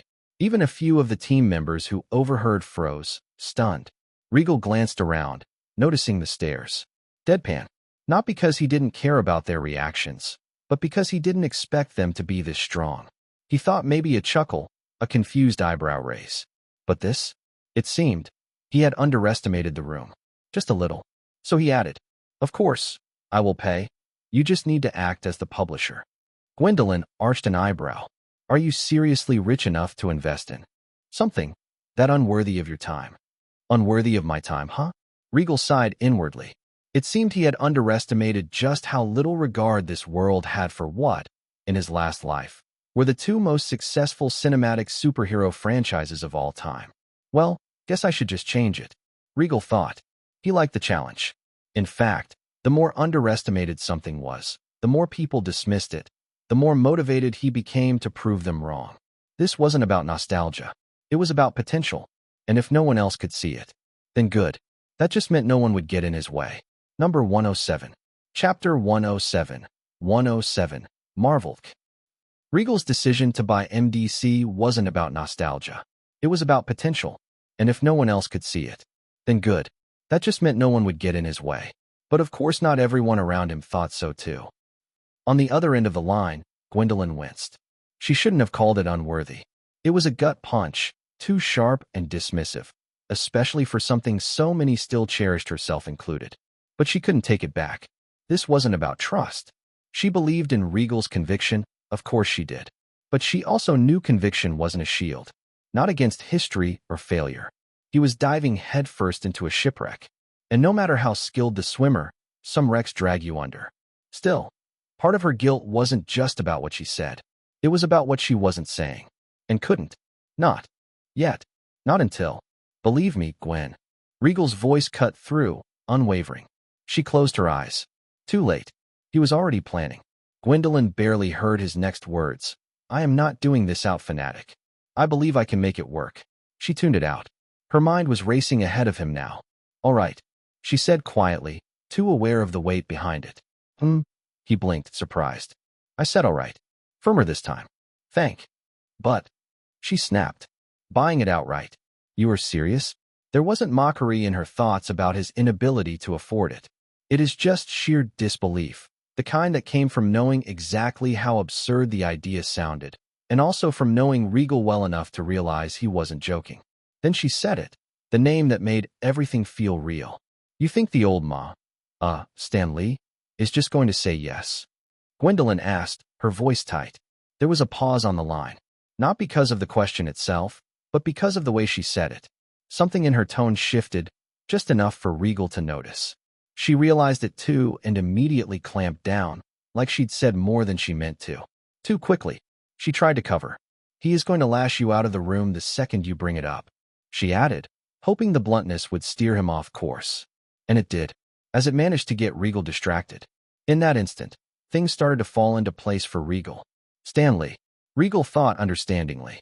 Gwendolyn was, pointing to a wall Regal hadn't considered tall enough. And now that she had said it, he realized just how solid and immovable that wall really was. In this world, Stan Lee wasn't just an exuberant editor-in-chief of Marvel Comics that Regal had grown up idolizing in his past life. No, here, he was something else entirely.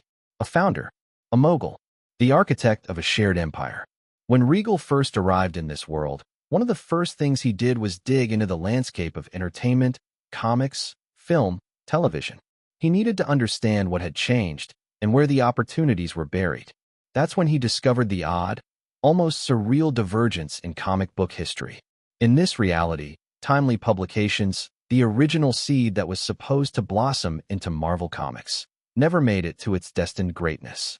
Despite several attempts to stay afloat, including a last-ditch rebrand into Atlas Comics, it couldn't withstand the shifting tides of the industry.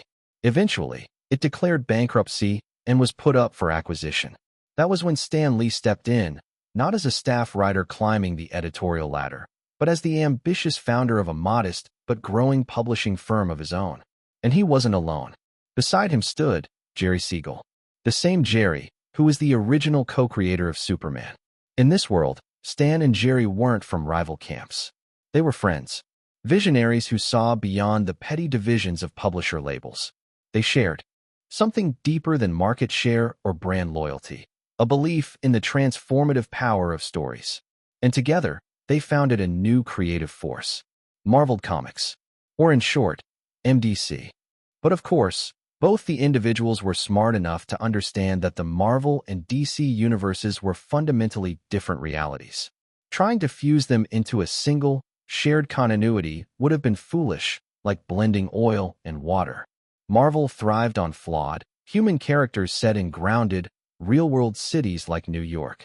DC, on the other hand, operated on a mythic scale, larger-than-life icons standing tall in fictional cities, symbols of ideals rather than people. So the combination was in name only. Marvel and DC remained separate universes under the same publishing company under Marvel Comics, sharing publishing infrastructure, distribution, and creative synergy, but never crossing over narratively. Spider-Man never swung past Gotham's skyline. Superman never exchanged words with Tony Stark. The lines were drawn, respectfully, intentionally. Similar to his previous world, Stan brought his signature bombastic energy and charisma, an endless fountain of ideas. He helped birth characters like Spider-Man, the Fantastic Four, the X-Men, Iron Man, the Hulk, Thor, and Doctor Strange. His heroes were often neurotic, flawed, relatable, juggling personal problems alongside supervillains. They felt like people first, legends second. Jerry, on the other hand, brought gravity. His contributions to the DC side weren't just about powers or costumes, they were about mythos. Alongside Superman, which he co-created in his youth, Jerry expanded and redefined many of DC's legendary figures. He helped shape the timeless qualities of Batman, the philosophical depth of Wonder Woman, and the political complexity of characters like Green Lantern and Martian Manhunter. Even secondary figures in the DC world, Zatanna, the Spectre, Dr. Fate, Black Canary, were infused with deeper emotional stakes and existential themes under his watch. Jerry's heroes felt eternal, archetypal, like they had existed long before the reader was born and would outlast them too. Together, Stan and Jerry offered the perfect balance, energy and gravitas, modernity and myth. And under MDC, those two styles were allowed to flourish independently, side by side. It was a rare kind of harmony, two creative giants shaping separate worlds from a shared table. This is what made MDC unique, was the way it fused two very different universes into one brand. For a while, they reigned. Their characters dominated the comic book shelves. Fan conventions filled with devoted readers. The creative energy flowed freely, and their brand seemed invincible. But like all empires, it faced its reckoning. As the 1990s dawned, the comic book industry began to crack under its own weight. What had once been a thriving cultural phenomenon was now bloated and unstable. Speculative collectors had driven prices sky high, treating comics like stocks rather than stories. First editions, variant covers, limited prints. Everyone wanted a piece of the investment. But bubbles always burst. And this one did, spectacularly. The crash came swiftly. Prices plummeted. Sales collapsed. Enthusiasm drained. And not even the great legacy of Marvel Comics, this world's combined Marvel-DC titan, could weather the storm unscathed. By 2005, MDC was in dire straits. Bleeding cash, losing fans, and struggling to justify its place in an evolving entertainment market, while their competitor, Power Ranger, became a cultural phenomenon under Boom Comics. And it didn't stop there. Boom Comics evolved into Boom Studio and even ventured into producing their first feature film. The result? The movie succeeded, becoming the first of many to come, and also increasing the market and fan base. Altogether, Marvel D Comics was left with no choice but to try out their luck in the feature films in hope and desperation. After years of hesitation, they greenlit a high-budget cinematic project to revive the brand. The chosen flagship? Green Lantern, a character rich in lore, visually compelling, and, on paper, a perfect pick for their cinematic debut. It premiered in 2008, and it was a disaster. The writing was paper-thin. The CGI looked unfinished. The direction was uninspired, the tone inconsistent. Critics tore it apart.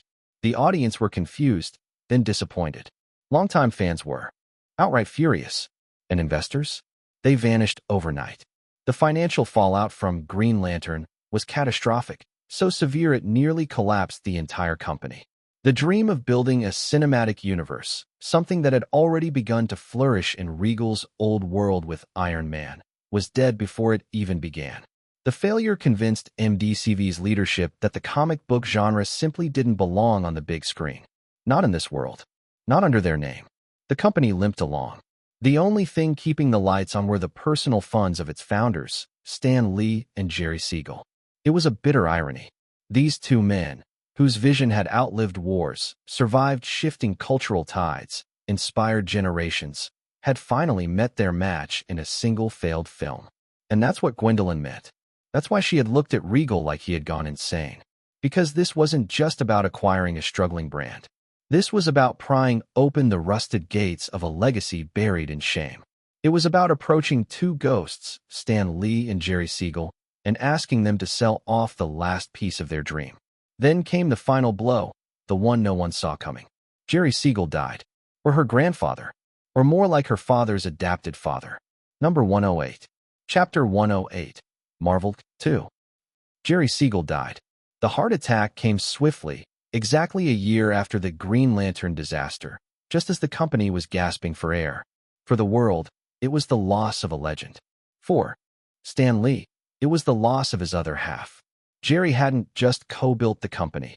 He had been Stan's sounding board, his counterbalance, his brother in arms. Through every creative risk, every market collapse, every triumph and misstep, Jerry had been there. Always. They didn't always agree, but they believed in the same thing, that stories could shape people, that heroes mattered. And now, that balance was gone. Stan, older now, and mourning more than just a friend, made the only decision he thought made sense. He stepped back from his position. He needed time to grieve. But MDC couldn't simply pause. And so, with the heavy weight of legacy on his shoulders, Stan handed over control of the company to the next generation. His only son, and Jerry's eldest adopted son. Two heirs of different blood, but equal history. They had both grown up in the shadow of two giants. They had seen the company from the inside, the creative storms, the meetings, the passion that lit the offices late into the night. Stan believed they understood what had been built, that they felt the gravity of it all. However, that belief had somehow turned into his greatest mistake.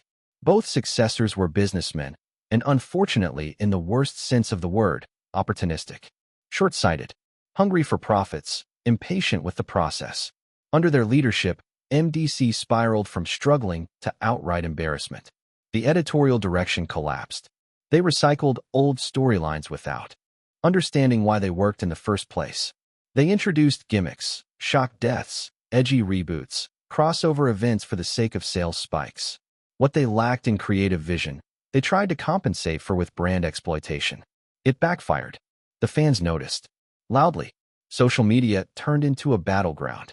Lifelong readers vented their disillusionment. Critics tore apart each new release. Words like soulless, lazy, corporate cash grab, and narratively bankrupt became the norm. Characters lost their voices. Plotlines felt hollow. Art felt rushed. And the once proud name of Marvel comic verse began to rot from the inside out. Every new issue reminded people not of what MDC was, but of what it used to be. After a year, Stan returned, eventually. But by the time he stepped back into the boardroom, it was too late. The damage had been done. The audience's trust was gone. The name meant little more than nostalgia, and even that was starting to fade. MDC had become a monument to its own failure. Now, in the present, the once mighty Marvel Comics is a hollow shell. They are barely surviving as a publishing company. Sales are at record lows. Creative talent has fled to smaller, more daring labels. And as for film, they haven't touched a camera since Green Lantern. They are paralyzed, frozen in a moment of failure they have never moved past. And so the company remains stuck. Too afraid to leap again. Too broken to climb back. Too proud to sell. That was the truth. And that was what Regal was trying to buy. Not just a brand or a catalog of characters, but the ruins of a dream that no one dared to resurrect. Regal couldn't help but feel a mix of frustration and pity. How had such an empire fallen so far? Anyway, it's no wonder the reaction of people when he said he wanted to buy them there was so strong. Regal frowned, turning slowly toward Gregor, who had been silently observing him this whole time. "What do you think, Gregor?" he asked. "Do you also think it's stupid?" There was no sarcasm in the question, no defensiveness, just genuine curiosity. Because beneath all the confidence and bravado, Regal needed to know, was he really the only one who could still see what this could be? Gregor took his time before answering. He leaned back in his chair, his hands tented beneath his chin, eyes locked onto Regal as if trying to see past the man, into the actual mechanism of his thought.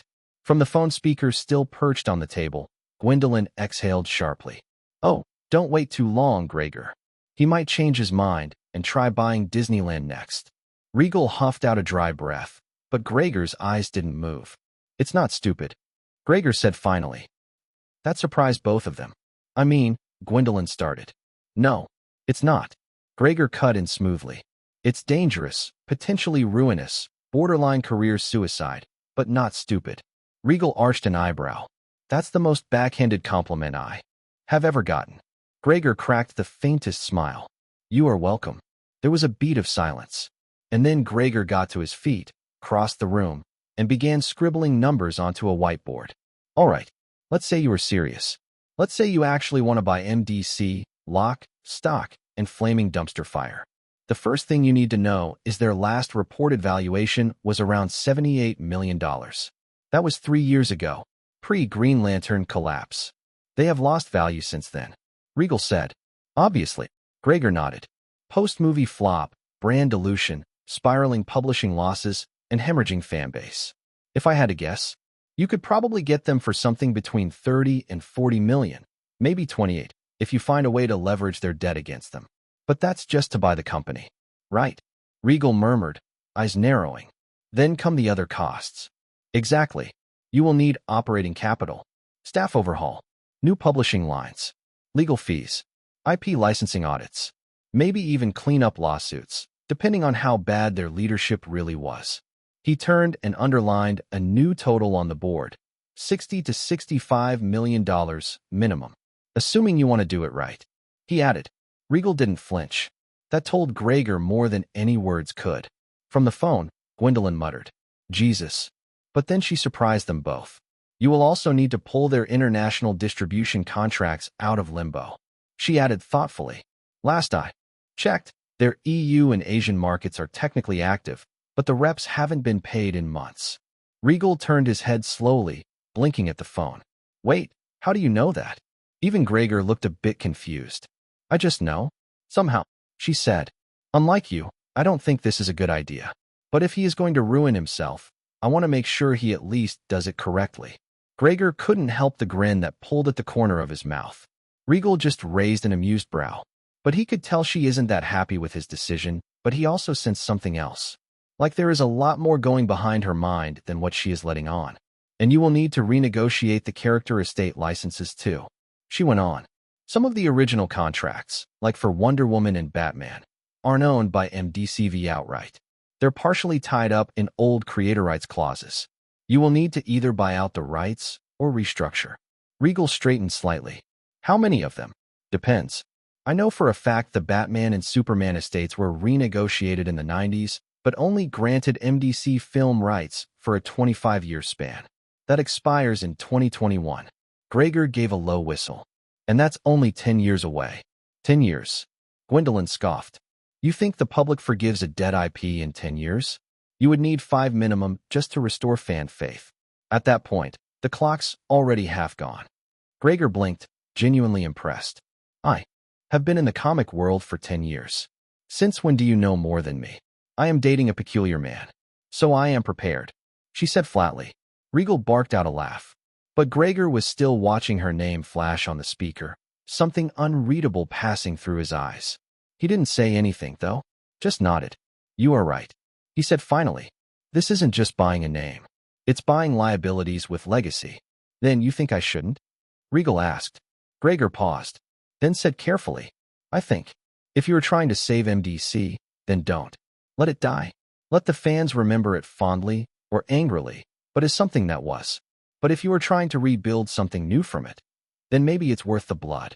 Regal nodded slowly. I don't want nostalgia. I want potential. Gwendolyn was quiet for a second.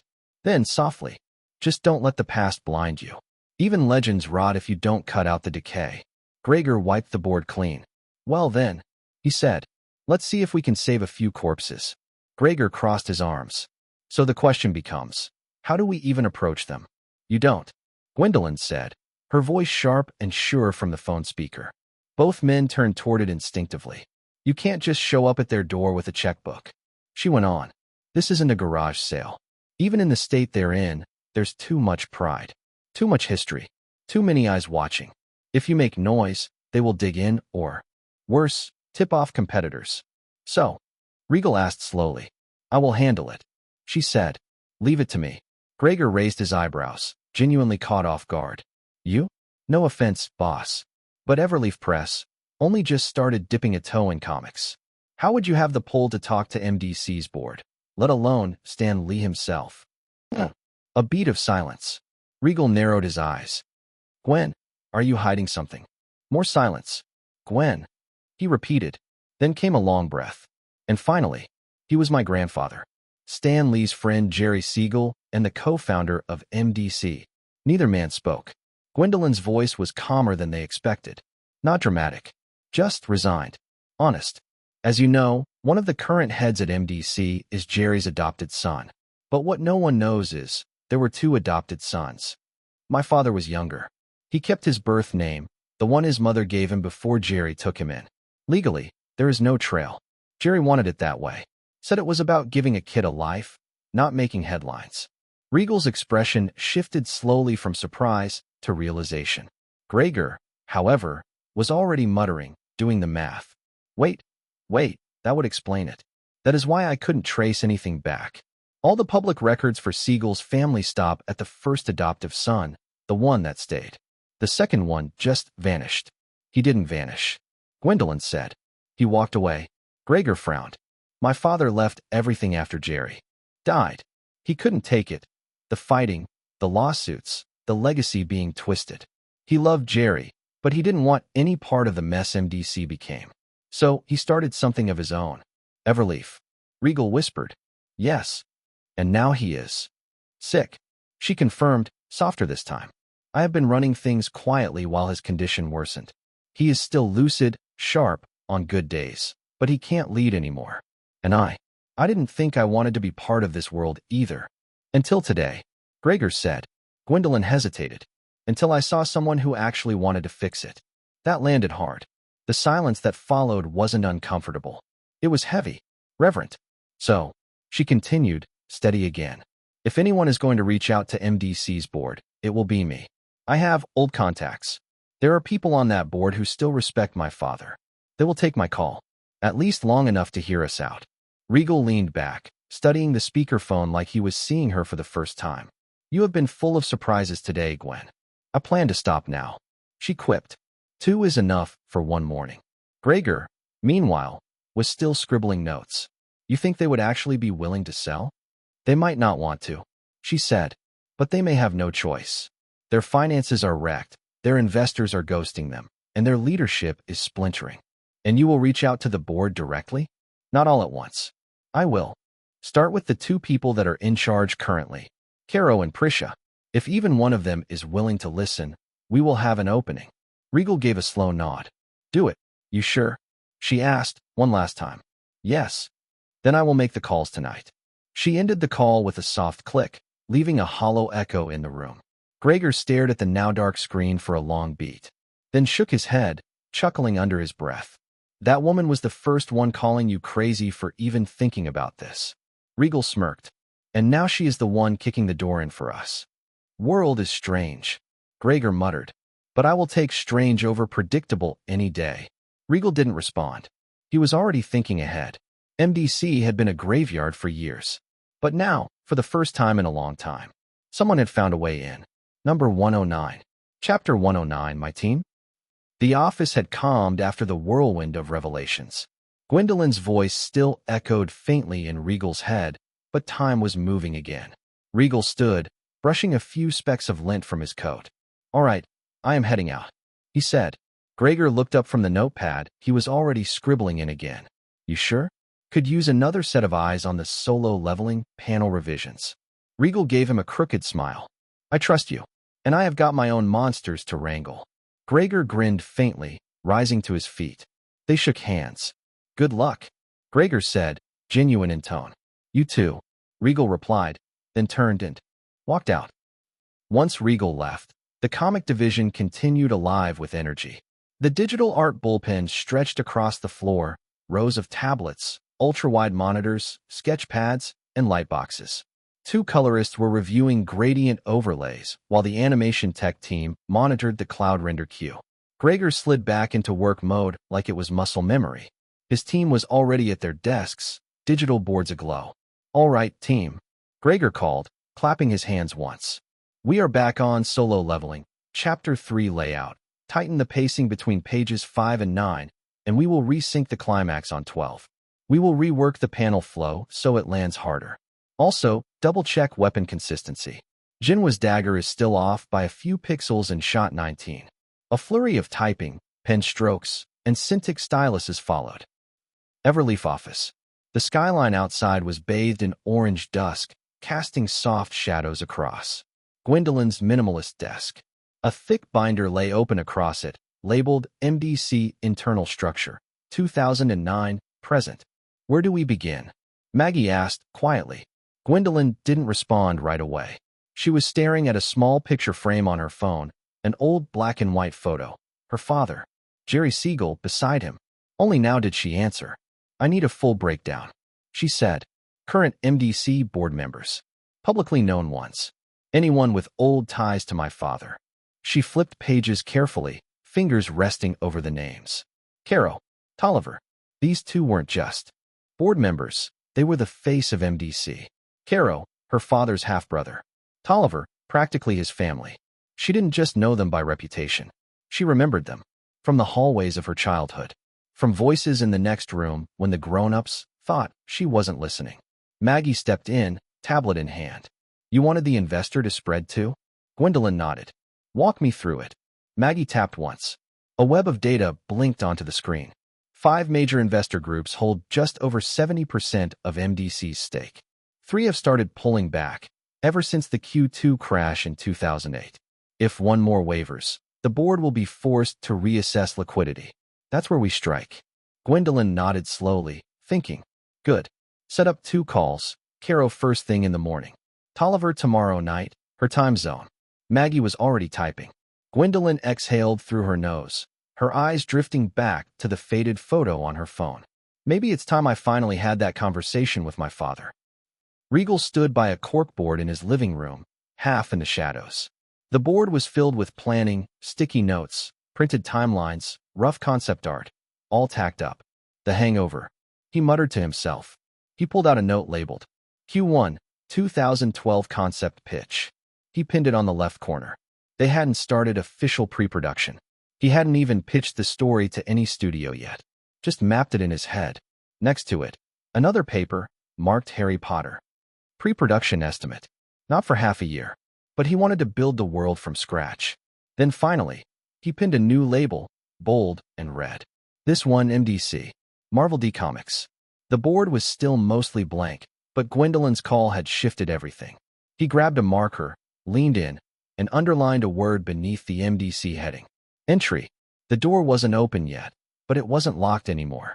Regal took a few steps back. 3 pillars. 1 dream. He didn't know yet if it was madness. But he was moving. And now, so was everyone else. 1 week later. Article by Michael Rowe. Who is this guy? And how did he pull this off? Let's be honest. No one was expecting this from Regal Seraphsail. A year ago, his name barely registered in the industry. His debut, Following, was one of those quiet curiosities, tight, moody, full of promise but clearly low budget and boxed in. Smart, but small. One of those films critics admire, studios ignore, and film students post essays about on Vimeo. And now here he is, dropping Death Note like a goddamn thunderclap. So the real question is, what happened in between? Did he level up? Did he grind through 2 years of rewrites, shadow other directors, sell his soul to Sorkin in a back alley? Or, more likely, was it always there? Maybe Following wasn't a taste of what he could do. Maybe it was a version of what he had to do. Constraints. Micro-budget. Unproven. It was him working with scraps. Making chess moves on a checkered napkin. Clever, but caged. Death Note. That was the first time he got handed the whole board. And when he finally did, he didn't just direct the game. He rigged it. So maybe he didn't grow fast. Maybe we just underestimated what was hiding under that first film. And if this is him at film number 2, what the hell does film 3 look like?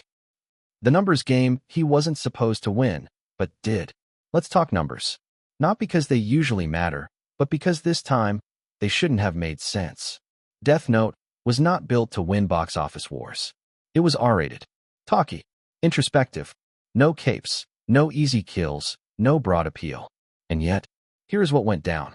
It launched Feb 16, 2011, same day as Master, a $180 million movie with high-concept sci-fi epic set in a dystopian future, IMAX saturation, toys, lunchboxes, and a year of marketing muscle behind it.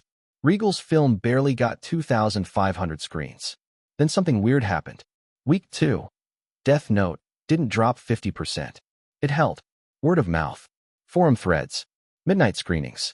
Week 3. It gained screens. By the end of its run, it had pulled $309 million domestic, $166 million international, $475 million global theatrical, all on a $60 to $70 million budget, with an R rating, minimal merchandising, and zero family appeal. And here is the punchline. The industry still doesn't know how to explain it, because no one expected Regal Seraphsail to walk in, flip the table, and turn a morally ambiguous Japanese folk story into the smartest $475 million gut punch of the year. But he did. And now every studio exec in town is suddenly Googling his name. The Regal Blueprint. Why this directory isn't like the others. Let me be clear, Regal doesn't direct like most directors. In the circles I have spoken with, there's a phrase quietly being used. Regal directs like L solves. In interviews, Regal rarely reveals his process. He is known for doing multiple drafts alone, obsessively rewriting structure until it locks. But what we can gather, he rewrites alone. But then, the credit. Written and directed by Regal Seraphsail and team. Same as his last film, Following. And again, no one knows who team is. Studio? Silent. Editor? Shrugged. His own AD? No idea. And honestly, I believe them. But I am left with one final question. Not about the film. About the man behind it. Who is this team? Just a genuine curiosity. Michael Weston is a senior contributor at Screenbound magazine, covering film, storytelling, and the people who shape both. You can reach him at or follow his work on Twitter at Westrites. Huh. My team, huh? Regal muttered, eyes still on the article glowing faintly on his laptop screen. He had already seen it hours ago. Gwendolyn had sent it first, then Keanu, then a steady stream from 4 more people. One by one, the pings came in. And he knows the reason too. To show him that his work is getting appreciated. He exhaled once, half smirk, half sigh, and swiped the tab away. Then he opened the system. He slid into the notifications panel like muscle memory. Notifications. I solo leveling. Completed. I following. Completed. I omniscient reader's viewpoint. Completed. I first TV show participation. Completed. I Harry Potter and the Sorcerer's Stone book. Completed. I Lord of the Mysteries. Collect accumulated rewards. Y/N. Question mark. 40 days of accumulated rewards. I Death Note. Collect accumulated rewards. Y/N. Question mark. 28 days of accumulated rewards. I Harry Potter and the Chamber of Secrets book. Collect accumulated rewards. Y/N. Question mark. 26 days of accumulated rewards. He paused for a second, eyes landing on Sorcerer's Stone. Completed. The system had marked it as such on the same day the second book dropped. That couldn't be a coincidence. And it wasn't. 3 projects were running now, actively working, steadily feeding his EP pool. So one after another without any delay, he collected the reward. Ding. User successfully collected Death Note rewards. Total ticket sales 66,666,667. Total EP earned 16,666,667. Your total EP is now 2,058,536 plus 16,666. 667 equals 18,725,203. Ding. User successfully collected Harry Potter and the Chamber of Secrets rewards. Total physical copies sold 4,700,000. Total EP earned 7,050,000. Your total EP is now 18,725,203 plus 7,050,000 equals 25,775,203. Ding. User successfully collected Lord of the Mysteries rewards. Total view count 4,502,009 plus 8,811. 999 equals 13,314,008. Total EP earned 881,200. Your total EP is now 25,775,203 plus 881.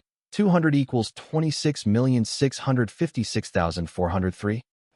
It had been exactly 80 days since Lord of the Mysteries launched on the web novel platform, following in the footsteps of its two predecessors. Regal had already collected his first reward on day 40. Now, another 40 days had passed, and this time, all he had received was 800,000 EP, which, honestly, felt like pocket change compared to what others were pulling in. But right now, he needs more web novels. Not for fame, but for expansion into comics. That's where the next stage of the EP would come from. Sure, there were other ways to earn EP, but it was still amusing to Regal how something that used to be his main source of income just a year ago now felt like lunch money. Even with 26.6 million EP sitting in his system wallet, Regal wasn't exactly feeling rich, because he knew what was coming. Just the scripts for Harry Potter would burn through millions. Then there was the title token he still hadn't used. Could he buy more than just the scripts? Maybe full production blueprints? Early world-building frameworks? Something deeper? He didn't know yet. But he knew one thing. It was time to use that token. Soon number 110. Chapter 110, Bitcoin. Then there was the title token he still hadn't used. Could he buy more than just the scripts? Maybe full production blueprints? Early world-building frameworks? Something deeper? He didn't know yet. But he knew one thing. It was time to use that token soon. But not now, Regal murmured. Then he looked at the file that was on the desk. It's the official 4-week box office report for Death Note, straight from Red Studio. So far, the film had raked in a staggering $475 million, and the trade analysts now projected its final haul to reach $511 million. $500 million. A figure that sent ripples across the industry. A figure that turned heads, silenced skeptics, and ignited boardroom fevers. It was a success everyone suddenly wanted to claim. Investors, executives, even those who had hesitated to back it. After all, it had brought in nearly 7 times its production cost. But this time, no one could dilute the credit or pretend it was the result of some vague studio synergy. This victory belonged to one man alone. Regal Seraphsail, the sole writer and director behind Death Note. And now, the question echoing across studios, festival circles, and every high-rise in Hollywood was simple. What's Regal doing next?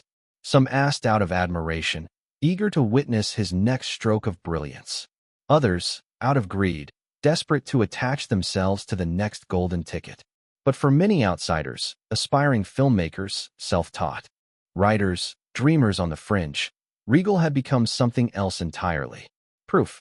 Proof that someone with no godfathers, no inner circle ties, and no Ivy League badges could not only break in, but burn the house down with brilliance.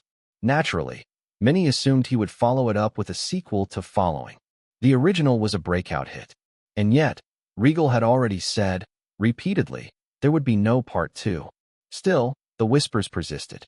Because from a commercial standpoint, it made perfect sense. A guaranteed hit. A low-risk, high-return cash cow. Even the major studios, ones who once rejected his earliest drafts without reading past the log line, came knocking now, with open checkbooks and carefully worded admiration, eager to be part of the sequel that wasn't. Was Regal offended by their shallow optimism? By their predictable offers? Not in the slightest. But he had no intention of feeding a momentary appetite. He wanted to build something different. Something that wouldn't just shimmer for a few seasons and vanish into the trivia section of entertainment history. The Hangover was right there, practically begging to be the next project. And honestly, it would be. No doubt about that. But Regal's focus had already shifted elsewhere. To something far more ambitious. Harry Potter franchise. He'd said it before, almost offhandedly. It's time to kickstart that project.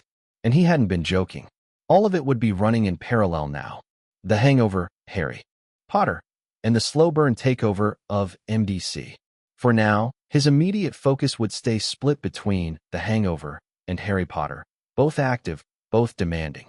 While the MDC acquisition, that would be moving in the deeper background, through paperwork, quiet meetings, and well-timed phone calls. Meanwhile, Book 2, Harry Potter and the Chamber of Secrets, was already carving out a strong place in the market. The momentum was undeniable. But compared to what Harry Potter had become in his past life, this was just a spark, a flicker, and it made sense. Back then, The first book had dropped in 1997, giving the series a solid runway to build traction before the first film hit in 2001. That was 3 full years of word of mouth, midnight releases, and kids swapping battered paperbacks in school corridors. Plus, the late 90s and early 2000s, books still held cultural weight. They were one of the last dominant forms of entertainment before the digital wave swept everything else away. But now, 2011, was a different world. Physical books were fading, e-readers were rising, and attention spans shattered. So yeah, Harry Potter could still build momentum. But it would take time. Time Regal didn't intend to wait around for it. Because there was something else he believed. Harry Potter never reached its true peak. Not even in the world he came from. Yes, the merchandise had done well. The films were beloved, iconic. But games, theme parks, they were passable, serviceable. The kind of results you get when a studio treats a universe like a cash cow, not a canvas. They played it safe, conservative, polished on the surface, hollow underneath. Even now, he couldn't fathom how Warner Brothers and Universal Studios, armed with arguably the most powerful IP of their generation, had stumbled so hard. They had the keys to a kingdom. And still, they built something forgettable. They could have forged an empire that stood shoulder to shoulder with Disneyland. Maybe not in size, but certainly in soul. Absolutely. But they didn't. And that still itched at him. Regal knew exactly what could have been done, and more importantly, what would be done this time. Everything had to begin with the films. The cornerstone. The spine. Make the Harry Potter films not just good, but untouchably great. From there, the rest of the world would follow. Games that would redefine interactive storytelling. Not clunky, rushed adaptations like Goblet of Fire or the tone-deaf redesigns of Deathly Hallows, but vivid, immersive sagas, real RPGs, real magic. Something fans would still be talking about 20 years later. He would make that happen. It wasn't just a plan, it was a calling. And it would all start soon. The first announcement. The first ripple. At San Diego Comic-Con International. 6 months to go. But honestly, even a full year of pre-production would vanish in a blink when you were staring down a project of this size. The biggest obstacle wasn't the vision, nor wasn't the budget. It's only second. It wasn't even the fans either. It was bureaucracy. Regal's first real battle wouldn't be on a film set. It would be in legal offices, conference calls, and contracts. To cast child actors for a 9-film commitment spanning nearly a decade, he would have to navigate a labyrinth of international child labor laws of multiple nations, UK, US, EU. It meant negotiating terms not just with agents, but with families, schools, regulators. In simpler terms, the production company would have to practically adopt these kids for the next 10 years. The production needed to provide needed educational infrastructure, on-set tutors vetted by Ofsted, aligned with both British and American curricula. He needed psychological support, licensed child psychologists embedded in the crew, monitoring stress levels, behavioral shifts, mental wellness. He needed top-tier health and safety, 24/7 medical staff, ergonomic costume design, strict limits on stunt participation, and everything in between. And only then came the money. Escrow accounts, financial safeguards, ironclad clauses to protect the kids from exploitation, even by their own parents. Locked trust funds until adulthood. Transparent accounting. It was as if he wasn't making a movie but laying the legal framework for a small, magical city-state. But Regal wasn't complaining. He understood the stakes. Because when you are building something that's meant to last, not just a hit, but a legacy, you start by protecting the foundation. But even if he was prepared to handle the emotional and logistical complexity of that challenge, one problem lingered. Money. Sigh? This damn paper again. Regal muttered, leaning back in his chair one night. He had been brushing it off like nothing until now, acting like the financials were just another puzzle he had solved eventually. But behind closed doors, the numbers were eating at him. He had about $150 million to his name.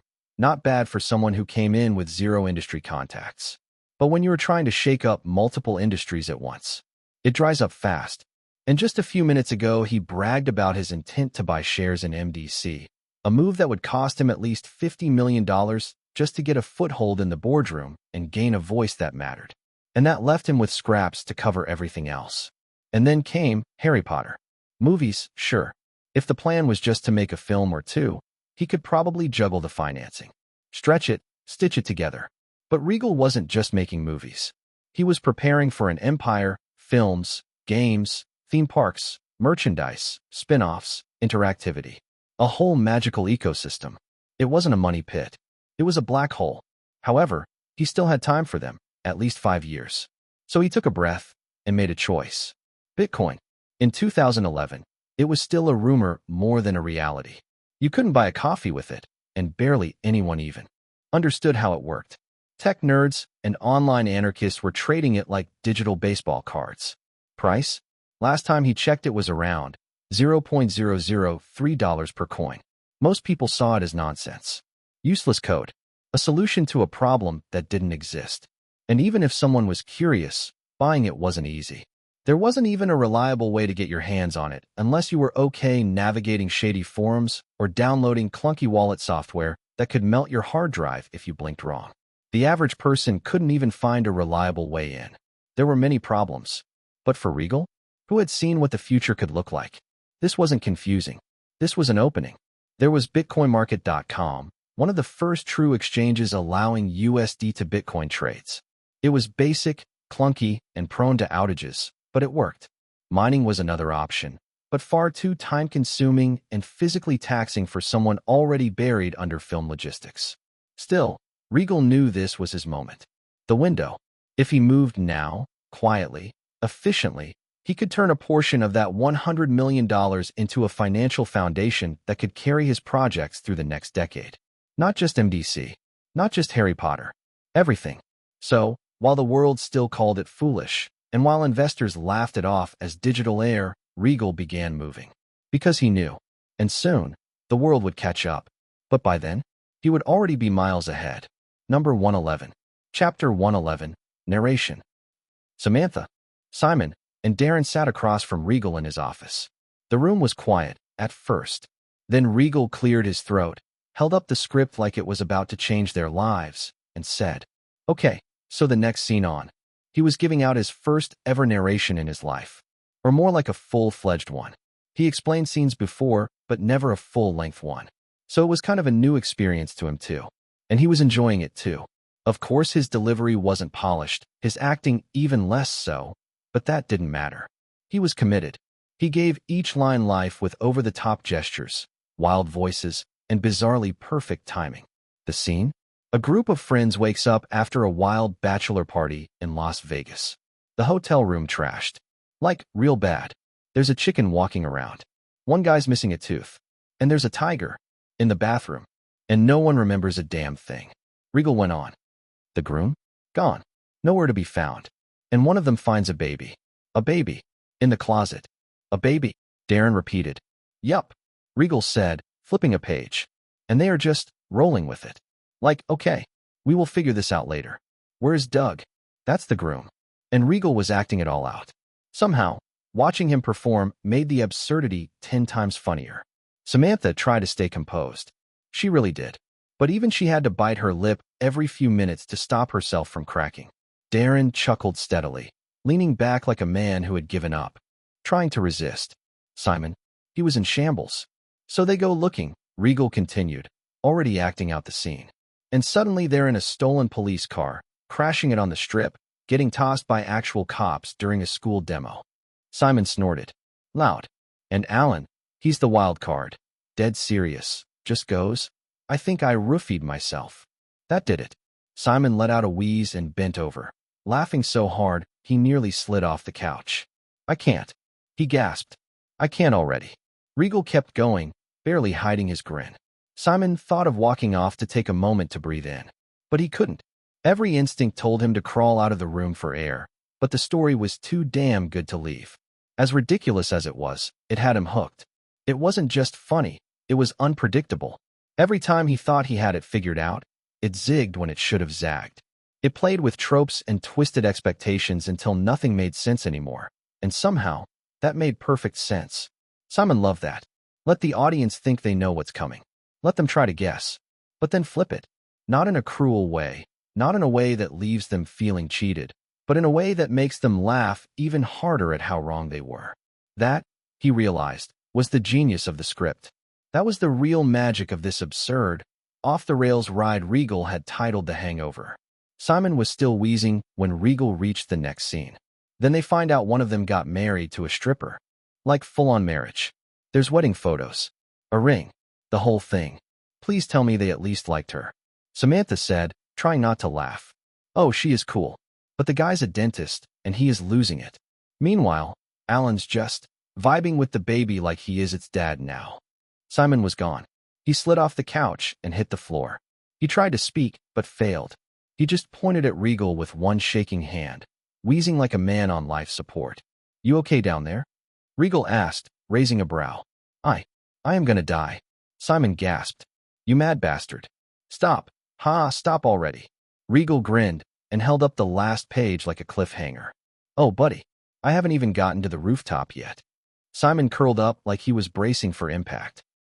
When Regal finally dropped the last line of the script, his voice rasped just slightly, and he let the final silence stretch. He glanced up. They were dead. Not literally, but close. Simon was sprawled sideways on the floor, one hand over his eyes like he had just run a marathon blindfolded. Darren sat hunched forward, elbows on knees, breathing like he had just done a full cardio session. Samantha leaned back, eyes half closed, strands of hair clinging to her temples despite the perfectly controlled AC. 3 hours. That's how long he had been performing. Standing, gesturing, shouting, whispering, acting every character like he was possessed. 3 hours with nothing but a few sips of water between them. And yet, Regal knew. He felt more energized than any of them. They, on the other hand, looked like they had been hit by a bus full of punchlines and emotional damage. Simon wiped his face, blinking up at the ceiling like he needed divine help. Dude, he said. Just that. Regal cracked a tired smile. So how was it? There was a moment of silence, just one, but it carried weight. Then Samantha straightened a little, rubbing her forehead. I don't know how to explain it. She said slowly. I came in thinking this was going to be some slapstick chaos. You know? Dumb guys, crazy Vegas stuff. But then, somewhere along the line, it hit you. Darren finished for her, voice lower now. Yeah, same. It hurts. Simon groaned from the floor, then added. Physically. I am in pain. My face hurts, my stomach's wrecked. What the hell, man? Regal laughed softly. That bad? No, Simon said, finally sitting up with effort, eyes glassy from both tears and total depletion. That's good. I mean, honestly, what comedy does this? What movie makes you wheeze and cry in the same breath? He looked up at Regal now, suddenly serious. It's not just funny. It matters. These guys, their friendship, how screwed up and real it is, how they fight and panic and somehow still hold it together, it means something. And that ending. He pointed at the script like it had personally betrayed him. That rooftop scene? You sneak an emotional hook in at the last second like a damn magician. Samantha nodded slowly. It got me too. Like, really got me. Darren gave a small chuckle. It's the kind of thing you don't see coming in a movie like this. And because of that, it lands. You don't expect heart in a story that starts with a tiger in the bathroom. Simon leaned forward now, locking eyes with Regal. I am calling it. This is going to be your best movie. Better than Following. Better than Death Note. Regal raised a brow at that, half amused, half curious. You think so? I know so. Simon said, without hesitation tapping his chest. Those were sharp, no doubt. Clever, tight, perfectly crafted. But this? He tapped his chest with 2 fingers. This one's got something else. It breathes. It's messy, it's wild, it's stupid in the smartest way, and then it hits you right in the gut when you least expect it. Samantha didn't argue. Neither did Darren. None of them did. They were too tired to lie, and too moved to downplay it. In that air-conditioned room, sweating like they had just been through the desert, the 3 of them sat in silence once more. But this time, it wasn't from shock or exhaustion. Regal finally exhaled and let his shoulders drop. All right, he said with a tired smile. Thanks for the feedback, guys. Really. They each gave a nod, some a pat on the shoulder, some a look that said you've got something here, and filed out one by one, the door clicking shut behind them. Regal sat there for a moment, alone with the script and the scattered sticky notes, covering the wall behind him. A chaotic mess of ideas, arcs, punchlines, callbacks, his brain made visible. He stood, walked over to the couch, and collapsed onto it like every muscle in his body finally gave up at once. Reaching for a bottle of water nearby, he took a few sips, then let it rest on the floor. He leaned back, closed his eyes, just for a second. When he opened them again, he was still staring up, but not at the ceiling. Or at least, that's what anyone else would have thought. But to him, he was looking at something else entirely. A system panel, floating silently in front of him. New skill detected. The user has performed a task for an extended time period. Skill gained. Actor, beginner level. All slots are currently filled. Would the user like to swap this skill with one of the eligible existing skills? Regal blinked once. Of course. It was the same format as before. The same protocol that triggered when he grinded endlessly with a camera until he earned that directing skill. That had taken him an entire day and a half. Photos, footage, edits. He had practically lived behind a lens. And this? 3 hours. 3 hours of acting out a movie he didn't even plan on performing. Not seriously, anyway. He scoffed, running a hand down his face. You are hinting at something, bud? The system didn't answer. Like always. Some friend you are. He muttered. What? You want me to act now? Really?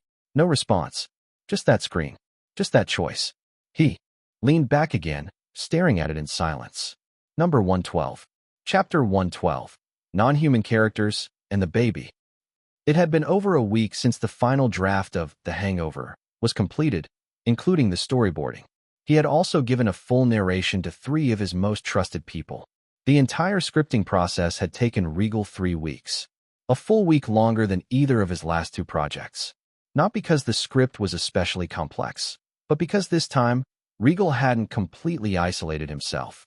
He had his hands in a dozen different things, managing timelines, outlining long-term strategies, approving system purchases, even glancing at web novels and comic adaptations, stats in between writing sessions.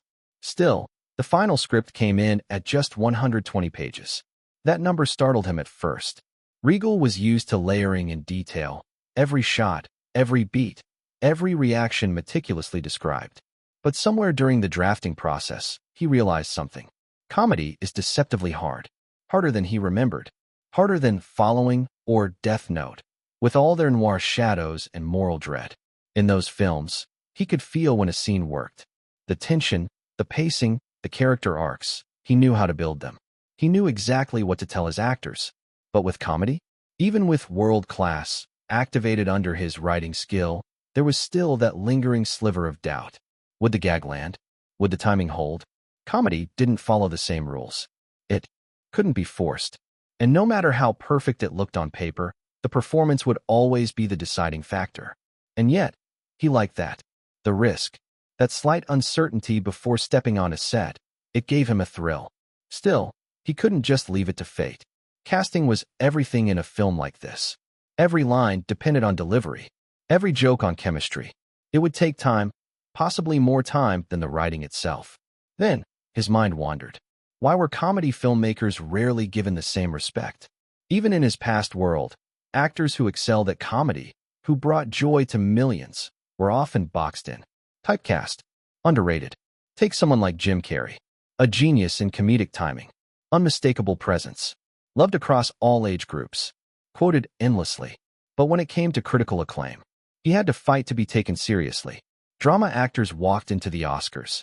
Comedy actors, no matter how beloved, no matter how iconic, were always handed the same consolation prizes, People's Choice Awards, a pat on the back, and maybe a spot in cult history. To Regal, that had always been a quiet mystery. How could something that brought so much joy be treated like an afterthought? Today, he was ready to challenge that. He didn't just want to make a comedy film. He wanted to make a comedy film, the one that would stand as the genre's high mark. A film so universally celebrated, so wildly successful, that the world would have no choice but to look again, to take comedy seriously, to see not only its power to make people laugh, but also its value at the box office, and its right to earn respect. Awards that mattered. Artistic merit that couldn't be brushed off. A seat at the table, not as a side dish, but as a main course, right alongside drama, thriller, and everything else that had long basked in the spotlight. A seat at the table, just like any other genre. Anyway, circling back, once the final draft was locked in, Regal quickly turned his attention to casting. But this time, things were going to take longer. A 4-day sprint of rapid-fire auditions wasn't going to cut it for this kind of film. Instead, he asked Samantha to start quietly tracking down the actors he had in mind. It was awkward, honestly. Giving her names he didn't actually know. Just vague impressions, placeholders. Telling her to find them. So, for now, he only gave her the names of the 3 lead roles. Even that felt a little strange. And somehow, Samantha always nodded, scribbled it down, and said, "I will find them." If that was all there was to casting. When it came to pitching the project, even though the script was done, Regal didn't give a full narration to studios. Instead, this time around he presented a sharp, 5-minute concept for The Hangover to a few select studios, and the reaction was different. Very different. From the start, he made it clear. This wasn't some moody thriller like Following. This wasn't a cerebral, noir, or morally dense drama like Death Note. This was a full-blown, unapologetic comedy. And yet, despite the pivot in genre, despite the tonal shift, the studios didn't hesitate. In fact, they jumped in. No, more than that. They scrambled. His name alone had become a kind of beacon, an early access stamp to a project bound to turn heads. And while The Hangover wasn't a sequel, it was riding on the momentum of 2 critically acclaimed hits. That gave it weight. The studios began outbidding each other to secure a seat at the table. And all this happened before anyone had even read the full script. It was, in part, a strategy to put pressure on Red Studios. Because as business-oriented as their collaboration was, Regal also believed in energy, in rhythm, in trust. At this point, a Regal film under Red Studios wasn't just another release. It had become an event. To the studio, if Regal delivered one more hit this year, and they believed he would, it would seal the pattern. Like a stamp. A guaranteed Regal film, every year. A brand. And sure, maybe they earned a little less on his projects compared to others. But who else could promise you a guaranteed hit, year after year?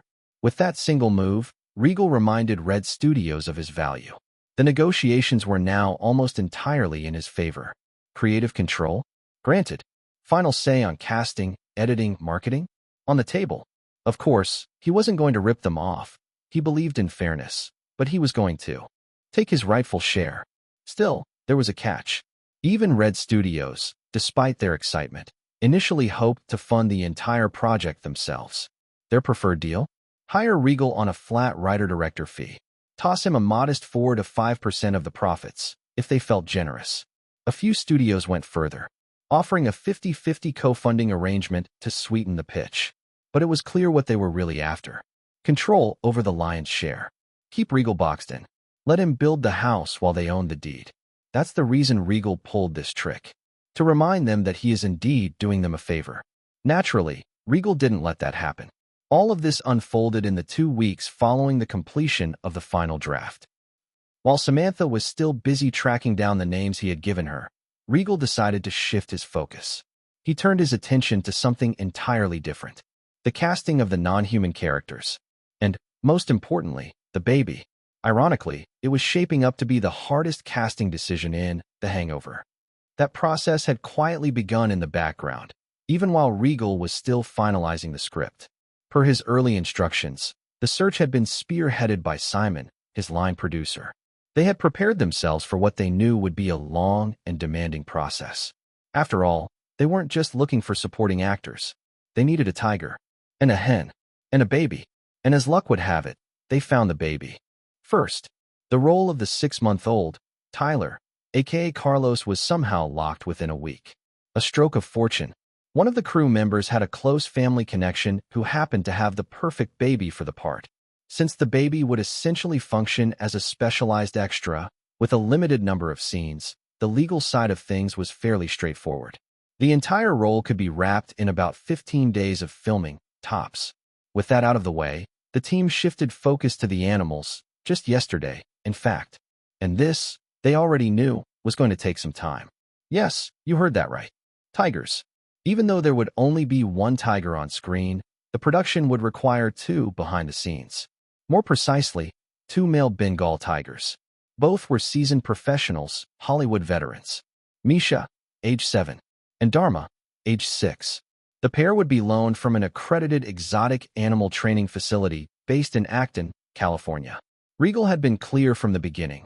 Real tigers, no substitutes. No CGI stand-ins unless absolutely necessary. Which meant the tiger search had technically started 4 months before the main cast auditions had even begun. To handle it properly, the team brought in an animal casting director, Cassandra Vale. Cassandra, a middle-aged industry veteran with decades of animal coordination experience, was intrigued when she read the script. She hadn't expected the animals to be so central to the story. They weren't just background color, they had narrative weight. Their presence shifted scenes, made them memorable. Cassandra reviewed nearly 20 different candidates before narrowing it down to the final 2, based on temperament, comfort in enclosed spaces, and ease around cameras and bright lighting. Dharma was the calmer of the two, stoic, composed, ideal for close-up shots. Misha, on the other hand, had a sharper energy, better for movement-heavy shots and quick, reactive snarls. Their contract was sealed at $1,200 per day per tiger, with additional hazard pay for shoots running longer than 8 hours. Clause 4.2 in the agreement explicitly required 1 licensed trainer per tiger, always present and within arm's reach, plus 2 backup handlers on standby at all times. Total estimated cost for tiger participation? $36,400. That covered training, travel, insurance, and idle days. For now, it was time to start their prep. Training would begin in a few days. The plan? 8 weeks of gradual acclimation. The tigers needed to be conditioned to bathroom tiles, artificial lighting, enclosed hotel room sets, and loud, unpredictable noises. To that end, a full-scale replica of the hotel suite had already been constructed at the training facility. There, the tigers would rehearse with stand-in crew, fake cameramen, and scent-marked clothing from the lead actors. Animal welfare officers from the American Humane Association, AHA, would be on-site throughout the process. The goal? To secure that rare, coveted badge. No animals were harmed. To get there, daily health logs would be required. Hydration schedules, stress indicators, hourly rest intervals. It all had to be documented diligently. But as it turned out, the real challenge wasn't the tigers. It was the hen. Due to its smaller frame and naturally skittish behavior, the hen was much harder to control. Still, thanks to one particular white silkie, named Matilda, the process ran smoother than anyone had dared hope. From the first few trials, Matilda stunned the team. During a simple test shoot, she perched calmly in the center of an elevator floor and stayed perfectly still, on cue. Regal was quietly impressed. He already had the entire film mapped out beat by beat in his head, but this little performance sparked something. Unofficially, Matilda became the 4th hangover guy. Regal immediately rewrote parts of the script, inserting more close-up shots of the hen than he had originally planned. Subtle inserts, dry cutaways, a perfectly deadpan presence. Matilda added something no one expected. Her contract was brokered through Feathered Talent Incorporated, a niche talent agency that specializes in poultry, parrots, and waterfowl. Matilda was booked at $400 per filming day, plus a premium diet of certified organic grains. Total cost, $3,600. She traveled with a custom portable coupe trailer, had a personal handler at all times, and was legally required to take a 10-minute break every hour. Ironically, it took longer to condition the crew to Matilda than it took to train the hen. During her scenes, the set had to operate in near silence. Even low-frequency hums or vibrations could spook her. LED rigs had to be recalibrated to avoid flickering in a spectrum that caused her distress. And all of this was before they would even begin main cast auditions. But the paperwork didn't end there. If getting contracts signed and documenting every detail for animal welfare was one logistical hurdle, then getting permission to film with these animals in Las Vegas was an entirely separate nightmare. And it was still ongoing. City ordinances demanded multiple permits for any wild or farm animal entering a commercial or hospitality structure. Hotels, casinos, parking garages, it didn't matter. Tigers and hens were treated the same in the eyes of the law.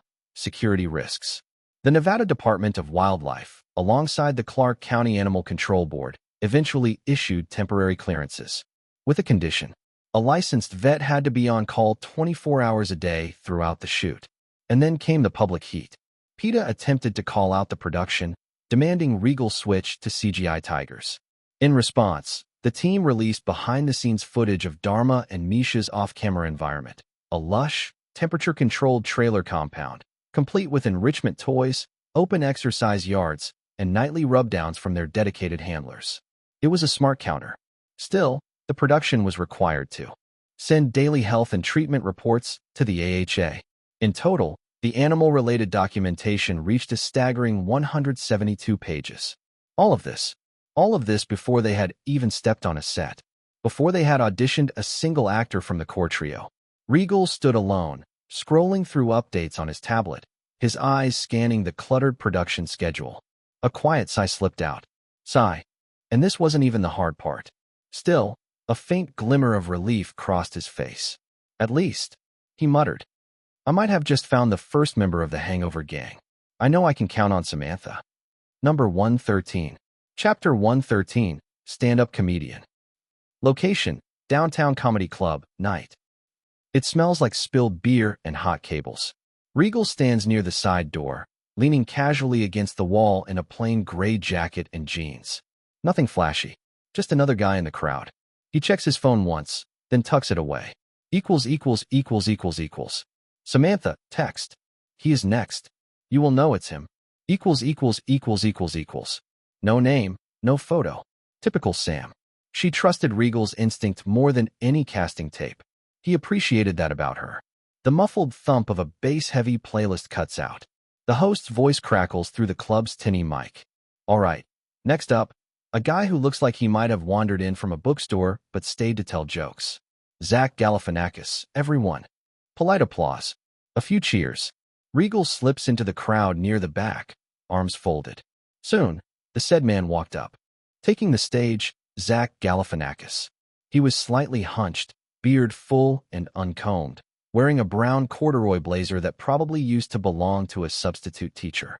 He stares at the mic for a moment before adjusting it, awkwardly but with intent. Meanwhile, Regal looked at him with a little excitement. He is the same person that acted in the Hangover character Alan. It took him a week to find this person. He is now currently working as a stand-up comedian. And film experience? From the report Samantha gave him, he did quite a few, but all of them were characters minor than the one Regal himself did to activate the system, when his own character itself was even minor. On the stage, Zach gave his introduction in his style. Thanks. Good to be here. Well, not good, but I am here. So let's call it even. Some chuckles. I have been thinking a lot about my health lately, so I switched to light beer. It's kind of like saying, I want to get drunk, but gently, like a soft whisper of sadness. Scattered chuckles grow louder. Regal watches, still. The rhythm's familiar. There is something in his pauses, in the way he seems like he doesn't belong on the stage yet completely owns it. It's awkwardly magnetic. My uncle used to tell me, Zach, don't let the world change you, which was weird because he was in prison. For tax fraud. And kidnapping. But mostly tax fraud. The crowd laughs, some harder than others. Regal doesn't laugh. Not because it isn't funny. It is. But he is trying to decide if this is the guy, the one who can carry an entire third of a film on the brink of absurdity. The man who would wake up on a hotel roof with a baby in a carrier and make it feel believable. Zach suddenly looks up from the mic. You ever feel like you are living in someone else's flashback? Like, you are not the main character, you're just the lesson someone needed to learn. The audience quiets a little. That was different. He smiles gently, shrugs it off. Anyway, I live with my dog. He thinks I am a failure, which is hard because I rescued him. Like, no respect in that household. Big laughs now. Regal's lips twitch. That was gold. I asked my mom the other day if she thought I was emotionally distant. She said, I don't know. Ask your brother. I am an only child. Zach. So I actually tried therapy once. The therapist said I use humor to deflect. I said, you are just jealous because I am funnier than you. She agreed.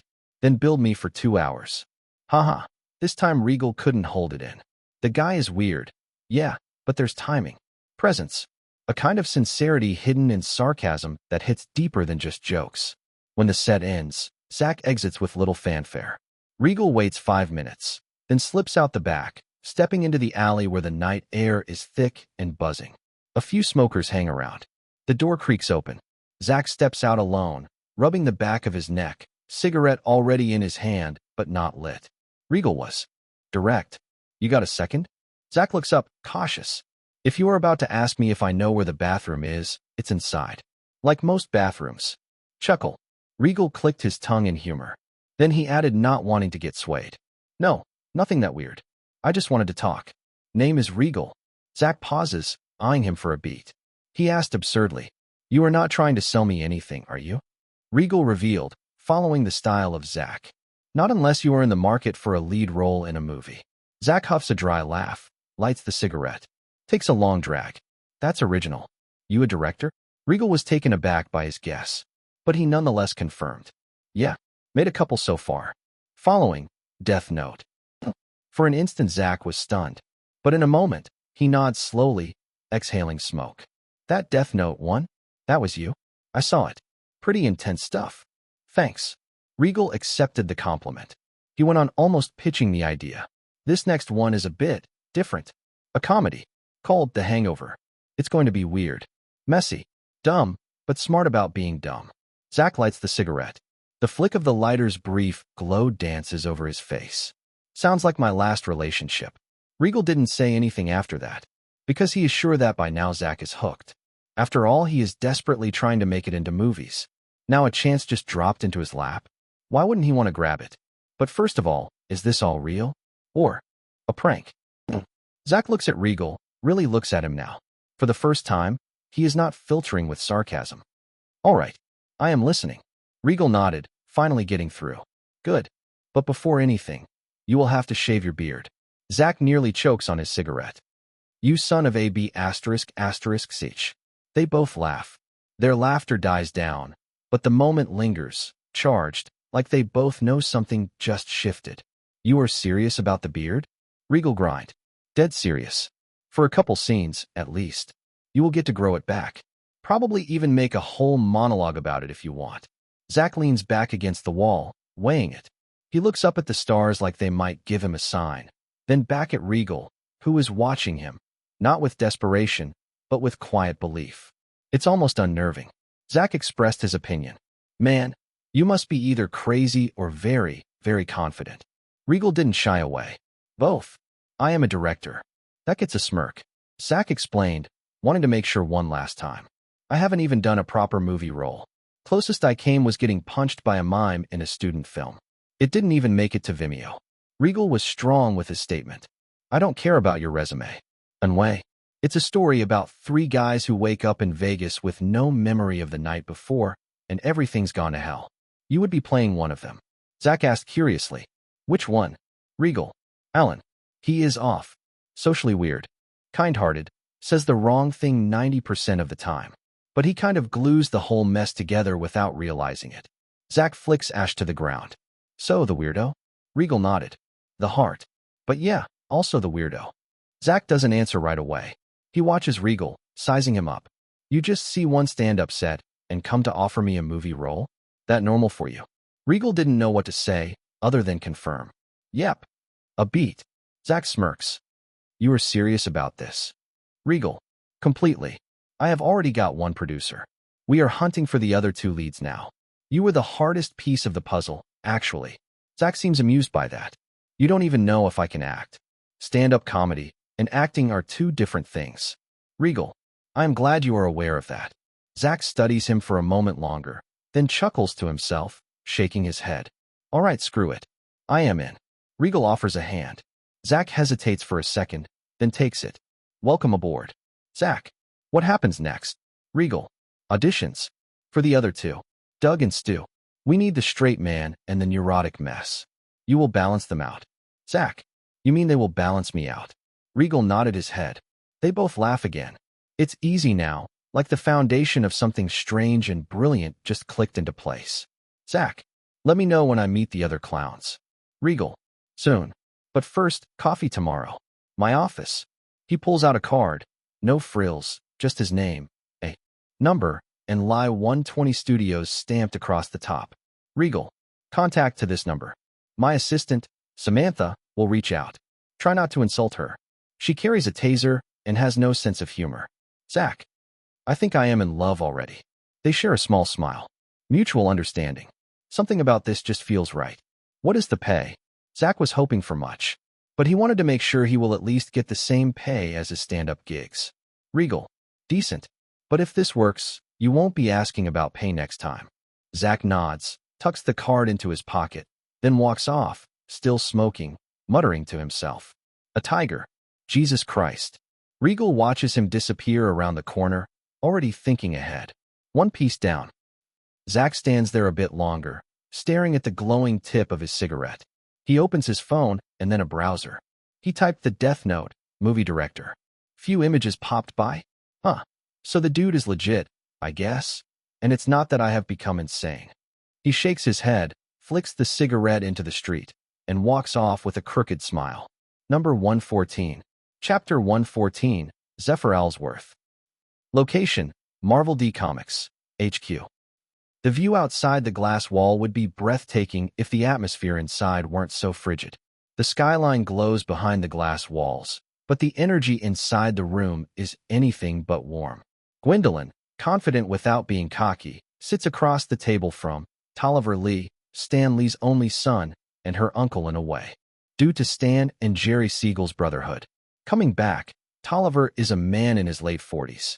He sips from a lukewarm espresso, eyes skimming a page he hasn't turned in 5 minutes. There is water on the table. Neither touches it. So let's hear it. Tolliver began with animated hand gestures of money. What kind of numbers are we talking about? Gwendolyn doesn't hesitate. She flips open the slim binder in front of her. We are putting up $48 million. Split over 3 stages, $20 million up front. Then the rest based on performance milestones over the next 24 months. Film development, licensing returns, and streaming integration. That's not a small change. Tolliver leans back. He wasn't expecting something that solid. He comments, "And what? You are just offering it. Out of love for the brand." Gwendolyn corrected. "No, it's a business proposal." Tolliver clicked his tongue. "Tisk, so you want a piece of the pie?" When he said those words, Tolliver himself felt a bit funny. When Gwendolyn contacted him, he thought she wanted to provide some help, as he was clearly aware of Everleaf Press' recent success. However, piece of pie? Is there any left at this point? Gwendolyn, unbothered, continued. 17.5% equity. Non-voting. But I want first look rights on all studio-originated projects for the next 5 years. And access to internal creative planning. Tolliver gave a half smirk. You came prepared. 17.5% share. That will be the height share anyone will own if Everleaf buys, and would indirectly become the major shareholder and decision-maker. Gwendolyn slides a folder across the table. Inside, projection charts, talent attachments, market forecasts. It's clean, lean, and brutal in its clarity. We see the potential in Marvel. Even if you don't, the IPs are there. Dormant, not dead.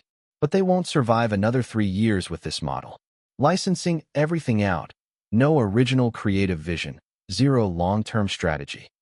Tolliver's face barely twitches, but it's enough. We have kept this place afloat. Gwendolyn didn't hesitate to launch a punch. You have kept it for sale. That's not the same thing. A moment of silence. The tension crackles, but Gwendolyn doesn't flinch. Tolliver leans back, exhaling through his nose. Tolliver studies her. It's not the offer that bothers him. It's who is making it. Unable to hold it, he finally asked, "And this is just you? Or your father behind the curtain? Actually, where the hell is even Zephyr?" Zephyr Ellsworth, Gwendolyn's father. That name sits heavy in the room.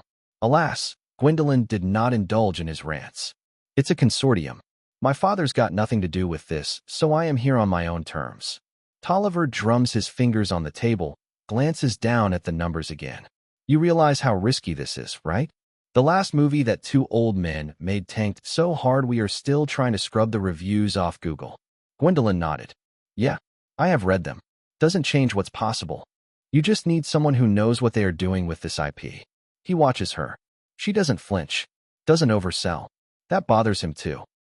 They talk for another 15 minutes. Legal phrasing. Schedule A breakdowns. Tentative exit clauses. By the end, both know the deal is not signed, but it's real. And real means dangerous. Tolliver suggests expressing his disinterest. All right, I will take a closer look. Get back to you. Take your time. Gwendolyn didn't let that bother. She adds, just not too much. Immediately after that, she gathers her folder, exits the room, meet Maggie, and just as the duo about to walk toward the elevator. Hey, for real? Tolliver asked, but there is no real concern in his tone. How is Zephyr doing? Nonetheless, Gwendolyn pauses, turns her head just slightly. She responds before turning again. He is doing well. Recently. Nothing more. Nothing less. She exits. As Tolliver watches Gwendolyn leave the building from above, he pulls out his phone. Dials quickly. Caro Segal. Caro lifts the phone. Yeah. Tolliver reports. She came. Made the same offer as last time. $48 million. Phased. Caro Segal, a man early 50s, hears Tolliver. He leans back, imagining the picture of his younger brother's daughter. He questions. So she is serious. Tolliver didn't hide anything. Dead serious. I could tell the pitch wasn't fake. It is clean and planned for a long time, though I thought it kind of smelled like her dad's. Influence. Caro laughs.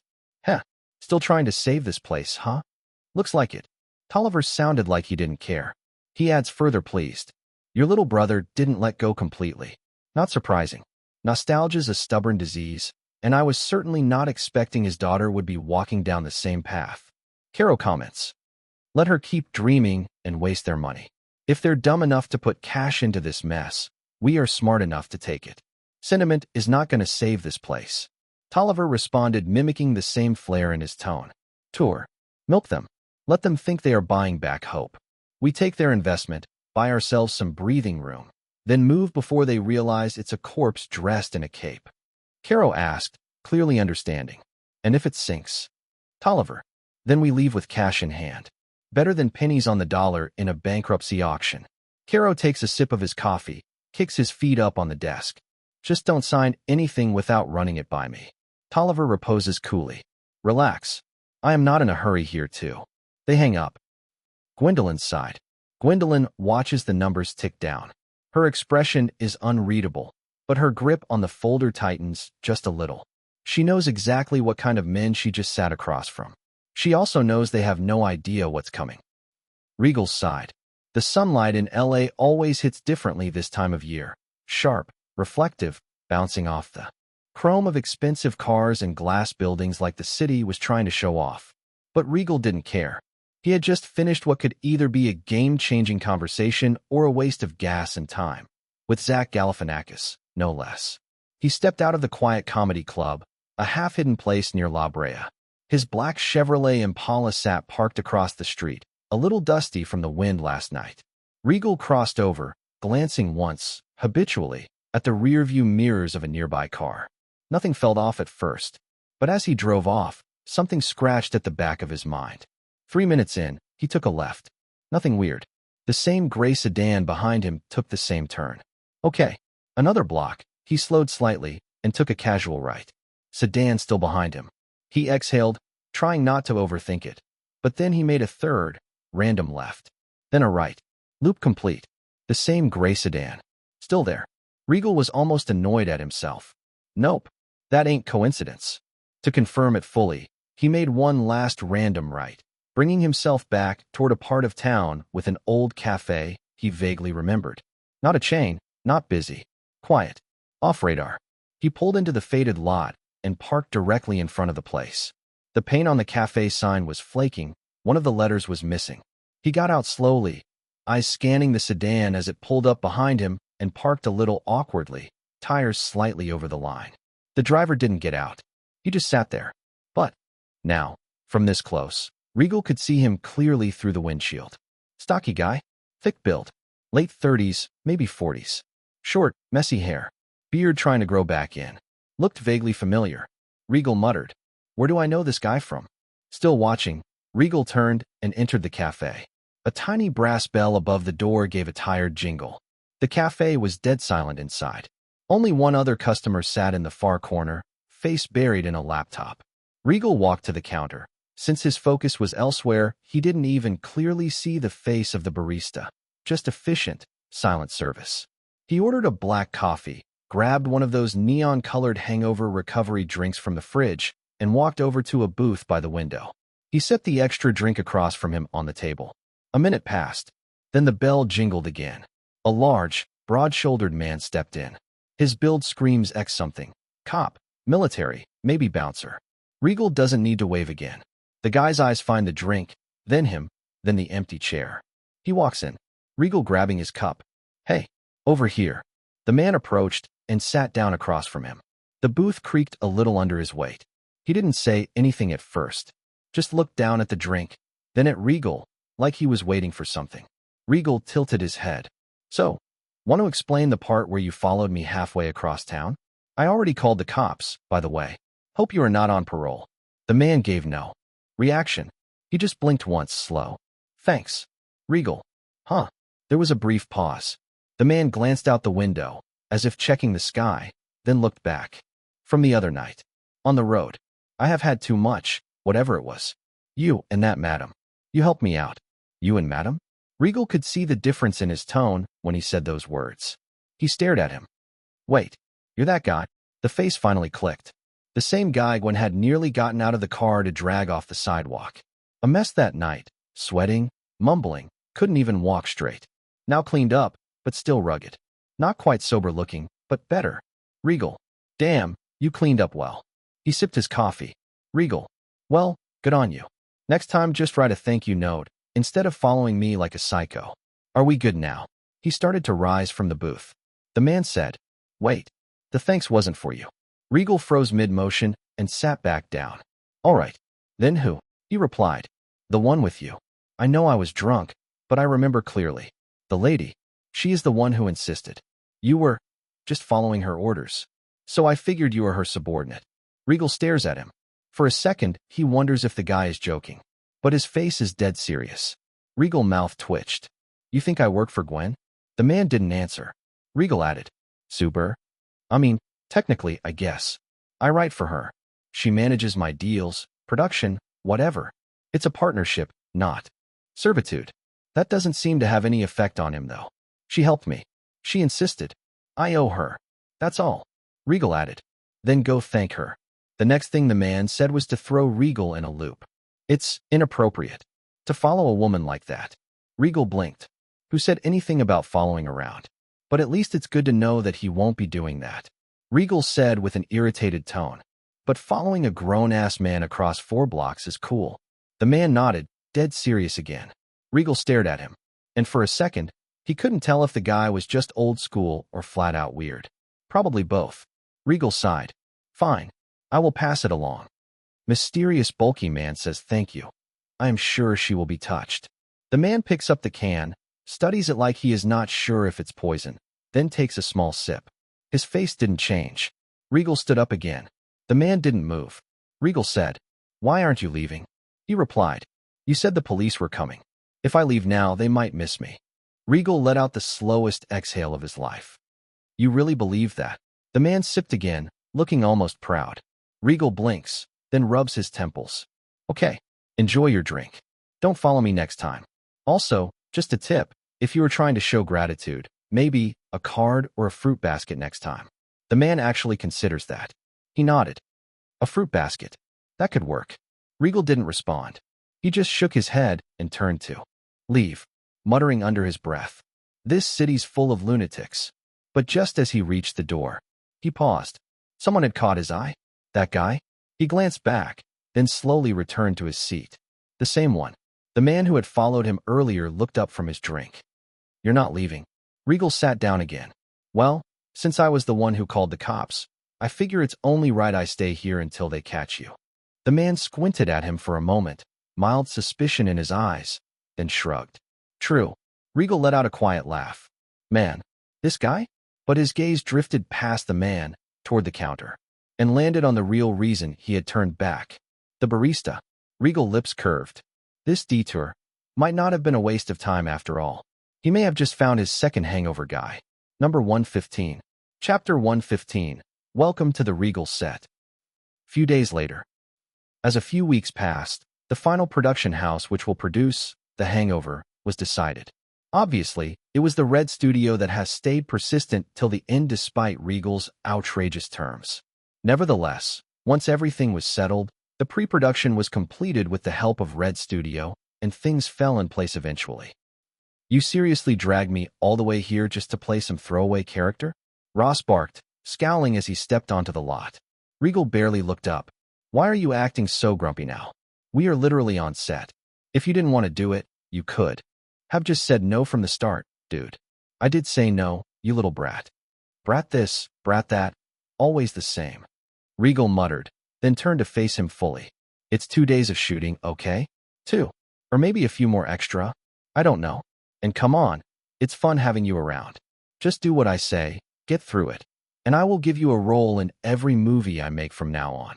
Deal. Ross just stared. Regal rolled his eyes. Also, it's day 1. Don't kill the vibe before we even roll the first shot. Honestly, Regal was probably the only person in the world who could get away with saying Ross was fun to have on set. Ross groaned, dragging a hand across his face. Ugh, I swear I am this close to flipping this whole place upside down. Then his eyes narrowed. And who the hell is that idiot? He has been staring at you, and everyone else, for the past hour. He is seriously pissing me off. Regal turned around, casually. Of course, it was him. The same guy who had followed him when he met the first hangover guy. And then again with the second. Why was he here now? Well, not stalking. Not exactly. At this point, it was basically official. Regal had let him tag along. He had even stopped pretending to be annoyed by it. There were reasons for that, however ridiculous they might sound. Regal just exhaled and muttered. What doesn't piss you off, Ross? Pretty sure everything does. Anyway, he waved him off and handed over the scene sheet. Here, you have. Got 5 minutes.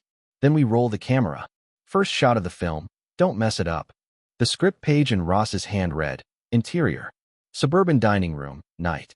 The opening scene of The Hangover. Ross was playing Sid Garner, a doctor, and Doug's future father-in-law. It's a small role, technically, but every time Sid shows up, it adds weight. He is not just filler. He is part of the pressure cooker that kicks off the entire chain of chaos. Ross glanced at the group across the soundstage, the main cast. One noted face. 3 fresh faces. Young. Raw. Nervous. He arched his brow. Me? Mess it up. He scoffed. Try telling that to the 4 strays you picked up off the street. Do they even know how to act? Regal didn't even look at him this time. His eyes were already locked on something else. Off camera, locked on the 4 men standing near the set lighting, stretching, and reviewing lines. Well, Regal said simply, lips curving into a smirk. We are about to find out. Then, raising his voice, he called out to them. All the best, guys. Show this man here what you have got, okay? He looked almost proud, and the moment held for a beat. It looked good. The cast he pulled together, for very different energies, but somehow it fit. Ross, hearing that, cast another glance at the 4 men. His eyes were ruthlessly cold, so sharp it could have sliced the heat off the lights. To him, no matter how he looked, they didn't look anything special, maybe except for one. Hey, don't try to scare them, Regal said casually, reading Ross's silence. They have got to act too, you know. Your performance depends on theirs. My performance depends on me alone, Ross said sharply. And don't tell me what to do again, or I swear I will make sure to bury to under 10 feet today. Regal raised a brow, half amused, half daring. Noted, as the two continued their standoff. The 4 people are obviously the main cast of The Hangover. Zach Galifianakis, Paul Rudd, Ben Azalart, and somehow Keanu Reeves. Also, yep, that Paul, the same one from Ant-Man. Regal had no doubts. If he didn't fit as one of the Hangover guys, then no one did. He was the same barista Regal had met that day. Thanks to that guy. How did he manage to get him on board with the project? Simple. Need makes a naked man run. That old saying held true. Paul was playing Dr. Stuart Stu Price, the anxious, straight-laced dentist with a nightmare girlfriend. The man who would wake up missing a tooth and married to a stripper. Paul Rudd had that nervous energy down to a science. Zach, on the other hand, was born to be Alan Garner, Doug's socially oblivious brother-in-law-to-be. He would be the one who accidentally roofied the group, setting the entire chaotic spiral into motion. Then there was Ben Azalart, the last one to join. Regal remembered clearly.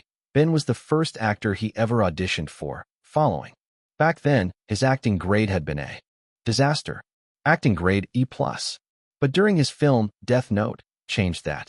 Somehow, Between the madness of that film and Regal's and his brutal practice, Ben had clawed his way to a C. Now, for months later, he was a B+.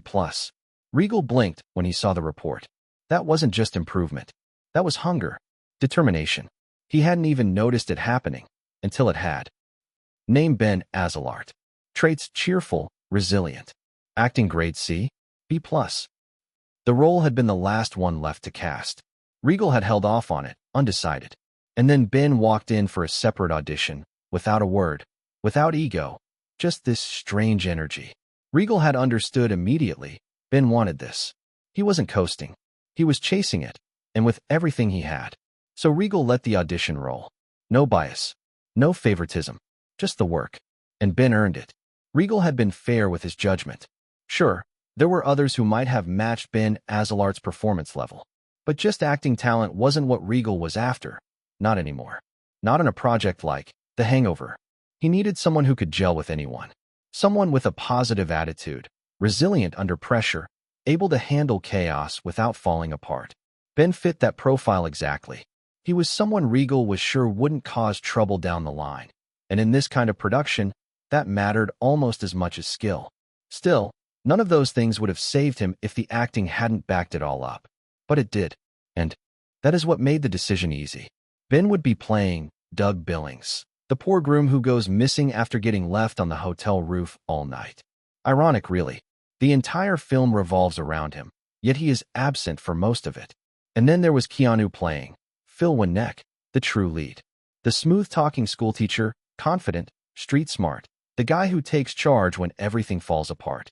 A husband, a father, a man who saw the Vegas trip as an escape valve for a life that had gotten too tame. The story of how Keanu ended up in this film? That was a long one. A very long one. But for now, it wasn't the focus. What was important were the reactions. The four of them.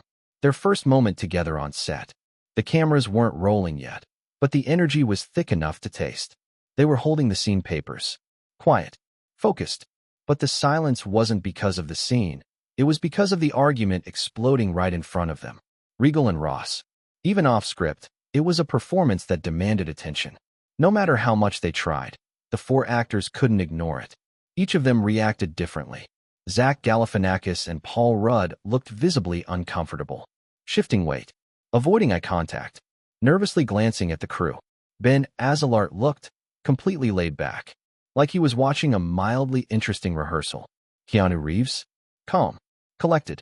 But there was a flicker of concern in his eyes, the way he subtly tracked every word being thrown. What surprised the actors more wasn't just the shouting, it was the reaction of the crew. Or rather, the lack of one. All around the set, no one moved to intervene. Not a single step forward. No one tried to mediate. No nervous glances between departments. Just nothing. And it wasn't fear. That was the strangest part. They simply didn't care. Sound engineers adjusted cables. Makeup artists dabbed cheeks and powdered brows. Camera assistants checked angles and lens flares. At most, someone might glance toward the yelling for a few seconds, maybe shrug, then go right back to work. Like it was nothing. Like a daily occurrence. It was bizarre. There was a full-blown argument unraveling between the director and the most influential name on the cast list, and not a single crew member was stepping in. Zach and Paul exchanged looks, visibly rattled. Wasn't someone supposed to stop this? Was this normal? Apparently, yes. Don't worry too much, guys. Ben finally said, stepping in with a slight grin. It is pretty normal. They are just talking. Loudly. But still talking. He didn't blame them for misunderstanding. Not one bit. He has been right there himself, back during the Death Note, filming. Hell, that had been even worse. And now that Regal hadn't changed much of his non-acting crew, most of these people had already lived through similar on-set firestorms. Which explained the chill, almost zen-like reactions. I know Regal said he was close. With Mr. Ross. Keanu murmured, "I still on the pair. But I wasn't expecting this." Zach and Paul still looked like they weren't quite sure if they should step forward or back away slowly. Ben just shrugged, like someone who'd already made peace with this brand of madness. "Welcome to the Regal set," he said under his breath. He said it so cheerfully, so casually, that it earned a reluctant chuckle from Zach. Zach, naturally more high-strung, kept glancing at Regal and Ross like they might explode again at any second. He rubbed the back of his neck, half laughing, half wincing. Man, I thought I had awkward family reunions. This is like next-level Thanksgiving dinner. Paul chimed in, his voice a touch nervous but trying to keep it light. Why yeah. Is there like a fire drill plan if this turns into a full-on brawl? He joked, motioning vaguely toward the exits. Ben laughed out loud at that, not even pretending to hide his amusement. Keanu shook his head slightly, a warm chuckle escaping him. Despite the earlier tension, he looked fine, relaxed, like someone who had seen enough backstage insanity in his life to know when to worry and when to let it roll off. Zach still looked a little rattled but was starting to loosen up, tapping the side of his scene paper like a nervous drummer. You know what? Zach finally said, looking around at the calm crew, the unfazed Ben, the unbothered Keanu. I am not even going to pretend anymore. If nobody else thinks it's weird, then screw it. I am adapting. Good choice, man, Ben said, grinning as he clapped Zach lightly on the back. Adaptation is key. Also, Regal likes people who can roll with the punches. Literally. Noted. Paul muttered dryly. Rolling is my new skill set. The tension in their little corner finally cracked, replaced by a low ripple of laughter among the four of them. A small, important shift, their first real bonding moment as a group. In the distance, Regal barked a few sharp orders to the crew. Ross threw a grumpy look toward the cameras, and the prep for the first take resumed like nothing unusual had happened. Keanu straightened up, smoothing his shirt, and gave a small nod to the others. Showtime, he said simply. Number 116. Chapter 116. Filming The Hangover. Today, Samantha was on set, not the official shoot, but more of a controlled test run. While not unheard of, it was definitely a rare sight. Her schedule was usually packed wall to wall, so her presence could only mean one thing. This was the one sliver of time she could afford to step away from her desk. Well, used to be. Back when Regal was filming, that used to be the only window where she could actually breathe a little, when he was the one drowning in work for a change. But this time was different. Regal was juggling multiple fonts at once, and even that brief moment of quiet had turned into something else entirely. And today? Today had a very specific reason behind her visit. It was the shoot involving the non-human actors, animals, props, and most importantly, the baby. Samantha was there to personally make sure nothing went sideways. Right now, she was mid-conversation with Cassandra Vale, the animal casting director, going over the checklist one last time. Shooting would begin in just a few more minutes. Samantha continued scanning the checklist. Nearby, animal handlers were adjusting the tiny safety harness on the chicken, while a second team gently rocked a stroller where the baby actor, or more accurately, one of the twins hired to play the baby, was sucking on a pacifier without a care in the world. Where's the backup baby? Samantha asked. Nap trailer, said Cassandra. On standby. He's a screamer, though. This one's the calm one. Let's hope he stays that way. Samantha finally allowed herself a breath, then turned to glance at the main set. It had been staged to look like a trashed Vegas hotel room, fake vomit by the bedside, a toy tiger half stuffed into the closet, and carefully planted evidence of last night's chaos strewn around. The lighting crew was finishing their setup, and Regal stood near the monitor. Samantha checked the time. We're under 10 minutes. Are you good? Ready as we will ever be. Cassandra replied, giving a mock salute. Just then, one of the assistant directors jogged up, holding a walkie. We're about to lock in. Quiet on set in 5. As the countdown began, Samantha's eyes landed on Keanu Reeves. Seated calmly near the edge of the set, running lines with the quiet precision of someone who didn't need to, while there were the other 3 actors beside him. But for now her focus remains on him. Keanu was the last of the 4 core cast members to officially join the project. To most people on the outside, it probably looked like Regal settled on him, like a last-minute save. But Samantha knew better. She had always known. Because of all the characters in The Hangover, Phil was the one Regal seemed least concerned about. Not dismissive, just oddly relaxed.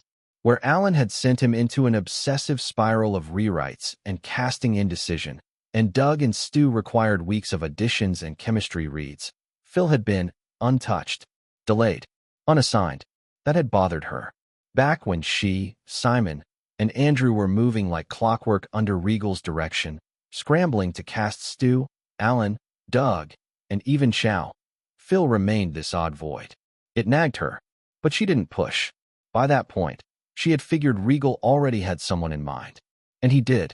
The moment the character of Phil had fully taken shape in his mind, Regal knew exactly who he wanted. Keanu Reeves. At first, Samantha had been resistant, not because she doubted Keanu's talent, but because she knew what came with casting him. The schedule, the commitments, the compromises Regal have to make to lock him in. But to Regal, it was never really a debate. In his mind, Keanu had the perfect balance of effortless cool, deadpan sincerity, and just enough offbeat timing to elevate Phil from a stock, charming rogue into something deeper, someone who unraveled under pressure, who panicked in silence, but still came across as the guy everyone instinctively followed. And Keanu? He hadn't hesitated. He didn't ask for a script, didn't ask who else was cast. He just smiled when Regal called and said, "Count me in." Samantha had been quietly stunned by how easily it all fell into place. In an industry where everything was a negotiation, Regal and Keanu moved like two old friends just picking up a thread. Still, Keanu wasn't blind. He eventually noticed her hesitations too. And when he did, he walked up to Regal on day one of prep and said, "I think Samantha was right, Regal. I got a little too hyped and promised something I might not be able to pull off." Regal raised a brow. "What happened?" "Second thoughts." "Hell no, man. Not with you." Keanu said, shaking his head. "It's just, my schedule is kind of a mess right now. I have got 3 projects overlapping the next few months." Indeed, despite not getting any male lead roles as he prefers, Keanu was indeed busy with some major roles in a couple of medium-budget films and an indie film. He only has a set of disordered days in between days of each week, which is not very likely days to sign in for another film. He paused, visibly torn. "I know how tight your sets are. I don't want to be the guy who slows it down." What Keanu didn't realize was Regal already knew the risks.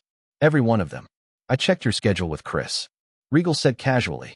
He hadn't. Not yet. But that didn't matter, because Regal had already made up his mind. "I will make it work," he said, no hesitation. Keanu blinked, studying him. "You sure?" "I am sure." "Cool. Then I have got no more questions." And that was that. From that point on, the logistics became Samantha's problem. She was the one who would have to reshuffle scenes, juggle timelines, and smooth things over with the crew to make sure it all fit around Keanu's availability.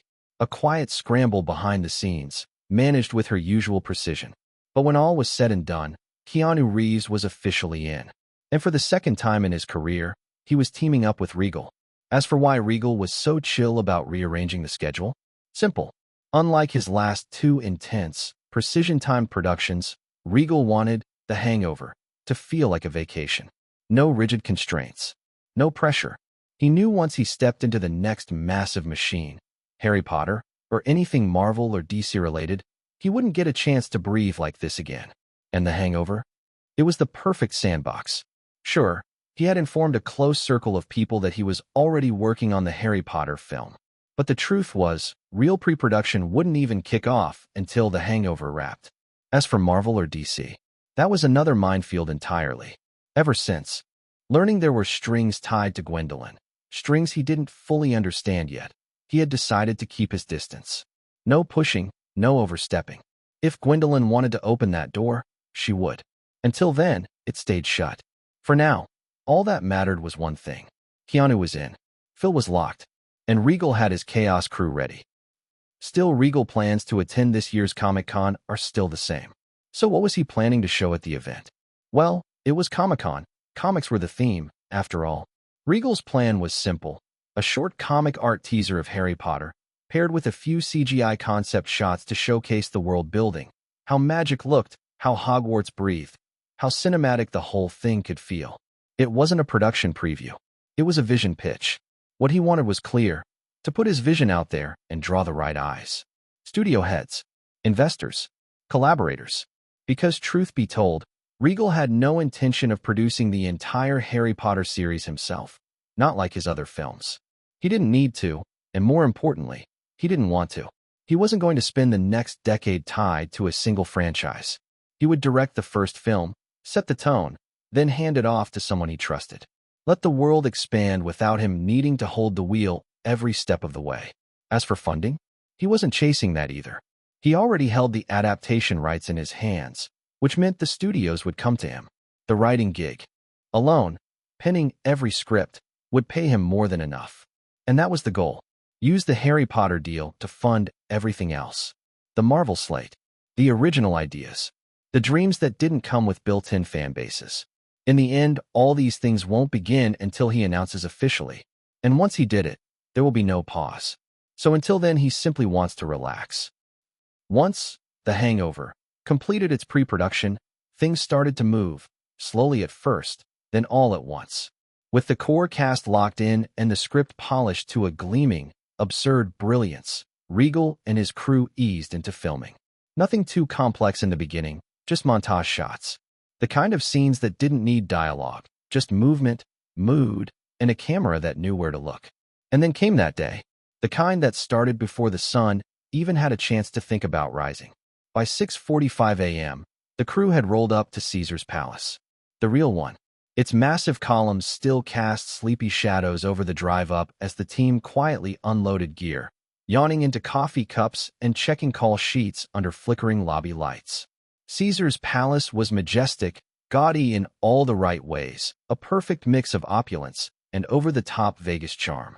The scouting team had eyed it weeks before, circling it on the map like a treasure. But once contact was made with the hotel's officials, reality hit fast. The hotel wasn't messing around. The management had provided them strict filming limitations, expressing zero tolerance for disrupting guests. Any noise or visual chaos that could taint their brand. The deal, if off the table. And Regal got it. He really did. For hotels in this league, brand and reputation are the utmost cornering and sensitive issue over any revenue. Even he wouldn't risk ticking off high-rolling regulars for a few movie bucks. Still, the crew needed this shot. The Emperor's Suite wasn't just a backdrop. It was a character in the film. Still, after a few tense negotiations, the production team had managed to strike a deal with Caesar's Palace. Between 7 a.m. and 11 a.m., access was granted to the actual Emperor's Suite at a cost of $5,000 per hour, non-negotiable. And that is how they are here now. Regal, with DOP Matthew Horde and the production designer Mara Maude, arrived at the location promptly at 6:45 a.m., leading an army of 45 crew members who pushed carts through a back entrance. Hotel staff watched as lighting rigs were wheeled in, followed by 2 Steadicam operators, a Tiger safety team, hotel liaison officers, and a pair of wranglers for the wandering chicken. Similarly, Caesar's Palace also imposed strict limitations on set dressing. No walls could be repainted, and every overturned chair, shattered lamp, and scorched mattress had to be simulated and reversible. So the art team came prepared with over 300 foam props, heat-reactive LED burn lights, and temporary wallpaper appliques designed to look like tiger claw marks. As the clock hit 7 a.m., the actors arrived on set. Assistant directors immediately took charge, leading the cast, Keanu Reeves, Zach Galifianakis, and Keanu Reeves, to makeup artists while allowing them to rehearse their lines. While that was happening, the blocking, or the mapping of actor movement, was meticulously planned to sell disarray in a way that felt real. The camera had to move with the actors, discovering the mayhem as they did. Paul was given the path through the trashed minibar, Keanu was tasked with noticing the chicken, and Zach Galifianakis, the wild card, was encouraged to ad-lib as he approached the closet. Finally, the infant actor was replaced with a lifelike prop during all but the tightest shots. As the cameras were placed and lighting was arranged, Regal had no choice but to say that the art team did an excellent job creating the mythologized room 2452. They detailed the layout and aimed to make the audience feel like they were walking into that suite with the characters, smelling the disaster, blinking into the light, and feeling just as lost. Regal could really see the vivid images in his mind match the location. At 10:48 a.m., the crew prepared themselves for the bathroom reveal scene, where the tiger growls behind the cracked door. Unlike the ones planned today, this scene is slightly complex. It was planned to be filmed in 2 stages. First unit filmed actor reactions. Here, the tiger won't be present. Just a trainer banged a padded pole behind the door and played a tiger growl on cue. Second unit, more like the tiger shots, will be filmed later in the afternoon in a studio set. The reason for dividing the into 2 units once again lay in something to do with Caesar's hotel guidelines. During the contract permits, the management only granted access to one of its upper-level mini-villas for exterior and limited hallway use. Their main objection was, live big cats were banned inside occupied guest floors. So Regal had no option but to film the actual interior filming and tiger shots in a replicated set in Stage 9 at Red Studio, built to exact Caesar Suite specs. At 12 p.m., as the clock struck the end of the time window, the crew disassembled the sets and loaded the props into a truck labeled Stage 9, Red Studios. Just in time, a steel-reinforced animal transport truck pulled into the Red Studios loading bay. Trainer Lisa Mendez hopped out, clipboard in hand, eyes focused, as the tiger was brought in. Reaching the studio set and unloading equipment, Regal could see the production designer team once again really within a single day made him appreciate the effort. Production designer Maramad and his team worked off actual floor plans, building a 2,400 square foot set over 13 days. Every wall was modular, allowing the camera crew to break away panels for tracking shots. Even the lighting system mirrored the hotel's mood-lit dimmers, so that DOP Matthew Horde could capture the eerie stillness of morning light with absolute realism. Soon after, there in the set, the infamous tiger bathroom awaited. For safety, a 12-foot plexiglass wall separated the tiger from the crew, with a breakaway segment added digitally in post. Only 3 crew members were allowed in the room, 2 camera operators in safety cages and 1 trainer. Obviously, the actors had already called the day off, and no one was present. Overall, the scene is being fully shot professionally under tight supervision. The tiger, Misha, was trained to enter the bathroom and lie on a temperature-controlled marble slab, designed to be cooler and more comfortable than the rest of the set. To simulate a spontaneous reveal, the camera operator wore a shoulder rig and opened the bathroom door himself, uncut. Later in the post-production, the shot where the tiger was revealed will be followed by the shot to which Keanu Reeves' character's reaction was captured in the morning, making it a single scene. The seamless blend of fear, confusion, and stillness gave the audience a moment to breathe before the panic set in. At 4:45 p.m., the tiger shots were also completed. It took over 90 minutes to finish a total of 3 successful shots, none longer than 12 seconds each. Between takes, he was given beef-scented enrichment toys and lay under a misting fan. Regal called the trainer and informed the wrap. Once done, the team reviewed the principal footage of scene 32. Regal, sitting in his director chair, watched the dailies and simply said, "That's the one. That's our movie in one scene." The footage was later color-timed to emphasize the daylight exposure, pale skin tones, and morning-after fatigue. No heavy grading was used, just a slight desaturation to avoid warm hues. The goal was to make the audience feel hungover too. Number 117. Chapter 117. Filming The Hangover 2. Once the test shoot was completed, the filming of The Hangover had continued. Boom mics floated overhead. Lighting flickered into a warm, too perfect suburban evening. The slate clapped in front of the camera. Scene 1A, take 1. Snap. The room froze, but only for a heartbeat. Ross, still bristling with the leftovers of the argument, took his place at the faux living room set.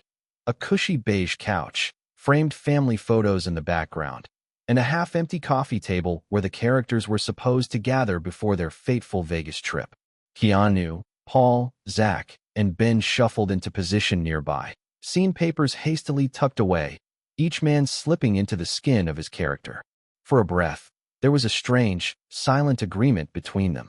Whatever tension lingered, they were leaving it behind the moment the camera blinked alive. The weird thing? Nobody told them to hurry up. Regal was behind the monitor, coffee cup in hand, leaning back like he was watching a particularly juicy street fight. But his sight? Hawk-eyed. He looked thrilled. Quiet on. Set. Rolling. Action. Ross, now fully Sid Garner, sat with that stern, unimpressed air that only a future father-in-law could project.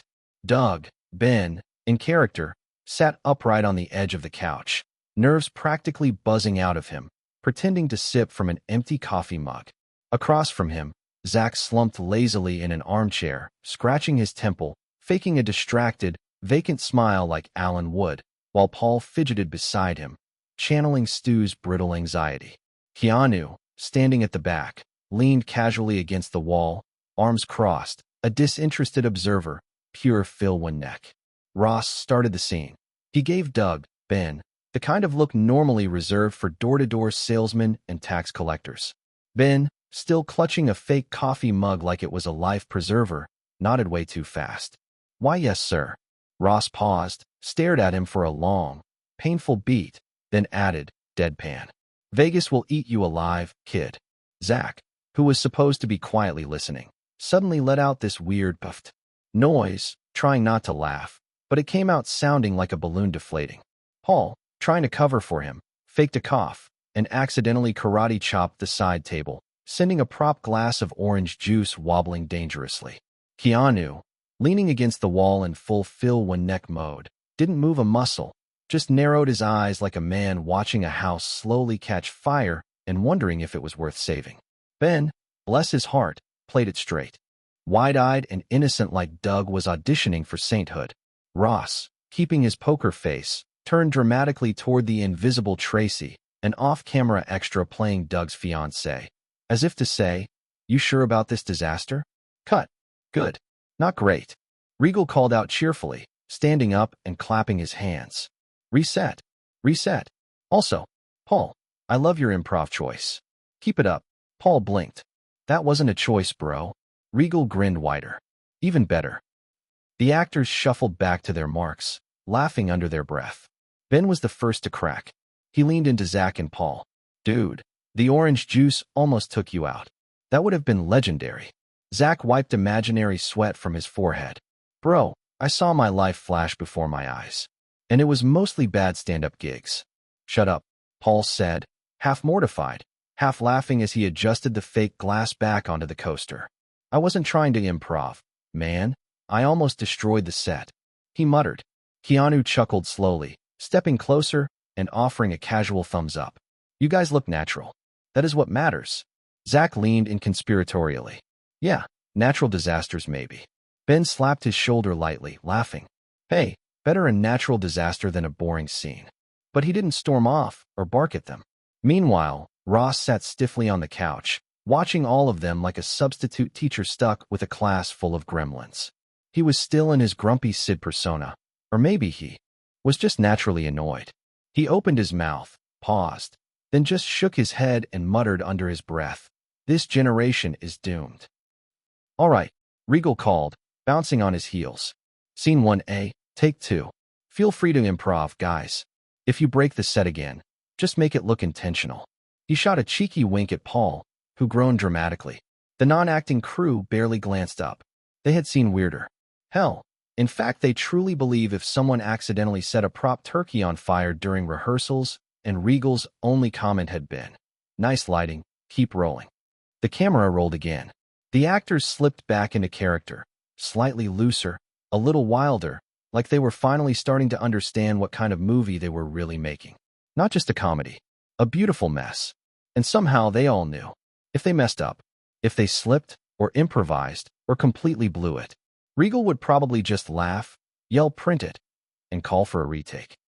A few days later, the chaos had, well, not exactly settled, but it had evolved. The set of The Hangover wasn't so much a controlled environment as it was a semi-organized playground with million-dollar cameras rolling at all times. By now, Ben, Zach, Paul, and Keanu had found a rhythm. A strange, beautifully dysfunctional rhythm, but a rhythm nonetheless. And somehow it worked. Day 4 of shooting. "All right, reset to the bachelor party scene." Regal's voice echoed from behind. The monitors, a coffee cup glued to his hand, and a mischievous glint in his eye that hadn't dimmed since day 1. The stagehands scrambled to replace beer bottles, shuffle furniture, and fake smash a lamp that had accidentally not been fake smashed earlier. Ben plopped down onto the ratty hotel couch, flashing a grin like he lived there. Zach wandered around in character, shirt half-tucked, sunglasses on upside down. Paul was nervously rechecking his fake dental degree prop like it was a real medical license. Keanu stood in the corner, cool and unreadable, like a wolf about to lead a very stupid pack into the wild. The days were starting to blur together. In a good way. Ross, to everyone's shock, had stayed. After his first shoot, He stormed off set dramatically, but somehow kept showing up again the next morning, grumbling louder each day, but never failing to hit his marks with scary precision. It had gotten to the point where even Zach was joking. Yo, I think Ross secretly loves us. It's like Stockholm Syndrome, but for cranky award winners. Ben leaned back, tossing a pack of fake poker. Don't even joke about it, dude, he loved, but it is only Regal. If you try anything funny, he will strangle one of us on camera, so it looks authentic. Paul chimed in, deadpan. Somehow I believe that. Keanu just chuckled softly and adjusted his prop wedding ring. Off camera, later that day. Lunch break hit like a sigh of relief. The four of them flopped onto folding chairs outside the soundstage, plates of catered food balanced precariously. The sun hammered down from a cloudless Vegas sky. Honestly, Zach said through a mouthful of sandwich. I thought this would be more, corporate. Ben nodded. Same. I thought we would have, strict scripts and scary assistant directors yelling at us every 5 minutes. Yeah, Paul agreed, poking at his salad suspiciously. Instead, we have Regal, who just claps and yells, genius, whenever someone forgets their lines, but looks good doing it. Keanu smiled, sipping bottled water. Freedom's dangerous, but also awesome, he said simply. Ben laughed.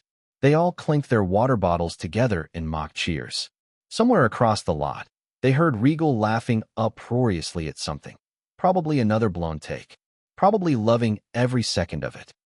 Later, back on set. Today's scene involved the morning after chaos, broken furniture, missing teeth, a tiger in the bathroom.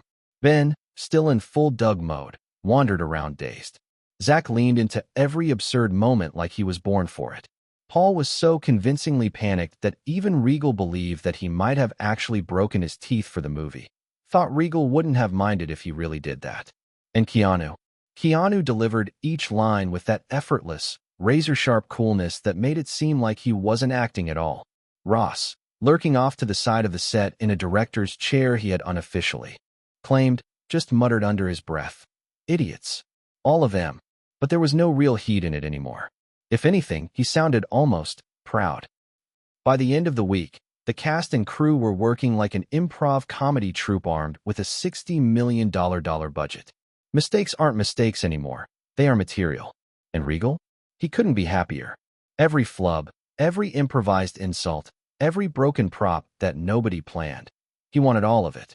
Because somewhere deep down he knew. This wasn't just making a movie. This was making something unforgettable. Number 118. Chapter 118. He scares me. The shooting of The Hangover had been put on hold following the completion of its first schedule, though in truth, this was something everyone had anticipated. It wasn't an unexpected disruption so much as a calculated pause, understood by the Regal from the beginning. The main reason behind the break was Keanu Reeves and the relentless pace of his schedule. Following the breakout success of Following, directed by Regal and released just the previous year, Keanu's momentum in Hollywood had become undeniable. Yet even with the flood of offers that followed, he remained selective, signing onto only 5 new projects since then. The first of these, A Scanner Darkly, had already premiered earlier in the year. Though not the primary lead, Keanu played a major supporting role, and the film, with its striking rotoscope animation and philosophical themes, became a modest commercial and critical success. His thoughtful, understated performance added an emotional undercurrent to the ensemble. The second project, a psychological thriller titled The Last Horizon, hit theaters about a month and a half before Death Note, around December.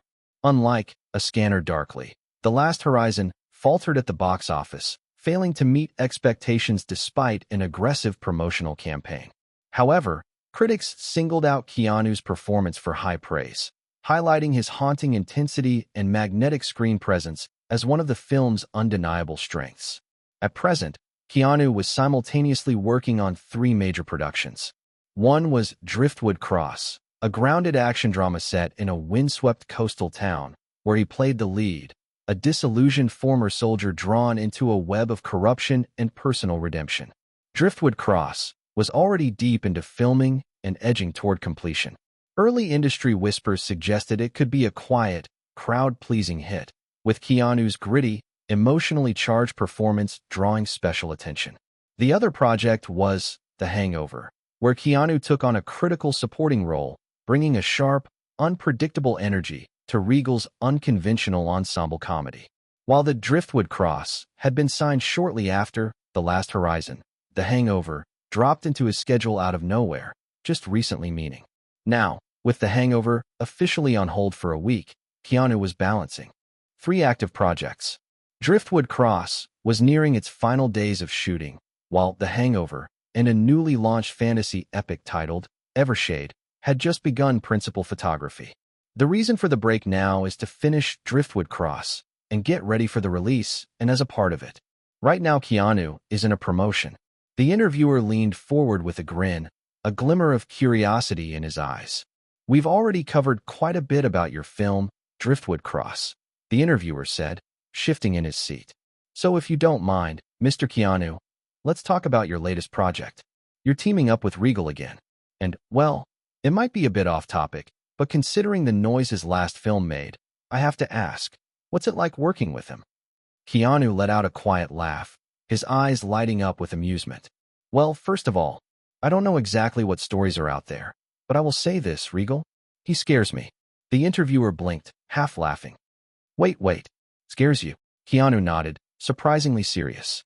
For real. I am telling you, he scares me. And honestly, I don't think it's just me. Anyone who's worked closely with him for more than a day or two would probably say the same. The interviewer tilted his head, intrigued. Okay, but how exactly? Like, is he the kind of director who yells or snaps when something goes wrong? Is that the kind of fear you're talking about? Keanu waved his hand quickly. No, not at all. That's the thing. Regal's probably one of the most laid-back directors I've ever worked with. Seriously. He's calm, collected, treats everyone with real respect. Never raises his voice, never makes a scene. Then what is it? The interviewer pressed, smiling. Keanu exhaled, taking a beat to gather his thoughts. Well, he started, his voice dropping into a thoughtful tone. You're not afraid he will explode on set. You're afraid because you know deep down that if you don't deliver, if you're not pulling your weight, he could literally just walk over and do it himself. The interviewer blinked again, letting out a laugh, half joking, half stunned. Wait, literally? Literally, Keanu said, nodding. He's that kind of person. He learns fast, observes like a hawk. He explains a scene by acting it out, and suddenly you realize he's better at it than you at that moment. I have seen it personally. The change in his skills, acting especially, from the following to now during the Hangover shoot, I watched him improve in real time. Like, not just theory or blocking, actual acting. You start thinking, okay, what if he doesn't need us at all? He gave a small, crooked smile. I'm not even sure at this point if he really wants actors. I think what he wants is a face, just someone to project his ideas through. If he thought he could play every character himself without boring the audience, he would probably do it. He would be in the movie.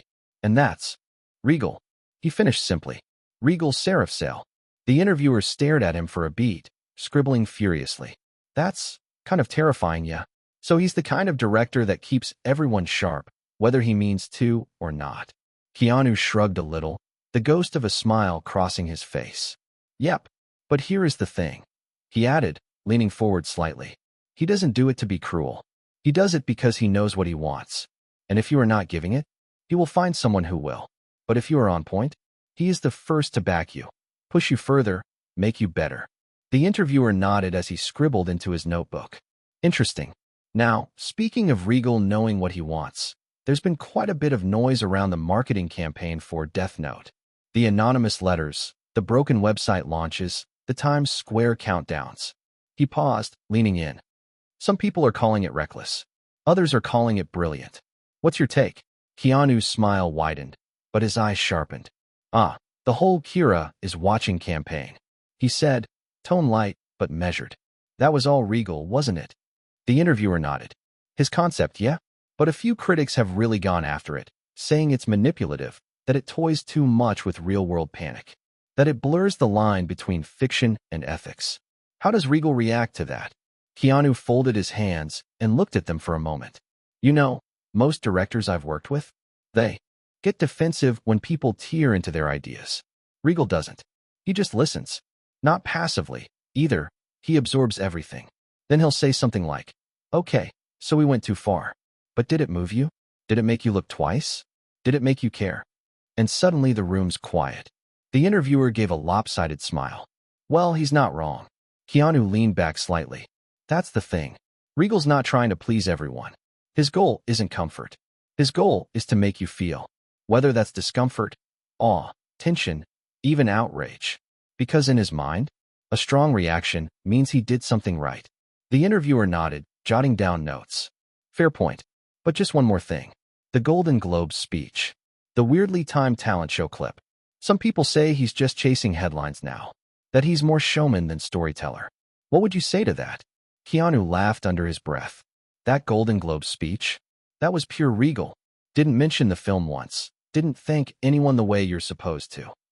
But everyone left that room with his movie in their head. That's his way. The talent show too. It wasn't about winning anything. It was just him planting a seed, letting curiosity grow. The interviewer leaned in again. So you're defending him? Keanu's expression didn't change. I am. Look, Regal isn't trying to be likable. He's trying to be honest. With himself, with the audience. And in this business, that kind of clarity is rare. He paused, then added softly, and honestly, if I didn't respect how relentless he is about that honesty, I wouldn't have come back to work with him again. The interviewer jotted a final note. Always thoughtful, Keanu. Appreciate your time. Keanu stood, slipping on his jacket with a half smile. Anytime. Just, if you call him a publicity hound to his face, be prepared. He will probably prove you right in ways you won't see coming. As he walked off, the interviewer turned toward the camera with a shake of his head. Well, there you have it. A man both intimidated by Regal Seraphsail and completely in his corner. Same time. Location, Gwendolyn's apartment, night. Meanwhile, Regal was busy with something else entirely, catching up on his long-overdue fan event for the launch of his second Harry Potter book. Since the book had been released just a week after his Death Note movie hit theaters, he hadn't had time to properly celebrate or meet the fans. Now, weeks later, he was finally making up for it. The event was winding down. Right now, Regal was seated at a table, calmly signing copies for the last wave of fans. A little distance away, Gwendolyn stood with her arms crossed, quietly observing the scene. Isn't his voice really sweet? One of two girls who had just gotten their books signed whispered as they walked away, not realizing Gwendolyn could hear them. Yeah, the other girl giggled. He is handsome too. Should I hit on him? Behind them, Gwendolyn's eye twitched. You little brats, don't even dream about it. He is mine, she muttered under her breath, already rolling up her sleeves and taking a step forward, ready to confront them. Just then, where are you heading off to, Gwen? I mean, boss. It was Maggie, hurrying toward her, looking slightly out of breath. Gwendolyn froze mid-step, quickly smoothing down her sleeves and forcing a bright, innocent smile. Oh, nowhere special, she said sweetly. Just thought I would offer those girls a little friendly advice. Maggie gave her a deadpan look. Even without hearing the earlier conversation, she could guess what Gwendolyn had been planning. Yeah, you don't have time for that, Maggie said quickly. The chairman is here. Gwendolyn blinked. Chairman? Chairman of what? Maggie gave her a pointed look. Your dad, of course. My dad, Gwendolyn repeated, her voice flat. What is he doing here? Still glancing back at the two retreating girls with reluctance, Gwendolyn finally followed Maggie to the far side of the hall. There, sitting in a sleek, high-end wheelchair, was her father, looking as imperious as ever. TSK? To think I had to come all the way down to your workplace, he said the moment he spotted her. Gwendolyn crossed her arms. First of all, this isn't my workplace, she said irritably. And second, do you have to start nagging the second you get here? What are you doing here anyway? Okay, let's meet after once. This is finished. Number 119. Chapter 119, A Ghost? Gwendolyn crossed her arms. First of all, this isn't my workplace, she said irritably. And second, do you have to start nagging the second you get here? What are you doing here anyway? Zephyr Owlsworth let his eyes sweep the venue, the crowd, the books, the mild chaos of a signing event in full swing. He sighed, realizing he had misjudged the timing. Fine, he muttered. We will talk later. I will wait at your apartment. He signaled his assistant without another word. Gwendolyn let out a dry sigh. Since you are here and feeling generous, why not buy 1,000 books at full price? Help my numbers. Zephyr shot her a look. Scamming your own father? That is low, even for you. She shrugged. Think of it as supporting your daughter's career. Her father gave a small chuckle and shook his head. Just as he turned to leave, a soft commotion drew both their eyes to the signing table. Nothing loud, no shouting or fuss, just a ripple of energy passing through the crowd. Something light, joyful. Regal stood from his seat, a spark in his movement. "Oh, cutie, what was your name again?" he called, hand cupping his ear like he was straining to hear. In front of him stood a little girl, maybe 7 years old, fists clenched tight at her sides, eyes shut in nervous anticipation. Regal tapped his chin theatrically. "It started with a T, right?" he teased. The girl's lips quivered. She kept her eyes squeezed shut like she was holding her breath. Regal caught the change in her expression instantly. His playful grin softened. He paused just long enough. "It's T. Lily, right?" The girl gasped. Her face lit up like the sunrise. She squealed and ran forward, throwing her arms around his waist. Regal laughed, kneeling slightly to hug her back and ruffle her hair. From the side, Gwendolyn watched it all. A quiet laugh slipped out. "He really is adorable," she murmured without thinking. Next to her, Maggie raised a brow.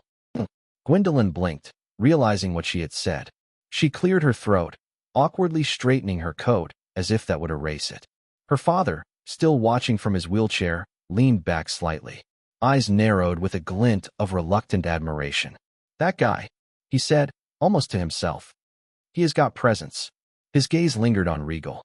The charisma, the command of the room, the subtle control. "He is Regal, huh?" Gwendolyn nodded. "Yep. Our ace. 2 back-to-back hits. Made half the company's year." Zephyr said nothing at first. Then, without looking at her, he shifted in his wheelchair and turned toward the crowd. "Maybe I will say hello." But Gwendolyn moved fast. "Oh no, you won't." She threw up her hands, already circling behind him. "You have seen your daughter's face. That is enough family time for today." Before he could react, she spun the wheelchair around and began pushing him briskly toward the exit.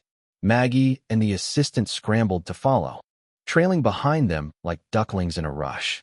Zephyr laughed, utterly unfazed. "Look at this brat, manhandling her old man. You will meet him later." Gwendolyn snapped, steering him straight for his car. "Tonight. But now is not the time." Outside, she motioned to the assistant, who hurried to open the door and help him into the sleek black vehicle. All the while, Zephyr chuckled as if this was the most fun he had in months. Later that night, Gwendolyn stood in her apartment, high above the city, bathed in the soft hush of midnight. The party was over. Most of the Everleaf team had gone home an hour ago, still buzzing from the book's successful launch. Now, only quiet remained. The windows framed a skyline still recovering from celebration. She stood with arms folded, staring into the dark. Then came the sound, wheels slowing outside her door. A knock followed. "Come in," she said without turning. Zephyr entered. Gone was the playful man from earlier. His smile had vanished somewhere between the party and this room. The lines on his face felt deeper. His presence, even in the chair, filled the space with the kind of gravity reserved for storms that never fully pass. "Did I keep you waiting?" he asked, voice rough. "You were supposed to rest," Gwendolyn said softly, walking over. "I should have," he agreed. He rolled to the minibar, poured a glass of water, and took a slow sip. They stood in silence for a moment. He watched her. She didn't flinch, but even she looked different now, still in control, still sharp, but quieter around the edges. Zephyr had never fully stepped away from Everleaf. He read the briefs, followed the decisions. Pride was never in his vocabulary, but watching Gwendolyn lead the company had stirred something close. And yet tonight, admiration wasn't why he came. "Gwen," he said, placing the glass down with a faint clink. "I heard you have been in contact with Tolliver recently." She didn't respond. She didn't need to. They both understood the reference. Everleaf Press's silent maneuvers into the comics industry, but more specifically, toward a potential acquisition of Marvel D Comics, MDC. Zephyr's expression didn't shift, but the air changed. "I remember that company," he said finally. "I remember what it was before it collapsed. Hell, I was there when it started to rot." He exhaled slowly, like drawing out smoke that had never cleared. "There is a reason I built Everleaf Press from scratch. A press house. Books. Authors. Something clean. Then his voice dropped, quieter. So why now? Zephyr's voice was low but sharp. Why go after something you never even looked at before? Are you really willing to gamble everything you have worked, everything you earned, for a ghost? Gwendolyn's lips twitched, not quite a smile. There was steel behind it, and something just shy of wounded pride. Is that what you think it is? She asked quietly. A ghost? Zephyr didn't hesitate. No, it's a corpse. And you are trying to resuscitate it with sharks already circling. She stepped away from the window and toward him, the faint click of her heels punctuating the silence. Then, playfully, almost tauntingly, she tilted her head. Maybe, she said, but what if I have got a whale on my side? He narrowed his eyes, uncertain. She smirked. A blue whale, to be exact. Zephyr's throat tightened. Just for a second. That spark, he had seen it before. The fire behind her eyes, the certainty in her stance. It struck him like a mirror held to the past. He had worn that look once. Back when Jerry still sat beside him. When dreams didn't feel like burdens. Before the wheelchair. Before the cowardice. Before he let the world quiet him. She wasn't reminding him of who he was. She was becoming what he couldn't. You are too much like me, he said quietly. And that terrifies me more than anything. Her voice softened. Well, I am your daughter. You think I would be anything less? And you know me. I won't back down. For a while, he said nothing. Then his gaze drifted, past her, past the walls, into a space that no longer existed, except in him. New York, 1973. A cramped room above a print shop. Yellowed blinds, clacking typewriters, sketches pinned to the walls with pushpins and caffeine. Zephyr, barely 19, sat on the floor, legs crossed, panels spread out before him. Hands ink-smudged, heart thudding. Across the desk, Jerry, broad-shouldered, sleeves rolled, voice always. Half-laugh, was locked in a quiet debate with Stan Lee, who was doodling between jabs with a red marker. Jerry leaned over and said something that would outlive the moment. Dream stupid. That's how you get ahead of the smart ones. And Zephyr had believed him. Back in the apartment, the room returned. Zephyr looked at his daughter. His jaw tightened, but the heat in his eyes was gone. What remained was weary respect. Just, don't romanticize the ashes, Gwen, he said, his voice almost a whisper. I have buried enough people in them. Jerry, Stan, your mother, myself. Gwendolyn finally turned from the window, meeting his gaze with quiet certainty. I am not Dig Dash. The bedroom door creaked open. Regal stepped out, tousle-haired and half-drowsy, wearing a navy t-shirt and dark slacks. He blinked at the dim light, still shaking off sleep. He must have passed out after the long day. He always kept a change of clothes here, left over from nights that turned into mornings. He paused, taking in the room. Gwendolyn by the window, Zephyr at the bar. A tension that hadn't yet dissolved. Maybe he should have knocked, but he never did in this apartment. Everything okay? He asked, careful not to intrude, but clearly already doing so. Zephyr straightened in his chair. We are fine. Just a father and daughter, clearing old shelves. His tone was neutral, almost guarded. Then, a small nod in Regal's direction. And you must be Regal. Forgive an old man for showing up. Unannounced. Not at all, sir. Regal said easily. You are Gwen's father. This place is as much yours as mine. Honestly, I should probably give you two some space. No need. Gwendolyn cut in smoothly. We are done talking. Right, Dad? Zephyr met her eyes, then gave a slow nod. Yes. Great. She was already walking past them. You two carry on. I am going to freshen up. She vanished through the bedroom door, the one Regal had just stepped out of, leaving behind the quiet thrum of the city outside and two men sitting in the calm that followed. Regal glanced at Zephyr. Zephyr looked back. A moment passed. Join me, Zephyr asked, lifting his empty glass in a slight gesture. If you don't mind, Regal said, grateful for the invitation. He moved to the minibar, poured a second drink, and took the seat across from him. Then Zephyr's eyes drifted to the manuscript Regal had left on the table earlier. What were you carrying? Looked like a draft. Regal nodded. Yes, sir. Volume 3 of Harry Potter. Zephyr's expression shifted, businesslike now, but not unkind. You can drop this, sir. Just Zephyr will do. He reached for his glass, giving it a small tilt. And, thank you, for what you have done for Everleaf Press. I don't say that lightly. Regal raised his own glass in return. Appreciate that. The clink of glasses followed. A quiet beginning to something unstated, but not unrecognized. You serious about her? Regal didn't flinch. Dead serious. I want to build a life with Gwendolyn.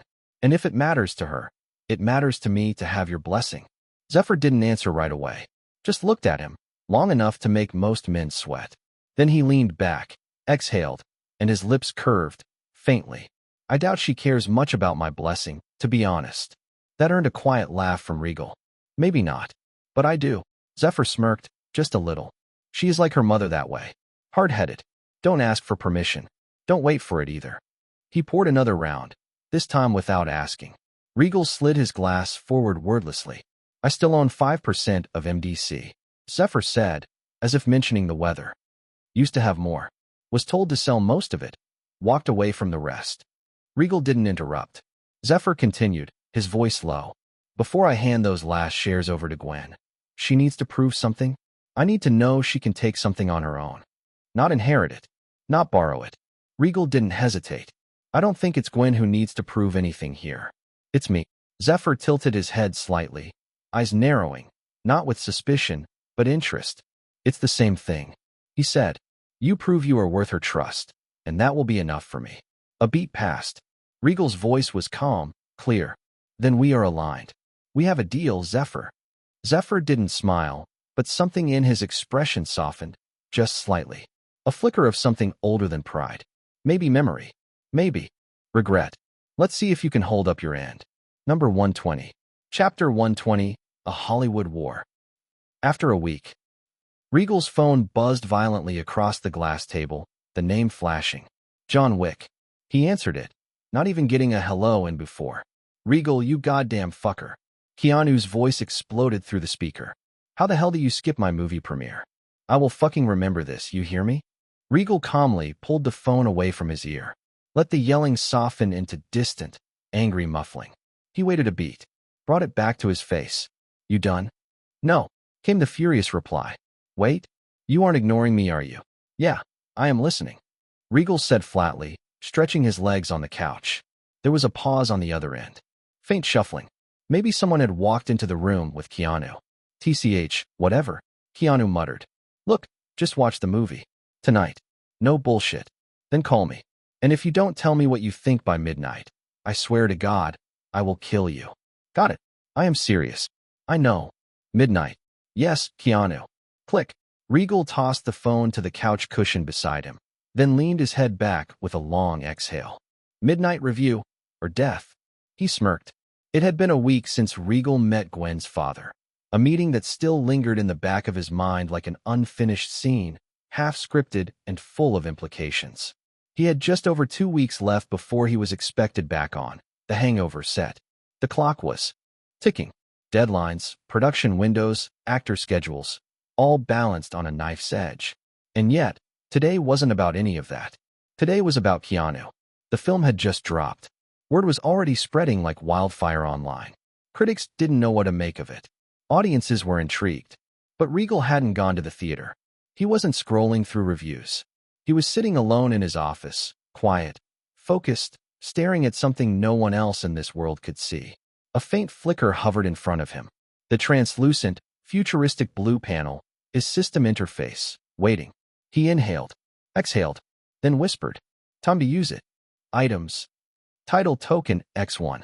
Description, a one-time use item.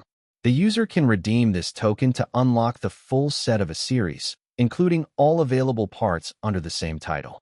Either user should have one part of the series with him to us this item. A user can directly use it by clicking on it. He tapped the glowing icon with his index finger. The panel rippled like water struck by wind. Then, a new panel unfolded. Title token redeemed. Series identified. Harry Potter. Following. Solo leveling. Orv. Death Note. Lord of the Mysteries. The Hangover. I please select one title to apply the title token. Regal's eyes scanned the list. A beat of silence passed. Right? Only one shot. He muttered aloud as his thumb hovered. Why the hell is following even here? He mused, tilting his head. That's just a standalone. What am I going to unlock? Director's notes and the background score. Still, It wasn't even a consideration. And Death Note? Not now. Maybe next time. The Hangover, S original. Doesn't need a roadmap. His eyes paused on Lord of the Mysteries, then Solo Leveling, then ORV. Tempting, but not urgent. Harry Potter, selected. Unlocking. Main books dash. Harry Potter and the Philosopher's Stone, purchased. Harry Potter and the Chamber of Secrets, purchased. Harry Potter and the Prisoner of Azkaban. Harry Potter and the Goblet of Fire. Harry Potter and Order of the Phoenix. Harry Potter and the Half-Blood Prince. Harry Potter and the Deathly Hallows. Full set purchase 15 MEP. Companion books dash. Quidditch Through the Ages. Fantastic Beasts and Where to Find Them. The Tales of Beetle the Bard. Full set purchase 3 MEP. Play script dash. Harry Potter and the Cursed Child, Parts 1 and 2. Otherable not works dash. Harry Potter, A History of Magic, a picture book. The Hogwarts Library. Short stories from the Wizarding World. Illustrated editions. Hogwarts textbooks and reference books. Marauder's Map. Harry Potter dishes. Full set purchase 20 MEP. Harry Potter films dash. Harry Potter and the Philosopher's Stone. Harry Potter and the Chamber of Secrets. Harry Potter and the Prisoner of Azkaban. Harry Potter and the Goblet of Fire. Harry Potter and the Order of the Phoenix. Harry Potter and the Half-Blood Prince. Harry Potter and the Deathly Hallows, Part 1. Harry Potter and the Deathly Hallows, Part 2. Full set purchase 25 MEP. Fantastic Beasts film dash. Fantastic Beasts and Where to Find Them. Fantastic Beasts, The Crimes of Grindelwald. Fantastic Beasts, The Secrets of Dumbledore. Harry Potter and the Cursed Child. Full set purchase 8 MEP. Other related films dash. Harry Potter, A History of Magic. The Making of Harry Potter, a documentary. Harry Potter and the Magic of the Wizarding World. Full set purchase 6.5 MEP. All materials are now accessible. I note, the user still has to purchase each book, movie, material according to its price on when it appears on bulletin board. A 20% discount to the user on each purchase since the user has used title token. Regal didn't move for a second. It wasn't just 7 books or 8 films. It was a universe. A world's worth of emotional architecture, character arcs, faction histories, magic systems, all now under his hand. Not as a copycat, but as its originator in this world. His jaw clenched slightly. He now had the golden goose. Not just Harry Potter, but the entire mythos. And with Comic-Con on the horizon, he leaned back, a small smile rising as he whispered to the glowing screen. You guys have no idea what's coming. But before that, just how much EP do I need to purchase all this? Location, Austeridante, Bel Air, private dining room. Saturday, same time, 2:13 p.m. The light from the copper chandelier caught the rim of untouched wine glasses, casting slow shadows across a table too clean for comfort. Water beaded down the side of a chilled bottle, the only movement in the room. For men, each powerful in their own lane, each tired of smiling through meetings that no longer favored them. Brad Carter of Pixie Studio tapped his pen on the table like it owed him money. Dana Voss from Apollo Pictures was everything Brad wasn't. Composed, calculated, with pale gray eyes that looked through people, not at them. Leon Cho, Vista Crowns International, sat with his blazer still buttoned, jotting notes silently on a digital pad. Not a single drink in front of him. He never drank during negotiations. He preferred to remember what everyone else forgot. And Marlon Keswick, of Whitebridge Studios, all linen suits and a smirk that never quite left. Theatrical, charming, but shrewder than he let on. They weren't allies. But for the moment, they shared a single, silent ambition. To survive. And then, to dominate. Not a Big Five finish. Not second best. Number 1. Or nothing at all. Each man seated at that table wanted the crown. But before any of them could dream of wearing it, they needed to weather the same storm.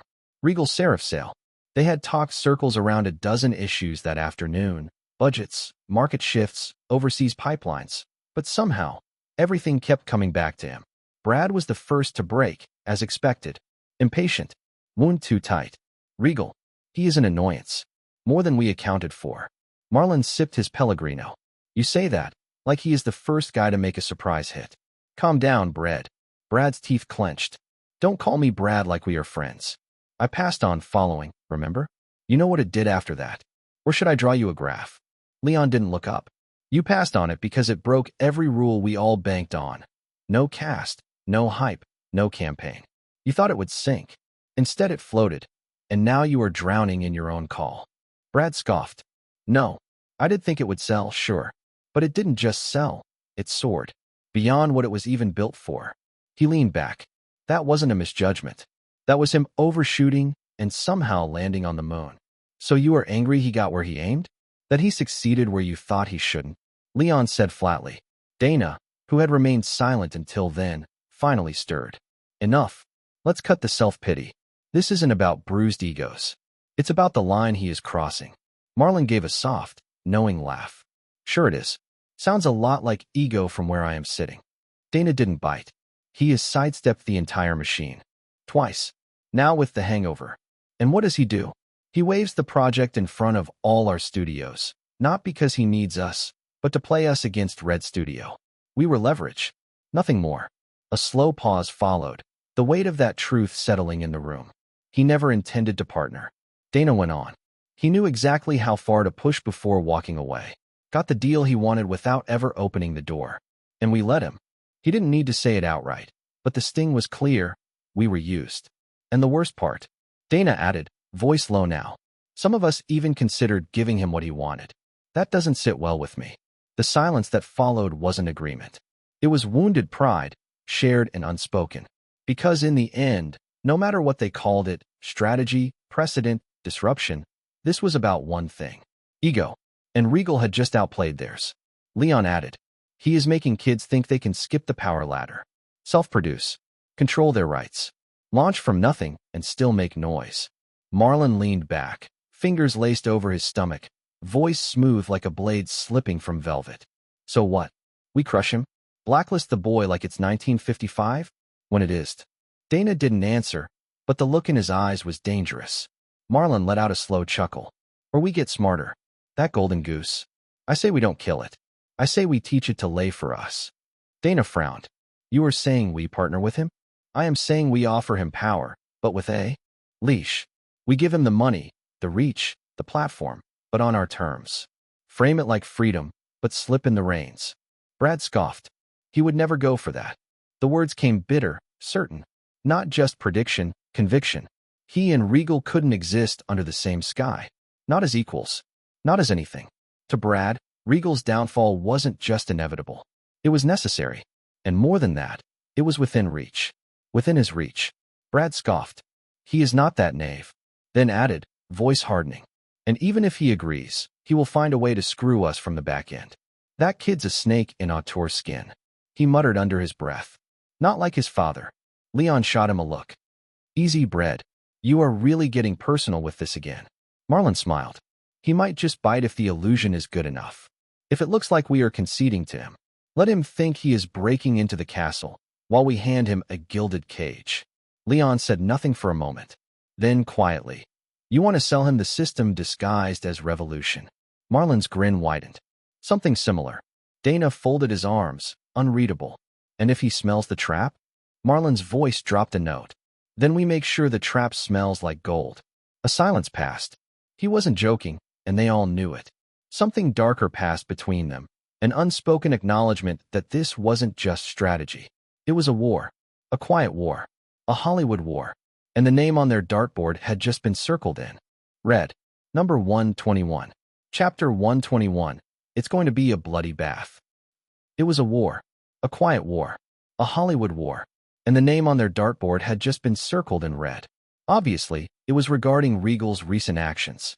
However, this is not because of the impending release of The Hangover, after one more successful promotional bait. No, they could simply copy that. Yet, it isn't also because of his creeping advances toward Marvel or his indie comic ventures clawing for attention. In their books, comics are already dead. Then what? It was about Harry Potter. The moment they got the hint of the word slipped into the open, that he wasn't just adapting it, but directing it himself, it triggered this meeting. They all knew. Of course they did. You don't keep something that big truly secret, no matter how low Regal tried to fly. Also, they were sure Regal was aiming for a franchise movie, meaning big numbers of games. Dana broke the stillness. But what if it backfires? They all glanced at her, then away. No one said it, but they shared the same fear. Regal already had reason to hate them, from the rejections they gave, following. If he decided to treat them as enemies now, he would have options. And plenty of rivals, including the people sitting here, would be happy to open the gates for him. In this room, trust was currency no one carried. Every studio head here had tried to bury another at some point, so they can't act alone and in turn become someone else's scapegoat, and whatever they do should be from 5 of them. And they all immediately know how pointless it is. In fact, this meeting in itself is pointless, because deep down, each of them knew, if Regal had approached any of them with Harry Potter, they would have leapt at the chance. Sure, there would be conditions, power plays, but they would still fight for it. Now, their pride wouldn't let them admit it. Brad leaned in, trying to provoke her. When did you become such a scaredy cat? No, maybe you were to begin with. Dana stood, slipping her bag over her shoulder. This is pointless. I will take my leave.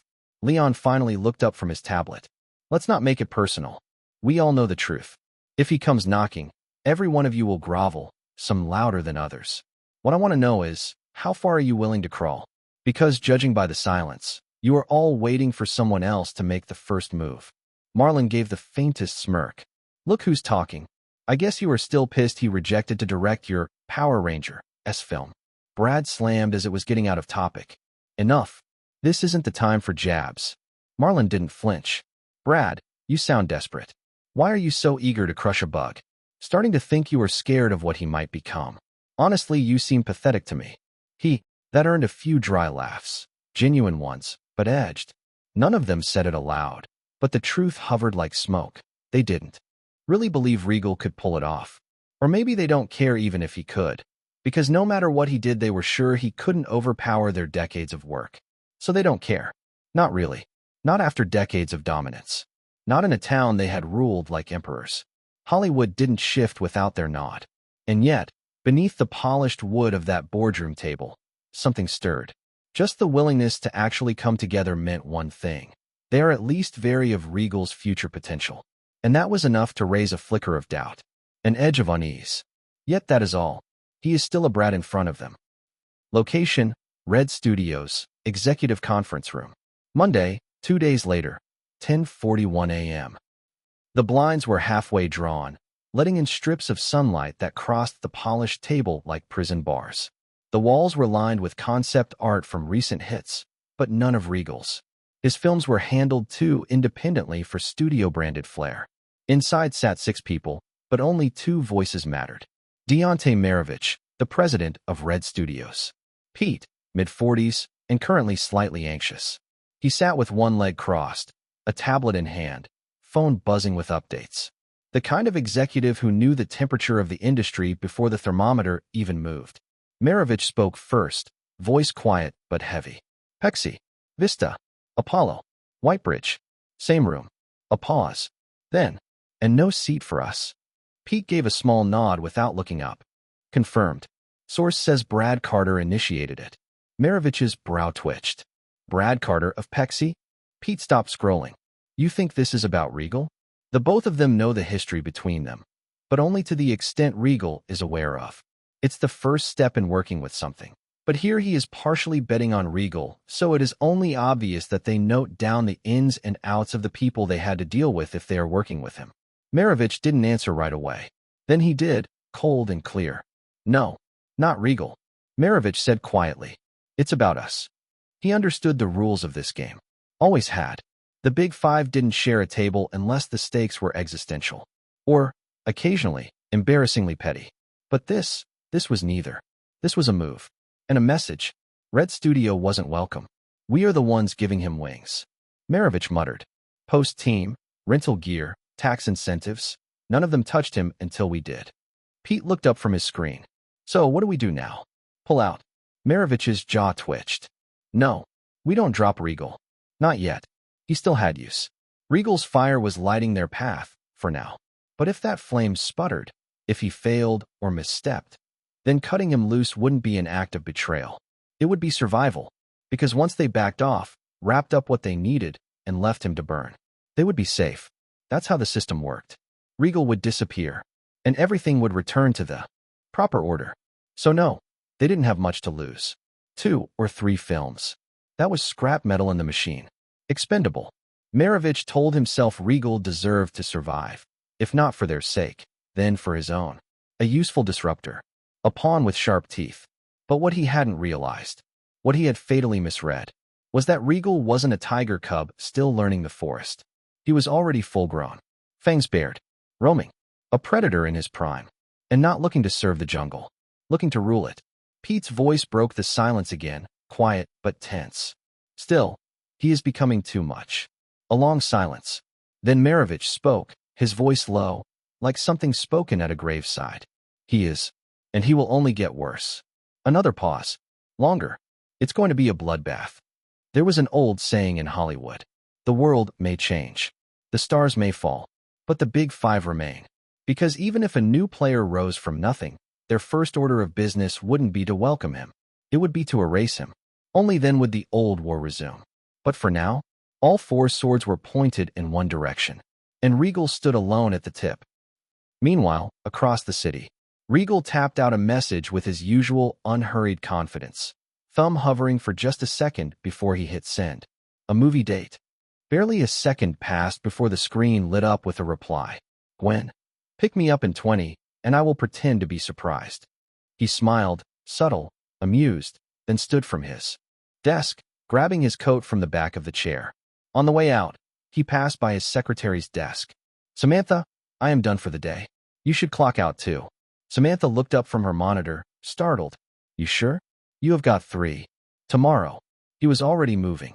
As he crossed the hallway, the building quiet and sun filtering through the tall vertical blinds, his shoes echoed against the marble floor. To the right, a few guest chairs lined the wall, most empty. Except one. A man sat there. Big. Not just Jim Big, but unnatural. The kind of physique that didn't come from healthy eating or push-ups. A frame carved like it belonged to a fantasy villain, wearing a gray suit just a bit too tight around the biceps, hands folded. Regal didn't stop, just passed him with peripheral awareness. But the man stood. No words. Just the clean, mechanical rise of a man not waiting for permission. Regal slowed. Half-turned. You are not riding with me today? He said, tone dry. The man remained silent. Still, watching. Regal waited. A second, then turned back and kept walking. A voice followed him, low and clipped. Fine. Regal stopped, glanced back. The chair was empty, and the man was gone. By the time he pulled up to Gwendolyn's place, she was already waiting out front. As he walked over, she raised a brow. That fast? You didn't even make me wait. Trying to impress you. Regal smirked. They were halfway through a greeting when footsteps approached from behind. The same man. The bodyguard. Gwendolyn blinked, eyebrows lifting. Who is that? Regal turned his head slightly. His eyes twitched, just a flicker. He stepped closer to the man, lowering his voice. I told you not to ride with me. The man didn't flinch. That is why I followed in the back. Gwen tilted her head. Wait, he didn't come with you? Regal glanced at her. No, he didn't come with me. He didn't. He gave a small shrug. More like, he came for me. That's the same thing. Not exactly. Regal waved a hand, brushing it off. Anyway, he is my bodyguard now. Name's Rock. He paused, then added under his breath. Not that Rock. Different Rock. Though even saying it, Regal couldn't help the uneasy flicker in his chest. Something about the whole Rock thing still didn't sit right. Gwen squinted at the man. You need a bodyguard now? Regal grinned. Better safe than sorry. Madam. He walked around to open the front door for her, but Rock was already there, holding it open, impassive. Gwen laughed, startled. Well, thank you. Rock nodded once. Nothing more. As she stepped in, she glanced at him again. There was something strange in the way he looked at her, not cold, not protective. Almost reverent. Admiring, even. She couldn't place it, but it didn't feel threatening. So she let it go. For now. Outside as Regal was walking over to the other side. And just before he slipped into the car, he gave a smirk. Rock. Don't get all grumpy just 'cause she didn't recognize you. The makeover's solid. Man, even I had to do a double take. Rock didn't respond. just turned and walked back to his car in silence. Regal shook his head, buckled in. This guy's only polite with Gwen. Gwendolyn grinned as she settled into her seat. He is funny. Regal gave her a look. That half-amused, half-knowing kind of stare that said, if only you knew what kind of man he really was. But he didn't say it out loud.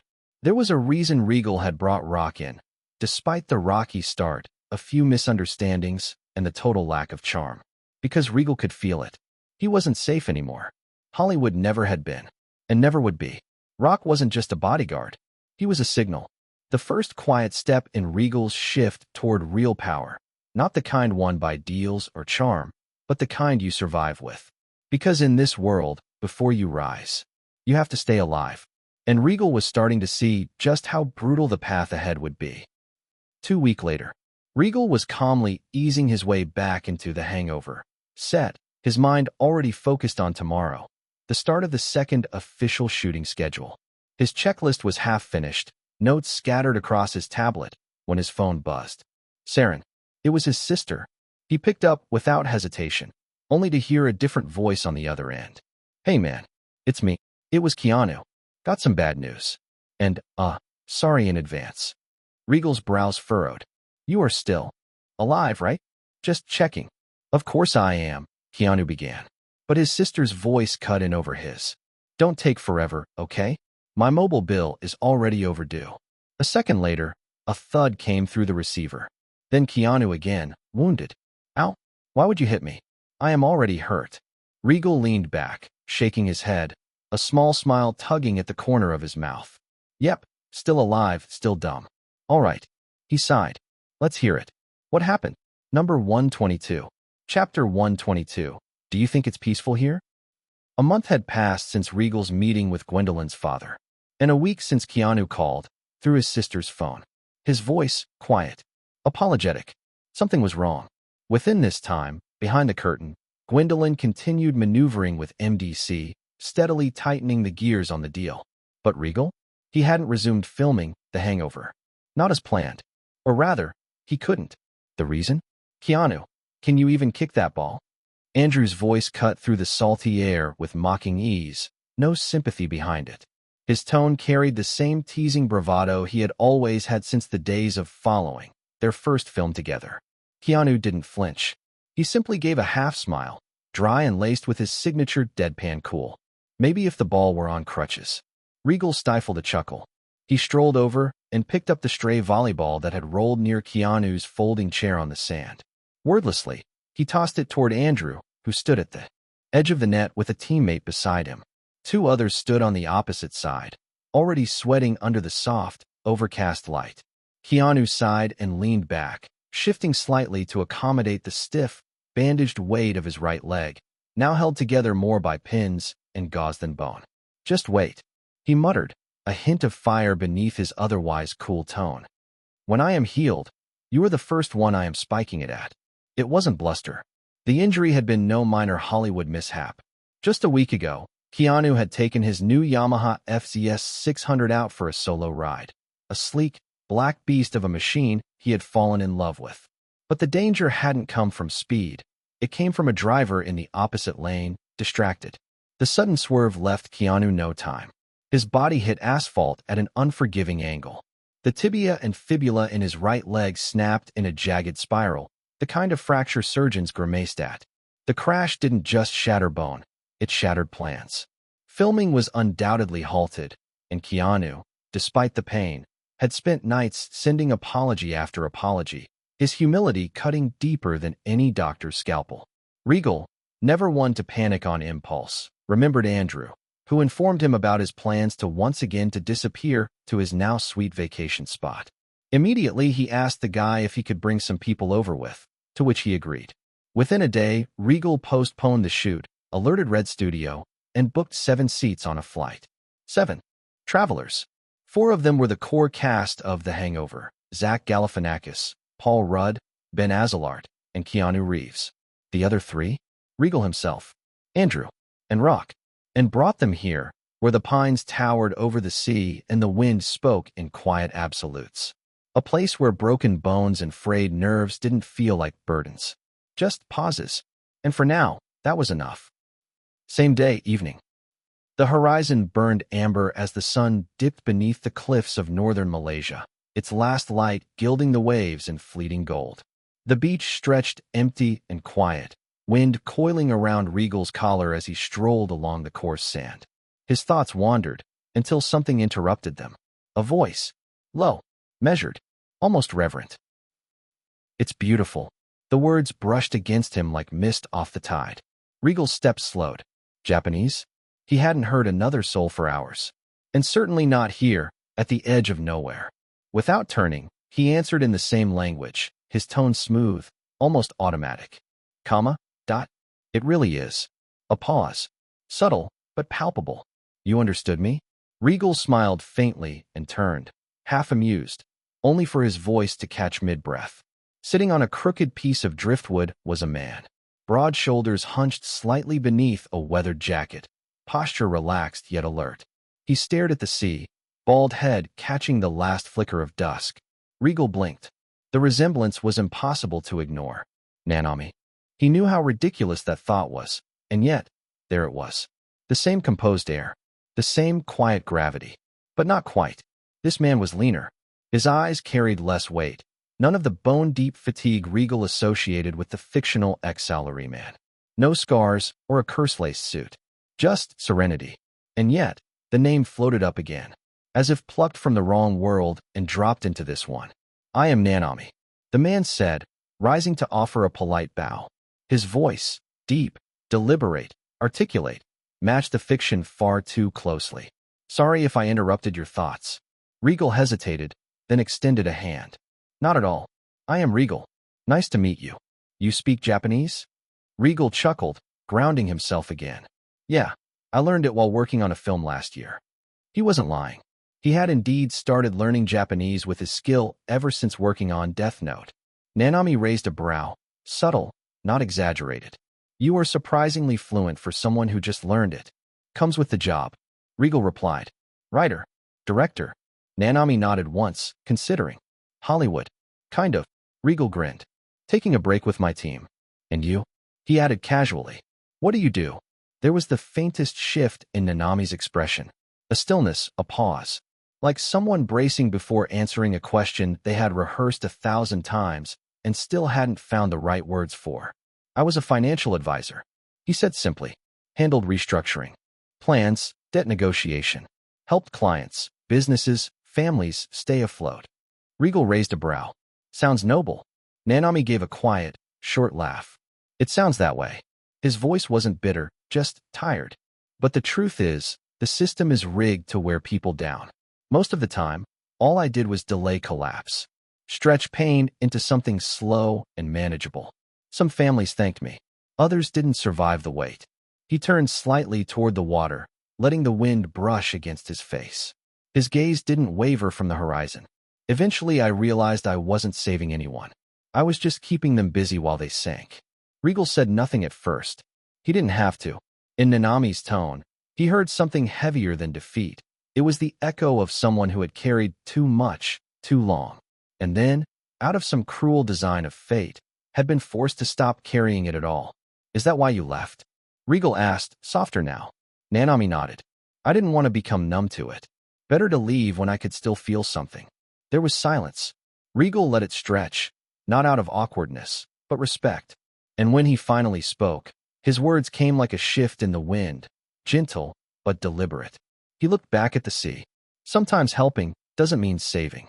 There was a quiet moment between them. Regal studied the man. The posture, the phrasing, the voice. Everything about him aligned with what shouldn't exist. He tilted his head slightly. Have you ever acted? Nanami glanced over. Is that an offer? I don't direct Japanese films. Regal said lightly. But your voice, it has weight. Calm. Controlled. Familiar, even. Nanami chuckled. I have been told I sound like I narrate documentaries for a living. Regal's tone shifted, serious now. I have a project. A Japanese dub of a film I made. We haven't released it yet. Never found the right voice for one of the character. It should be stoic. Precise. Someone who carries the burden of purpose. Sounds heavy. It is. Regal paused. But so is your voice. Nanami was quiet for a beat. Then, I have never done voice work. You would need to train. Regal nodded. But if you are interested, I can arrange it. It won't be easy, but I don't offer roles unless I mean it. You are serious? For a fleeting second, Regal almost laughed. Why did they always ask that? Every time he extended an offer, an opportunity, it was met with the same skeptical line. And every time, without fail, he gave the same answer. He met Nanami's gaze, unblinking. Deadly. After Death Note, released with Japanese subs and received far more attention than expected in Tokyo indie circuits, Regal had quietly planned to dub it properly, but paused the plan due to his tight schedule. He could have handed it over to any distribution company from Japan and let them oversee it, but he was unwilling to settle for generic VO talent. Until now, because standing before him was something uncanny. Not just the name, Kinto Nanami, not just the timbre of his voice, but the faint, uncanny echo of Kinjiro Suda, himself, if a little younger, a little less hardened. Nanami studied him for a long moment. Then, let me think about it. Regal handed him a slim card. I will be here for a few more days. Nanami took it with a nod, pocketing it without fanfare. As he turned to leave, Regal called out, Nanami. He paused, glancing back. Do you think it's peaceful here? Nanami blinked, caught off guard. Then, slowly, his gaze drifted back toward the sea. The wind curled through the air, brushing against them with the hush of something ancient and kind. The sky above the water burned faintly orange, softening into the hush of evening. And after a long silence, Nanami answered, not to Regal, but to something deeper. Yes, he murmured. It is. And maybe, that was the whole point of this encounter. Number 123. Chapter 123. All biceps, no brain cells. Regal's plane touched down just after dawn. He had just returned from Malaysia that morning, the sea air still clinging faintly to his nose. Now, the wheels of motion had begun again. According to Keanu's doctors, his leg was healing faster than expected. Barring complications, he would be walking, really walking, within 3 weeks. It was the kind of recovery that gave Regal quiet hope. However, until then there were other things that required his focus. Things related to Everleaf Press' new ventures under him.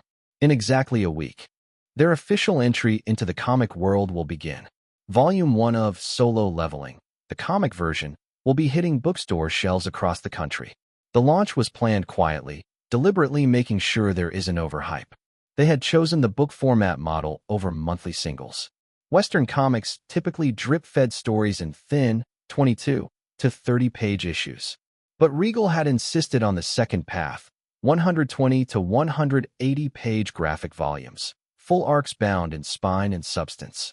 If he wanted to get noticed in this era and withstand the competition, he needed to offer something others can't for the readers. And that would be the immersion, not crumbs. If Regal were to explain more clearly, Volume 1 covered chapters 1 to 6 of the original manhwa. It included the dungeon intro, the brutal Red Gate incident, Jinwoo's near death, and the first eerie signs of his awakening. A tightly wound narrative arc. It ended where it should, on the edge of transformation, where the reader couldn't help but turn the page, only to find none left. It was, in Regal's own words, the perfect cliff. Not for endings, but beginnings. And he had another beginning in mind. Animation. Obviously, not a full series. Just a spark, which is more like a slide of a few panels making it look like animation, which should be unnoticeable in this era. And the project? Solo Leveling. It made perfect sense to him. The story was sharp, accessible, and emotionally clear. It would resonate, not just with fans, but with younger audiences too. So, he had found an opportunity. A way to test the waters without diving headfirst. The plan was simple. Take the already drawn and colored comic panels, add minimal motion between them, a few in-between frames, and stitch it all together with real sound design and original music. It wouldn't be full animation, but it would feel alive. A stylized motion comic trailer. Enough to turn heads. Enough to start something bigger. The production plan was already mapped out before too. But now a new voice has been added. Nanami. He wasn't part of the original team, but after Malaysia, that changed. The voice, the presence, the calm weight behind each word. Regal knew he had found something. There was just one complication. English wasn't Nanami's first language. Not that it mattered. At least, not to Regal. Actually, Nanami wasn't able to make a decision on his career yet. He was still unsure, hesitant. So Regal offered a compromise. Come to New York with me. He told him. Stay for a week. Let's do a few test sessions. If it feels wrong, you can walk away anytime. No hard feelings. Nanami considered it and eventually nodded. The offer was generous, too generous, maybe, but he could tell Regal was being genuine. There was one condition, though. Before the trip, Regal handed him a folded slip of paper. Just 2 lines. He said, in English. Practice them. That's it. Nanami unfolded the paper. The sentences were short and written in Japanese, which only makes sense in English. Still, he was also provided with a translation, and despite being simple, he felt there was weight behind them. Cold, measured. Each word had to carry unease, the kind that hangs in the air long after it's spoken, especially the second line. It felt like a final breath before something irreversible. Nanami closed the paper and slipped it into his coat pocket. I will try, he murmured in Japanese. New York, JFK Airport, arrival. Who did you pick up this time, boyfriend? Gwendolyn's voice cut through the crowd, teasing as always. Regal gave her a quick, tight hug. She was talking about Nanami, obviously. Samantha stood beside her. Trailing behind were the others. Keanu, still limping slightly but grinning. Andrew, slinging his duffel bag over one shoulder. Zach Galifianakis, Paul Rudd, Ben Azalard. And finally, Rock, sunglasses on even indoors and carrying a gym bag like it was made of feathers. Andrew caught Keanu scanning the crowd, eyes darting left and right. You looking for someone? He asked, amused. Keanu didn't answer, but the way his head kept swiveling said enough. Oh, Gwendolyn teased. Brother-in-law? Sorry, my sister-in-law is not coming. Keanu flinched slightly, caught off guard. I wasn't looking for her. Gwendolyn smirked. Relax. She is waiting outside. She bumped him lightly with her elbow. Don't mess with him too much. Regal said, slinging an arm around Keanu's shoulder. He still needs to heal up before I throw him in front of the camera. The gang burst into laughter. Nanami, walking a few steps behind, didn't understand a word. But he didn't need to. The laughter, the teasing, the warmth, it was unmistakable. And without meaning to, a quiet smile crept onto his face. The kind that came not from humor, but from a strange and sudden sense of belonging.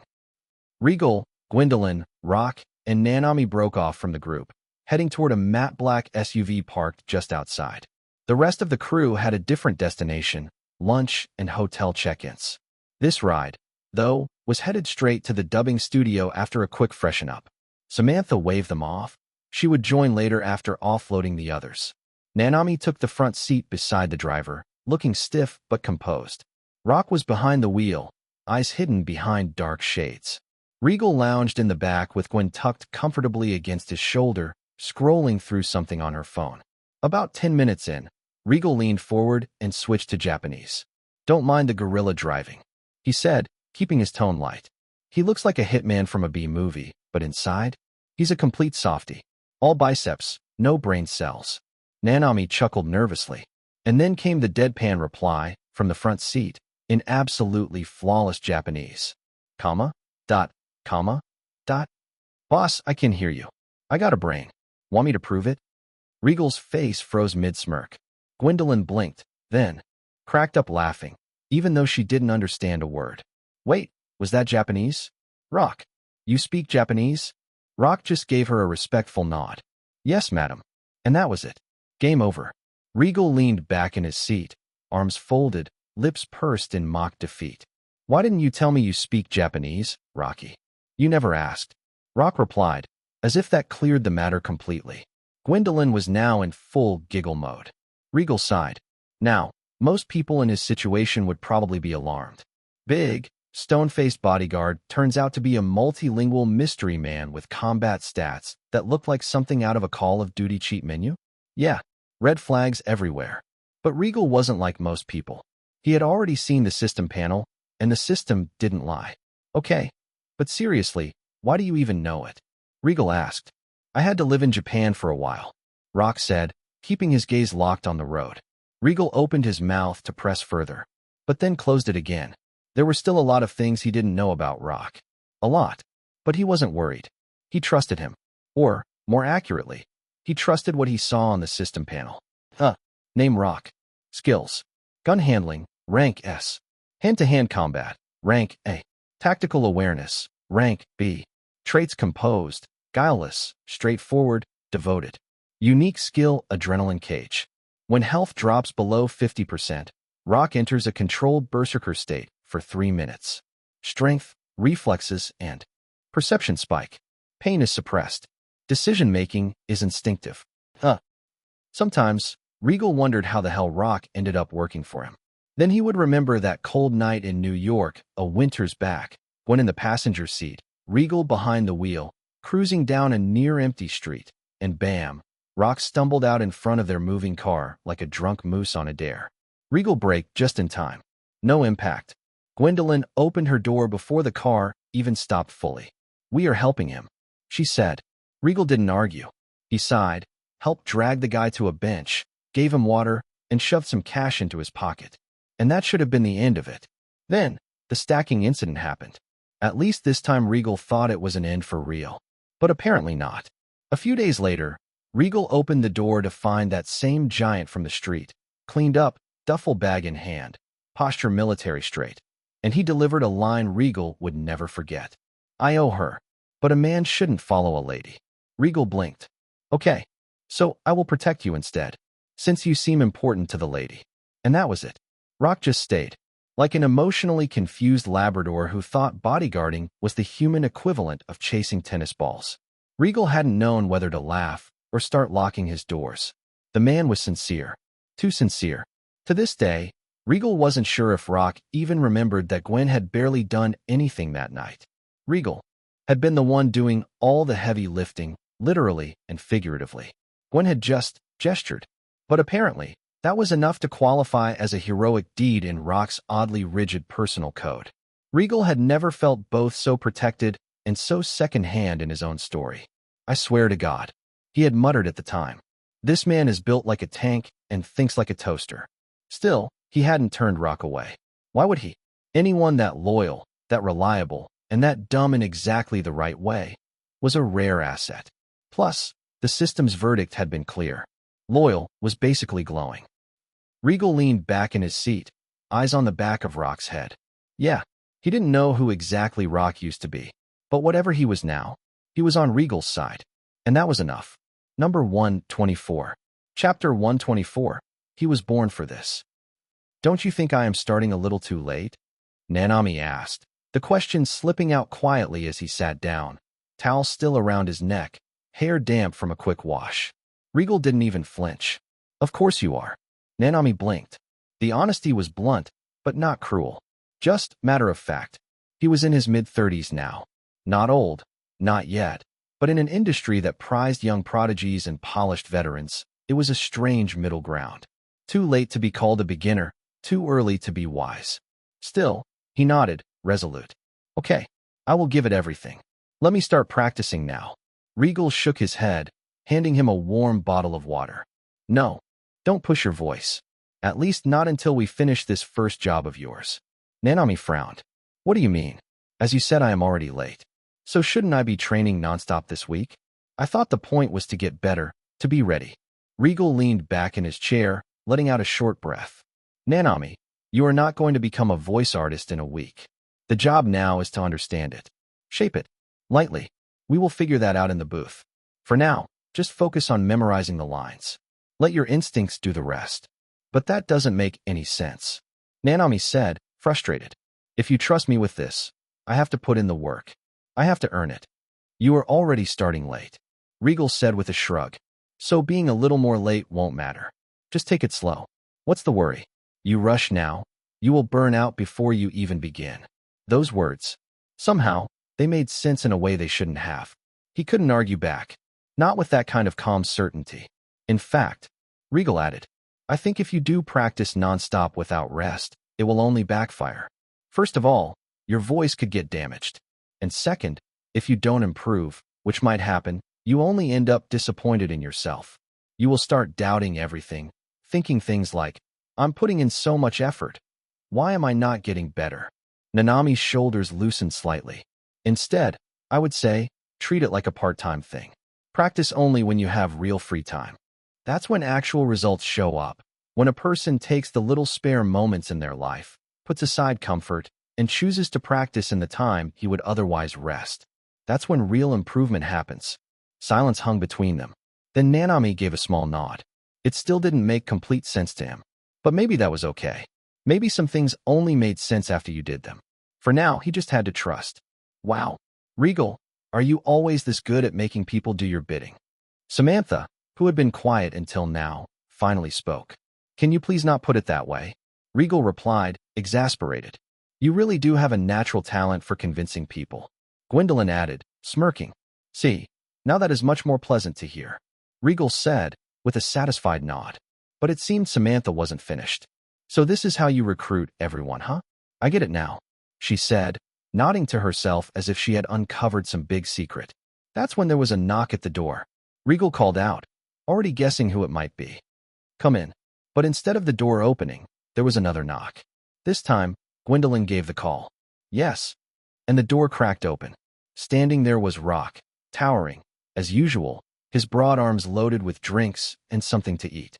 One look at his face, and Regal could already guess what had just happened. It was something like, how could I enter the room of a lady without her permission? The corner of Regal's mouth twitched, but he chose not to comment. A few hours later, the group arrived at the dubbing studio, a quiet, professional space with soundproof walls and soft lighting. Regal stood by the engineer's desk, reviewing the script, while Nanami sat nearby, absorbing the new environment. Then came the entrance, measured footsteps, a polite nod to the sound tech, and in walked the legend himself. Peter Cullen, the voice of Titans, the man who could make silence feel like a countdown. Mr. Cullen. Regal stepped forward, offering a respectful nod. Thank you for coming on such short notice. Peter gave a warm smile and shook his hand. Of course, I won't miss it. He glanced at Nanami, who immediately sat up straighter. Looks like we have got something new going on today. Regal exhaled. Yeah, about that, small adjustment. Originally you were set to voice everything, but we are shifting a few key lines to someone new. Nanami. Peter Cullen turned, offering a handshake. Ah, hello there. I don't believe I have seen you around before. New to the field. It wasn't meant to intimidate. Just an observation. After decades in the industry, Peter knew nearly every major voice in the business. Nanami didn't ring any bells. But something about him gave Peter pause. He didn't look particularly young. Mid-30s, maybe older. Not quite the usual green recruit. Nanami blinked, unsure how to respond. The handshake threw him. Should he bow?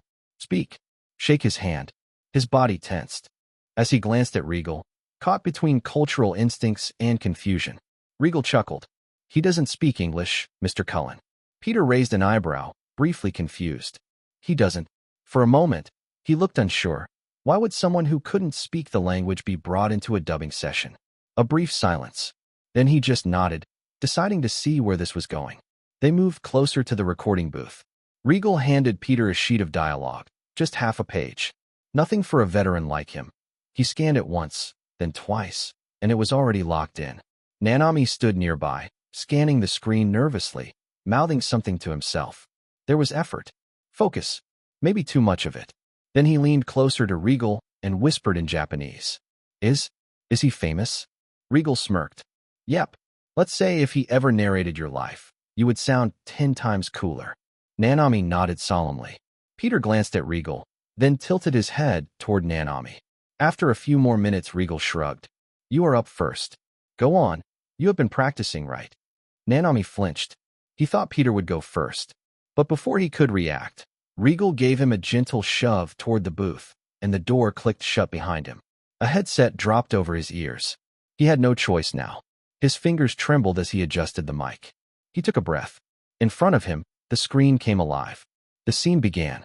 Sung Jin-woo stood tall in the middle of the battlefield, alone. Blood-soaked ruins. Behind him, a still wind. His back is straight. His shadow deep and stretching wide beneath his feet, like something alive. Nanami's eyes locked on the protagonists. Regal had briefed him on the story. He knew the weight of this moment. This was the first time Jin-woo used his true power. There was uncertainty there, yes. A flicker of it. But beneath that, something stronger. Confidence. A magnetic, quiet authority that pulled gravity toward him. Not arrogance, just inevitability. A man who had just realized what he truly was. Nanami tried to internalize that. The duality. The restraint. The dormant storm. He swallowed. This was the second line. Just one word. He couldn't afford to miss. His gaze stayed on Jinwoo's lips. Then, he matched the timing. His mouth opened. Arise. It wasn't loud, but it carried the weight.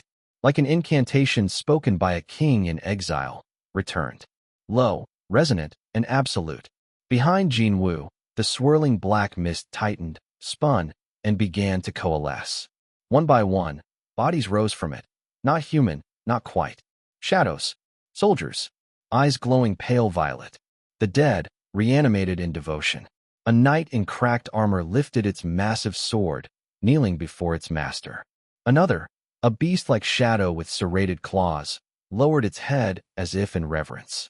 Then another, and another. An army, all emerging from his shadow like loyal ghosts answering a forgotten king. If you guys are hunters, then become ready to be hunted. Outside the booth, Regal leaned forward, muttering under his breath. Damn, Peter didn't speak. His expression changed, subtly, but unmistakably. His brow lifted, just slightly. A slow, knowing breath escaped him. That voice. The depth. The restraint. It was the kind of voice that didn't need to prove itself. It just was. He glanced sideways at Regal, and in that silent moment, he understood exactly why this man had been brought here, language barrier or not. Nanami wasn't just capable. He was meant for this. A voice like that wasn't something you trained. It was something you were born with. Something that found you. A calling. He was born for this. And Peter Cullen, the voice of Titans, just nodded once to himself. Respect earned. Instantly. Number 125. Chapter 125, another banger. And the credits song. Next day dash. While this solo leveling, dubbing session continued in the background, Regal's original plan had been simple, wrap it all up in a week. But things changed. Since the project was only a promotional announcement, Peter finished all of his lines on the very first day. As for Nanami, while his first session had already proven he had something special, Regal and Peter believe he could do even better. And he has only just found his voice. After all, the impact of his debut line was exactly the reason both Peter and Nanami had felt that strange, electrifying moment in the studio. If the very first word he ever recorded could land with such weight, what could he become with time? So Regal proposed something else. Even though Peter was technically finished, he asked him to stick around for 2 more days to mentor Nanami through the rest of the sessions. During this time, Regal also assigned Rock to stay with them, as a kind of mediator. Though, truth be told, it turned out to be unnecessary. Language was never really a barrier between teacher and student, not with these two. Still, Regal left things as they were, partly because he thought Rock might be useful, and partly to get him off his back for a while. Today marked Nanami's second dubbing session. It is currently underway, and while his voice filled the studio across town, Regal wasn't even there. He was already in a different studio, somewhere entirely else. Regal, still having some time left before resuming the filming of The Hangover, did not wish to waste any time and forwarded the music composing plans. And as usual, ignoring all suggestive pieces of advice he received about having another music composer this time around, he is still sitting with Ludwig Göransson in his studio. Honestly, before jumping into the protection of the film, even Red Studio had gently pushed him this time, suggesting they bring in a different, perhaps more commercially appropriate name for The Hangover. A change of flavor, they said. But Regal wasn't one to bend, not for trends, and definitely not for studios. They had also asked if he could consider using a cinematographer from their roster, someone they had ties with. Undoubtedly, that, too, was met with a silent shrug, as Regal didn't compromise. That said, he might genuinely have to find a replacement for Matthew Horde, his trusted DOP. Since the shoot had been delayed, Matthew's calendar was now overlapping with another production. He had promised to try and shuffle things around, but nothing was confirmed yet. So, Regal wasn't yet looking for any options. Coming back, right now, he was laser-focused on something else, something just as vital to him as casting or camera angles. The credits song. And that song was Right Round. There was absolutely no world in which he would leave that track out. In fact, Regal is planning to run the whole promotional tour for The The Hangover on it. Right Round wasn't just a credits piece, it was the heart of the entire promotional campaign. Regal is planning full-scale live performances across the states, an anthem that would define the vibe of the movie before audiences even hit the theaters. Across from him, Ludwig skidded seamlessly into the world of pop electronica. Unlike their past projects, Following, with its noir-tinged tension and death note, drenched in orchestral gravity, The Hangover demanded something else. Something wild, looser, retro fused with hip-hop, heavy synths, punchy bass lines, swagger. Ludwig's hair was stuffed under oversized headphones as he looped a grungy, neon-drenched groove. Regal, seated beside him, interjected here and there, not with musical jargon, but with feeling. Obviously, Regal once again wrote the lyrics of the song himself, and now he was figuring out the sound and instruments with Ludwig.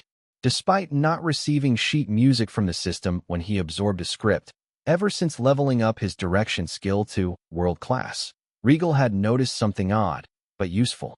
While pinning down the script, he began hearing fragments.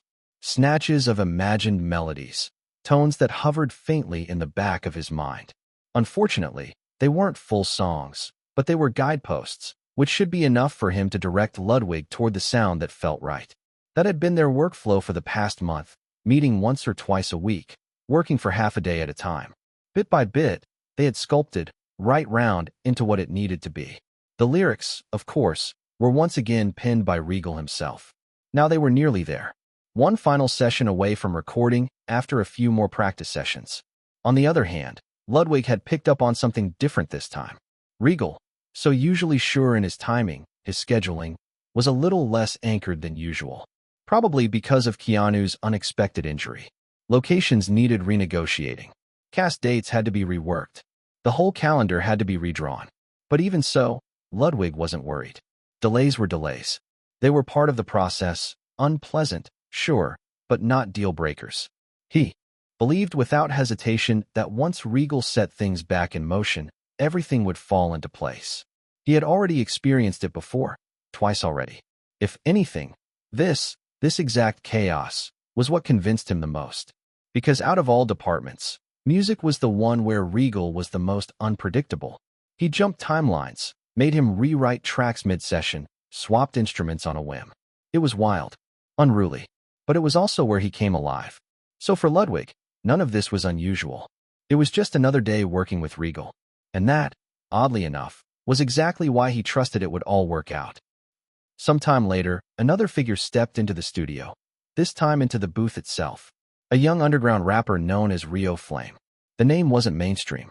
And just like any cases, Regal had spotted him months ago on MeTube, met him, confirmed his skills after a small audition, and immodestly roped him in. And just like that, Rio, who had been chasing his dream for years, is now standing in the booth with the music notes in front of him. He knew, unlike whether he had heard or even been part of the notes, were the best freestyle clip he came across that carried more raw electricity than most polished albums. Rio had been part of the making from the early stages, back when this song was still just scattered beats and scribbled hooks. Since then, he had been a steady presence during its evolution, helping shape its DNA. Now, the final verses, months of murmurs, rewrites, and half-sung demos, lay printed before him. He exhaled slowly, grounding himself. Ludwig gave a quick thumbs up from the soundboard. And then the Rio Flame let go. The beat dropped, thick, pulsing, drenched in retro-futuristic synth. You spin my head right round, when you go down, down. The iconic hook surged through the speakers. Then Rio came in, freestyling with venom and swagger, threading his bars through the bass line like wire through a flame. Verses laced with money, chaos, strip clubs, and unapologetic mayhem. His flow was jagged and intoxicating, as if a panic attack had dressed up in diamonds. Ludwig twisted a few dials, subtly distorting the vocals, just enough to make them feel too big, too bold, too surreal to be fully human. Exactly the sound they were aiming for. A cracked-out hymn for a cracked-up night. 2 days later, a total of 3 days of dubbing, followed by one final day of mixing, and the promotional video for Solo Leveling was ready. It had gone live that very morning. Now, both Regal and Nanami sat inside the Everleaf Comic Studio lounge, quietly observing the digital launch unfold on the overhead monitor. The video had been uploaded to MeTube under a new channel, Everseraph Comics, a deliberate branding choice that set it apart from the main Everleaf label. That change wasn't accidental. Everseraph was chosen as a nod to Regal, an acknowledgement of his creative vision and the weight of his contributions to the venture. While the decision made sense, especially given Regal's role as a key investor, it had been Gwendolyn who first proposed the idea, and not a single person raised an objection. Then the floodgates opened. The moment the teaser dropped, fans of the original novel, already vocal and devoted, rushed in. Thousands clicked in, watched, rewatched, and began dissecting every frame across forums and comment threads, just as Regal had predicted. But inside the room, things were quiet. "Nanami," Regal finally spoke, glancing at the man beside him. "Calm down. I know you're nervous. You don't have to declare it to the world by shaking your leg." Nanami immediately stopped. He hadn't realized it, but his right foot had been bouncing beneath the table, the kind of barely visible twitch that betrayed internal tension. He exhaled slowly, sat upright, and smoothed the front of his jacket. "My apologies," he said. His voice was even, clipped, professional. "Old habits. I don't like sitting idle when there's still work to be done." Regal gave a half-smile. "There isn't. It's already out there. That's the job, now we wait." Nanami's jaw tightened slightly, but he gave a single nod, his posture straightening like a man reporting for duty. "I don't believe in relying on luck," Nanami said after a pause, "but I trust in effort. If the result is subpar, I will take responsibility for it." Regal leaned back in his chair.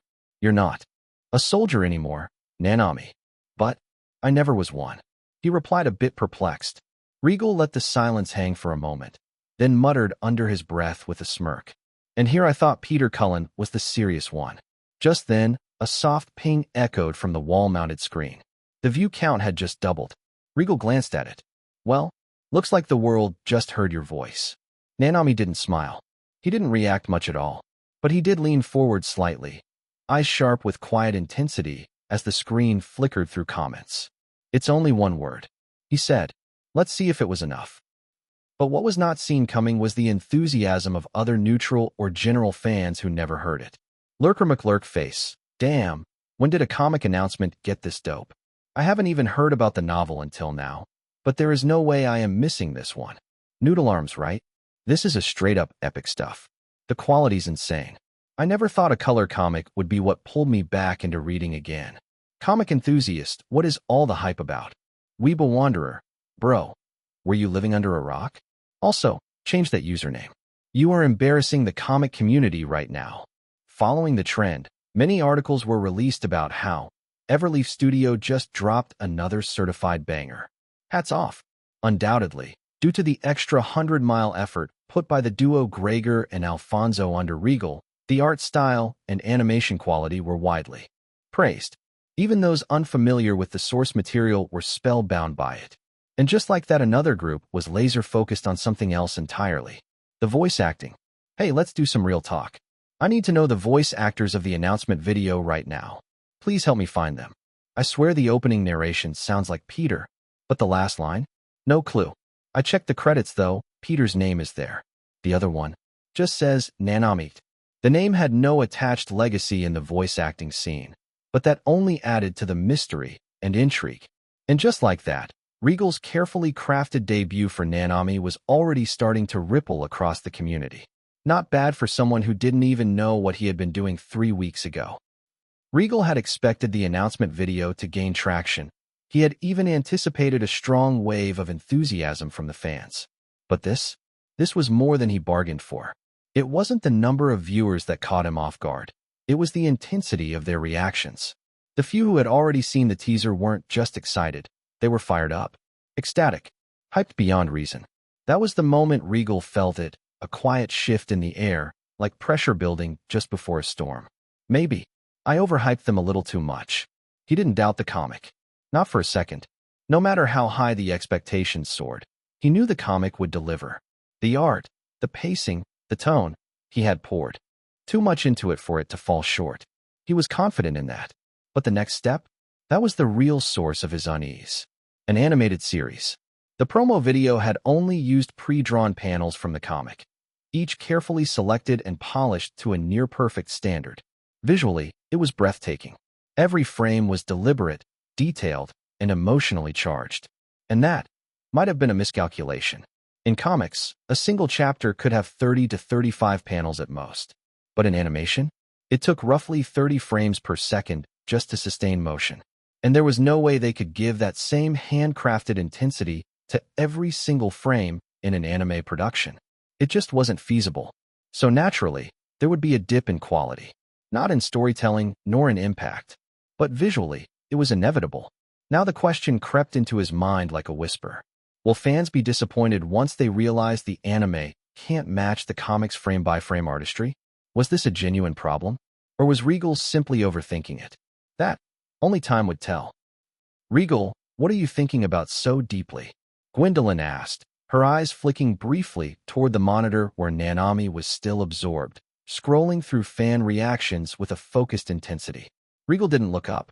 He gave a quick shake of his head. Nothing. He's lying, madam. Came a low voice from the side.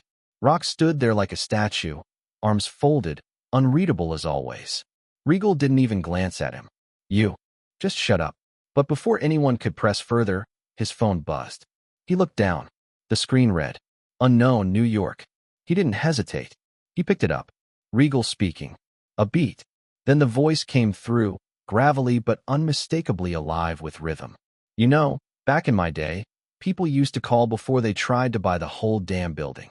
Regal's brows rose. Stan. Number 126. Chapter 126. 1 foot in the door. Buzz. Mobile display. Unknown, New York. Regal didn't hesitate. He picked it up. Regal speaking. A beat. Then the voice came through, gravelly but unmistakably alive with rhythm. You know, back in my day, people used to call before they tried to buy the whole damn building. Regal's brows rose. Stan. Who else sounds this charming over the phone? A chuckle. Regal let out a quiet laugh, stepping away from the desk. I wasn't sure you would call. That wasn't entirely true. Regal had a feeling, half certainty, really, that something like this was coming. After all, he had been circling MDC for weeks now, especially ever since his talk with Gwen's father. It wasn't subtle, and at this level of the game, someone always notices. But the timing, that was something else. Regal already had nearly 8% of MDC's shares locked in. Coincidence or not, the deal to close the next batch was set for tomorrow. And now today Stan calls. Maybe it wasn't him that was caught, and someone else. Well, I figured I should talk to the guy who has been poking around my offices like a raccoon with a blueprint. Stan paused. You are ambitious, I will give you that.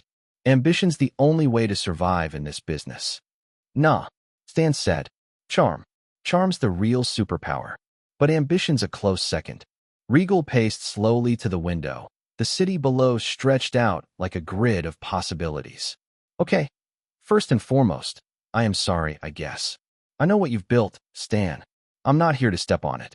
Stan's voice shifted, the bravado easing into something quieter, more weathered, more real. This company, MDC, it's not just ink and characters, you know? It's my whole damn life. I was barely shaving when I started here. I wrote stories during the war, clawed through near bankruptcy more times than I care to admit. These characters, they're family. I get that, Regal said, and he meant it. And I am not here to take that from you. What I want is to carry it forward. Help shape what comes next. Build something lasting. Bigger than what anyone's expecting. A pause. Long Regal could hear the faint rustle of papers on the other end, the click of a pen cap, thoughts being weighed, history being measured. Then Stan spoke again, slower this time. All right, you have earned a real conversation. Come to my place. We will have lunch. No promises. You bring your best pitch, and I will bring my appetite. That is all I ask. Stan didn't say goodbye, just a soft, thoughtful exhale and the quiet click of the call. Ending. Regal stood by the window, phone still in hand, the weight of the moment settling in his chest. Then, to no one in particular, he murmured, 1 foot in the door.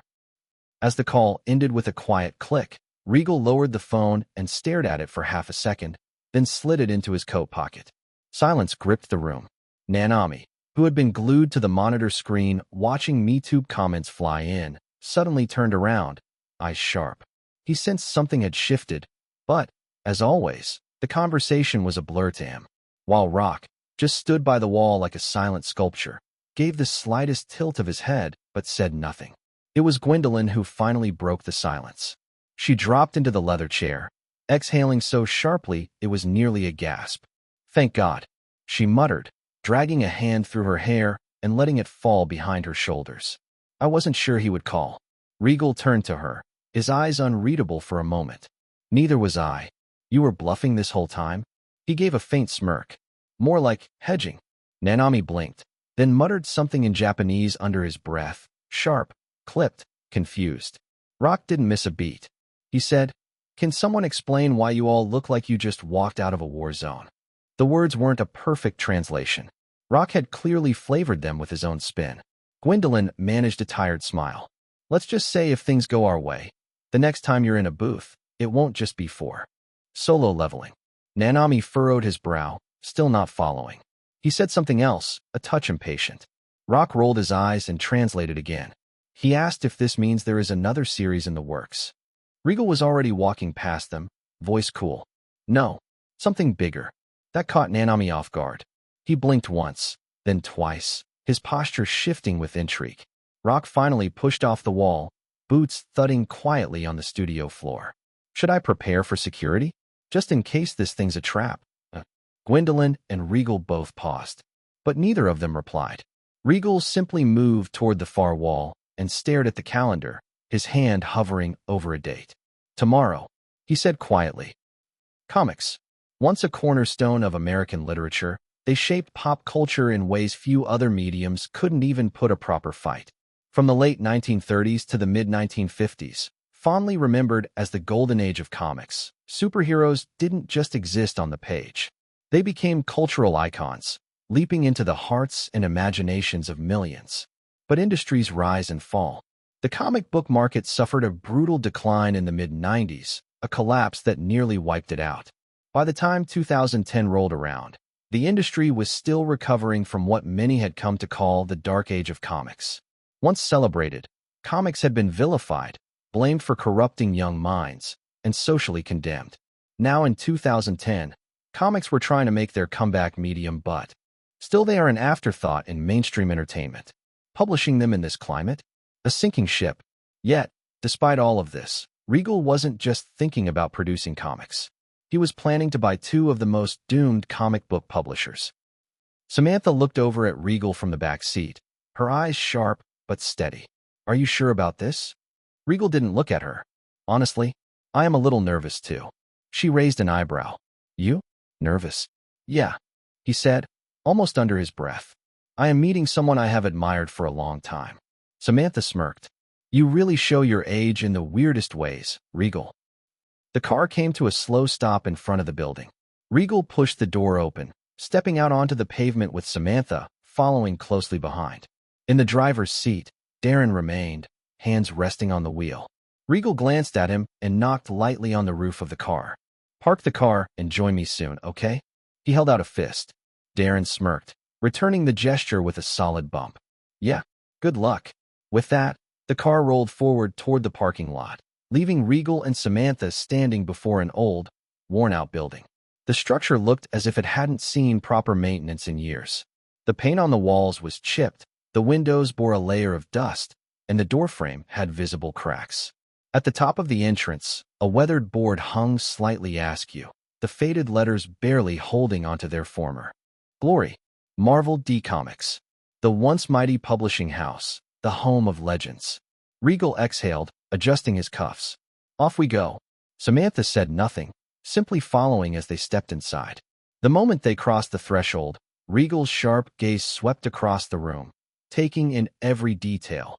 The neglected furniture, the outdated decor, the stacks of unsold comic books piled in corners. The atmosphere felt stagnant, the air carrying an odd mix of nostalgia and exhaustion. As he observed, an employee hesitantly approached. "Excuse me, sir." Before the man could finish, a loud, furious voice erupted from a nearby office. "Are you joking with me?" The entire floor froze. Conversations halted, employees stiffened, fingers stopped mid-typing on keyboards. The tension was palpable, lingering in the silence that followed. Regal's expression remained unreadable, but he subtly shifted his posture, listening. "I am asking you, does this look like a joke to you?" A quieter voice responded, but it wasn't loud enough to reach them. Even without hearing it, Regal could fill in the gaps. Then, the first voice roared again. "With whose permission did you put MY company shares up for sale?" The sudden spike in volume made several employees flinch. Then, another voice, sharper, younger, and laced with frustration, cut through the air. "Can't you see, Father? We're bleeding money by the second. If we don't act now, the little value these trash books have left will vanish completely. Why are you so damn adamant about keeping worthless shares?" Regal's brow lifted slightly. "Oh, a family dispute." The argument escalated for a few more moments before the sound of a door slamming open rattled the floor. A man in his 40s stormed out, his face contorted with irritation. He made it only a few steps before noticing Regal in his path. He stopped. His eyes narrowed. "And you are?" Regal met his gaze without flinching. "Regal Seraphsail. I was informed to come here before finalizing the deal." At the mention of his name, the man's scowl immediately faded, replaced by a more composed, if not slightly greedy, expression. "Oh." He extended his hand. Regal glanced at it for a moment before finally shaking it, his grip firm. "Seems like we picked the wrong timing." The man forced a chuckle. "My apologies that you had to see that." But before the conversation could continue, the door that had been slammed shut slowly creaked open again. From inside, an elderly man stepped forward. White hair, neatly combed back. A mustache, well-kept but showing signs of age. A simple, unassuming presence, dressed in a way that made him seem like any ordinary old man from the neighborhood. He carried a wooden cane, not out of necessity, but as if it had long since become a part of him. And yet, there was an undeniable presence about him. Not overbearing, not imposing, but something far more difficult to define. His gaze didn't land on Regal immediately. First, he stared at the empty space in front of him, as if seeing something no one else could. Then, his eyes swept the room. The employees, the woman beside Regal, Samantha, and finally, Regal. Their eyes met, and for the first time since stepping into this building, Regal felt like he had just walked into a story far bigger than himself. Across the table, the old man folded his arms, his sharp eyes fixed on Regal. His voice carried the weight of decades in the industry. "Kid, before we go any further, let's get one thing straight. We are not selling."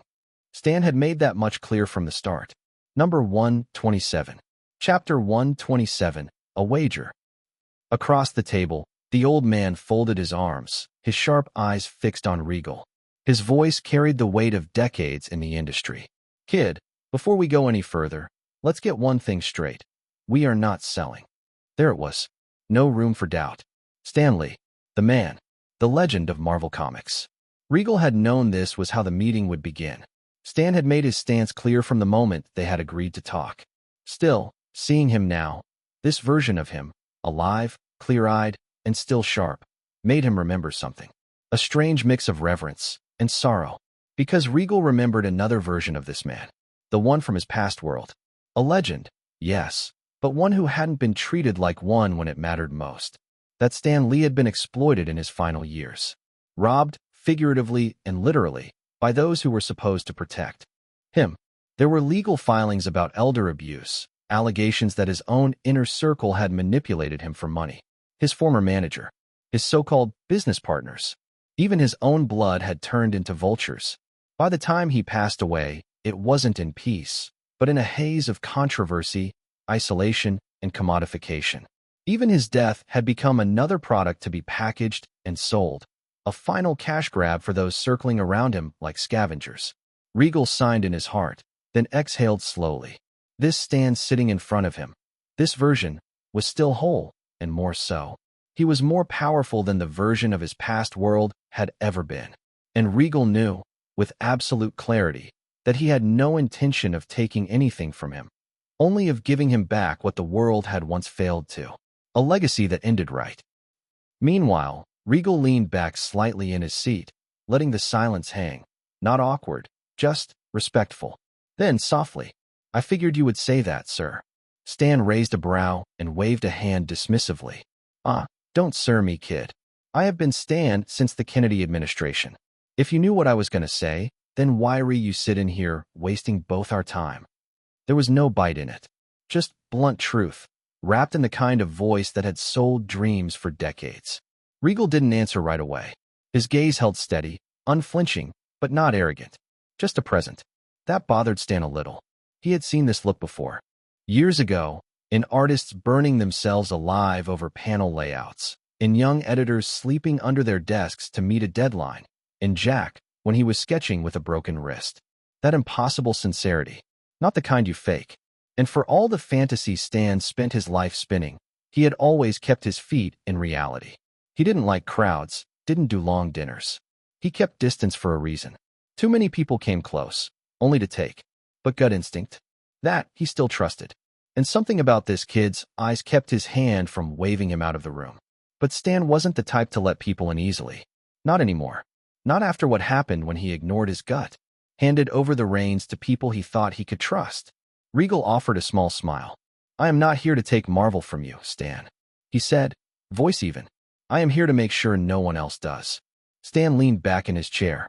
He studied the kid, really took him in now. He let out a dry chuckle. Heh, kid, that's a hell of a line. You practice that in the mirror, or it just comes to you. Regal didn't blink. Stan shook his head, still smirking. You know how many people have walked through that door with a line like that? We are here to honor the legacy, bring the stories into a new age, blah, blah, blah. One guy told me he wanted to build the next cinematic religion. He raised a brow. That one got me good. Regal cracked a small laugh. I am not starting a religion. Good, Stan said. 'Cause I already got one. It's called comic books. Regal nodded, the smile fading back into seriousness. I don't blame you for being skeptical. He leaned in a little now, forearms resting on the table. As someone who has built stories myself, I get it. MDC isn't just a company to you. It's your life. It's your name, your ink, your time. And yeah, it's not for sale. I respect that. Stan gave a small, thoughtful breath. A sound somewhere between a sigh and a grunt. But Regal wasn't done. I am not here to take what's yours, he said. But I am asking for a seat at the table. Stan's eyes narrowed slightly. You are already working that deal with my sons, he said. You don't need my permission. I know, Regal said honestly, but I still wanted it. That gave Stan pause. He didn't say anything right away, just stared for a moment longer. Finally, he leaned in a little. What makes you think you deserve a seat at this table? Regal opened his mouth, started to speak, but Stan held up his hand. Don't start with the pitch, he said, cutting in. You think turning words on paper into something that lives and breathes is just about ideas? Kid, it takes sweat. Years. It breaks your back and keeps you up at night. Don't tell me. You show me. Regal nodded slowly, hand drifting up to his jaw in thought. He let the challenge hang for a moment, then sat back. One Marvel movie, Regal said. Just one. I make it, you watch it. If you like it, we will talk again. If you hate it, he shrugged. I walk away. I will hand over whatever shares I buy, no strings attached. Stan gave a low, disbelieving chuckle. That's ridiculous. You want to gamble all that on one movie? Regal looked him in the eye. It's not a gamble when I know it's a sure short hit. Stan's expression was unreadable, part suspicion, part something closer to curiosity. You really believe one film can change my mind? He said at last. Regal smiled faintly. I think a good story can change everything. That kind of hit Stan in the wrong sport. He isn't sure about what a movie with a good story could do, but he experienced what a bad one could do. Then Stan gave a dry laugh. All right, fine. Let's play. But I don't give you anything. Not a penny, not a note, not a favor. You are on your own. I can live with that, Regal said. But if you do want to help, I won't say no. Stan tilted his head, amused. Heh, slippery kid. Regal extended his hand. Deal. Stan eyed it, then shook. Firm. Solid. But kid, he added, his voice leveling out. If it stinks, I will never see you again. Capice? Regal grinned. That's fair. They let go. Silence, just for a second. Then Stan, muttering to himself, half grinning. One film. Huh. Let's see if the kid's got a bite. He leaned back in his chair, watching Regal head for the door. The young man had just turned, halfway to leaving. Then he stopped. A pause. Stan's grin sharpened, brow lifting. Second thoughts. Already. Regal glanced over his shoulder, eyes fixed not on Stan, but on the far wall. No, he said slowly. Just wondering, can I take that poster with me? Stan followed his gaze. There, mounted in a slim black frame, was a limited edition print, an old-school classic. A man in a suit, silhouette cast against a city skyline. Right beside it hung another, iconic, unmistakable. A man of steel. Stan squinted. That's not one. He muttered. That's two. He looked back at Regal, and for the first time, he saw it, clear and unfiltered. Greed. Not the kind that claws at contracts or power, but the innocent, gleaming-eyed kind. The kind you would see in a comic shop when a kid spots the last foil variant on the shelf. Stan gave a small grunt. Just take it. Regal beamed. No shame, not a drop. Much appreciated. He was already halfway across the room, lifting it gently, holding it like a holy artifact. Meanwhile, from near the doorway, Samantha watched, arms crossed, eyebrows climbing higher by the second. She didn't say anything for a second, but the second-hand embarrassment was written all over her face. Stan noticed her expression, then looked at Regal, who was now admiring the back of the frame like it might whisper secrets. Kid's got no shame, he said under his breath. Samantha let out a long sigh, rubbing the back of her neck. Sorry about that. He's not always like this. Just when he starts feeling comfortable, he gets a bit too demanding. Especially when there's momentum behind him.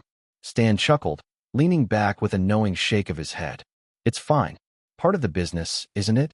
The ones who want to change everything are never polite about it. Regal, finally satisfied with his prize, turned and made for the door. But, true to form, he paused halfway through the exit, turned back, and spoke with that same breezy, matter-of-fact tone. Oh, and Stan almost forgot.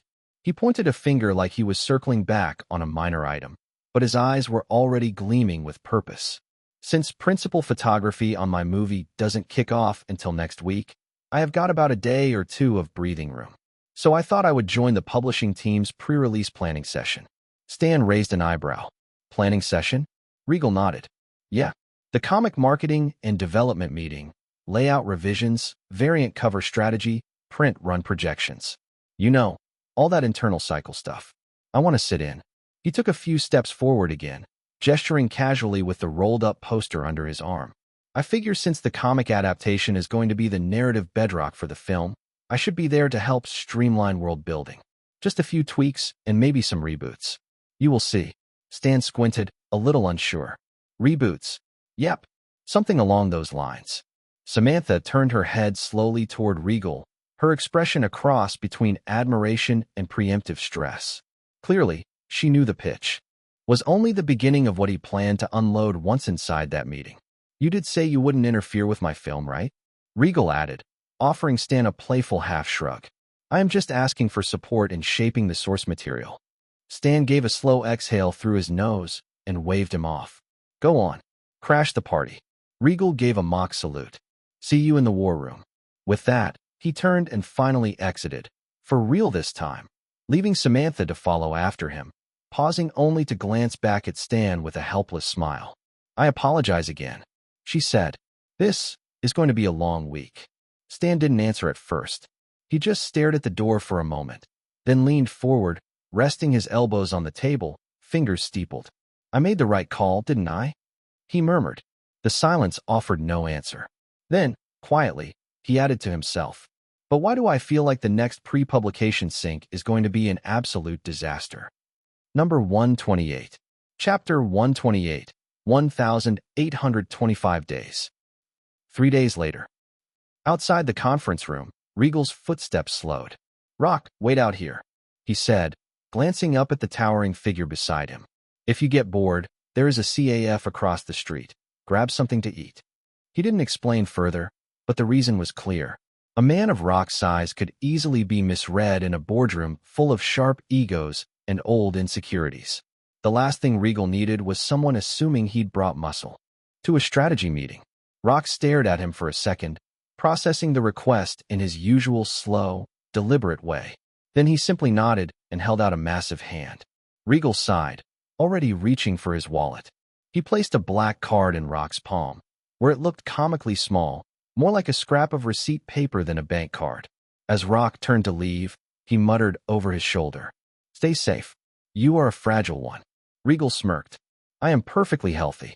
You are the one who looks like a lab accident." He gave Rock a friendly jab in the back, which the giant man barely noticed, brushing it off like a passing breeze.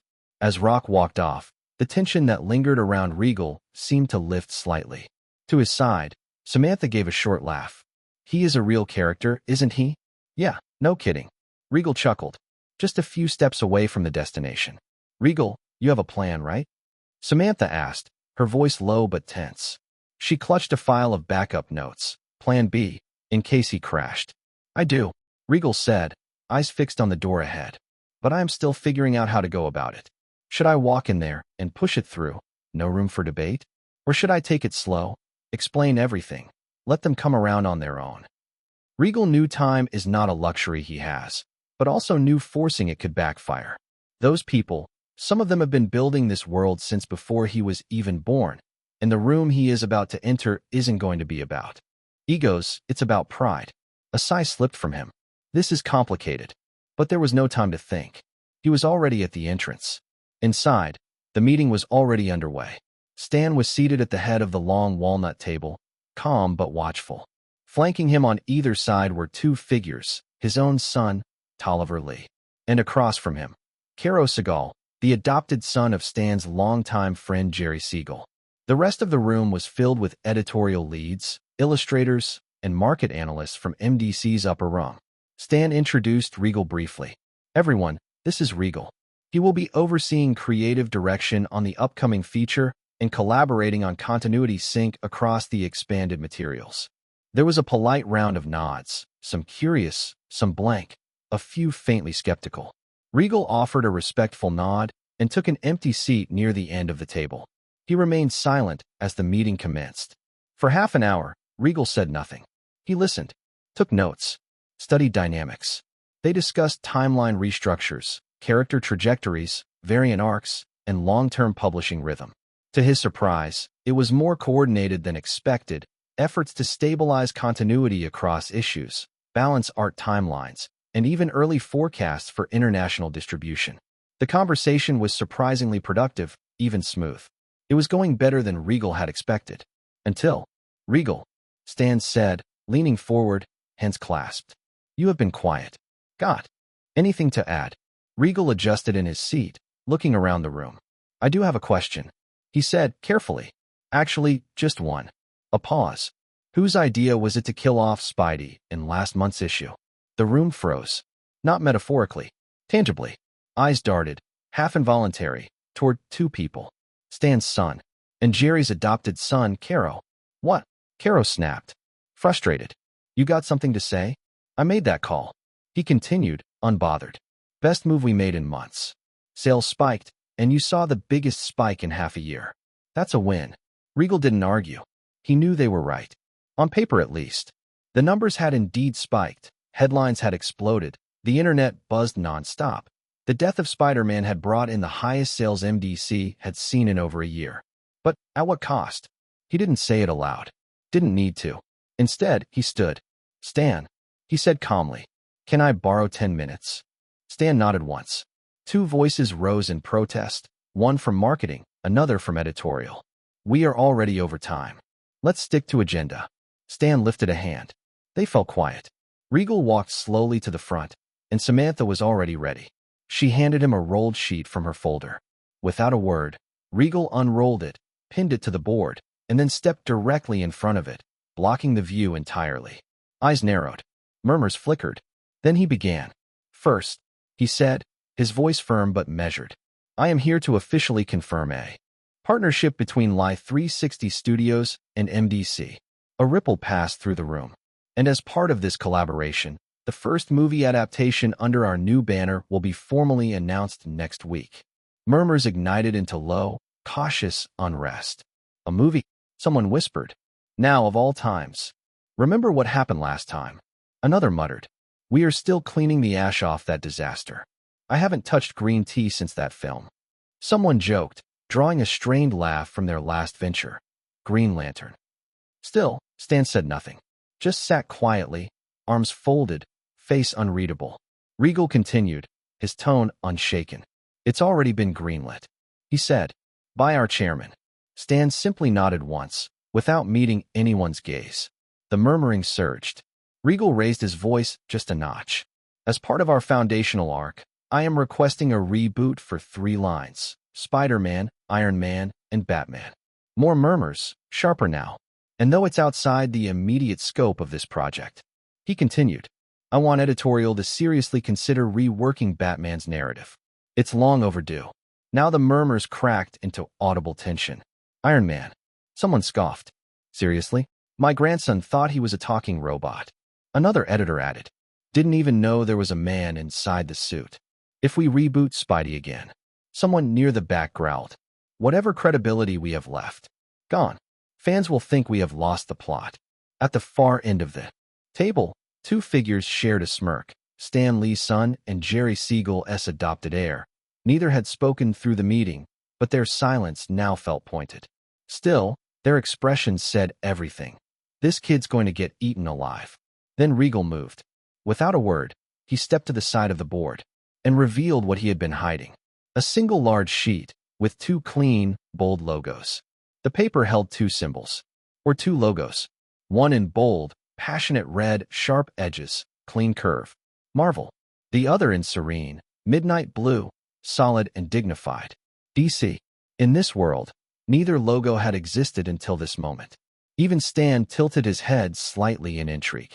In the background, the murmurs are still going on. Regal didn't explain immediately. Instead, he drew a breath and suddenly slammed his open palm against the sheet, right between the 2 symbols. A sharp, cracking sound echoed through the still room. It wasn't aggressive, but didn't seem disrespectful, and still somehow managed to be commanding, like a director calling action. Eyes widened. A few flinched. Some opened their mouths as if to protest, but nothing came out. Then they saw his face. It wasn't anger. It wasn't ego. It was conviction, raw, carved-in-stone conviction. And presence. That strange, overwhelming presence Regal seemed to carry in flashes, beyond his age, beyond his resume. How the hell does a 24-year-old carry that? Then Regal spoke. In 5 years. 1,825 days. He said clearly, I want these 2 symbols to be etched into the global consciousness. Gender, age, geography, doesn't matter. Just one glimpse of either logo, and people should know exactly what they are in for. Whether it's a comic book, a film, or a cereal box, I want people to run toward it. He paused and stepped aside, gesturing toward them like they were sacred. And no matter how insane this sounds, I am going to make that happen. Then, without warning, he bowed. A deep, commanding bow, not subservient, not performative. The kind of bow that carried purpose. So please, Regal said, voice rich with both humility and fire. Cooperate with me. I know I lack experience. I know I haven't done this before, but I know what I am doing, and I won't let you down. The room was dead silent. Goosebumps rippled through more than one person. One editor instinctively looked at her arm. Hairs were standing on end. It was like waking from a trance. Behind them, a sudden snap broke the silence. Everyone turned. It was the wooden armrest of Stan's chair. It had cracked beneath his grip, but it lacked the frustration they feared. There is only visible adrenaline. Stan was smiling, but it was wide, breathless, like a man who had seen lightning strike ground in front of him. He looked at Regal with something he hadn't shown the boy before. Respect, and maybe even a little fear. But he didn't care. He could see it now. The picture Regal painted. It was outrageous. Impossible. And yet, for the first time in years, Stan felt it. A future. Something bigger than any of them had imagined. Every eye turned to Stan, waiting, holding their breath. Even Regal stood still now. And then, after a long pause, Stan finally leaned forward, just slightly, and exhaled through his nose. Well, he said, voice low but thrilled. Damn, looks like I didn't just make the right choice. He looked around the room. I might have found the storm we have been waiting for. Number 129. Chapter 129, Peter, Tony, Bruce. Stan's words lingered in the air. No one moved. And Regal? He just nodded once at Stan like he wasn't done yet. Regal tapped the board again. This time, softer and deliberate. Now, he said quietly. Here are the details. He held up 3 fingers. 3 characters, 3 anchors, 1 for each pillar. He paused a beat, then started. Peter Parker, Spider-Man. I want him to be the heart and the soul of the universe, not in being the most crucial or powerful one, but be the emotional bridge, the one who connects us to the audience in the most personal way. His power isn't in how strong he is. It's in how close he feels. Regal walked slowly across the room, gesturing as he spoke. Think about it. A superhero in a full-body suit. Face always hidden. No visible identity. And what happens to that suit? It becomes a mirror. He stopped. Let that image sink in. He could be a kid, a teenager, an adult, a middle-aged woman, an old man. He could be any race, any class, and it wouldn't matter. Because what matters is this. He turned, met every eye in the room. He's a lovable, friendly, neighborhood hero who just happens to have superpowers. That's it. That's all. A pause. That's the Spider-Man I want. Silence followed. Heavy. Across the room, Stan Lee blinked. Hard. His throat tightened as he glanced down, then slowly looked back up, eyes glistening. In all his years, in all the thousands of pitches and adaptations, no one had ever distilled Peter Parker like that. Not with such purity and reverence. That was the soul of the character. And someone else had seen it. Truly seen it. To him this part, this moment, it should have been in there. But then again, maybe hearing it out loud made it hit even harder. Still, Regal wasn't done. He raised his second finger. Tony Stark, Iron Man. He let the name linger. When people hear that name, I want only one thing to come to mind. He smiled, then delivered it clean. Once-in-a-generation genius. A few heads nodded. Some murmured their agreement. Then came the smirk. And of course, maybe also billionaire, playboy, philanthropist, depending on how many scotches he's had before breakfast. That earned a ripple of quiet laughter across the room. Even Stan let out a small chuckle, shaking his head knowingly. Regal's tone shifted. The humor faded, giving way to something quieter, more grounded. But beneath all that flash,